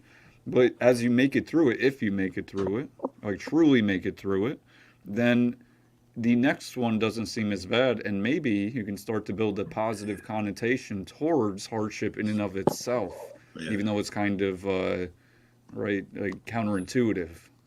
Machine Lines, are we being rude that you want to play something? All right. No, it just I think it elucidates a part of the problem. It was an interaction I had with this gentleman here, Andrew Wilson, and I do have somebody backstage too. I'm sure it's this type of troll or whatever they just left, but yeah, it is what it is. Just focus on the topic at hand. Yeah. Spicoli, you know about Spicoli? That's probably one of Bruh. the trolls. Yo, these dudes literally, they follow around. I don't even know why they'd pick me. I'm not even big. Like, they could, maybe they view it, some people too big. I don't know. But for whatever reason, they're obsessed with me. I think it's super gay. Yeah, what a waste of your time. Yeah, I don't know what their point is. Like, it's whatever. But yeah, look, I'll say this for them. I'm a liar and a cuck and a piece of shit and a blue pill and a red pill and a purple pill and a feminist and a misogynist and what am I missing here? I'm broke and I'm homeless. I have no hair. I'm overweight. I'm a drug addict. Are we good now? Are we fucking good now? All right, you win. Yeah, I got All that right, so one moving too. on. I have no teeth. I have no hair.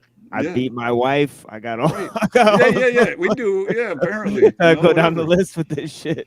But yeah, I got a lot of different. But yeah, this issue is incredibly important, and I think the key wedge is this concept here. I just ask them a simple question, and I think that there's no satisfactory answer from their position. And I think it'll continue to be a wedge issue.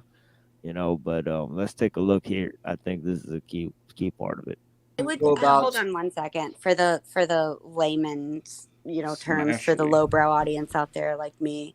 I would assume that maladaptive means not very adaptable. It's incapable of adapting or not apt to adapt.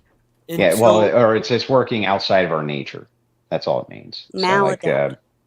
So our nature, so a man's nature and a woman's nature is specific. So if it's maladaptive, it means that we're doing things which are contrary to our nature. Maladaptive. So okay, we're doing things that are contrary to our nature. Okay. Right. Well, if I could just synthesize some of the topics that have been presented here. First of all, that is a great way to slide into the well, first of all, one of the friends, thank you. But, but yeah, if I could just slide right in here and if I talk could about just slide right in. But one of the things he was saying was that there's been a technological movement that technology has made communications between the sexes in the modern age worse. Now, I think I see through this statement that there has been a considerable amount of monoculture and liberal ideology foisted upon us through the use of technology and through the pervasiveness of technology. It's pushing a secular culture, it's pushing a liberal agenda, that Andrew Wilson and other people like his wife and other people are My very God, vocal. you went right for the fucking. No, you they're went very straight to vocal. the- They're very vocal about this agenda. They keep having debates about this liberal agenda that's being pushed through the mainstream. Yet they're saying, paradoxically, that this very same stage of liberal values and technology is going to lead us into some kind of cultural renaissance. I just don't fucking understand. I Well, don't that's fucking understand. because the reason you don't understand is because you're fucking Because lying. it doesn't That's fucking why you make don't sense. understand. Yeah, because you're lying about the position. That's why it doesn't make sense. Well, So when you lie about it, when you lie about a person's position, no, if you want to it's sit here, if you want to sit here and call me an accelerationist, you then are an maybe accelerationist. maybe you should stop Okay, wait, hold lying on, about hold other on, people's hold on, positions. hold on. You Wait, just pigeonhole it's serious. people, I'm serious. and then you claim that I'm the one. Accelerationist. So yeah, so this guy actually called me an accelerationist, and he called trad culture an accelerationist. All right, now I gotta Meanwhile- ask: is accelerationist what I think it is? What's an accelerationist? Well, before we get to that whole debacle, because that is a philosophically charged issue and a premise, I see you about to go there, which is why I'm asking a definition. I was okay with it just by the word. I thought it spoke for itself, but now I'm wondering if there's more to it. He was saying he was alluding to the fact, and this is not exactly what an accelerationist is in terms of the way I was explaining the philosophy of Mencius Moldbug, right? Because this guy actually wants an age of progress, and he wants a new renaissance to emerge, from the present stage. I would have called him an accelerationist by that definition. Yeah.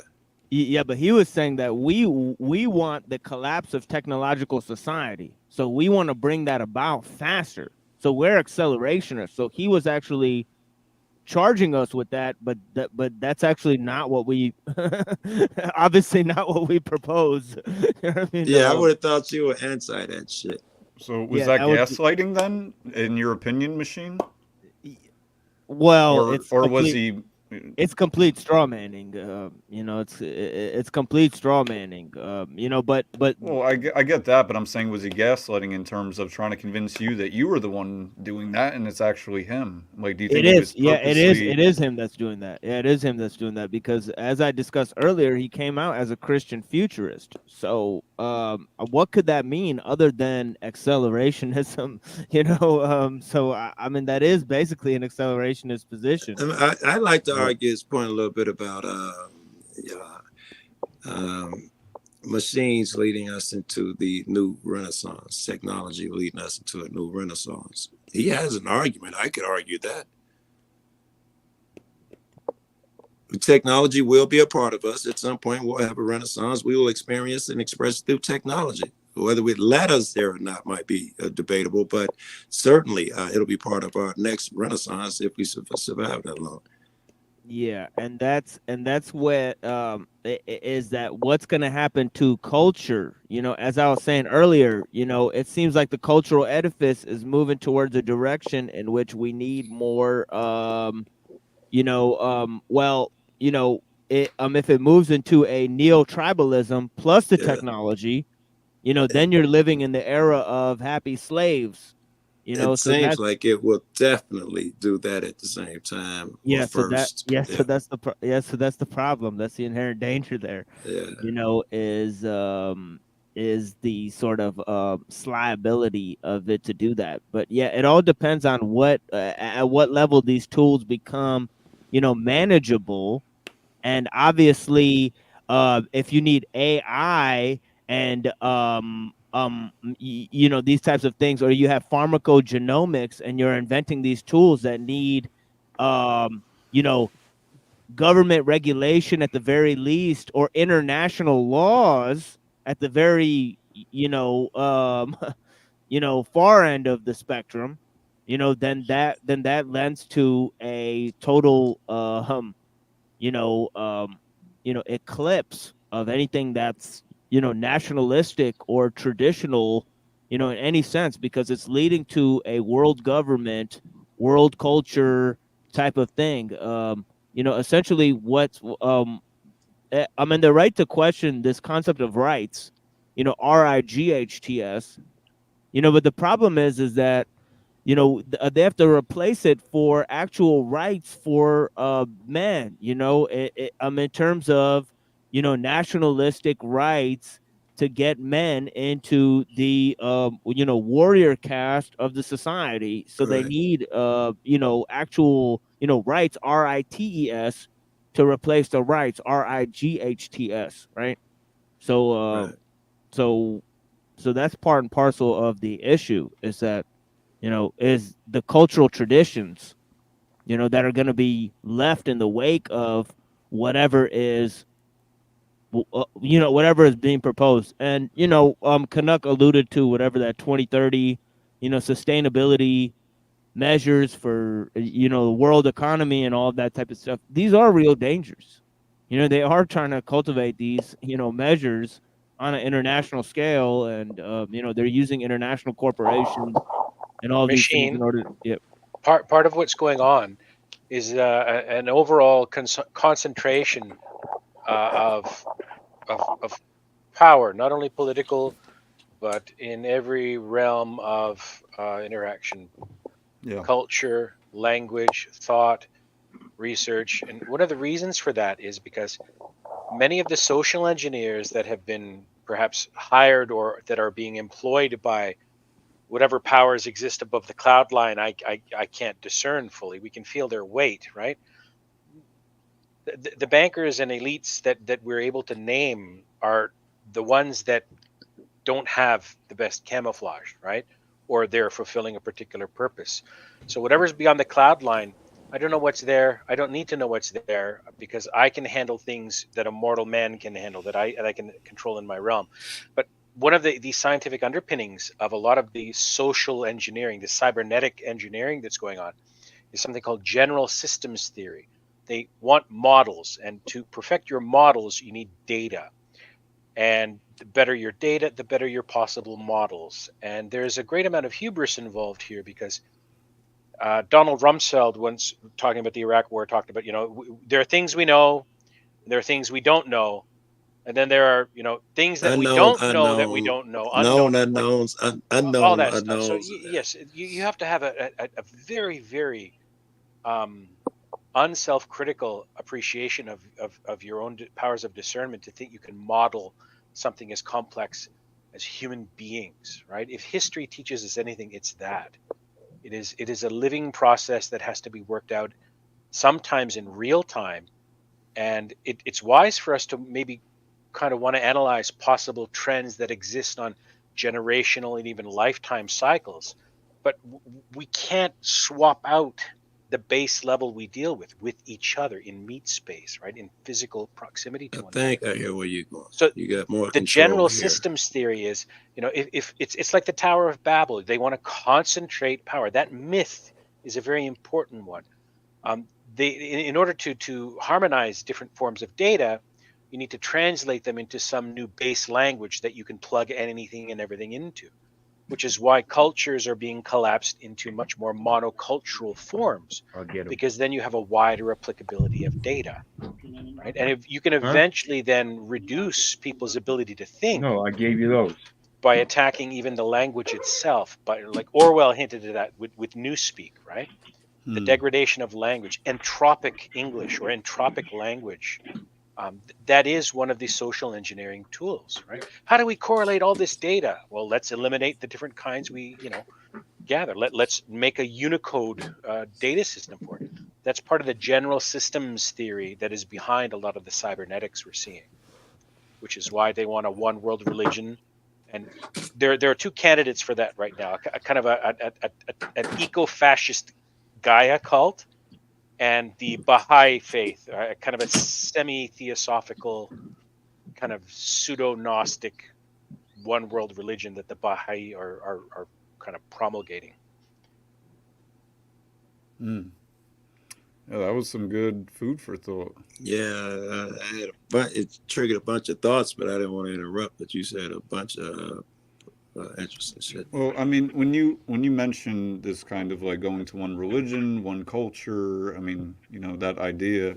Another facet of that, I would say, is one human being, right? Men and women are the same, and we're heading towards, the projection is uni. Right? It's almost like the world wants, it's inspired by hermaphrodites. I'm being kind of figurative here, but nonetheless, It's that's kind of what it's. logical, though.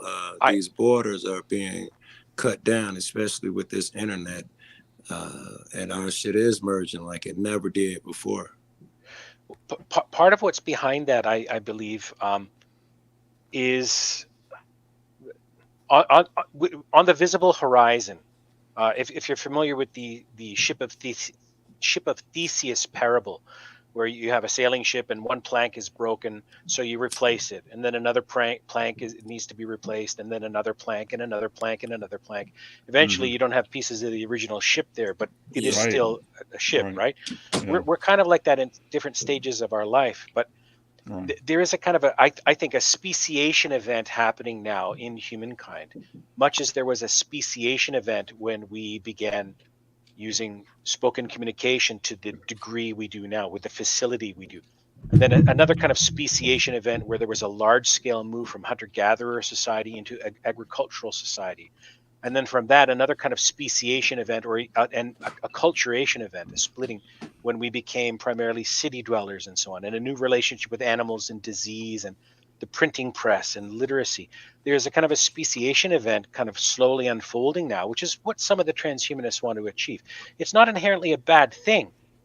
It is, however, bad when they think that that makes them better or more worthy of consideration or life or so on. They will eventually look at us baseline humans the same way some baseline humans look at apes and gorillas and dolphins and other high order animals. Some of us think, that thing has a mind. It deserves some respect for its mind body, right? It owns its body like I do mine. It thinks differently. It perceives the world. It has feelings. We shouldn't discount it as something to be owned or used. So they are kind of trying to push beyond that in terms of the next speciation event. Humankind maybe merging with technology, and then from hard-coded technology like that into biotechnology, where you can undergo a hormone regimen and have a different physical sex present, or a different adrenal system or an endocrine system, so that you can think more like a woman or more like a man or more like someone with a blended brain. There's a whole world of not morphogenetics of right now we have largely dimorphism, a male type body, a female type body, right? Male type hormone system, female type hormone system. That limitation is going to be engineered into a multiplicity of options. We don't have the mental hardware. We don't have the mental and cultural background for that, which is part of what you're suggesting, Based Oracle. A blending of what it is to be men, to be women, studying like during World War II, right, with the medical experiments on prisoners of war. How long does it take to freeze in the cold water? What is it like to undergo early genital surgery? What is it like to be raised as a male and then transition to be a female, and so on and so forth? There's data being milked out of all of this, I suspect.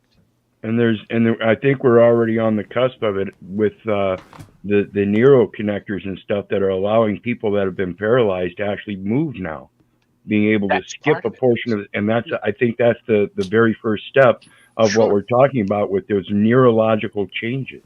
Don't forget the chip Elon Musk is promising for your head. Mr. B says he wants the first one, and that's another type of men melding with technology. Who knows what type of beast creature will be? Then you can download languages in your head. These things are promised. Right. It's a different way of being human, which is a positive way to interpret transhumanism. But there are others who look at transhumanism, expanding what it means to be human in the form of your body, in the capacity for thought you have, by placing that in a kind of a hierarchy of worthiness, much as some people look at IQ as I'm smarter than you, or racial groups have IQ disparities, just like they might have fast twitch muscle disparities or bone density disparities. Exactly. That doesn't make you inherently more or less valuable as a human being just because you have a metric that is of a certain mean for your broad genetic type, right? It doesn't have to attach to your value as a living being in that sense, but there are The only reason they would, I think, is because it's useful for someone to have that, so they propagate that. It's illogical on his head sitting here listening to you say it. But they sell motherfuckers with, you know, the black people, the Mexicans coming to get you, whatever the fuck it is. And people believe that a race can't keep those Muslims over, that Muslims over, because suddenly a whole race is what they wanted you to think. Yeah. So illogical. It seems like, right, we're trying to improve everything in superficial ways. I can't see one piece of technology more that we need. Like, period. Ooh. I mean, think about it. We have a ridiculous multiple. I don't even know what it could be considered. A billion times the technology we had in different facets, nuance, compared to the 1950s, in a sense, right? I don't know how you could even quantify You it. could quantify it. What they took to the moon, your smartphone 15 years ago had more computing power than what they had to go to the moon. Right. So that'll give you And an we use idea. it for kitten videos instead of using human suffering, right? Videos and porn. We have enough tools already. We don't need any more tools. We Right. need to learn how to use the tools we have. This is Machine's message about technology. Technology isn't necessarily bad. And it's not only things. Culture can be a kind of technology as well. Language can be a kind of a technology of the mind. But learning how to use our tools, we want to, you know, read the next chapter without finishing this chapter, right? So If AI stopped being developed completely now, think about what we could do. The renaissance in Hollywood of visual arts, people learning new tools. We could live for the next 100 years and solve God knows how many problems just with all the tech we have. You're right, Base. I forget the name. It's gone now. But you're right about that. Yeah. We don't need more. We have this endless appetite for more. I need the newest phone, the newest thing. Yeah, no, well, think about this. There's somewhat, I mean, I think you could correlate an inverse relationship between the tools, the machine, and the people, meaning that the operators are getting worse as the machines are getting, quote unquote, better, right? Yep. So there's this sort of inverse relationship. And I'm going to make a side point that I think relates in a way analogous. Andrew Wilson, right? We've been talking about him, but one thing he put up recently is that we need more babies. You know, we need to increase the population, more babies, more babies. And my thought is, most people don't give a flying fuck about their kids. Most people do not. We got now, someone else is raising them. It takes two people to be out and to work now to afford all these great things we want. So someone else is raising the kid anyway. Exactly. Yeah. The schools or someone the technology. Who be. Technology is definitely TikTok, the new babysitter, the cheapest babysitter you'll ever get. TikTok. Gang, ice cream, good. Was that Edgar Allan Poe to super fragilistic expialid dope shit? Most likely, yeah. You like that? It's a nice Mary Poppins take. Gangsta Mary Poppins. Yes. So what up, man? Do you got any inputs on this? Well, I just think when it comes to the accelerationism, it's on point with technology. The effect of accelerationism is the technology.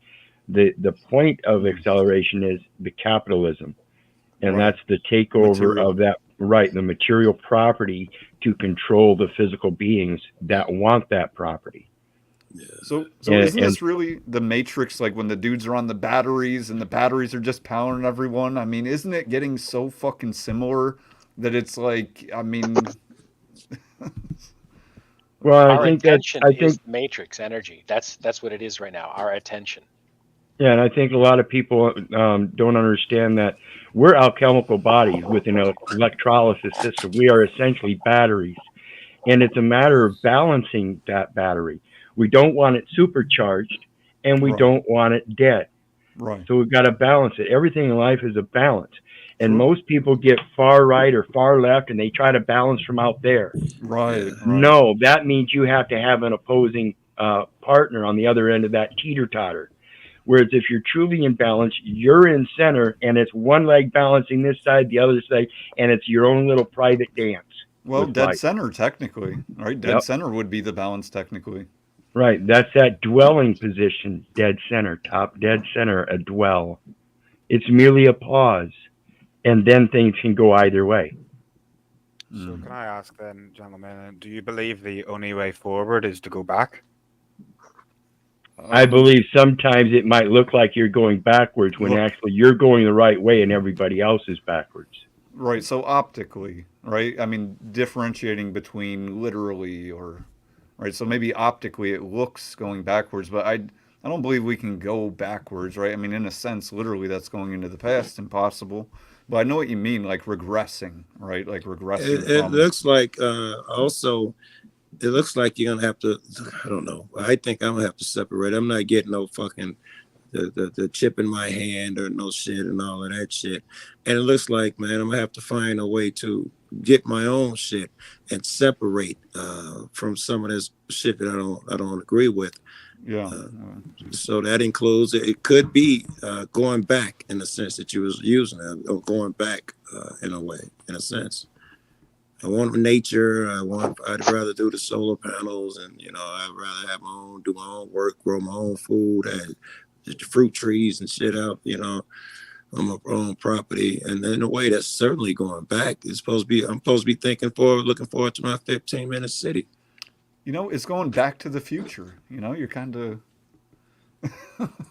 Well, yeah, and I think that's the miscomprehension of technology.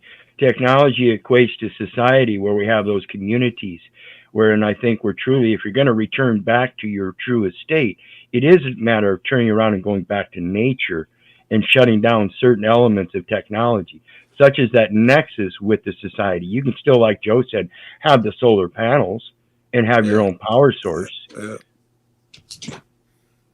So it's a matter of being able to use the technology independently from the capitalist society. That's public accommodation. I think that's the inherent thing that they're dismissing. That's also would make me feel more like in tune with nature. I don't like putting my shit in other people's hands. I feel like, the grocery store, if something happens to that guy, I'm out of luck. The truck drivers who bring it there, my shit is so dependent. It just seems irresponsible to live this way. Yeah, I mean, that's fair points. Yeah, I mean, the more self-sustained that you can be, right, in a sense, it's work, it's responsibility, but it's also freedom, right? You will pay for your fuck ups, and likewise, you will then bask in the glory of what you do, for yourself. Yes. And you'll learn, like we were talking about, when you learn things, you make bigger goals. The same thing here. You'll make bigger plans, and you'll get better at it. In some senses, it'll become easier because you've done that shit. Right, that's true. Look at Tom Hanks in Castaway, right? He became an expert fucking fisher. Exactly. The spears, and it was by necessity. He didn't purposely go through that hardship. He didn't want that plane to crash and all that shit. I know it's a movie, but obviously there's real life examples of a similar scenario. Far and few, but they do exist. And I think that, the kind of end of the movie, not that the movie really mattered, but that he was totally in his frame compared to where he was before. He was truly his own man, in a sense. I know that wasn't really the premise. It was this kind of love story. But even, I mean, I don't know. You don't know what you don't know, but let's say his girlfriend, fiance would have left him before that shit. He might have been devastated. And meanwhile, what would be the lesson he took from it? He's like, nah. It was good because she was there with me the whole time, right? Yes. He changed for the better. Right. He progressed, right, in his own self.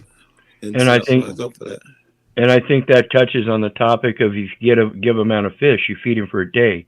If you teach him to fish, you feed him for a lifetime. But the base principle is that not only is he supposed to feed himself for a lifetime, but now that he knows how to fish, teach one. Right. Yeah. Teach the next generation. Like pay it forward in a sense, or I mean, it could be, right? Yeah, I believe in that. So being selfless to a degree, or at least, inspiring the good and humanity others around you, even if there's nothing in it for you. Yes. Which many times even in some cases, if it's to your detriment, it's okay. If you're not getting physically hurt, it's okay. Yeah. Well, and not only that, but for a second, the pay it forward. I would say now, how do we put a stop to people paying it forward with the easy way out rather than the hard way out? Well, I think I think that's what Tom Hanks thing reference was for me, was a reminder that sometimes that foundation of teaching isn't there. So we learn how to fish for modern reasons, but we never learn that principle. And that movie showed in his experience in life where he had a necessity he had to learn. So essentially it's that opposing dynamic. Not only are we supposed to teach, but those we're teaching to need to have the ability to learn. I think it's also this, and it's very easy to say and much harder to do, and I'm just learning how to do this now. But we live in a society, right? We live in, ostensibly, you know, do we act like it? Right? We should. It's none of my business. Don't bother. You know, you hear the neighbors next door. It's none of our business. Let's stay out of it. Well, there is a kind of a way to still be involved and be respectful and be considerate. We don't live that way anymore. We don't live as if we are members of a society. We're coexisting, but we're not living amongst and with. And so I don't have a solution to. I yearn for a better community, and the only way I know of doing that is, you know, I know it's a trite phrase, but the only way to make, I mean, the best way to make a friend is to be a friend. So that's the pay it forward idea. Yeah. But there's always going to be slackers, right? You were in school, your teachers grouped you together. Okay, you five are a group. You have to work on this group project together. There was always some fucking slacker who just rode along, right? And maybe you got a slow kid or a fast kid or a kid who wasn't good. You gave them a task to do something, to contribute, but there were always kind of leeches or grifters or lazy types. You know, what I would say though is, I as far as I understand, in small tribal communities, there aren't those people. Yes, right. They don't have a word, kunlengeta, and that is a person who's, you know, he's always, you know, stealing food, not doing their fair share of the work. They're always slacking off. And a couple of anthropologists were asking them, you know, what do you do when there's someone like that in your tribe? And they say, well, you hope that one day when no one's looking, you can push them off the ice. That's right. So right? I want to literally. Yeah. So to that point, Leroy, think about this: that all of this, right? The framing that you're putting on it, right? Like, well, that we're putting on it, slacking or whatever. That is a relative measure. The tribal slacker may be like the fucking proverbial CEO of America.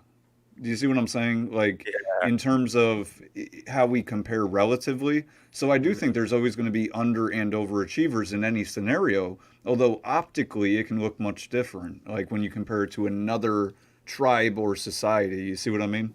Yeah, I do, man. That's a great point. Underachiever would suffice, though, for what he was saying. And again, I think that goes to that Tom Hanks principle where you had to learn to fish. In your smaller tribal communities, those natural learnings are there because you're not dependent upon the agricultural farm and the local grocery store. Right. You're doing those things yourself. So those things are the natural things that you're learning and passing on as a natural cultural base. Yeah. Commerce and capitalism is not cultural. It's to control the cultures and overtake them for those purposes so they can provide, be the provider of that supply and demand. You're not supposed to demand. You're supposed to take what you need, and if the want is excess, you're supposed to get rid of it. That's the capitalist society taking all that excess and keeping it. That you're just continuously filling a cup that's never ending. That's the false principle of profit.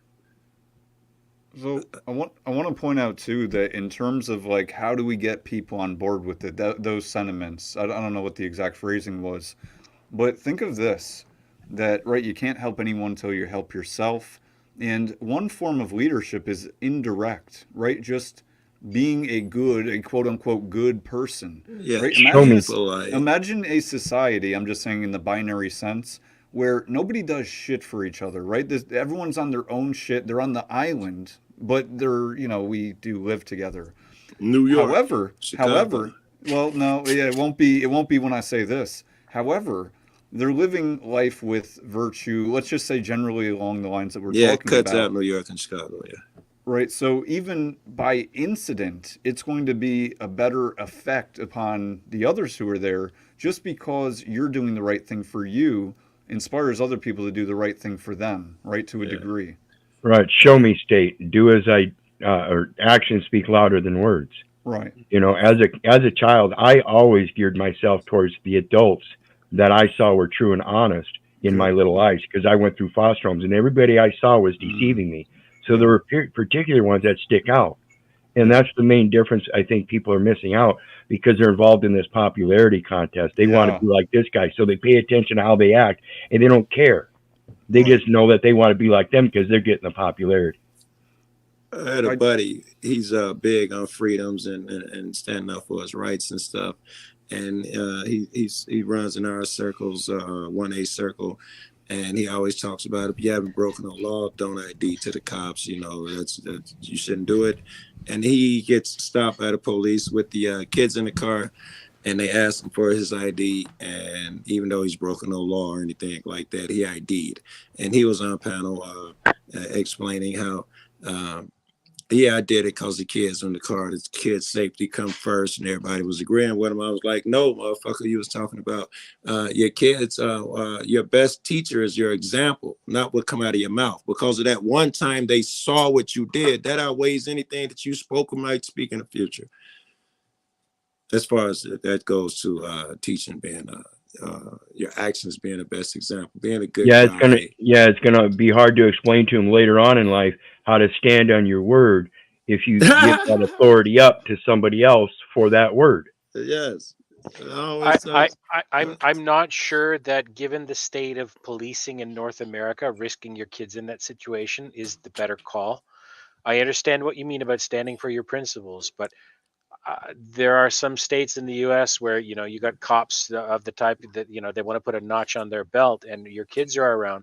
They'll have no problem calling child services on you and having your kids separating from you. You can sort it out later with the judge, sir.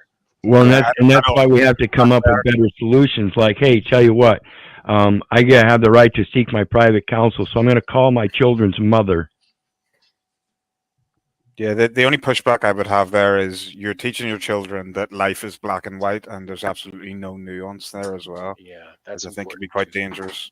I'm still stuck on my here is an opportunity, and if some of my kids survive this, I've taught them a great lesson in life. Necessary, don't obey, don't bow. I've gotten him a step toward that. No man is better than you. Authority is fiction nonsense that I got to teach my kid. That was a priceless teaching moment. And we got no by you guys, in my opinion, by you guys' example. We have no founding of this nation, no war against the British, any fucking wars or anything like that, because every motherfucker that went out and did something brave had kids and family. Every motherfucker would have go from the founding fathers to the people going to fucking Vietnam and fucking Kuwait. All of them had something to lose. If it was right for them, why is it your shit's more important? That's how it's done. It sucks.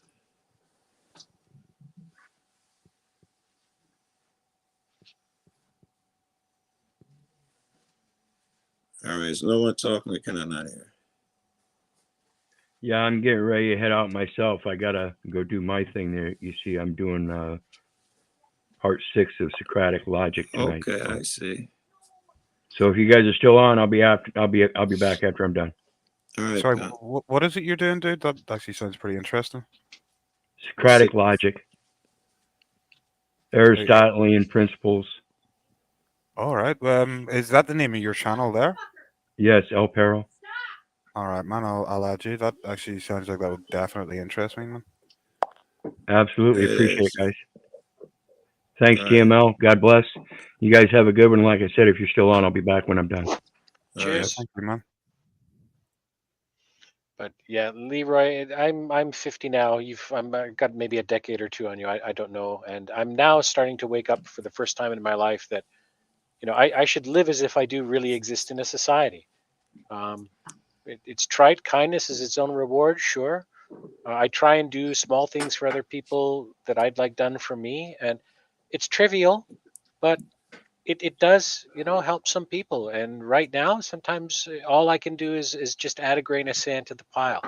Enough people, you know, help me along. You know, we're good. But I'm trying more and more to live that way. I'd say I do exactly the same, man. But I almost look at it in quite a selfish angle, brother. Like, I feel good helping people. That's okay. That's an adaptation. Take I it. really fucking enjoy it, man. If I can do good for someone, dude, that how that makes me feel is like one of the best things out there. And where I got that from is one of the most beautiful things anyone has ever said to me, which is my grandfather. And he said he gets his happiness in life from making the people he cares about happy, which I Yeah. thought was just a fucking beautiful sentiment, man. And if you can live your life, pleasing your family and your loved ones, then you'll never spend a day unhappy. I would like Thankfully, to most of us push. are wired that way. A few of us aren't, but many of us are. I think most are not, man. I feel I like don't it's think an most are. uphill battle. I don't think so. I I wish think that they have the sounds nice. capacity, but they've lost Sure. it. So I'd like to push back on that a little bit, Leroy. Yeah. So I think that is a nice sentiment.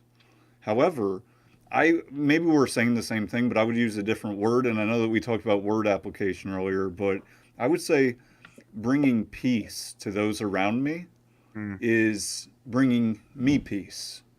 Yeah. Right? That's a part of it. And when I say peace, what I mean is that regardless of what happens around me, right? I don't care how bad it is, and I know we've all been through some bad things, but that I'm going to be okay, not just because I feel like it, certainly not because I'm holding on to the feeling of happiness, but where I've come within my own frame, my own purpose, right? Doing the right thing for the right reasons type of deal. Now, I am not perfect. I have many mistakes. I'm sure we all do. But the sense of moving forward each day with the intention to be more of who I am supposed to be versus what I think that we're trained to do, and we've talked about technology has certainly played a big role in this. Definitely the scalability of it, the what was that word? Like futurism, like accelerationism. Accelerationism. Yeah. So granted, that has played a major role in it. That power, those powers of technology, have been used as leverage, I think, as a kind of wage of war against mankind, and it's kind of mankind destroying itself. Now, at the whim of, where we were talking about kind of those we can see, those we can't see. So there's a lot of defeatism around that, like, well, we're fucked, the world is fucked, it's over. And my point is, maybe you're right, but that should inspire me even more to do the right thing. Because we talked about how what we do bleeds off on everyone around us. Even small interactions, and not necessarily online. I mean, sure, this is an interaction, a technological one, but right in the real world, shit happens. Stuff happens.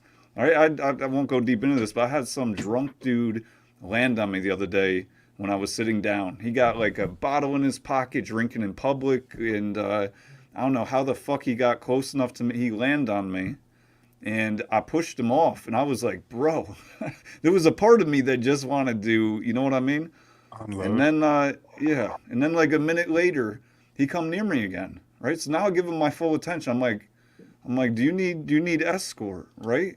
There's a part of me that just wants to beat, yeah. And meanwhile, I use my discipline, my control, and of course we also have that, aside from conscious, we have those repercussions outside of that. But I'm thinking to myself, look, is annoying, it's frustrating, but what is coming to him is going to come to him.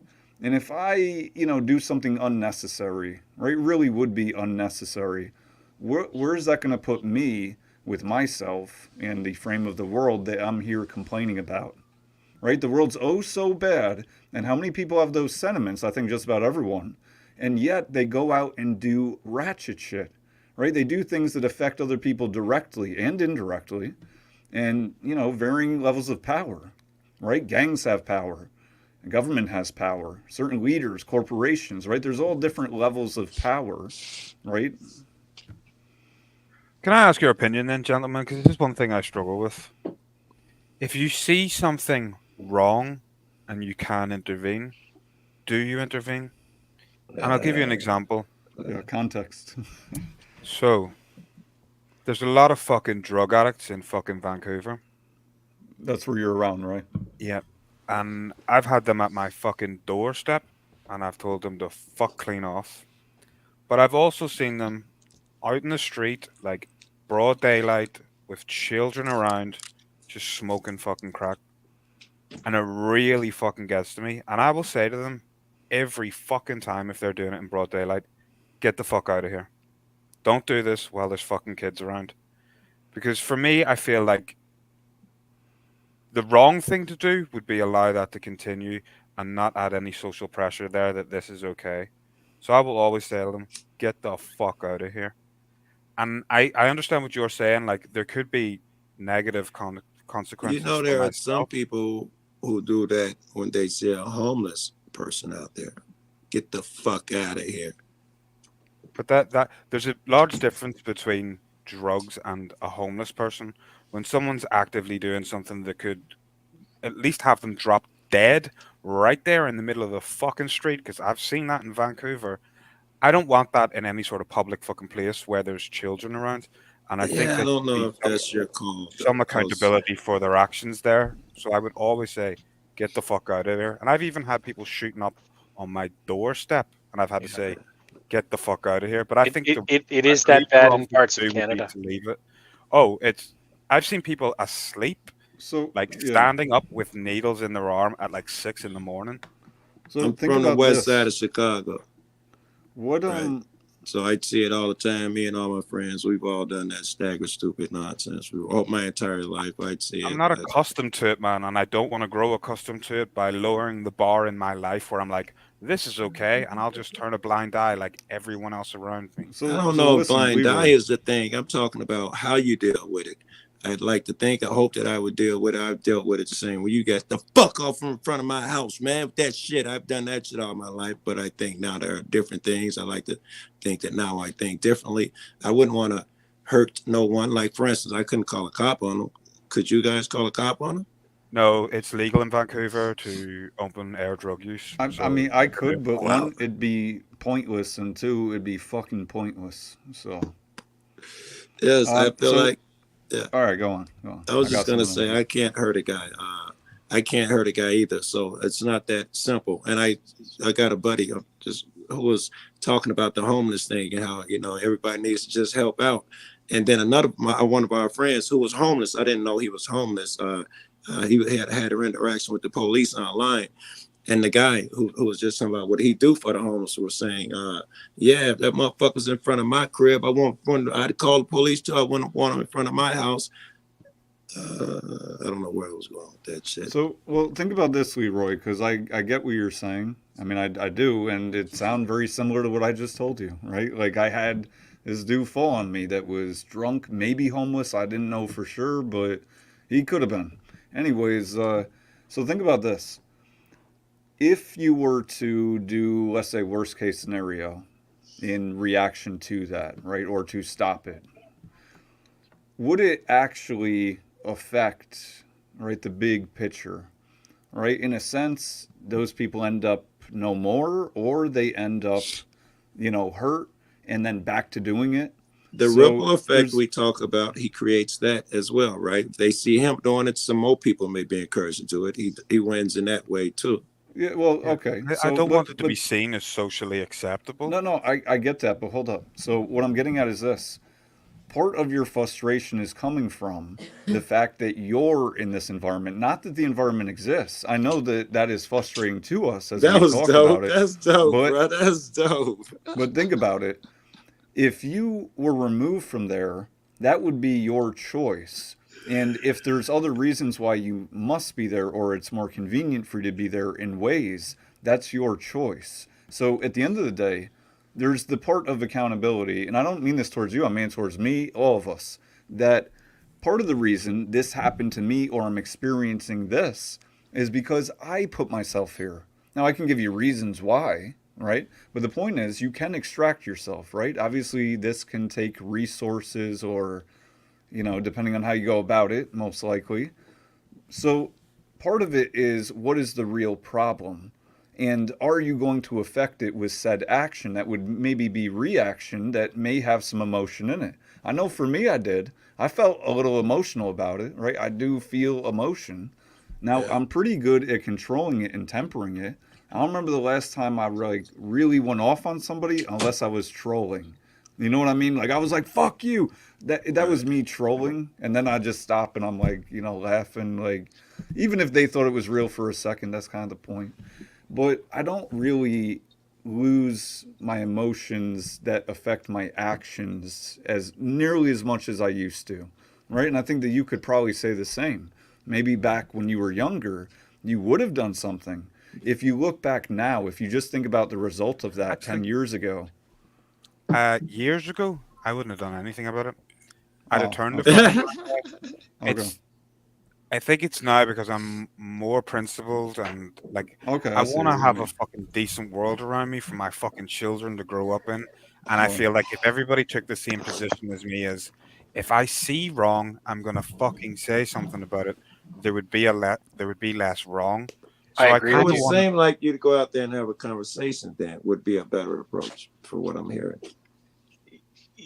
How many Maybe times so, can you but have that same conversation though with open drug users near children? How and many you're saying- times can you go out there and yell at them? That was the alternative. Just because you go yell Bro, at them doesn't mean they're gonna move either. I do not yell, man. Like I'm pretty fucking big. All I need to say is, don't fucking do that here. Get out, and they leave. I've never had a fucking argument. I've never had any fucking back chat. It's just like, okay. I've done And that a even million some people times have agreed in with me, like, different yeah, I neighborhoods. shouldn't be doing this here. You know. Yeah. I think But there's you like know, a they may leave and they moment may there. come back. If it's a dope spot, they'll come back because that's what their money is. They'll try But to be again, I'm not going. quieter. They'll move. I'm not across going the to dope spots, man. This is like my front fucking doorstep, and then the other one is right outside the only shopping market that's like near my fucking home, like 30 fucking seconds from my front door. And It's like parts of Philadelphia and parts of Vancouver. It really is that bad. And Chicago. I I'm know from this New well. York, I got so overdoses I'm and not. shit up on my Yeah. channel. Yeah, I but we carry have it's narco. decriminalized here, so like the level of it and the abundance of it is fucking wild, man. I Like, got fucking you. wild. Look, Leroy, What I do you think about understand. the decriminalization? I'm sorry, but I'm curious. What about the decriminalization? Bad idea, good idea? Anyone can answer that There one. should be no criminalization for any drugs, period. I don't care. It should be more about the family, more about people doing what's right for the right reasons. Now, would people still do drugs? I'm sure, even in 10, 20 years. I'm not big for stats and studies necessarily. I understand, though. I'm I going to bring think one up. long term too. Go ahead. I'm going to bring one up. I don't remember the country. I believe it was Eastern Europe. Anyways, they decriminalize or deregulate. Oh, okay. I don't think this was a study I read was Portugal, but that very well may have happened. So, anyways, what they found was that it really affected positively, actually rehabilitating people. Right? We're just talking about word confusion. That was so much of what's called rehabilitation in the U.S. is anything fucking but. Many times the exact opposite. And I don't need to look at a bunch of fucking studies, right? I don't really care who said about this and that. The fact is, people come out of rehab and end up doing the same shit almost all the time. Very rarely. There's a rare bird that actually gets on the right track. Yes. So my only pushback there would be, I think that we could have drugs if we didn't have the societal issues in the first place. Then it would be So we can't have drugs them until because societal issues. society Maybe that's not. could deal with them in a responsible way. But because society is so fucked, I allowing agree them with to you. be out there is only going to exacerbate the problem right now because people cannot manage it. So my look, only you're pushback would totally be, like, right. we could allow it in future when society is at least not crumbling before our fucking eyes. So look, Leroy, Yeah, go on. I sense, I also yearn for what you're yearning for, and I've said a couple of times that there used to be a time when the men of a community would police the other men of a community without involving the police.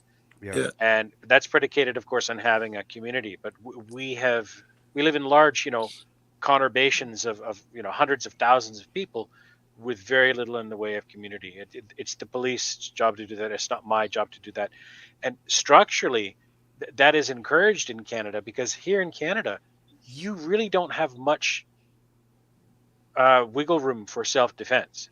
You can be charged with assault and injury. Like if you have a pencil in your pocket and this guy's got a knife and he's stabbing you and you stab him back with your pencil, you've used a weapon. Even though it's a pencil, you have now used an implement. It doesn't matter if it's really a weapon or not. As a weapon, that's another charge on top of you. We're So being you're domesticated in now that more sense. motivated. Yes, you're more domesticated, more motivated to call the police and have someone else handle it for you. Right. So, Leroy, I want to get back to what we were talking about real quick.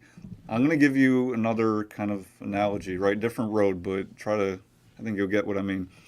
If somebody asks me in a not a fallen state like this, right? A decent society, doesn't have to be utopia, but decent society.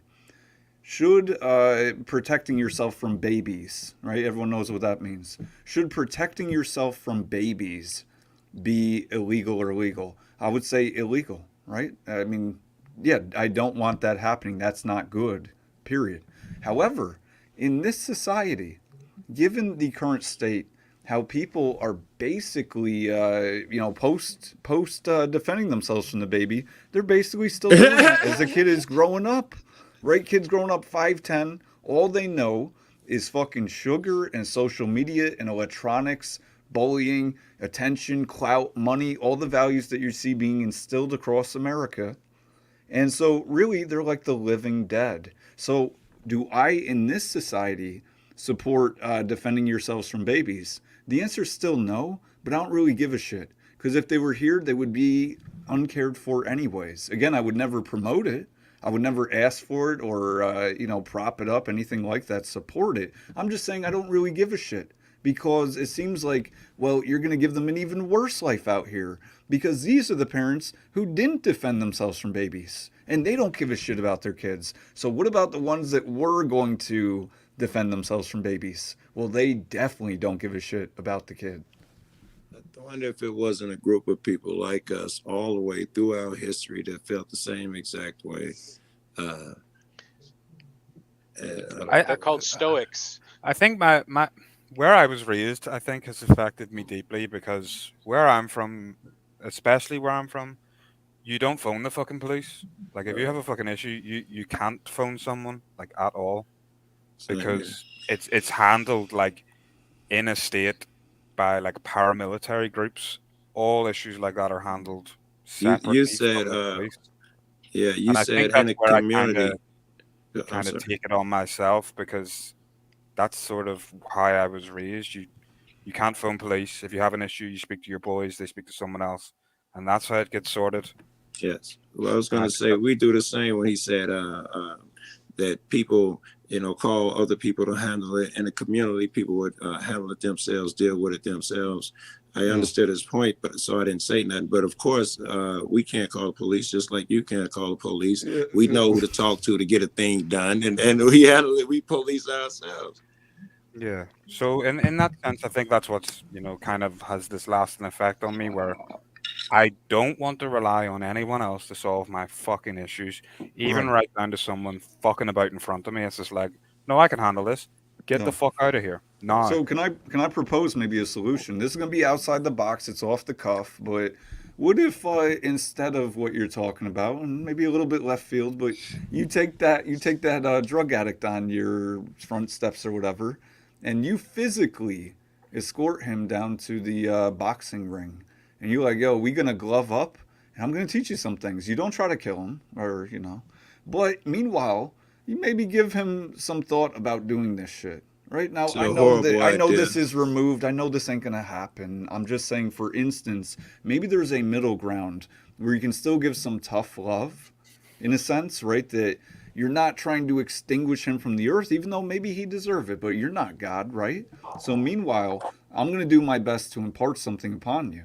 Now, am I saying that you should do this? I'm not saying that. I'm just saying there are. What about the safety of your kids? That you guys were big on a little while ago.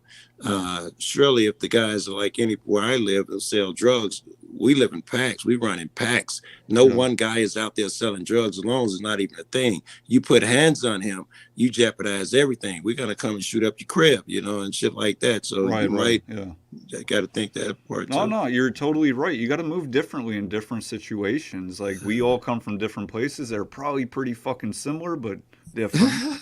That's what it really is. I mean, you just said it, is that it's gonna the universal morality is a problem. It's a stepping stone, because it's like, you know, it's like when my wife and her sister saw a collision the other day, and they stopped and helped the people, and I said, you know, we don't really necessarily want to help everyone. You know, Why was and you she saying said, some crazy and she said, shit "What do like you mean?" that? Yeah, you know, she said, "What do you mean by that? That sounds crazy to me. You're the Jesus guy. You know, help everybody. You know, that's bullshit. Holy hell. You know, you're a hypocrite. All that stuff." And I said, no, you know, I'm trying to help people who are good.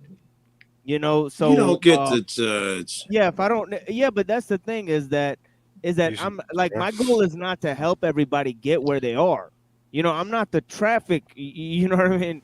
Or you know, I'm not the road. You know what I mean? You also can't determine if you only help good people, what good are you? They don't need fucking help. Well, that's better Yeah, than helping no one. I think there's going to be certain homeless people in the area that are going to be ready to have the tough love lesson, and certain other ones that just need, you know, help. You know, and the ones that are continually going to need help are the ones that necessarily you don't want to help. You know what I mean? You know, like we were talking about earlier, you know, you want to help people who can necessarily help themselves, that you could teach to help themselves, you know, that accept the help. I actually, I did have a conversation with one of the guys that I did tell to get the fuck off my doorstep afterwards, because he had to take the strap off his arm and put the cap back on his needle and shit. And he was saying to me, you know, like, this is my last week on this, man. I'm going to get help. And, you know, I was talking to him for a couple of minutes. Good, and like, look, yes. man, you need to do the right fucking thing here. And then I was trying to explain, you know, my position on this. Like, I'm not just telling you to fuck off because I don't fucking like you. I was like, you can hear children next door, dude. Like, there's actually kids in the fucking area that walk up and down this fucking path. Like, that's my reason for it. I'm not just an angry fucker that's saying, get out here because I don't fucking like So you. if there were no kids in the neighborhood, you'd be okay with it? Theoretically, hypothetically, can't be a thing. But if someone there was, you'd be okay with it? To some degree, yes. Can't be the kids. No, you would not. I think the answer is no then. To some degree, man. Honestly, man, every time that I see this, my concern is the children that see this. Yeah, but even without the kids, you chase that nigga off the property. You would. Sure, I don't want meth smoke floating into my front See, window. that's the truth. I don't want someone to Absolutely die on run my that fucking fucker front off. doorstep either, to be honest with you. That's the truth, yes. Who needs trash? Literally, if he wants to live that way, let him live on the edge of the city. He doesn't need to be smoking fucking meth in my door stoop. Yeah. And if he doesn't get the message the first handful of times, you link up with a few other people, like you just said, Joe Cool, and you get that shit done. You don't break the law, however. I think law-abiding citizens. Even if you go out my back door, they kind of sit there, and I live in like a small like complex. There's probably like 30 apartments within it, and once you're out there at night, dude, it's fucking dark in that wee alleyway that you go out to. There's loads of fucking women that live in this fucking building that use that fucking back door, and as soon as you open it, there's a fucking creep sitting there, fucking high on drugs, man. I feel like that's my responsibility to all the fucking women that live in this building as well, to say something. What a white night! What a white night! That crate selling drugs my entire life. Well, you say white night, dude, but I'm joking. I'm my joking. missus could All right. possibly be affected too. And I if get that it. were to happen, and I could have said something and didn't, bro, I could never live with myself. But if I These fucking don't ignored it sound and like then the someone else best did it, I would arguments. feel What is just your as bad. argument? This drug guy with a needle would have killed your girlfriend. What is your argument here? If He could have something done would have anything happened, because I don't understand his motivations. man. anybody could do anything. The drug guy, get high. the guy that's getting high, shooting up, is probably But less this is the dangerous thing. than the other guy. There's nobody else that sits there apart from drug addicts, man. What if you put like little ticky tack things on there, like little pins, and they sit on them, and they You like fucking fucking wouldn't hop notice, off? bro. They're fucking Yeah, well, rust. I'm just saying, maybe you set like a mouse trap. Leroy, I walk my dog in many of the little parkettes in my city, and there are drug needles in the bushes sometimes. I don't need my Damn. dog stepping on that. You know, you're walking home with a bag of groceries and you trip over your stoop, you fall down onto the ground, you break your fall with your hands, boom, you got fucking AIDS or Hep B or Hep A or fucking some other shit from a drug needle. No one needs that. Get them the fuck out of town. Go be a that's where I drug find, addict. like, Guys, dumb. I think you're giving There's such really a fine line here where I think no that fine line. They're giving it's a false collective arguments. effort. It's a They're giving collective false effort to arguments. stop Listen, this. they're talking about the kids. The wife is in danger. I could fall on a needle. These cannot be the reasons. They They're cannot part of the be. reason. Sure they are. Yes. Well, what is the big What do you mean? reason? That's what's been unspoken, right? I What don't is know. the What is big the big reason? It's reason? being What do you think I'm trying to hide? incentivized. Well, it's The being big incentivized in society for Yeah, if this there's to no happen. repercussions, then it just continues. the Why make big my bed if reason I'm is just going you to sleep in labeled it again? that Get dude the as fuck out, drug addicts. yes, you labeled that dude certain way. Now you can do something to him. You label him a dope dealer, a pimp, a prostitute, hustler, addict. Now you can treat him a certain way. That's what's happened here. Hey, if he was doing his drugs at a safe injection site, or at least if he had the couth of mind or manners to congregate in one area, I'd have a lot more sympathy for him. If he works with me, I'll work with him. Him shooting up in my fucking doorway is not working with me, and it's not a I one-way street. understand It's that. a That is two-way not street. my argument, though. I get that. I get that. Okay. But I'm when you sorry for guys being give your, strident. you're good. I love this shit. Actually, if you don't know me, I love this shit. So I don't when know anything about that. I was working in Seattle, and we used to walk out the back door of our restaurant and find people shooting up in the back alleys and shit. Okay, like if you were on painkillers that a doctor gave you, and now you need to go to the street and use because coming down might kill you. Okay, in my opinion, that is the only excuse you have for using that. And if you are stepping down and trying to get clean off of that drug, cool. Otherwise, you're pretty much fucking worthless and just need to go to rehab and get cleaned up and just get the fuck off drugs. Well, they're And gonna be that's back on after. but- Not on my doorstep. Oh, right. And like the mention of like there being zones, they have those in Seattle now too, where there's certain specified areas where you can go and use under controlled conditions. The crackheads have one. It's like a smoker pit for like junkies. A junkie pit. Basically. Actually, yeah. Okay. All right. Safe injection sites in See, Canada. then they keep them off Leroy's front steps. Can I ask you a hypothetical then? Do you think if any time we fucking saw this outside of those, say, selected zones, if we all said, get the fuck out of here, do you not think there would be a reduction? Do you not think that would do something? Like, this is, I'm trying to lead by example when I do this by saying, well, you'd be pushing them to somewhere pushing else. the problem away. That's all. Right. I think So that what is. if they're on somebody else's doorsteps now? I'm just saying that that's what I'm saying. naturally. Collectively, if we did Well, it. where are we going to push them into the ocean? Like, what do you They mean? store rock in their pocket. Do you remember that busload of migrants that were shipped up from Florida or Texas into Martha's Vineyard? I mean, I That's didn't where the meet them, but I problem's heard got to them. go. That's Okay. where the problem's got to go. Not To at our Martha's doorstep. Vineyard. Send it down to Martha's Vineyard or to where the mayor lives and let them deal with the fucking druggie in their stoop. No. You could put them on And that the ship problem will get solved. The ship that ran into the bridge recently. What about it? Well, unfortunately, everyone in dies, areas I like guess. Seattle, these people like to all congregate in very large homeless camps. They're usually found on the sides of freeways. Yeah. I'm happy to say that now that I'm firmly entrenched in the state of Idaho, those such things are illegal.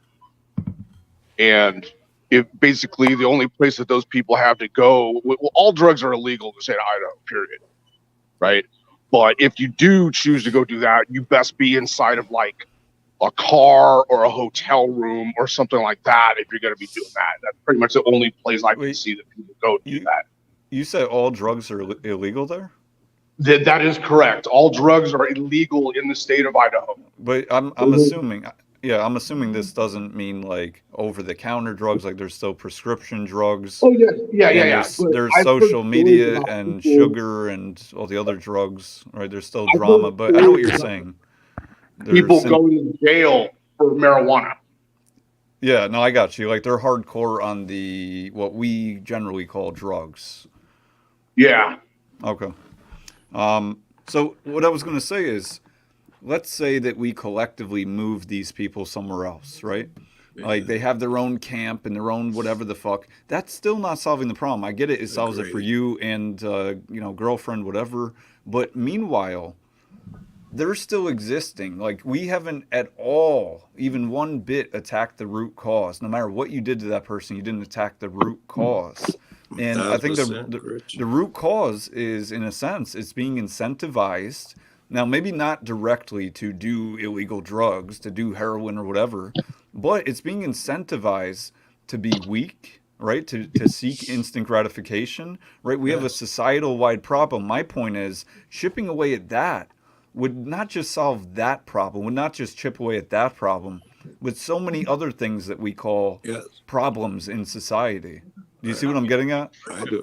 I don't think Leroy or anyone else is saying that the only thing we should do is not accept that No, I'm not. But Yeah, I'm not saying we that have to either. attack I think the root cause. Leroy's strictly Part of saying that root pushing. cause is not living in a community, and if you live in a community where people care enough about their community that they tell you, Right. look, junkhead, you can't do that here. We've warned you nicely. We've asked you nicely. We've pleaded with you. Now the men are coming out.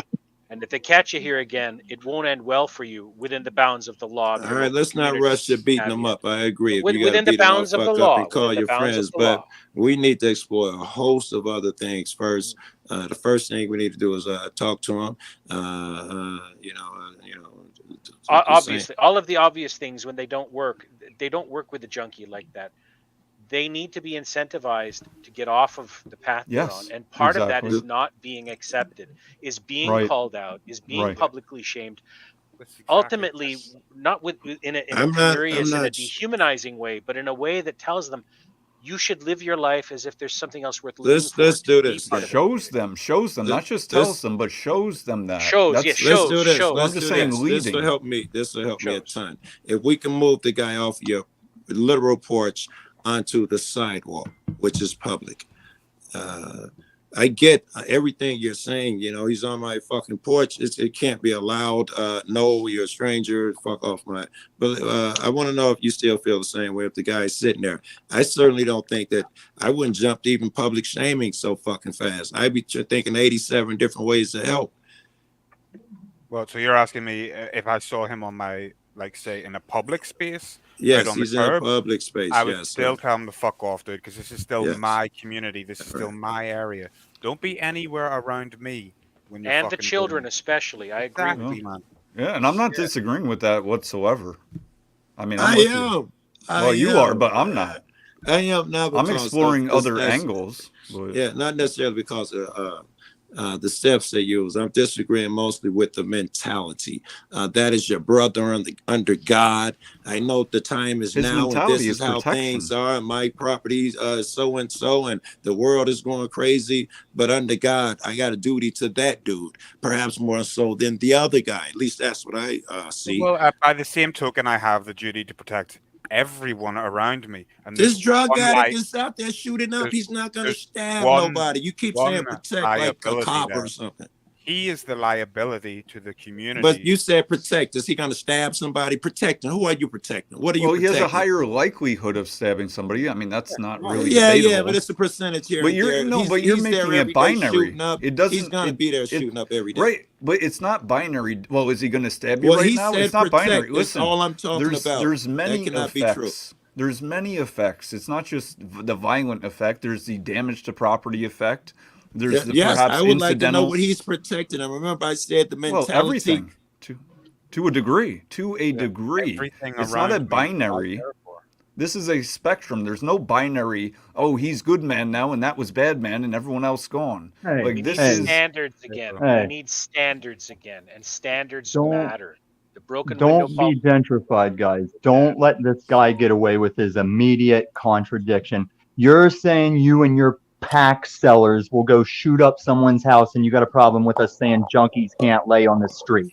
I didn't hear you say anything, but what do you? I say never now? heard you say anything of logic or relevance yet, because you've lived I you've thought there lived was a a question gangster in there life. somewhere. I You think it was admit more every emotions. night. You admit every panel you've lived a gangster life, and you founded your YouTube on I hating know on you cops. admire me so You fucking hate much. on cops. I am in your area. I'm in Denver. Let's I work say it the you fuck out, admire old me man. so much, man. That's all that I hear coming I out don't of your fucking admire mouth. you. I think you're a fucking mammy piece of shit up here saying you roll with packs of drug dealers that will shoot up a motherfucker's house, but we've got to allow a junkie to fuck up our streets. You're a fucking hypocrite. I wouldn't. Aren't you living at a white girl's house? Are you living at a white girl's house right now? Are you living at a white girl's house right now? I mean, It you've made a depends. great Is your point. mom Let white? him try and defend it. Why we got Ain't my mom. My mom was supposed to be on one of those 9/11 planes, in my opinion. You ain't living at my mom's house. My dad whooped your black ass. Bruh. You come down here to West Mississippi, I'll end your black ass. Emotional ass, bro. I'm not emotional. I'm tired of you thinking you're a thing as you question. You go up on panels and you obnoxiously question everyone when you lay on thick contradiction like your daddy. Because you're jealous of me, man. You think I you're ain't cool, jealous and of you your obviously homeless are black not. ass. I Right? went to That's why when you college. I see made me, my way. and I that's ain't why you jealous of bring your up the black ass. racism shit, because You live blacks with are a white cooler than your girl. white ass. Is that what's going on? Oh, are you gonna overtalk your narrative? You got the spirit of your daddy in. No. You can say whatever you want. Go And ahead. and I mean the daddy you've met, Paul Enslaved. I don't mean your biological daddy. Oh I my doubt you know God, who you're that is. stalking him too. I'm his arch nemesis, and you know that. Dumbass, black ass, panel I ass. don't know. Emerson wouldn't be walking around calling him daddy and saying his name No, all I've the already time. Sounds a vanquished. little stalker I girlfriend call shit no to me. man daddy. I'll call you a fucking N-word. There I you go. call no There man you go. daddy. Gentlemen, we're gonna try and mediate here. Let's take one step back. So, No, Tommy we is got history. Tommy Guys, Black, we got history. Tommy, It's okay. We It's got okay, guys. nothing. People at Walmart are like looking at me. I called no man daddy. I'm like, okay, hold on. Yeah, that's quite the fake thing. See, so I call no man daddy. I bet he's wearing assless chaps right now. More power to you, No, bro. I mean on behalf of Jesus Christ, I call no man daddy. Run, tell that. Okay, that's Idaho. That's what I friendly. thought, heretic. That's what I thought, heretic. Shut your By the way, Oregon State Yeah, I is mean, as usual, Uncle recriminalizing Guns. drugs. Yeah. Just so you know. And guys, After don't 3 act like years- Cecil won't be sitting on my couch next time I have one. We're all good. It's good. These guys need knocked No, around. I agree. You were being too nice to them because you're like, oh, black man, we've got to stay subtle for You black gotta men. have a video if you bring hate. You have to at least be on video if you're gonna be hateful. If you're gonna have a discussion, leave up your thing, right? Who the fuck are you dropping rules on me? Bro, why are you so Who the fucking fuck are you emotional? telling me rules, motherfucker? I ain't emotional. I'm the fucking business. I'm the I ain't fucking emotional. entertainment. Yeah, I got you. I got you. Oh, we getting like this for the at-home. Are they spelling your name in the chat as a tower? Usually it's a nigger tower. Now they're spelling Tommy Tower. Bro. Bro, did you watch this three-range panel before you started taking part in? Are you aware of this center black man that's a fucking joke and a failure in his own right? Like that, you're clearly a fucking asshole. Oh, I am an asshole. I'm not a fucking asshole. No, you are a fucking asshole, bro. You're right, Leroy. You're quite Yeah. Is that illegal? Is that because Leroy? I see up here. I see up here. I see up here cordially having a difference with Andrew Wilson, and I'll tell Andrew Wilson, "Fuck your fake trad ass to his face." I got blocked. I thought you dropped me, machine. I got blocked from Andrew Wilson's Crucible just for saying I stand with Ben Thorpe when Ben Thorpe had every right to tell that little brown care. kid Nobody if cares. he rolled on Grace the way they described. Oh, you don't care because you're emotional. You don't care because you're emotional. You're very butthurt. Why? I don't care because you're a racist. Oh, okay, then recalibrate us. Let's see how butthurt I am. Bro, shut the fuck You guys are taking the butthurt stances using all your little over-talky quips. You want to get down to business, break the subject. I still say Joe Cool's a fucking contradictory mammy. Let's do it. Yeah, but Let's if you just stop not with that, interact bro, with this fellow at I guess all, let him Leroy. stay. I don't know. As soon as you started being a I don't like these cracker-ass niggas either. Okay, that's fair. That's fair. Okay, All right, I got let's you- I cook. got you on Let's that, fucking here, hold cook on. then. Here, hold on. I got you on that panel experience soon when I go on my break or whatever from the panels. But yeah, what would you like to add as your closing statement out here?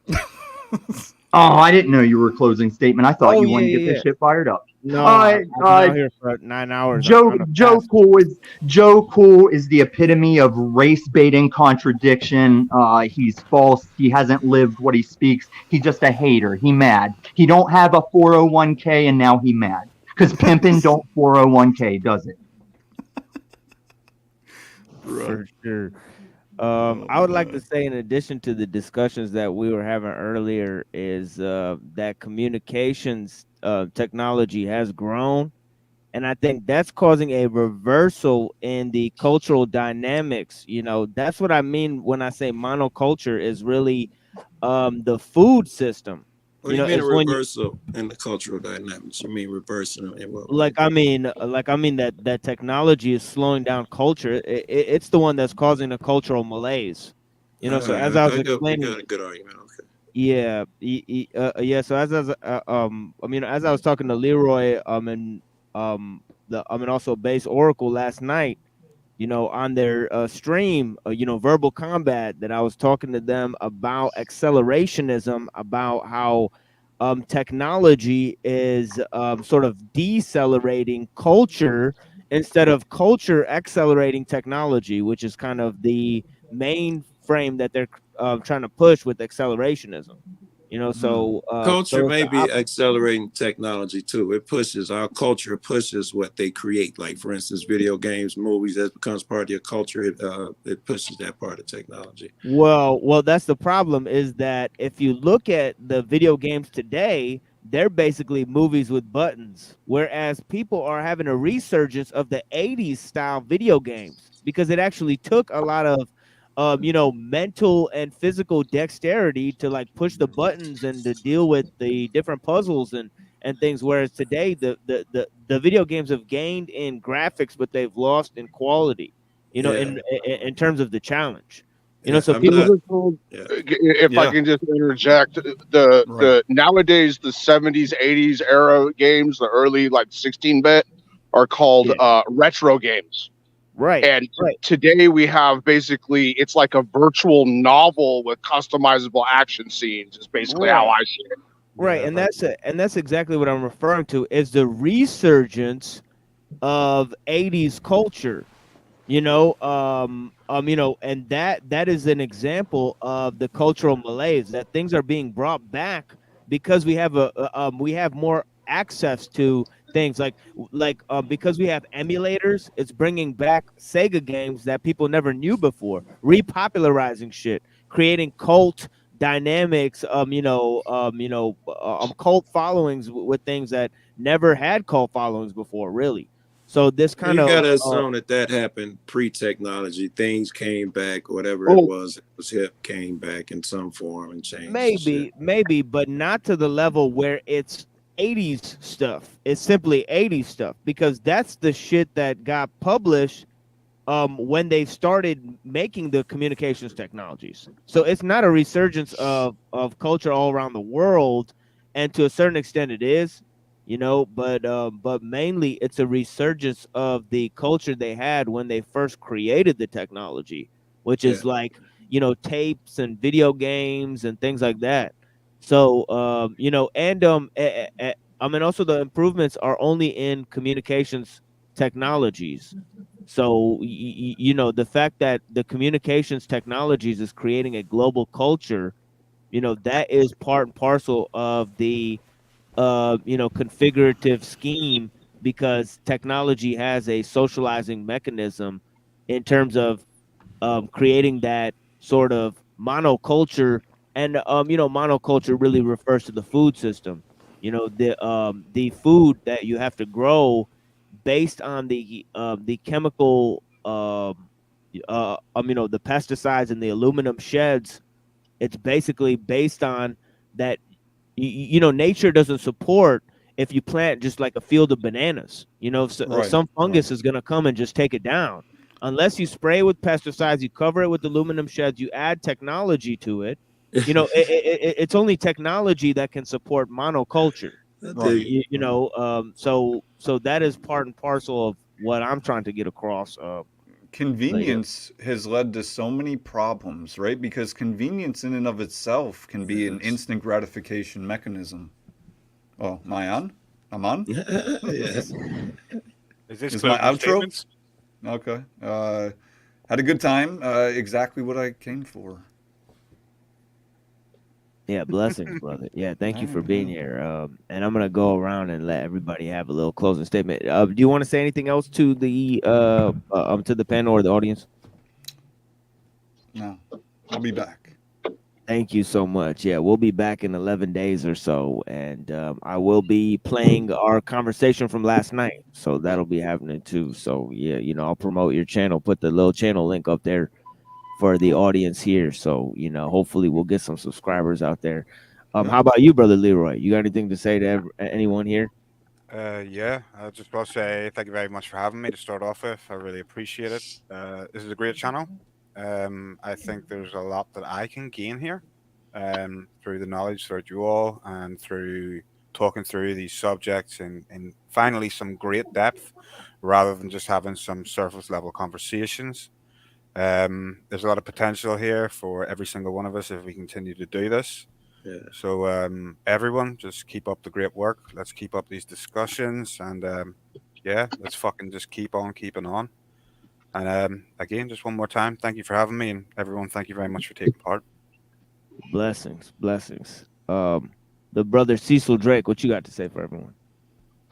Don't be a cracker ass nigga, obviously, but I also wanted to add to your gaming content comment that, you know, there's actually people that are coming back and making original games, original titles in 80s format that are way better than some of these. I don't really agree with high graphics games nowadays. It's just they're too immersive, and it's too they take up too much resources of your machine.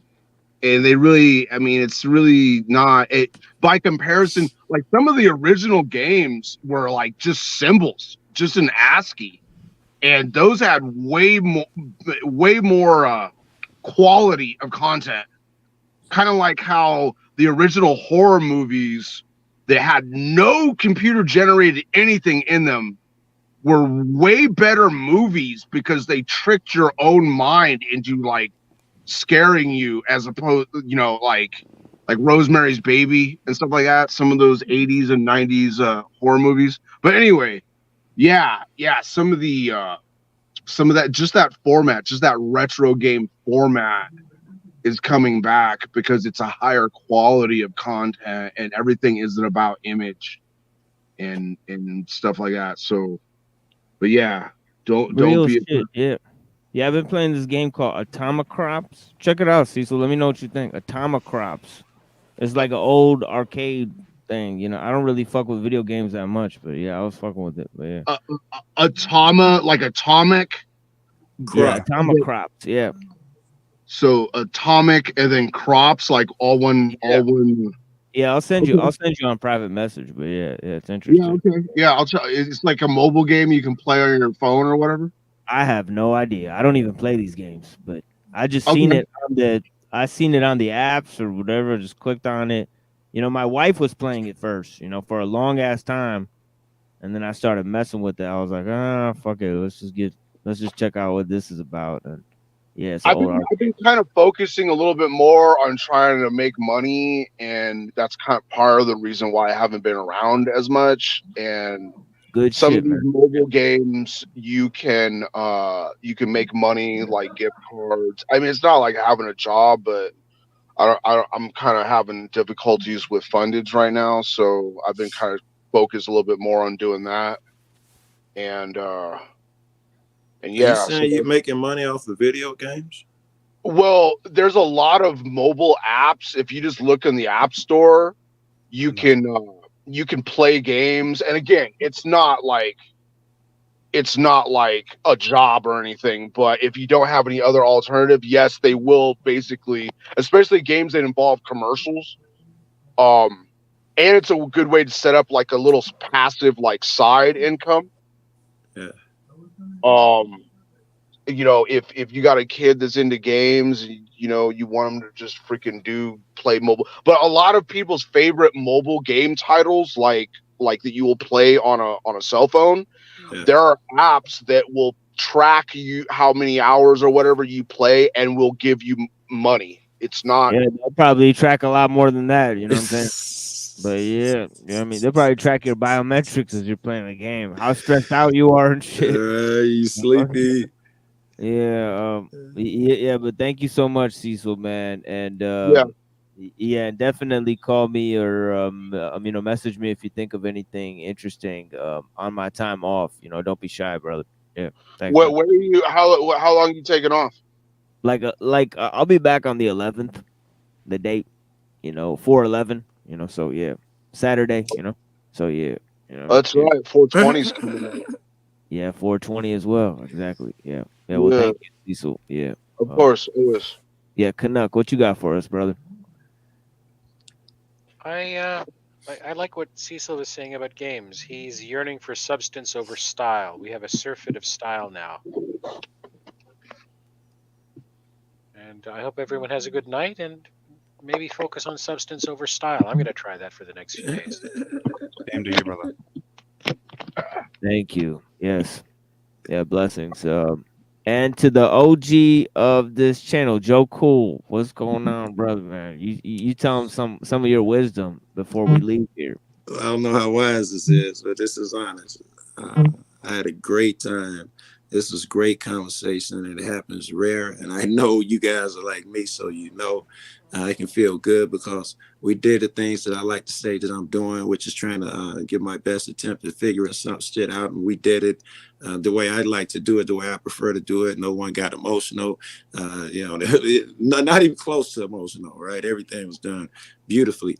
And I'll be back. As long as you cats come back, I will certainly, when Machine Lives get back, I will certainly come back. I'll mark this shit down. It was great meeting you cats, man. And you were right. This is the shit that we talked about.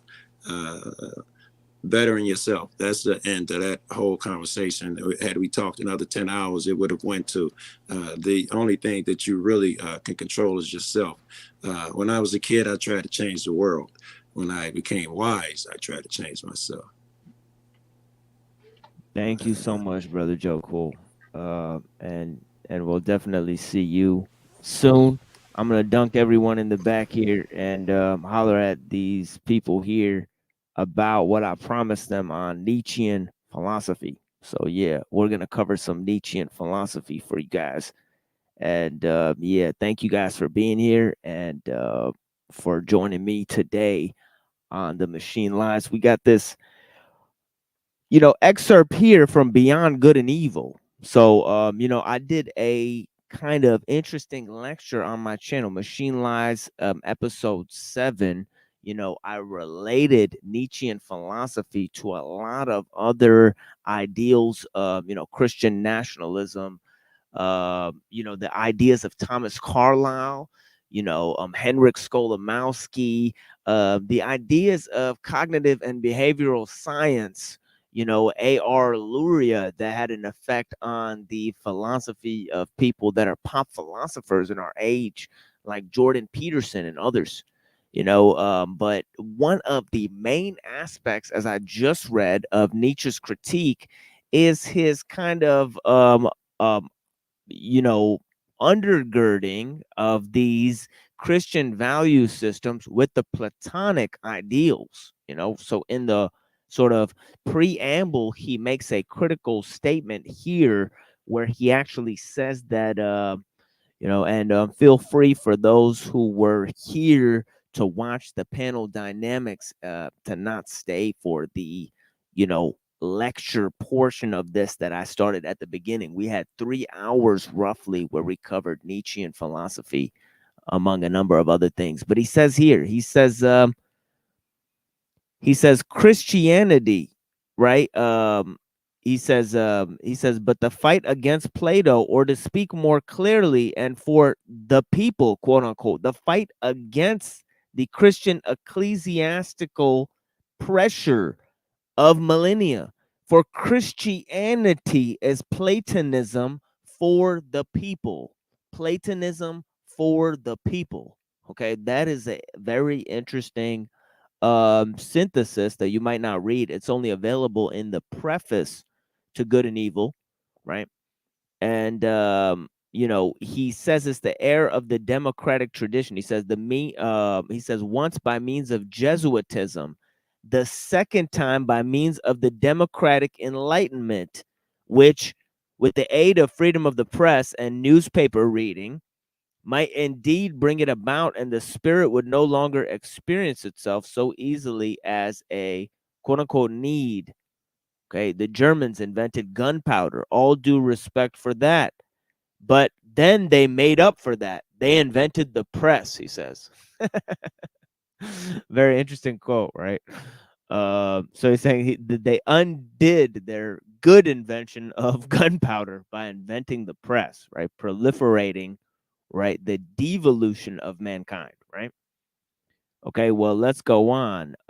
He talks about different ideas, but he says about Socrates. I mean, it's very interesting. You know, he's got some quotes here about Socrates. Let me kind of find some of this, you know, here for you guys, you know, where he says that Socrates, you know, he says Socrates is basically Plato in the front and Plato behind, you know, and Socrates shoved in the middle. You know, that's one of his quotes from Beyond Good and Evil. He says that basically Plato had invented Socrates. All right. He says every morality is opposed to the laser aller. Okay. Letting go. Okay. The philosophy of letting go. Right. See, Nietzsche expresses a philosophy of control instead, right? Of being in control, right? Not a philosophy of letting go, a philosophy of inevitability, being pulled forward through progress, right? You know, the prime mover, you know, the teleological schemes of progress, you know, the pseudo eschatology of progress, you know, that functions as a sort of inevitability, you know, a sort of base. And you know, it's encouraged by the democratic spirit, you know, that it encourages a sort of averaging, you know, of mankind, right? That's what he's talking about, right? Instead of the aristocratic ideal, right? So he's saying that this is a tyranny against nature, right? What is essential, estimable in every morality, okay? In every morality, what is essential and inestimable in every morality is that it constitutes a long compulsion to understand Stoicism or Port Royal or Puritanism. One should recall the compulsion under which every language has achieved through strength has achieved strength and freedom, the metrical compulsion of rhyme and rhythm. How much trouble the poets and orators of all people have taken and accepting I'm not accepting a few prose writers today in whose ear dwells an exorable conscience for the sake of the foolishness as utilitarian dolts. Say, feeling smart, quote, submitting abjectly, okay, to capricious laws, unquote, as anarchists say, feeling, quote unquote, free, even, quote, free spirited, unquote. But the curious fact is that all there is or has been on earth of freedom, subtlety, boldness, dance, masterly sureness, whether in thought itself or in government or in rhetoric or in persuasion in the arts, just as in ethics has developed only and owing to quote unquote tyranny of such capricious laws. And in the seriousness, the probability is no means small. Precisely, this is quote unquote nature and natural, right? Okay, so he's talking about the anarchists, right? And their kind of subtlety, okay? The subtlety of their sort of submitting abjectly to the laws that they critique, right? And then sort of wanting to feel free in opposition to those laws, right? He's saying that this dwells in a kind of base morality. That's the problem. Now, he compares this to the Christian spirit, what is essential in heaven and on earth. And this is from paragraph or section 188. He says, what is essential in quote in heaven and on earth seems to be, say it more, that there should be an obedience over a long period of time in a single direction, giving that something always develops and developed for the sake it is worthwhile to live on earth. For example, virtue, art, music, dance, reason, spirituality, right? These are those architectonic forms that he thinks are the actual residue of the civilized, right? And of the of a sort of cultural strength, right? A cultural health, right? They're markers of cultural health, right? Something transfiguring the subtle, mad, and divine, right? Right, something transfiguring, subtle, mad, and divine. The long unfreedom of the spirit, the mistrustful constraint in the communicability of thoughts, the discipline thinkers imposed on themselves to think within the directions laid down by a church or a court or under Aristotelian presuppositions, the long spiritual will to interpret all events under a Christian schema, to rediscover and justify Christian God in every accident. All this, however, forced, capricious, hard, gruesome, anti-rational, has shown itself to be means through which the European spirit has been trained to strength, ruthless curiosity, and subtle mobility. Though admittedly in the process, irreplaceable amount of strength and spirit had to be crushed, stifled, and ruined. For here, as everywhere, quote unquote, nature manifests itself as she is, right? In her prodigal and indifferent magnificence. That for 1,000 years, European thinkers thought merely in order to prove something. Today, conversely, we suspect every thinker who wants to prove something that the conclusions that ought to be result of their most rigorous reflection were always settled from the start, just as it used to be with the Asiatic astrology, still is today, with the innocuous Christian moral interpretation of our most intimate personal experiences, quote, for the glory of God, for the salvation of the soul. This tyranny, this caprice, this rigorous and grandiose stupidity has educated the spirit. Slavery is, as it seems, both in the cruder and in the most subtle sense, the indispensable means of spiritual discipline and cultivation too. Consider any morality with this in mind. What there is in it of quote unquote nature teaches hatred of letting go, right? Okay. Let's go to some of his other critiques here of Plato. He says, Plato, more innocent in such matters and lacking the craftiness of the plebeian, wanted to employ all his strength, the greatest strength any philosopher so far has had to at his disposal, to prove himself that reason and instinct themselves tend towards one goal, the good, or God, right? And since Plato, all theologians and philosophers are on the same track. That is, in moral matters, it has so far been instinct, or what the Christians call, quote unquote, faith, or quote unquote, the herd. As I put it, that has triumphed. Perhaps Descartes should be accepted as the father of rationalism and hence the grandfather of the revolution, who conceded authority to reason alone, but reason is merely an instrument. And Descartes was superficial, he says. Interesting. Okay.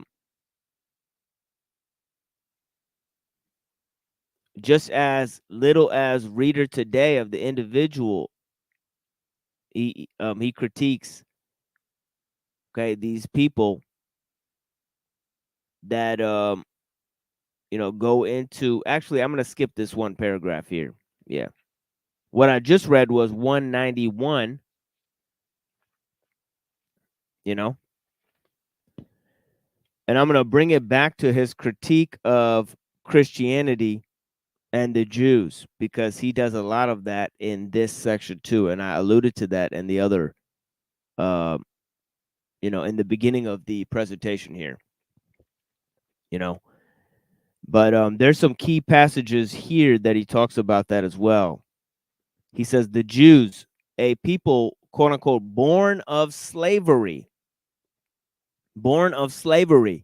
as Tacitus and the whole ancient world say, quote, the chosen people among the peoples, unquote, as they themselves say and believe. The Jews have brought off that miraculous feat of an invention of values, thanks to which life on earth has acquired a novel and dangerous attraction for a couple of millennia. Their prophets have fused, quote unquote, rich, quote unquote, godless, quote unquote, evil, quote unquote, violent, quote unquote, sensual into one, and were the first to use the word world as an opprobrium. The invention of values, which includes the word poor as synonymous with holy and friend, constitutes the significance of the Jewish people. They mark the beginning of the slave rebellion in morals. The slave rebellion in morals, right? Okay. Okay, the slave rebellion in morals, revaluation of values, one of his key concepts, right? And a concept that is akin to the Hegelian notion, right? But it's a little bit different in terms of it does not have the notion of progress attached to it. Here in paragraph 198 as well, we see some of Nietzsche's influences, right? Let me read this paragraph here. This is going to be an interesting paragraph, you know. 198, he says, all these moralities that address themselves to happiness for the sake of his quote unquote happiness, as one says, what are they but counsels for behavior in relation to the degree of dangerousness which the individual lives? Okay. So here's this notion, right, that one should abandon, right, fear instead of pain, right? One should accept pain, right, and and you know that life is better for the adventurer than the thrill seeker, right? And this is this great sort of Epicurean quest, a Heraclitean sort of quest. You know, he's kind of combining Epicurus and Heraclitus, whereas the modern world is kind of combining different elements, you know, different philosophies, you know, more of one of, you know, Plato, you know, in terms of the transcendental, right, or the universal, you know, and also Kant in terms of their sort of what do you call it? The empirical framework, right? And of course, the tabula rasa, right? The species-based view of science, right? That kind of, you know, assigns the, you know, equalizing role to all humans, right? Which is akin to the archetypal man, right? We've touched on that notion before, but let's go to this notion here.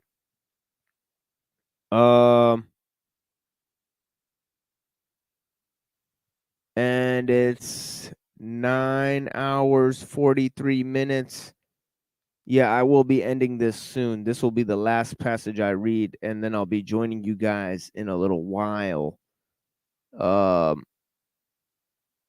of course, there's a lot to study in terms of Nietzschean philosophy. I've only scratched the surface here. But these two works, Genealogy of Morals, maybe I'll come back with a lecture on the gay science, as Pill Eater was talking about, you know, and also the little skirmish I had with Kevin Ray Wilder. You know, that was an interesting one. You know, I got into a little discussion with him about that as well. But yeah, yeah. Let's finish reading this passage, and then I'll go ahead and leave you guys to it. I mean, to this discussion we had with Based Oracle and Leroy Gaines about internet debates.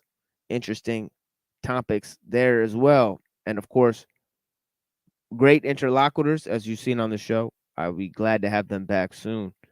Excellent conversations with those guys. In relation to the degree of dangerousness, he says, which the individual lives with himself, recipes against his passions, his good and bad inclinations, insofar as they have the will to power and want to play the master, little and great prudences and artifices that exude the nook odor of the old nostrums and of the wisdom of old women, all of them baroque and unreasonable in form, because they address themselves to quote unquote all, because they generalize where one must not generalize. All of them speak unconditionally, take themselves for unconditional, all of them flavored with more than 1 grain of salt, intolerably only, at times even seductive, when they begin to smell overspiced and dangerous, especially of the other world. All of it is measured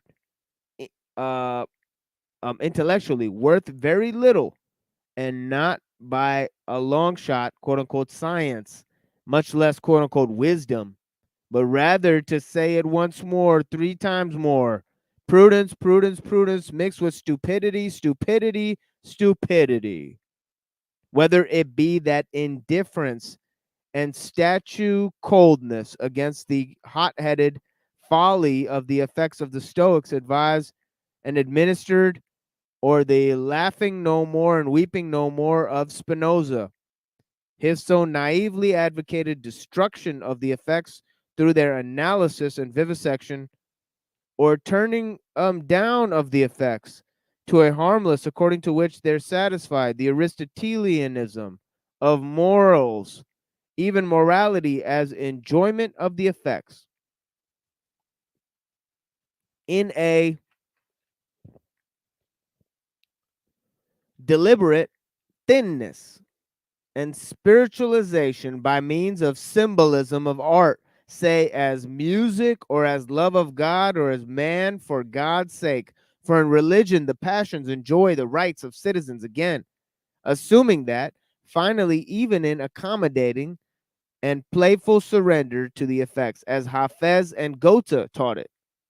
Hafez and Goethe, right? That bold dropping of the reins, the spiritual, physical licentia morum, okay? Moral license, right? In the exceptional case, the wise and old owls of sorts for whom it, quote, no longer holds much danger. This too for the chapter, quote, morality as timidity, he says. Morality as timidity. Anyways, thank you all for joining us here on The Machine Lies. I refer you to the beginning of the presentation on genealogy of morals. I also refer you to the presentation I gave yesterday concerning Nietzschean philosophy, its importance and its relevance in our time, right? The several presentations I gave entitled The Manhood Crisis, and on the several presentations I gave on feminism, right? The development of the theory, the historical critique of feminism, the development of the occult synthesis of the feminist ideology, and of course, we're going to move into some critiques of the food crisis in general. And I'll be planning a show, planning some debates, hopefully, and seeing if I could get some debates set up by some people that I've been talking to, some sort of brilliant interlocutors I've met online so far, and try to see if they want to kind of challenge their ideas. And I'm looking at setting up a debate league. So check up on that. Check up on me on Saturday, the 11th we'll be coming back at you guys with some key presentations on the food crisis, monoculture. And in that, we'll be talking about, the food system, how technology affects the food system, right? The masculinization of females, the feminization of males, endocrine disruptors, all sorts of tactics and help and sorts of the petrochemical, history of the food system, synthetic fertilizers, and that sort of thing. I'll give a presentation on that. We'll have a presentation on how radiation affects our health and how it's affecting our hormones, and that is a key factor. The chemical attack on our endocrine system that's causing a sort of, the key factor is the feminization of males, right? And leading to the manhood crisis. But anyways, we'll address that at a time. We're also going to give a history of Buddhist philosophy. Still coming up, we're going to give a philosophy of history lecture. So we'll be coming back at you guys with a number of themes and concepts. But thank you for joining us here on The Machine Lies, where we talk about the lies of the machine on the machine that lies. And I hope you have clarity to see through the lies, my friends. The first step to blinding somebody is getting them to open their eyes. And the first step to realizing, those programs that we've been inundated with is to realize that you've been programmed. Those who don't realize they're programmed are not aware of the programming, right? So we have to see the matrix or whatever we're entrapped in for what it is to really see beyond it. Thank you, my friends, and blessings. And here's a great conversation I had with the channel-based Oracle. Thank you for joining us. And I'll be back to close out my show with some music for you guys, right? Talk to you guys soon. Enjoy this conversation with Leroy Gaines and Based Oracle. Bless you, brothers.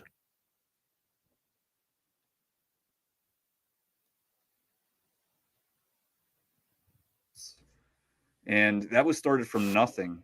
I didn't know shit about MacBooks, but I did learn everything online through YouTube, etc. I ended up breaking 1 million sales in 4 years. I was making more money just working from home at my leisure, building this business than I ever had in my life, and more than most people do by far. Fresh and Fit would have said I was a top, 10 or 5% dude, whatever the case. So it was all determination. Now, I remember I was talking about this with Mr. E, and somebody else hopped in, and they were like, bullshit, that didn't happen. Okay, look, even if I am lying, which I'm not, do you think that's not possible? Does it sound like no, that's crazy. Like, no way somebody could do that. I was good with numbers. I was determined. I did spend a lot of long nights learning, especially in the beginning. And I kept going. Right. I ran into a bunch of roadblocks too, things I had to overcome, things that I think most people would have gave up on.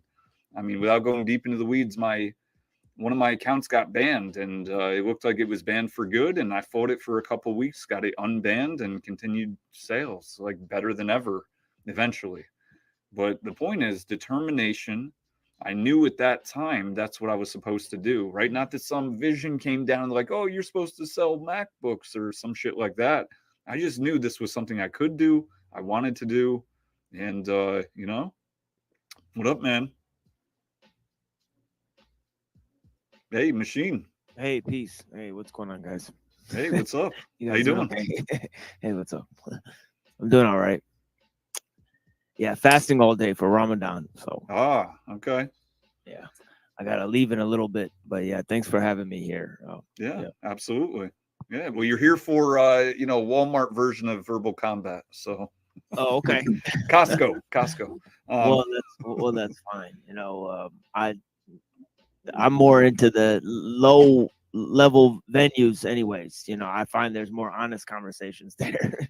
Yeah, I mean, sometimes it seems like that. We had a really good one last night. I mean, definitely parts on kind of new creator, I think, Sarah the Raging Tomato or something like that. But there was some good heads in there, and then there was some people that were fucking retarded. I mean, they were, and I'm not even talking about tariff, okay? I'm leaving that alone. What I mean is there was a lot of pissy men in there getting emotional and outraged and rage quitting. I mean, it was very entertaining, very fucking entertaining. Leroy and I stayed till like 4 a.m, at least my time. And right when you logged off, I was like, I'm out. Like, I'm fucking done. So yeah, we did inevitably though have some honest conversations. I think the 6 of us that were left by the end, this is like 6 hours deep. We're pretty much like, yo, we cool. Like, not like we're best friends or some shit, but like some of them we just met, but like we're having good, honest conversations. Yeah, it was lovely. So the machine, have you been watching what we've been reviewing so far? Not really. I just came in right now. I just saw Andrew Wilson on the screen, and I thought I'd know that. And have you seen any of what Andrew's been debating or talking through with Fresh and Fit? Not really, but I know it has something to do with the red pill versus the Christ pill kind of dynamics or whatever. He kind of coined this dogmatic phrasing. And I think it's interesting. I think it's fascinating. That's kind of the reason why I joined the conversation there in the first place. Was because I'm a Muslim. So I find myself closer aligned to Christian values in terms of patriarchy. So I wanted to support a more patriarchal view of things. So I wanted to gain a sort of a sound argumentation for that. So I kind of went there to debate and, learn about how the Orthodox Christians, which I know they have a very rigid system as well, similar to Islam, where they go by their rules and their, they have a kind of system of bylaws. And then he espouses something that is close to kind of an Islamic system, which is a kind of a theopolitical system, because he's a Christian nationalist. So I thought, oh, okay, well, this is even political type of shit. So I thought, well, this is kind of my avenue. So I went there to debate religious and political issues. I studied theology and political science and philosophy, and I've written on the issue. I've written a book on the issue and all of that type of stuff. I write books and I teach philosophy and stuff. So nice. All right, cool, man. It's good to meet you. Yeah, I seen you. I seen you join chat or whatever on that channel, and then I checked out your channel a little bit. And it's funny. I've been in talks with Andrew for like 6 months or something when I kind of first started this channel, and I fell off for a bit, but we've been coming back hardcore. So, anyways, I challenged him to debates quite a few times, not like 20, but probably like 3 or 4 over the 6 months. I even offered to pay him $500. Yeah, he's not taking any debates right now. I think he's more of a celebrity debater now. He's moved on to the celebrity arena, right? Yeah, and I knew that was happening. So this was a while back. I said, look, what is it going to take? $500? Will that do it? And he's like, nah, man, I'll you don't need to pay me. We'll do it. And I knew he wasn't going to. And I was like, yo, what the fuck? So anyways, we hop in this verbal combat, which is canceled tonight. So I kind of held this here, which I always do really, but just in the theme of verbal combat. And, in case anyone wanted to come over. But anyways, I've been with him in there, Leroy as well, a couple times. And he definitely has the floor when he's there. Speakeasy is like, this is Andrew. It's almost like Andrew's given him clout, and now he reciprocates with, he kind of running the show. He like the top dude there, and he's very good at debating.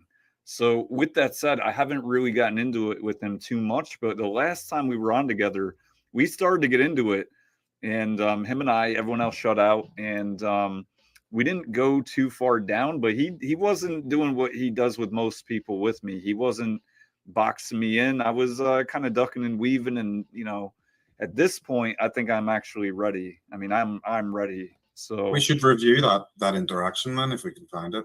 Yeah. Oh, we could definitely find it. It's on my channel. So you know, there was a little bit of, I'm just being real, intimidation factor is in. I had never really been on that. This was like my second time. Never really been in these debate scenes, and I know that I have some skills I still need to sharpen up, but I've let them out a little bit, right? They've played peekaboo. So what's your kind of position at this point regarding all of this? Like, what, right? Your name is The Machine Lies, and the way I take that is like the system is a lie, like the Matrix or something like that. Yes, I'm afraid it's a little more complex than that. It's a kind of a statement about an Aristotelian phrase where he talks about thinking. So I'm kind of talking about mediation, and how technology is basically mediation, and how this interaction is mediation. So I start my show, I say, welcome to The Machine Lies, where we talk about the lies of the machine on the machine that lies. So we're talking about artifice and about a deeper subject called the philosophy of technology. So it's about creativity and the philosophy of mind, and about where really thoughts and creative instincts and our capacity to make symbols and our yo What up? What up? yo what's going on, homie? How you doing? I didn't realize. I thought that was live. I didn't realize you weren't live on that. All right. No. Yeah, that's from yesterday night. Yeah. Okay, gotcha. How you doing tonight? Yeah, I'm doing okay. Yeah, dude. I saw you kill it on the flow state last night, man. You were hammering them boys, man. Shit. I just want to let you know, man. Shit, I peep game out there, man. You got them on nearly every single point. So yeah, I know. I told him you don't want to do this again. I already did it once. Yeah. You don't want to do it again, man. Yeah, I because already he just gets to a point where he's like, I can't think anymore. Just let's move on. Yeah. And then the one dude came in or whatever, coming in like acting all hot, like he can control the whole fucking thing. That dude's well, no actually, game, I'm talking right now. No, you definitely want flow state instead of that guy. That guy's no fucking game. I mean, Richard Madsen. Is that who he is? Yeah, he don't fuck around. Right? Yeah. Well, I mean, I got him. I mean, he he really tried it because he was really trying to. I think that's his tactic or whatever. He really tries to control the conversation, and I just immediately called him out like, "Who do you think you are?" Like, excuse me. And then Flow State got mad at that and kicked me off for like half a second before bringing me back on. But was trying to, dominate or whatever. Just like, why do you think you control the conversation? Excuse me, who are you? And then later on I started talking. Okay, how do you what is your? So you're a Christian, right? That's a problem. It's like flow state can challenge things, but it's like, what are you standing on? Like that's the thing. Is like you actually. Well, he does the tactic or whatever of just endlessly, because I take a positive claim and he doesn't actually take any That's the problem. Claim. He's actually just a liberal, so he just doesn't want to admit it. Well, he just denies everything. He denied anything, all of history, everything. Which I'm a conspiracy guy, and I don't take the mainstream narrative on anything either. But he doesn't take a positive claim on anything. And as soon as I start okay, what do you got? He refuses to say any of his positions at all, ever. And he uses, it's a tactic of just making me answer endless questions. And he gets frustrated with me because I answer them all well, and he doesn't get me on anything, because it's just a tactic of endlessly asking questions until there's one slip up. And then he goes, look, I got you. See, your whole system doesn't work because I got you on this one thing. And he just gets mad because he can't actually get me on any of the questions. But the Richard dude, did you see after the fact or whatever, after we kind of stopped that conversation, and then I kind of pushed him on, okay, well, how do you determine the canon? He didn't understand the question. And he admitted that he think he has he has a reading lens or whatever that he goes through. I'm like, okay, well, that's what I'm questioning on how you interpret it. And he literally saying, I can't be wrong on my interpretation of the Bible. I'm like, okay, well, like this is the guy who's gonna get me. This is the guy that Flow State brought up that's gonna get me. Okay. Well, it's more of just the types of questions, because he is going to get into the particular notions and themes of historicity, whereas you're talking about the philosophical justification for those things. So it's even going to be on a different level of conversation, because see, Richard is an astrotheologist, and he's actually interpreted the Bible in like Greek and stuff. So I don't think he takes a literal interpretation of any of the Bible. I've talked to him several times. Yeah, he said he takes it. Yeah. It's all metaphorical or whatever. Yeah. So he doesn't. Yeah. So but he basically says what it was brought up, because I was like, okay, so what do you think about the church fathers or whatever? And he said he denies all of the church fathers. He doesn't take any. Right. Yeah. And so I'm like, okay, well then how do you determine, because who gave you the Bible? Who gave you the canon or whatever? And he's like, and as like is my thing. Okay. As a typical Protestant, he just relies purely on his own interpretation, doesn't appeal to any of the church fathers, actually denies all the church fathers, and then doesn't understand the question of how are you determining the canon? Like the Bible that you have in your hand right now that you're saying you can perfectly interpret. And he literally was saying that he doesn't have bias. I'm like, no, you can't get away from bias. Well, I went through and I tried to, I made it so, I always have as least bias as possible, but he literally thinks he has zero bias and that he just interprets it directly and doesn't appeal to any of it. So once I realized that, I'm like, okay, well, how am I going to take him seriously if he literally thinks he has perfect interpretation skills? Are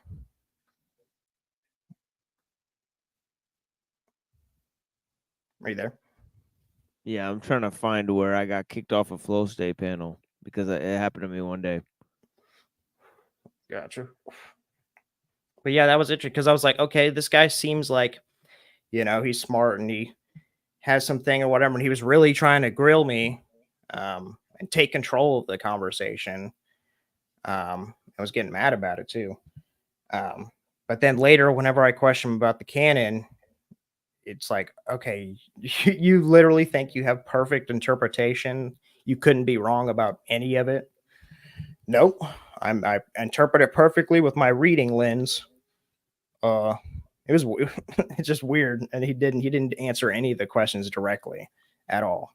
He just kept obfuscating.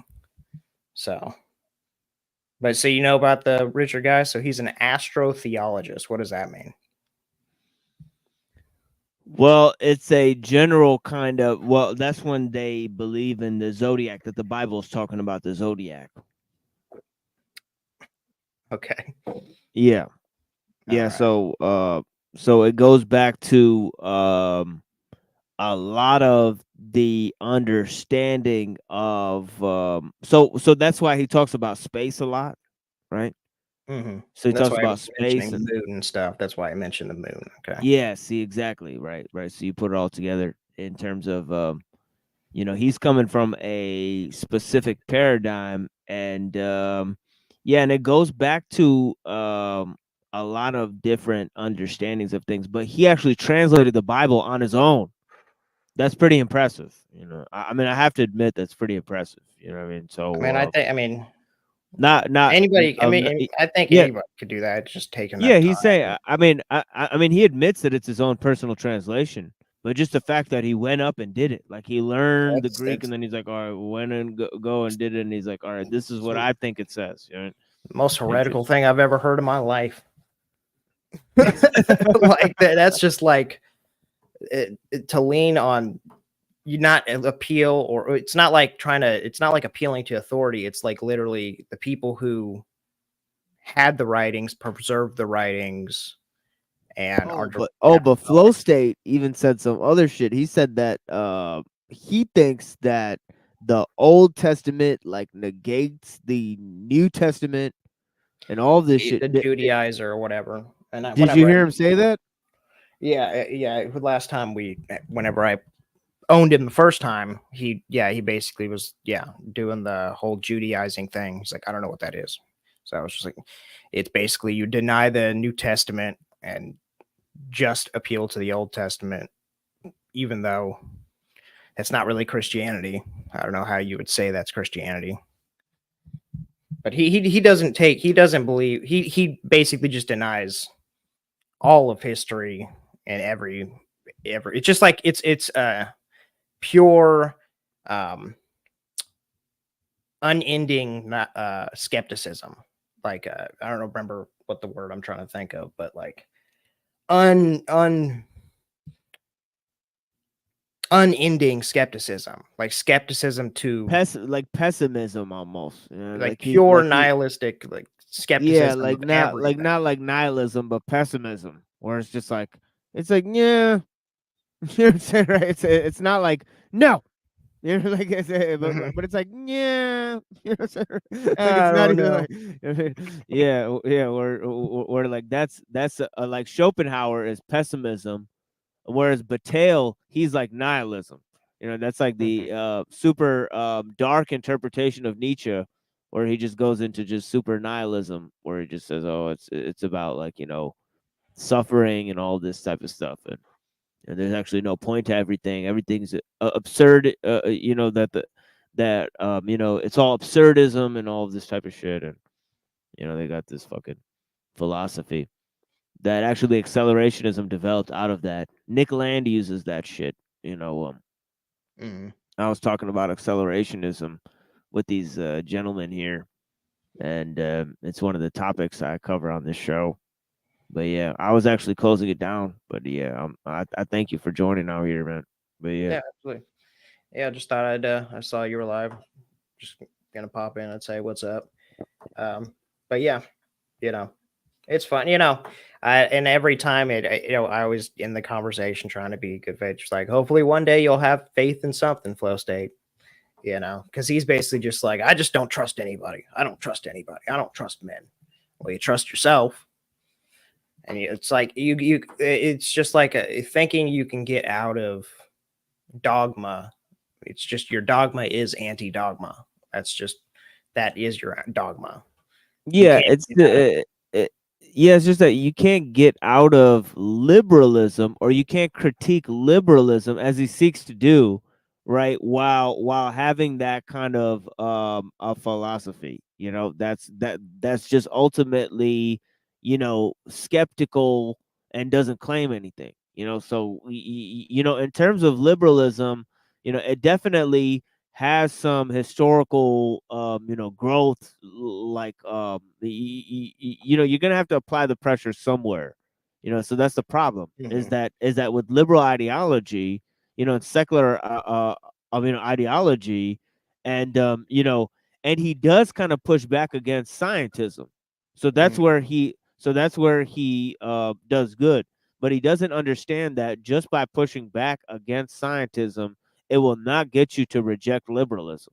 That it's not. He bases it all off of, I mean, and we got into it or whatever, bodily autonomy and everything. His morality is based off pure pragmatic liberty or whatever, and that's purely liberal, liberal or whatever. So he, you know, he is a liberal, even though he tries to deny. Yeah, that's where you should. His base is liberal. You should have got him with the rights thing, you know, that Andrew Wilson uses, where he's like, I was gonna get into that. I was gonna get in that because he was trying to appeal to rights or whatever, but we kind of Chopic kind of got changed by somebody else, I'm pretty sure. But I was gonna get into that, but he kind of agreed with me anyways, because he was saying positive and negative rights or whatever. I was trying to get into negative rights, but then I pushed back, and you know, it's basically every time I bring up objective morality, he starts getting up in arms. Well, it's all subjective. And then what they were doing was they're trying to refute me by saying, you're subjectively choosing your moral system. It's like, yeah, that's just how it works. But that doesn't mean that there isn't a objective. There doesn't mean you got him with that one. Yeah, you got him with that one. I was like, oh shit. I was like, they didn't disprove shit. I mean, because that's just a fallacy. It's just like, just because people disagree doesn't mean that there isn't a truth somewhere, and we could not have it. I admit, I'm like, yeah, I might be wrong about which one I chose, and that might not be it, but there is one somewhere.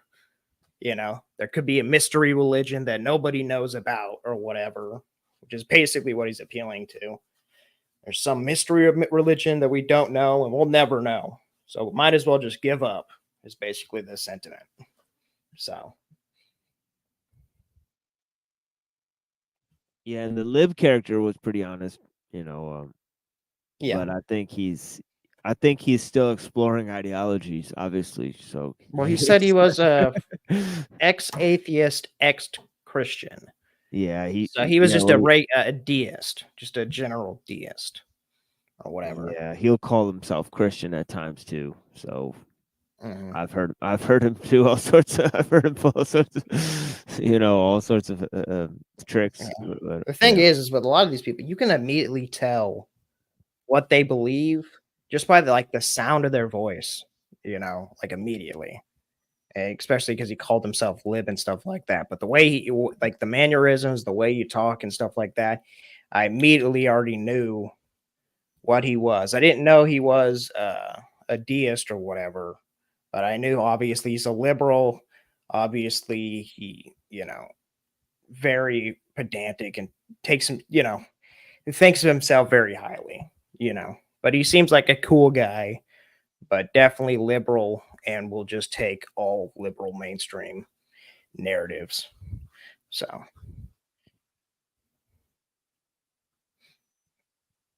But, yeah, I mean, I have some theories about that channel and just the type of community and the type of people that are fostering. They have a lot of religious discussions there, although it's not a religious channel. Like it's almost like an anti-religion channel, but I find like a lot of the discussions on there are centered around religion.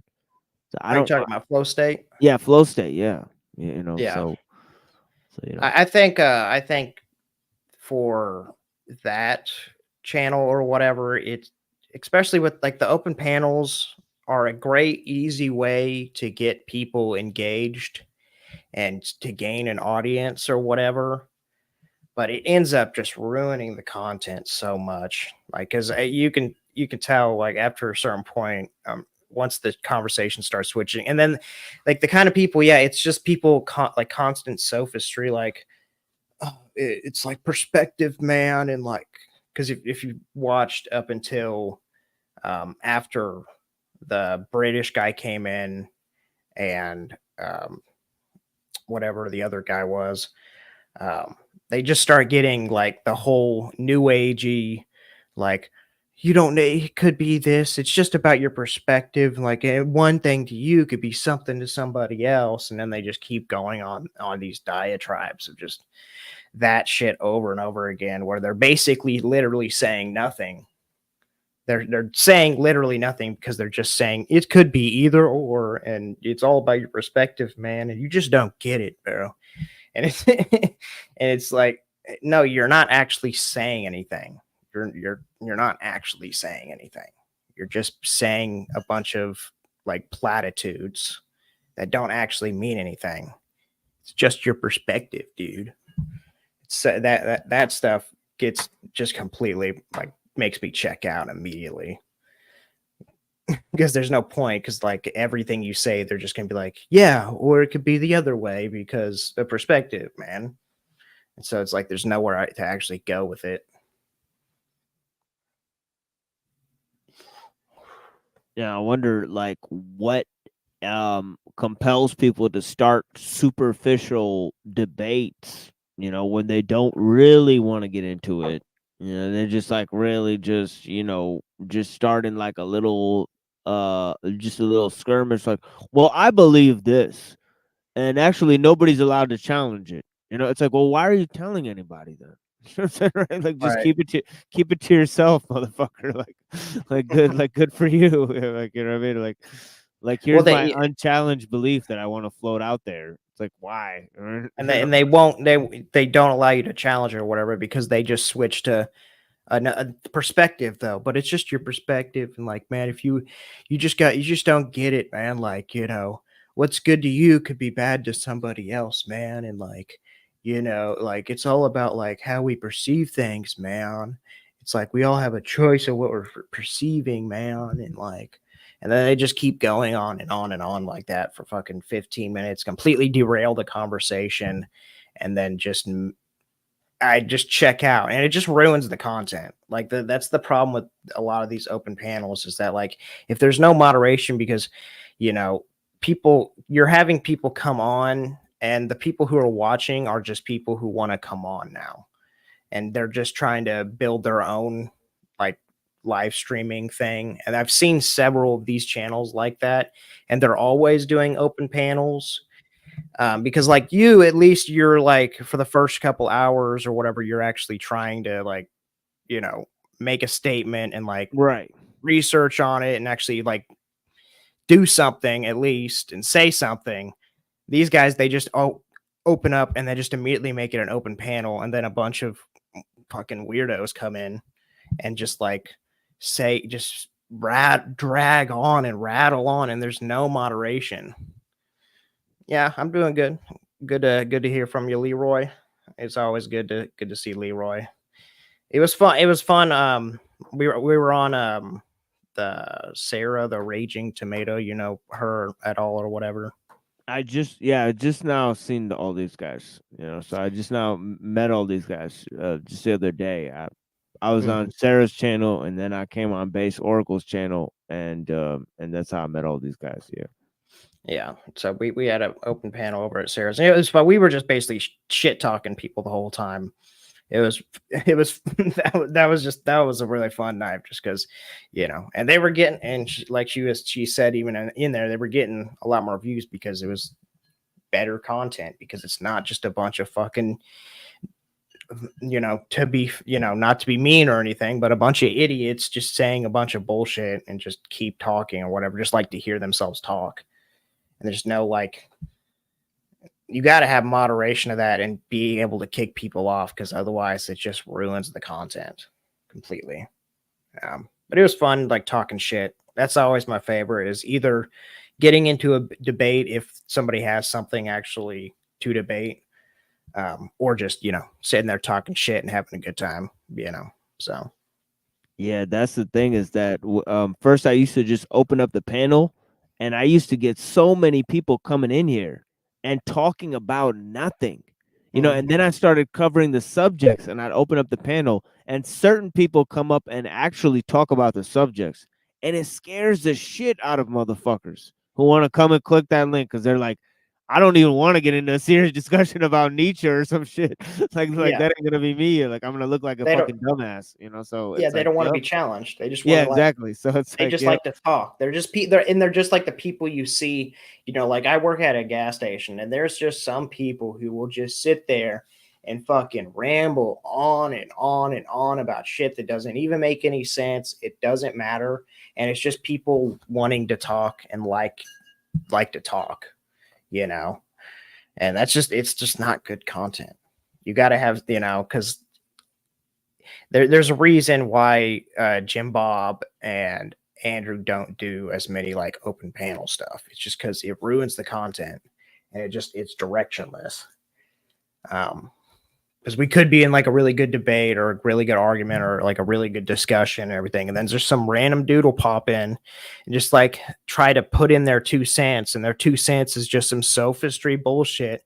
It's like, but it's all about your perspective, man. And there's so many of these people, and the more I've watched these panels and everything, there's so many of these people, and if you just let them keep talking, it's just gonna ruin everything, man. You gotta. Yeah. That's Yeah. why I just make fun of them, you know. Yeah. Yeah. I mean, the reason I like it is because a lot of these folks are like hidden gems in a way. You know, like they know weird things. You know what I mean? So they have like secret skills and shit Right. that sometimes come in handy. So so in the case of some of these weirder people on the panel, yeah, I think I'd rather just kind of stick with the weirdos. But the thing about it is that more so I feel like just the conversations. Like I like Andrew Wilson and those guys when they do the topical streams, but then when they do the shit talk thing, then it could just get into the loops again because those people are gonna attack back, and then they're gonna talk about your family, and it's gonna be the bullshit, and obviously they're not gonna communicate in good faith. So it's just like the whole type of thing with these internet celebs. And I just turned on that channel a minute ago, Sarah the Raging Tomato, and that girl was on there, and she was like, "Well, Destiny fucked some girl named Lauren," and I'm like, I don't even care. Like, I don't care about Destiny. No, Like, yeah, the Laura De Laguna or whatever. She's no, a special. It wasn't her. It was a different girl named Lauren, like Southern or something, Lauren Southern or something like that. So it was like. She had Lauren Southern on. I don't know. Are you talking about? Well, Lauren Southern, yeah, the whole Destiny thing, where because Andrew, and that's why Destiny banned Andrew or whatever from. Is that what it is? Him or whatever, because Andrew called him out for fucking Lauren Southern or whatever. Because okay. Yeah, Lauren Southern is aware, pretending and LARPing as a conservative. All this while in the meantime, she's fucking Destiny, the biggest degenerate Democrat fucking spurg. And so and when Andrew called him out on that during freaking at the end in the debate, in the Q&A portion of a debate he was having or panel, and he called out Destiny didn't like that, and so now Destiny blacklisted Andrew from debating him. Damn. Oh, so De Laguna was talking about the Lauren Southern thing. Gotcha. Yeah. Yeah. See, I don't know any of these people, so I'm just like. Yeah. The only reason why I know him is just because Andrew has had some of them on. That's it. Yeah. See, that's what I mean. I'm like, I'm more into. Well, obviously, I mean, in my capacity, I'm gonna think about Christian values and all of those things, how they're going to affect American society. I studied political science and theology and philosophy and these things. So, I don't give a fuck what Lauren Southern is doing with her coochie cooch, but yeah, more power to her. And yeah, guys, hop in the Discord if you want. You too, Weirdo John. I got, it's just, it's just random. It's not like regulated or anything. It's just random Discord. But yeah. There's not always like joining random Discords. I don't mind. I'll join it real quick. Yeah, come through, and yeah, definitely. Thank you for being here. I gotta close the stream down because I got this hour-long whatever this discussion we did the other day. But you got anything you want to say to these people? No, just thank you for having me. Christ is King, Jesus is God. Check out my music. Weirdo John on my channel. I am gonna eventually start live streaming. I might as well, I think I'm pretty good at content debating, so it'd be cool to just do some live streams. Can't give everybody else the content all the time. Yes. But I can't wait. Yeah, definitely. Your performance on Flow State last night will be, some attraction for that. I clip that shit, you know what I mean? Clip the shit out of that, post it, make it your first post, be like, oh, I just embarrassed this whole panel. Put Weirdo John embarrassed this whole panel of heretics. Make that the title. Good advice. Yeah, I got you. Yeah, I got you. Yeah, I got your back for sure. But yeah, All right. dude. All right, homie. Yeah. Have a good one. Weirdo John. Yeah, have a blessed night, my brother. Yeah, thank you. Yep. And to all the rest of you, that was a little surprise, because he saw the link there. So I wanted to engage my brother Weirdo John, even though the show was already over. Yeah, thank you guys, man. I'll be back to play some music for you guys. Thank you.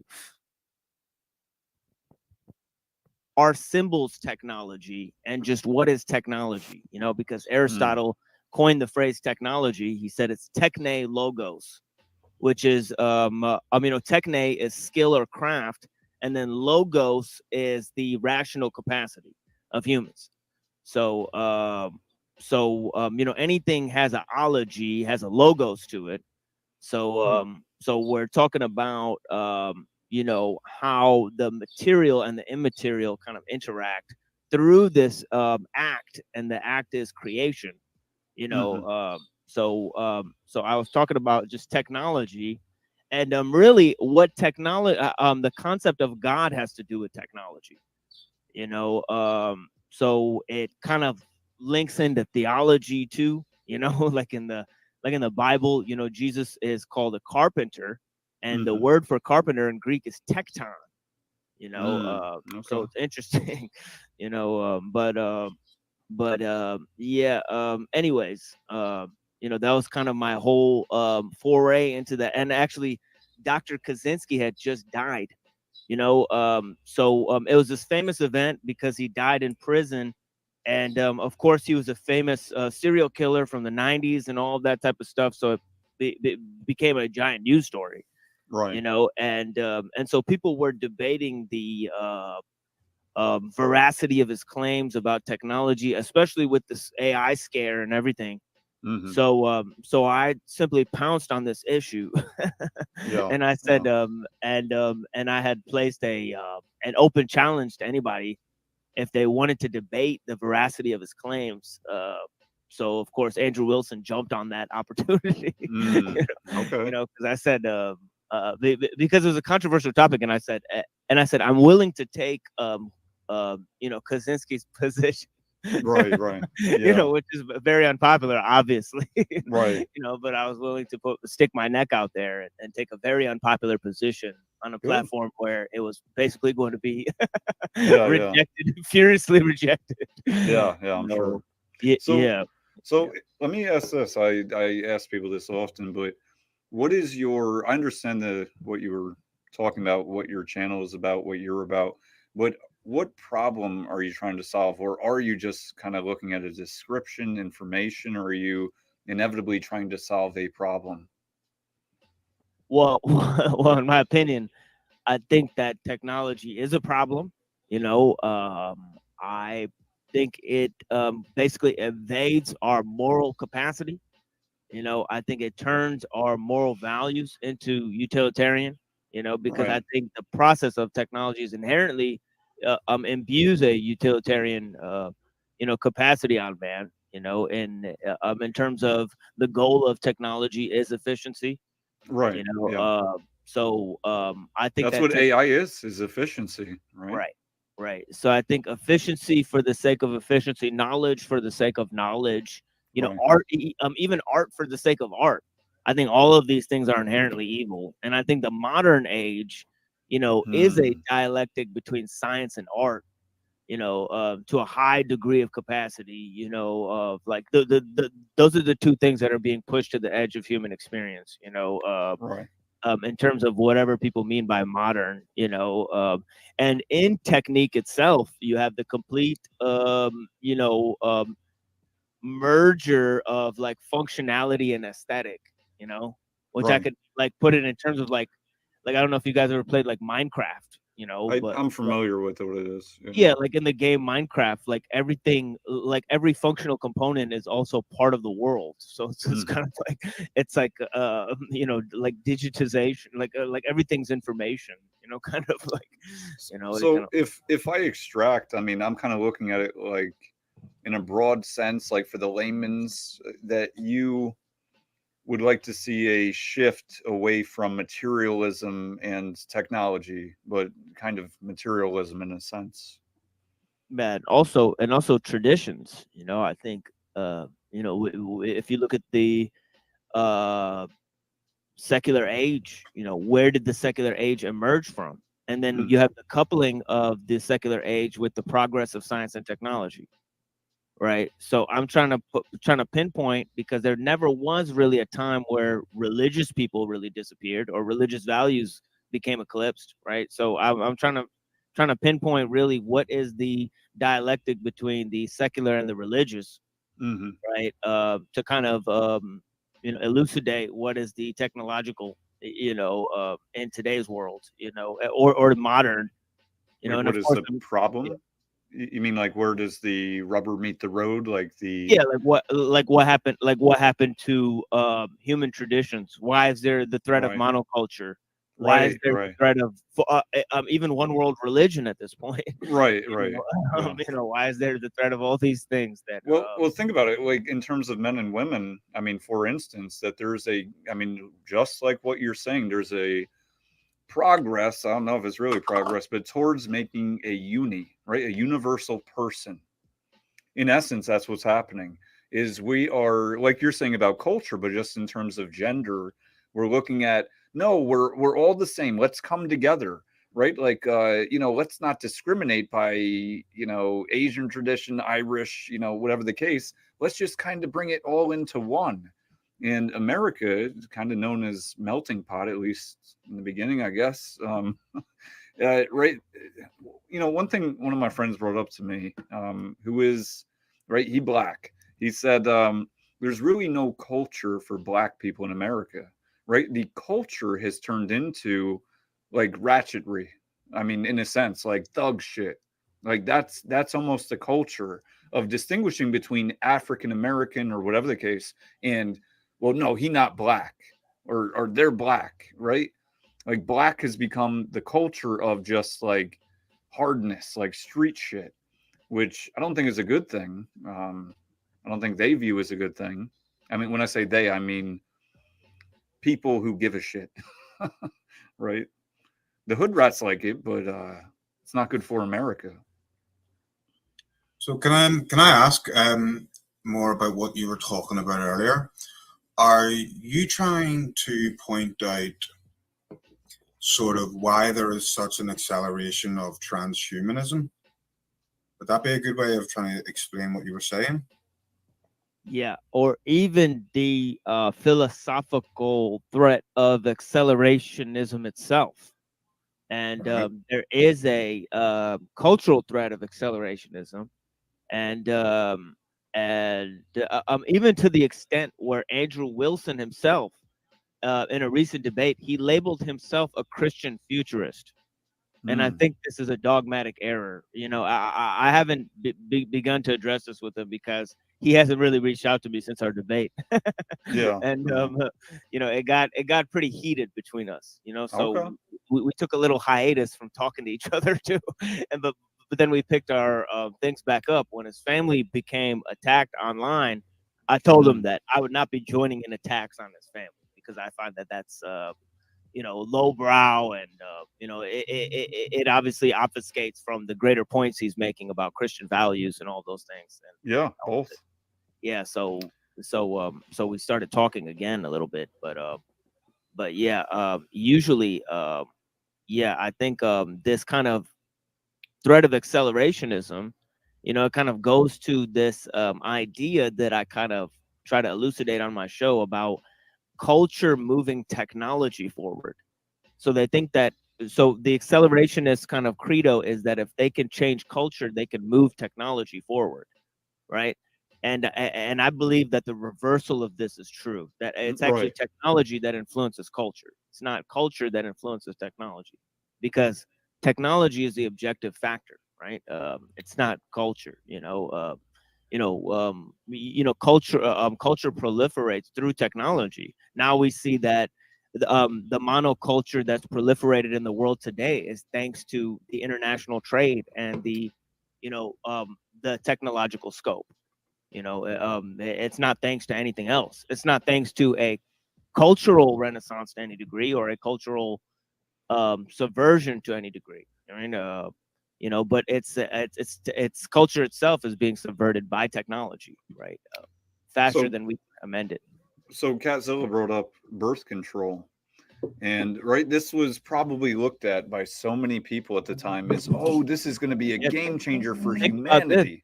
Think about this. The guy who created birth control actually created the term transhumanism. Really? Yeah. That's Julian Huxley. He created Planned Parenthood, right? UNESCO, and he coined the term transhumanism. And isn't that Fascinating. interesting? You know, he was a eugenicist and an evolutionist, right? But yeah, anyway. So, but yeah, what were you saying, based here? Well, actually, I was going to move to, so we've been reviewing Andrew Wilson and Fresh and Fit collab the last couple of days, or a few days. And essentially what we're seeing is Andrew really go against everything that he said leading up until this, which is, right, the Christ pill in a sense. And he's negotiating all of it towards what appears to be getting more attention, clout, money from Fresh and Fit, rather than standing up for what's right, what he's always talked about, which is part of how he got such a big audience. I don't know how people are going to respond, but I'm assuming, like we were talking about with the Messiah complex a little while ago, that people, his followers, are namely looking at him as a god right now. And therefore, they're also going to shift into that. And granted, some will probably leave. I mean, I'd like to see more leave than stay. Not because I have a beef with him personally, but I have a real beef with what he's doing with his power of influence at this point. He's literally telling people to donate money to Fresh and Fit, keep them alive. This was supposed to be a debate, and it's just a circle jerk. They're all fluffing each other off. It's been a very low IQ conversation labeled as a high IQ conversation. Yeah, that's why I went to go debate at the Crucible in the first place, was because I wanted to avoid the type of scene at the kill stream. But then I noticed that, Andrew Wilson stopped doing the kind of debates, and he started doing more of his trash talk streams. Yeah. So I think that, and that happened at a critical time too. It happened when Jim Bob debated Owen Benjamin. I don't know if you guys know this, but there was I know who he is. Yeah, there was a past moment that happened in history at the outset of all of this, where Andrew Wilson did nonstop trash talk streams. Yeah. And the lore is really, they were going against Owen Benjamin at the time. And that's when the Crucible kind of catapulted to a higher stage. I think they gained 10K subscribers and stuff like that, and and that's when he kind of stopped doing debates and stuff. And what I think is happening, I mean, I'm just connecting the dots here, is that he's seeing, right, on the plus side when it comes to materialism, is he's seeing all of his followers, the kind of power and clout behind that, the money associated with it, and that is outweighing his morals, everything that he has stood on up until now, which is the Bible.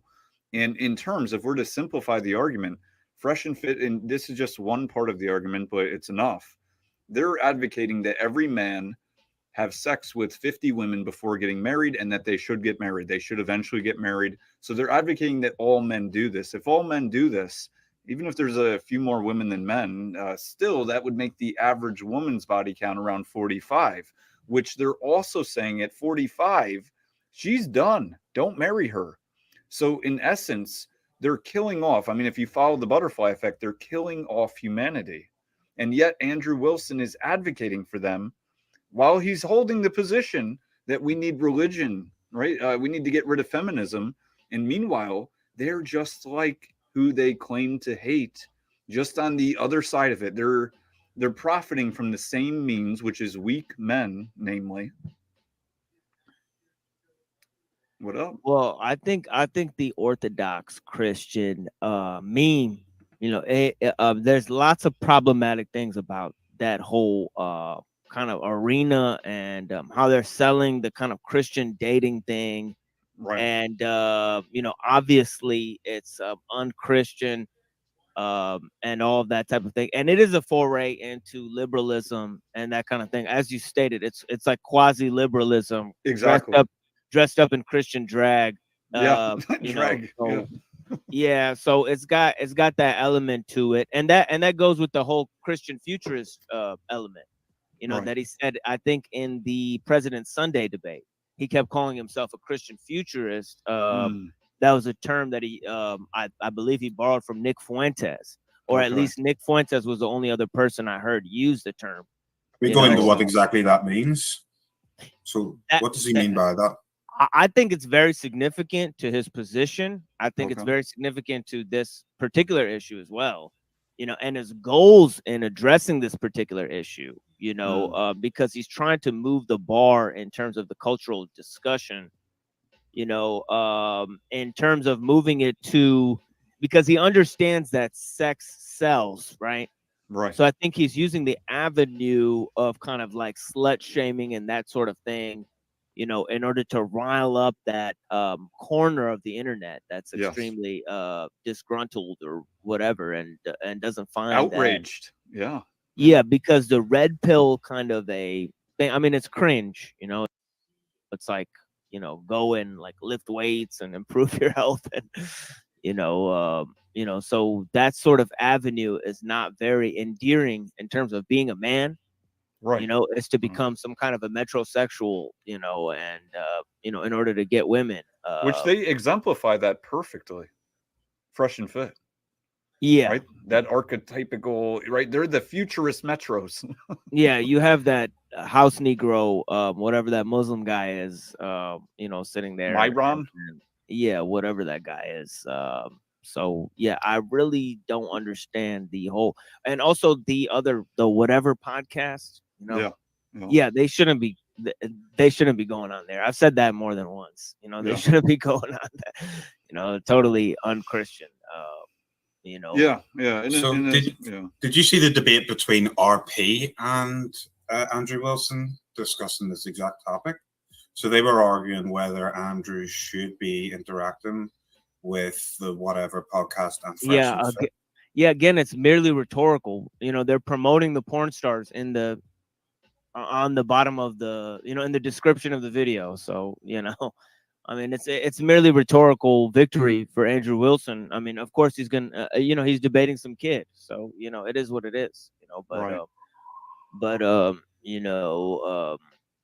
I don't believe that. I think that they see it as a wedge issue, and that's why they're going after this one issue so hard. Yeah. Because they understand that this is going to become a wedge issue. In terms of that they can influence a large group of people. And I talked to Andrew Wilson many times. And if you're looking at Andrew Wilson for philosophical consistency, he simply is not looking to deliver that. He's looking to deliver rhetorical, kind of finesse in a way that kind of moves people towards having the kind of discussions that he wants to have. So he's more of like a Tucker Carlson entertainer / political commentator than he is more of a somebody who's doing research and looking at issues, and kind of ideological. But he does collude with other people who do that. Like I think David Patrick Harry is more of a philosophical minded guy who's looking at kind of the ideas behind these topics. And then there's Jay Dyer, who's even more scholastic and more into the theology, the theological justifications for it. So they've compartmentalized their attack, in terms of how they're approaching the situation. And then you have Jim Bob doing kind of the comedic and the political commentary. So they've compartmentalized their sort of attack, and in that compartmentalized like way, Andrew Wilson is the political entertainment capacity of that, and so is Jim Bob. Yeah. So they're not the high philosophical end of that category, and that's why they're doing public debates. Whereas Jay Dyer, he'll only debate like a PhD. He's not going to waste his time, you know what I mean, with like Adam Green or The Machine Lies or somebody like that. You know what I mean? It's not going to happen. Because I feel you. I'd yeah. like to get in there very much, right? We've been talking about this, but I think I'm about ready to get in the ring with them. And how it would happen though, they have too much to lose. They're looking at it as, because this has become a clout and money game, a popularity contest. And another thing I noticed is one of the last times we were on VK, Verbal Combat with Andrew, some I guess chick jumped in with no, just an avatar, and she started spewing off like Andrew's a cuck and all this different shit. And I don't know. I mean, he just kind of didn't say anything, and they kicked her off, and that was that. And I actually reached out to him after, and I was like, man, that was kind of fucked up. And he's like, lies, it's lies. I don't care. And that's like my whole show. It's like, yeah. it's like people screaming at each other. Profanity. So I think he doesn't want that type of stuff happening. I don't think he likes that, and I get it. I mean, nobody would like it, but I think that's another fear that he has that he's trying to subdue by not getting mixed in with the GP. Really, just going after people of clout that he can succubus for what he considers to be the good, right? Holier than thou. No, I'm doing this for the right reasons. And meanwhile, we're dissecting it. And I've had some people reach out to me or unsubscribe, like, how dare you, Andrew Wilson, like this type of shit. And I was like, look, don't let the door hit you on the way out. I don't know why you were watching me in the first place. I'm here to promote what's real, what's true, not what fits your ego attachments. This is my daddy, Andrew, right? If he's wrong, he's wrong. If I'm wrong, I'm wrong. That's how it should be. It shouldn't be this whole popularity bullshit. Well, I think I had Jim Bob do an hour on me one day. So that's one of my trophies on my channel. It's like, and then when I reviewed it, he was in the chat just spurging. Damn. What was he saying? Oh, like he went so far as to give like personal attacks. He was afraid. so he was doing the same thing that they were doing to Andrew Wilson, like, you're a cuck and stuff in my chat. So I had them going at me like that. So this emotionalism, this weakness that we have, right? Like, Leroy and I have gotten into some shit, not with each other, but whether on VK or other places, we've definitely gone in some trenches with people. And it always ends up them being so emotional and leading to personal attacks. And don't get me wrong, I mean, we'll throw some back and that type of shit. But I'm saying the core of it should be on the argument, right? You want to throw in a little, some slick shit here and there, fine. But the core of it, right? And the cowardice of like, you're wrong and you're a piece of shit and you're a liar. I can't prove it. I don't know why, but I know that you're nefarious and this type of stuff. Yet you don't have the balls to even have a conversation on it. The same thing that they would complain about, they're doing, right? Fresh and Fit would never have me on, right? If I had 1 million subscribers, they wouldn't have me on. It would be a fucking wreck. It would be a train wreck for them because I wouldn't be pussyfooting like Andrew is. Oh, it's okay. You know what? Yeah, let's have totally different worldviews or ethics or morals or whatever. And we're like BFFs. Pretty sickening, I think. Yeah, I mean, I let people know out the gate that it's gonna get pretty heated if they're gonna go in a debate type of setting, and I'm fine to do discussions all day, but I rather do discussions with normal people. Yeah. I would only like to debate people who claim to hold a certain view or position, and to be promoting that position, in any professional capacity or as a political commentator or what have you. Then it's serious. But I'm not. It's obviously folly to debate the layman, and then to and to not debate the people who are actually serious, who are coming at you with ideological subversion, and with ideologically subversive tactics, and to just talk to them like they're normal people. You know what I mean? I try to kind of school people on that, to distinguish, but yeah. But I actually like more just talking to normal people. But yeah, if I'm gonna debate, it will get contentious, and that's how it got on the Crucible. Yeah, no, I should check that out. We should check that out. I'm interested. And yeah, I've seen I did two debates on the Crucible. Okay, how long ago was this? Like a year? Yeah, it was like a year ago, and one was on Christianity. I debated against Christianity. Okay, which is pretty harsh. And then the next debate, I debated for the Unabomber's position. So that was a pretty unpopular position to take. But yeah, it was an uphill battle both times. Yeah. Well, I mean, that takes something to do. And I even, I had mentioned this, Andrew Mystery, is I'll even take, a position playing devil's advocate. I don't really want to do that. I'd rather it be on something I stand on, because now we're getting into a truth debate rather than a who's a better debater debate.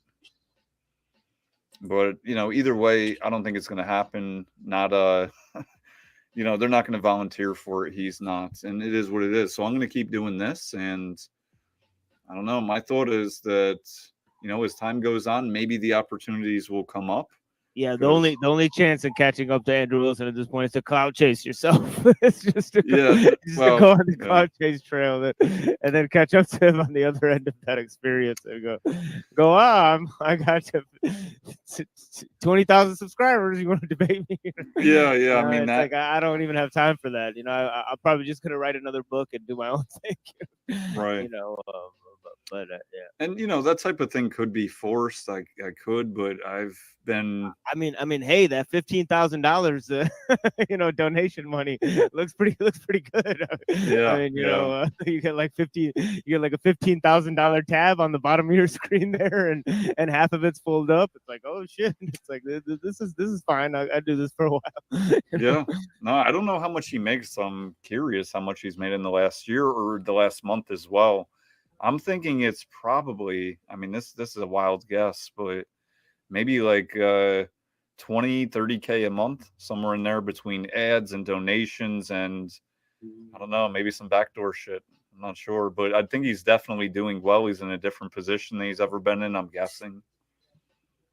Yeah, and I think that's why he's in the position that he is now, where he's just unwilling to really draw his line in the sand and just stick there. There's a lot more capitulation going on than we've ever seen from Andrew, which just seems to be a bit of a letdown from what he used to be. I think it's really sad to see him move away from that position. And I don't think that at the moment, I don't see that he's ever going to return to the old Andrew that we previously saw, which is a damn shame. He did. Well, I think, I'd like to propose. I have lots of minds, intellectually savvy, that used to debate on the Crucible, are looking for debates and opportunities for debate. We should maybe connect and set up our own debate league, and kind of let's do it. Yeah, and I kind of have an idea of doing something like that, and thinking of something. So I'll float some ideas by. Okay. And, are you on Twitter or Discord? Those are kind of my two messages. Yeah, I'm on Discord. Yeah, I'll send you guys my Discord. And, cool. Yeah, you guys hop in there. Yeah, I'm definitely down to hook that up. Yeah, in any way. When I got attacked on my show, I had by Jim Bob. It's because I had Adam Green on my show. I'm Adam Green from No More News. And him and Andrew Wilson were gonna do a debate recently. I don't know if you guys saw that. And no, I don't think so. Yeah, recently he was gonna do a debate with Adam Green, but he declined to do it on the Kill stream. And that was that's another sign, that Andrew Wilson went in a different direction. Was he started working with the Kill stream again? Okay. So, I mean, look, I'm coming for blood.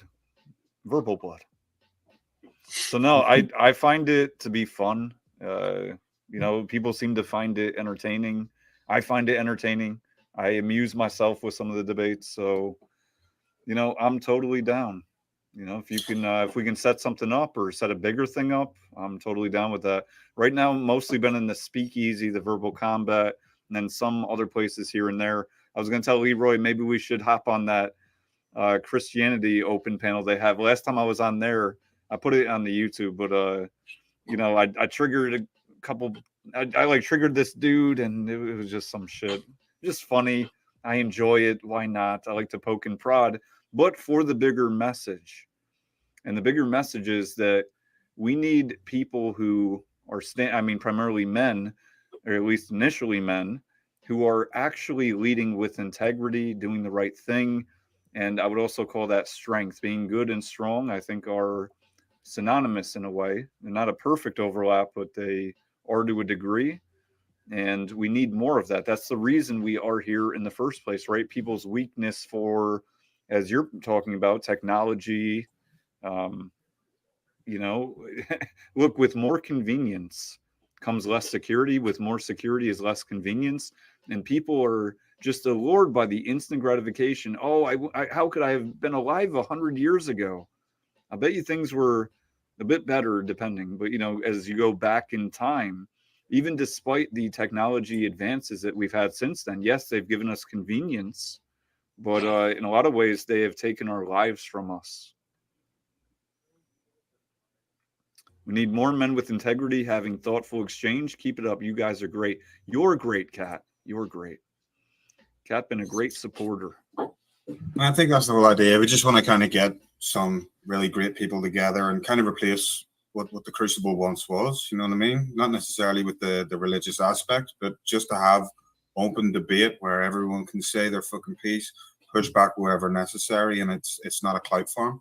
You know, it's really to get to the bottom of the issue rather than just to chase some financial gain. You know, right. The whole issue's become clouded now, and unfortunately, we've got like a cult following, which will blindly follow Andrew straight off the cliff, as we're seeing right now, which is, again, just so sad to see, because we had something really good there at the start for sure, you know? Yeah, absolutely. So, Machine, do you have any debates up and coming at the moment that we should be watching out for? Well, I'm trying to set up debates between people. That's what I'm trying to do. So I'm trying to do the Andrew Wilson.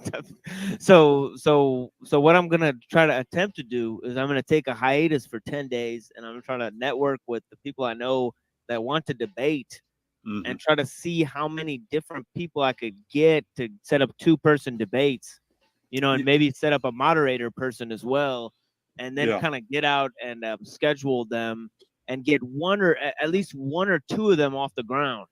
You know, on my channel, and maybe if I can't find a moderator, I'll be the moderator myself. But yeah, it's like you guys are saying, you know, the world needs a conservative-minded blood sports, you know, kind of debate show, you know, to kind of make a resurgence. And if it's not going to be the Killstream or the Crucible, then it's got to be something else, because those two are kind of too big now. And yet there's a lot of up and coming faces, you know, that want to debate, you know. So absolutely.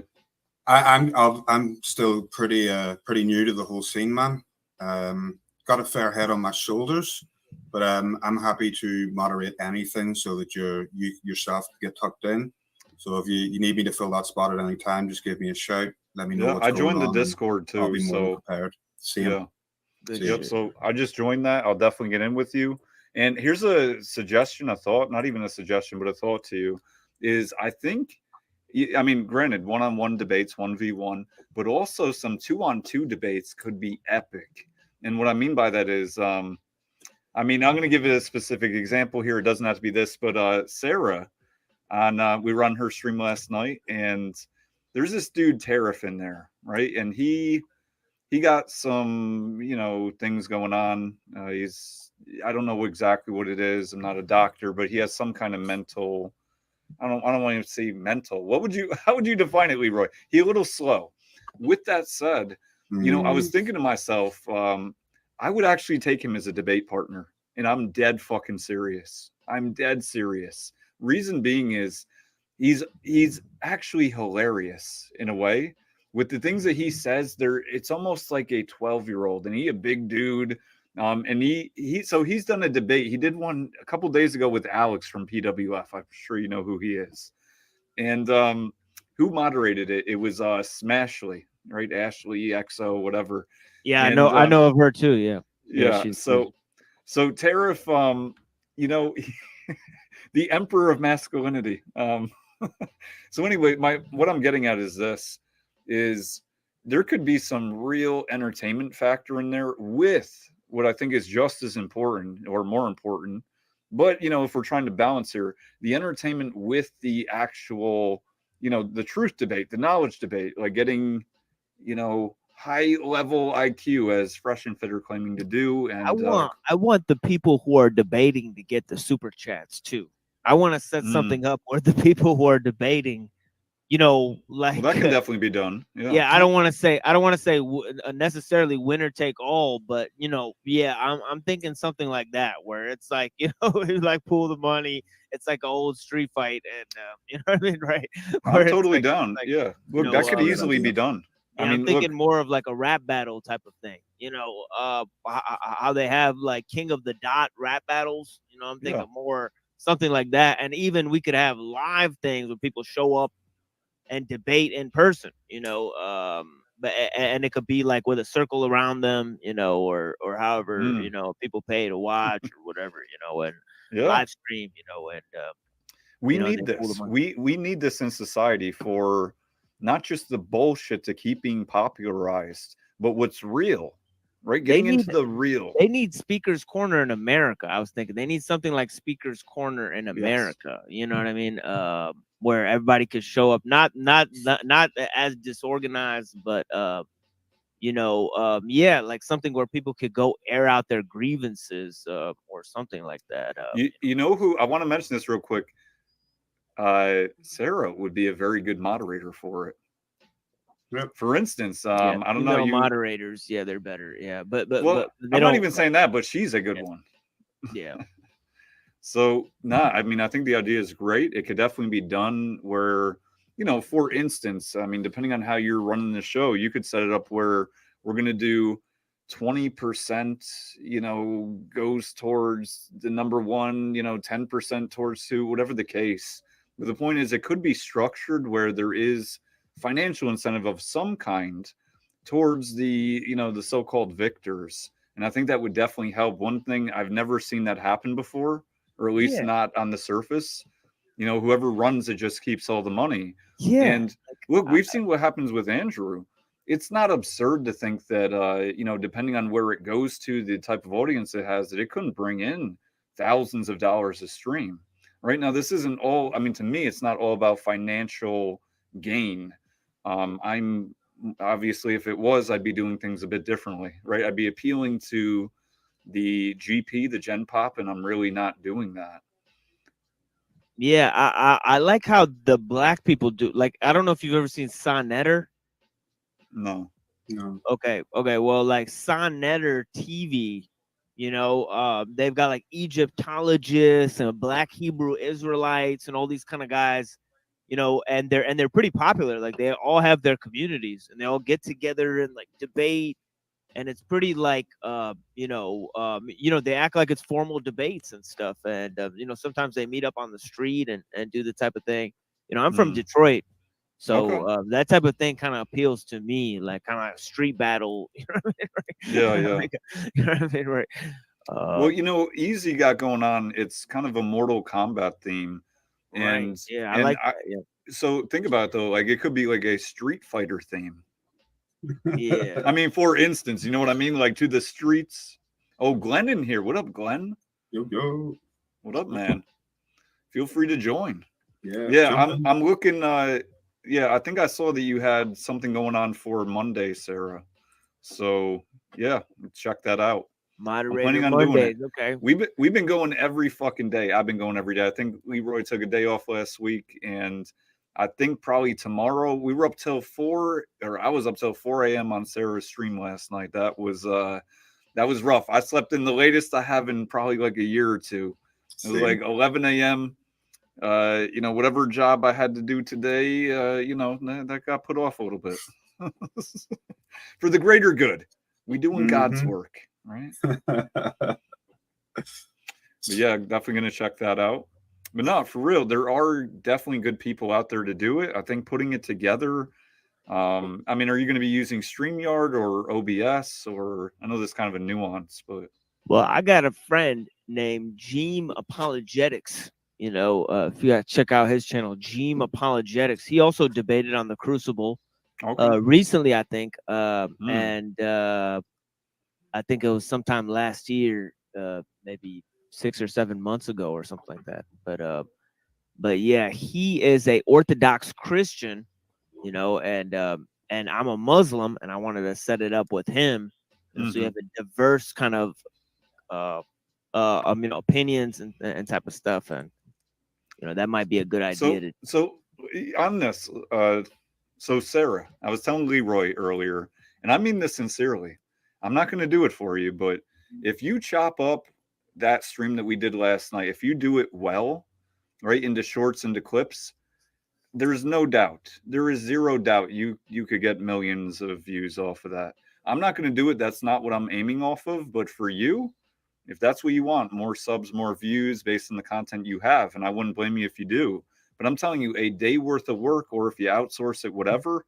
But if it's done correctly, guaranteed you can get millions of views off of my work. No, but off of the panel. It was a very right. It was like 8 hours long. But if you cut out maybe like a half hour of it, because there was a lot of, there was some slow points, whatever. But if you cut out the right half hour, guaranteed you will have a bigger audience. You'll have more people coming to it, this type of thing. Forget everything I said, because we're going to set up on machine lies. But yeah, I mean, it's all variable what happens on here. I mean, I know most of the people watching my channel are probably not engaging in my content. There's like 10 people chatting and about 40 people watching me talk about Nietzsche for 2 hours. And that actually doesn't make any sense. You know what I mean?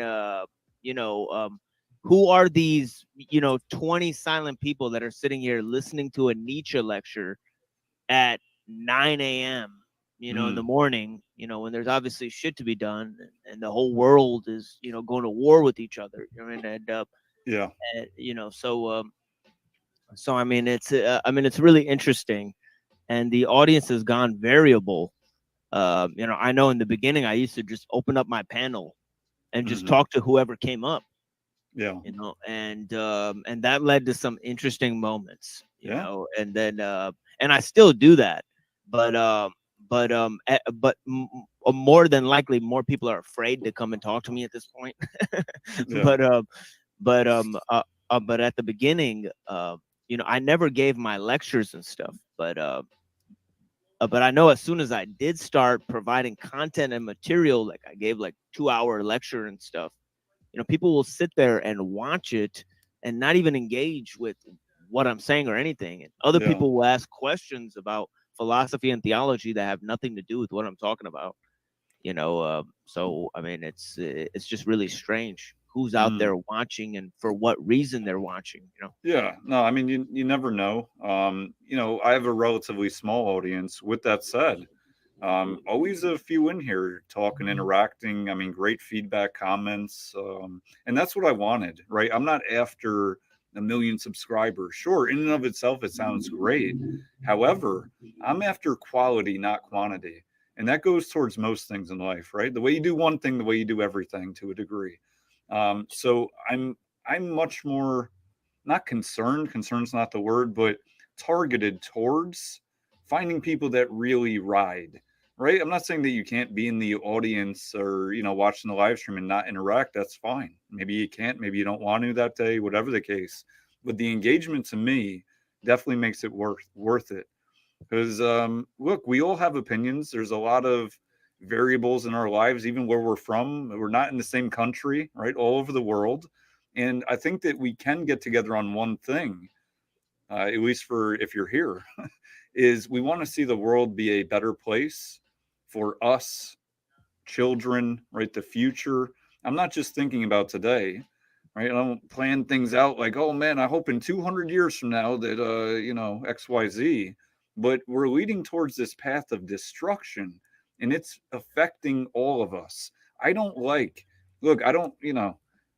when I'm out and about in town, whatever the case, and I'm seeing kids that are on the fine line of abuse, meaning that they're neglected in many ways, and I'm just seeing this happen. I can give many scenarios, but the point is, it's really sad, right? We're in America, the land of opportunity, right? Abundance of resources. I mean, depending on how you look at it, but in many ways there is, and we're squandering it. We're trading it for the instant gratifications, the surface niceties, right? We're overly concerned about what Puff Daddy was doing and all this bullshit. And people aren't concentrating on, seeking peace, right? Instead, they're seeking chaos. They're seeking war. Even if it's indirectly, that's really what's happening, and it's sad. Yeah, I remember we came from Pakistan, and the first thing we heard on the radio when we landed, was more money, more problems. Yeah, You know? Biggie and Puffy. You Well, know, no, it was Mason Puffy, right? Yeah, it's funny. Yeah, because Mace was the guy who used to write his lyrics, so it's funny. Oh, he wrote Puffy's lyrics? Yeah, he Oh, ghost wrote shit. his Oh, lyrics. Yeah, I think he wrote all of his songs. It's pretty obvious that he wrote them too because of the way he raps. Yeah. And yeah, I think Mace quit and then he became like a preacher or something like that. Yeah, and then I think he like came back in, and I don't know. But no, I listened to those guys back in the day. I mean, Biggie's album No Way Out. It was his last, I guess, Puff Daddy Biggie album. It was good. There's a lot of, I still listen to some songs off there. Busta Rhymes Victory. I'm just saying. But now it's like tainted, not because of what just happened with Puffy. I really don't give a fuck. But he's been a piece of shit for a long time. As far as I'm concerned, this is nothing new. I guess it's just new dramatics, and maybe to the degree they're talking about human trafficking shit. I don't know if it's true or not, but I would not be shocked. They wouldn't be like, oh my God, not Puffy. Like, yeah, I'm not surprising. Yeah, if you look up the whole, Laurel Canyon and the whole history of, Hollywood and how it's related to, the occult and all of that type of stuff. It's actually a dark history behind it. And, you look at, it's not just one or two, but, you got, Weinstein, then you got the guy at Nickelodeon, then you got the other guy, so you got all of these actors and different things. And, and they're tied into, who knows what. The thing is that this guy, what was that guy who owned MGM, Louis B. Mayer. He abused that girl that was in the movie Wizard of Oz. The Dorothy character. Dorothy? Oh shit. Yeah, so she was, there's all these tales of her being sexually abused by Louis B. Mayer, so it's a dark history of really human trafficking. And if you think about it, the occult and Hollywood and the CIA and the mob, and these are organizations that you don't really ever get out of. You're basically sworn to secrecy once you enter these groups. This is Myron now. This is Myron, ex-Fed. We're speculating, is he still a Fed or whatever the case, but he's so fucking trigger happy for all the drama and, oh well, when I was a Fed and this is what's really happening. He's an aficionado, right? He knows everything about everything when it comes to this shit. Yeah, apparently. That's one thing we get into heavy on my show that probably I'll get my channel taken down for at some point. The conspiracy theories, but we got my channel is rife with conspiracy theories. Well, at times, obviously conspiracy theory, but there's also conspiracy, right? It's not even theory at that point. There's enough fact surrounding it, or to show you this is what it is. Yeah, exactly. Yeah. But it'll get labeled as that. You're right. People be like, oh, that's conspiracy theory. Well, the shit ain't theory when it's been quote unquote proven, right? If I can show you XYZ fact, unless you don't believe XYZ fact, then it's a different scenario. Well, I use a rhetorical trick to legitimize my findings, and that is that I refer to them as historical or religious hoaxes. So I just say, oh, it's a hoax. It's not a conspiracy. It's that people tricked other people into believing something. It was an act of religious or political subversion. And look, this is still happening. One thing I've talked about a bit on here that we've talked about is not pedestalizing any man. Right? People are making men gods and women gods, which I think is even worse in different senses. And they're dehumanizing them in the way that, to so many people, these big influencers or Hollywood, actors, whatever the case, sports players, right? They play basketball and they're fucking heroes. Like, no, he couldn't have done that. She couldn't have done that. No, that's my hero. And they'll even turn blind eye to, facts that come out or are displayed in their own actions and words and be like, no, that's not what they meant. They'll die for these ego attachments. So I just want to bring up something and kind of see what your guys' thoughts are. Yeah. We've seen a lot of all these channels come out with really good intentions. So we've got Crucible, Fresh and Fed, Rolo. They all have, yeah, but they have, like, if their statement is good intentions, right? Right. We're talking the good talk now about how we would do exactly the same thing. How could we ensure that we do not follow down the same path? Faith, right? Belief, frame of yourself, right? I would argue, looking at them, dissecting them, that, you know, I thought Andrew had very good frame at a point. You know, I felt kind of duped, you know. Look, even when we were talking before this, I'm like, look, don't pedestalize him. Don't pedestalize him. Any man. But I'm realizing now his frame is rather weak and he's more about game. Because now, right, because we're looking as objectively as possible, not hating Andrew, not loving him, just like, look, he's a dude. We've liked a lot of what he's done. But as we pick him apart here, this is a different fucking Andrew. And here's the thing, people don't really change. I'm not saying that you can't change your actions, your behaviors. Of course you can. But people, the core, doesn't really change. So which Andrew is this? Is this the real Andrew or the fake Andrew? And therefore, what was the old Andrew or the one prior to this time, when he's making it so overt that this really isn't about Christianity whatsoever? It's about clout farming. It's about the gains that are going to come with it. But it's so there seems to be, again, the common thread. Like it starts off with good intentions, but it seems to be the more followers you have, the harder it is to stick to your original sort of commitment to the community. Do you understand what I'm saying? Yeah, so think about it. With more power comes more responsibility, right? More accountability. And therefore, when getting more power, more leverage over people's lives, etc., money, resource, it can be more difficult to stand on these points that they were kind of half standing on in the beginning.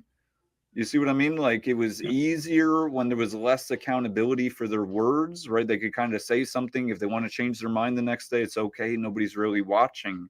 But now they're under the microscope, right? There's so much attention, which is a, you know, kind of double-edged sword, especially in terms of a lot of this attention is bad attention, right? The thoughty attention. Oh, look at this dumb bimbo that got kicked off, right? She's drunk and she flipped over and her wig popped off and they're like, oh yeah. It's like, what the fuck? And we're like,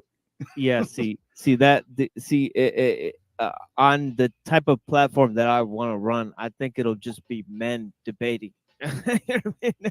Right. I don't think I'll ever have a female debater, you know, or in my capacity, you know, unless they're like a PhD or something, you know. I don't even think it's necessary. You know, I think just let men talk about men topics, you know, and you know, not the bimbos. And I do have to run at this point because I told you guys I could only stay for an hour because of Ramadan. Thank you so much. So I have a very busy schedule, and I even told myself I wouldn't hop on stream, but I wanted to say hi to you guys. But yeah, thanks for hopping on.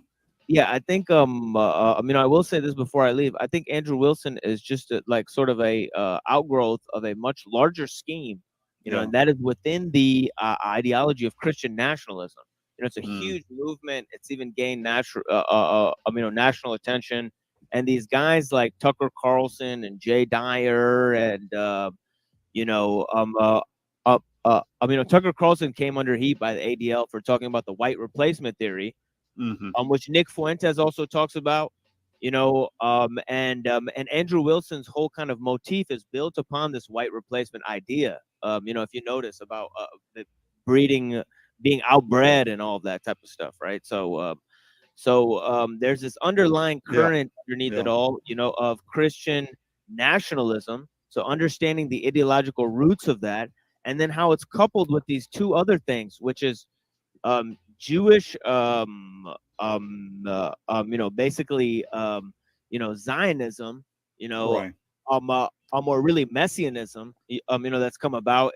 It's grown more fervent now because of the power that Israel commands today, you know. And then there's also the Islamic side. You know, there's a modern movement within Islam too, based on the Wahhabi sect in Saudi Arabia, that's leading to these groups like Hamas and the liberal support for those things like Hamas too.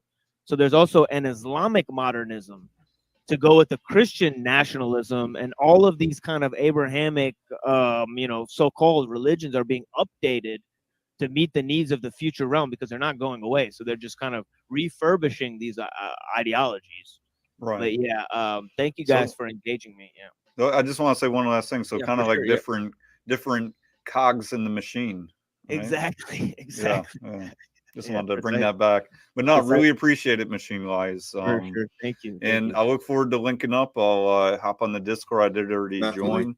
And look, I'm telling you, I am down to do some stuff, some debating, and if Let's it do helps, it. Yeah, I'm real. if it helps you out, it's going to Yep. help me out either way, because I'm always up for sharpening swords. I don't need to win every debate, but I will do my best. All right. Yeah, I always say the ironical phrase, steel sharpens steel. Exactly. That's what we say here, bro. Yeah, That's what yeah. we say. Sharpen the swords. All right, man. Be good. Yeah, bless you guys. Peace. Thank you. Yeah, good to meet you guys. Peace. Yeah. So who's this? Gantstar. I'm gonna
So good stuff. If any pastime persecuting pacifists, crack baby, facts, baby, I'm just trying to manage it. I am the essence, what you would call hallucinations. A windows, jump at a one, you'll feel rejuvenated.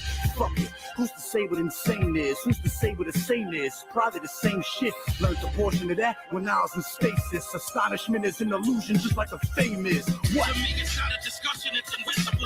I am the essence, what you would call hallucinations. Have my balls put you in check. Fuck it. Who's to say what it's saying is? To me, it's not a discussion, it's invisible test. I am the essence, what you would call hallucinations. Have my balls put you in check. Fuck it. Who's to say what it's saying is? Box cut up, Pazzy. Spit jams. Sup, hermano? Yeah. Punch you in the face, rap. Polo Bazzy. Spit jams. New York to Philly.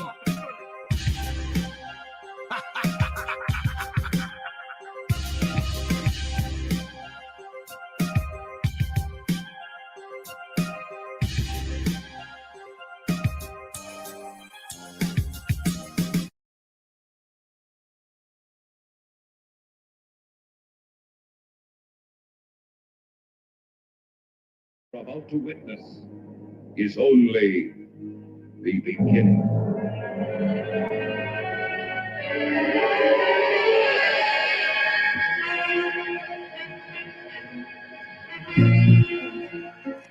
Kids, gather around the fireplace. All the kids.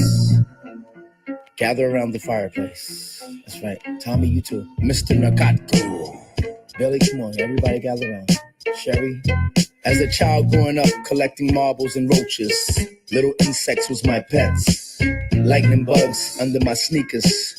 Scraped on the concrete, the green streaks light up the rugs. The mouse collector. with big blow bubble gum. Y'all remember Jolly Rancher apple green? Mouth with 100 bazookas. Brown bags with lemon heads and bubble yum. Kids walking up the street. Sour pickles. Look at the kids. Strange. My mom would go to school. PTA meeting. Teachers quote. He's strange. He's very spacey. He's a wizard kid. Incredible. With a Captain Kirk and Spock shirt on. He's out of range. The Alpha and Omega. The Alpha and Omega. The Alpha and Omega. The Alpha and Omega. He's out of range. He's out of range. I'm continued. My quest with the top words. Parental advisory made me a big cursor. I only got better. Critics thought my career got worse. Creating this stuff no rapper even done. 20 guys in one. Different alter egos. Flying on planes to exotic places, having fun. Rap was invented. I made it, son. But after that, I was the chairman of the Celestial Division. I was the first position. I was Bobby Brown of my group. Just like New Edition, 8 million songs recorded. Check the store for everything. I put out they reordered. The Alpha and Omega. The Alpha and Omega. The Alpha and Omega. The Alpha and Omega. He's out of range. He's out of range. I didn't spend too much time like some guys eating down by the websites.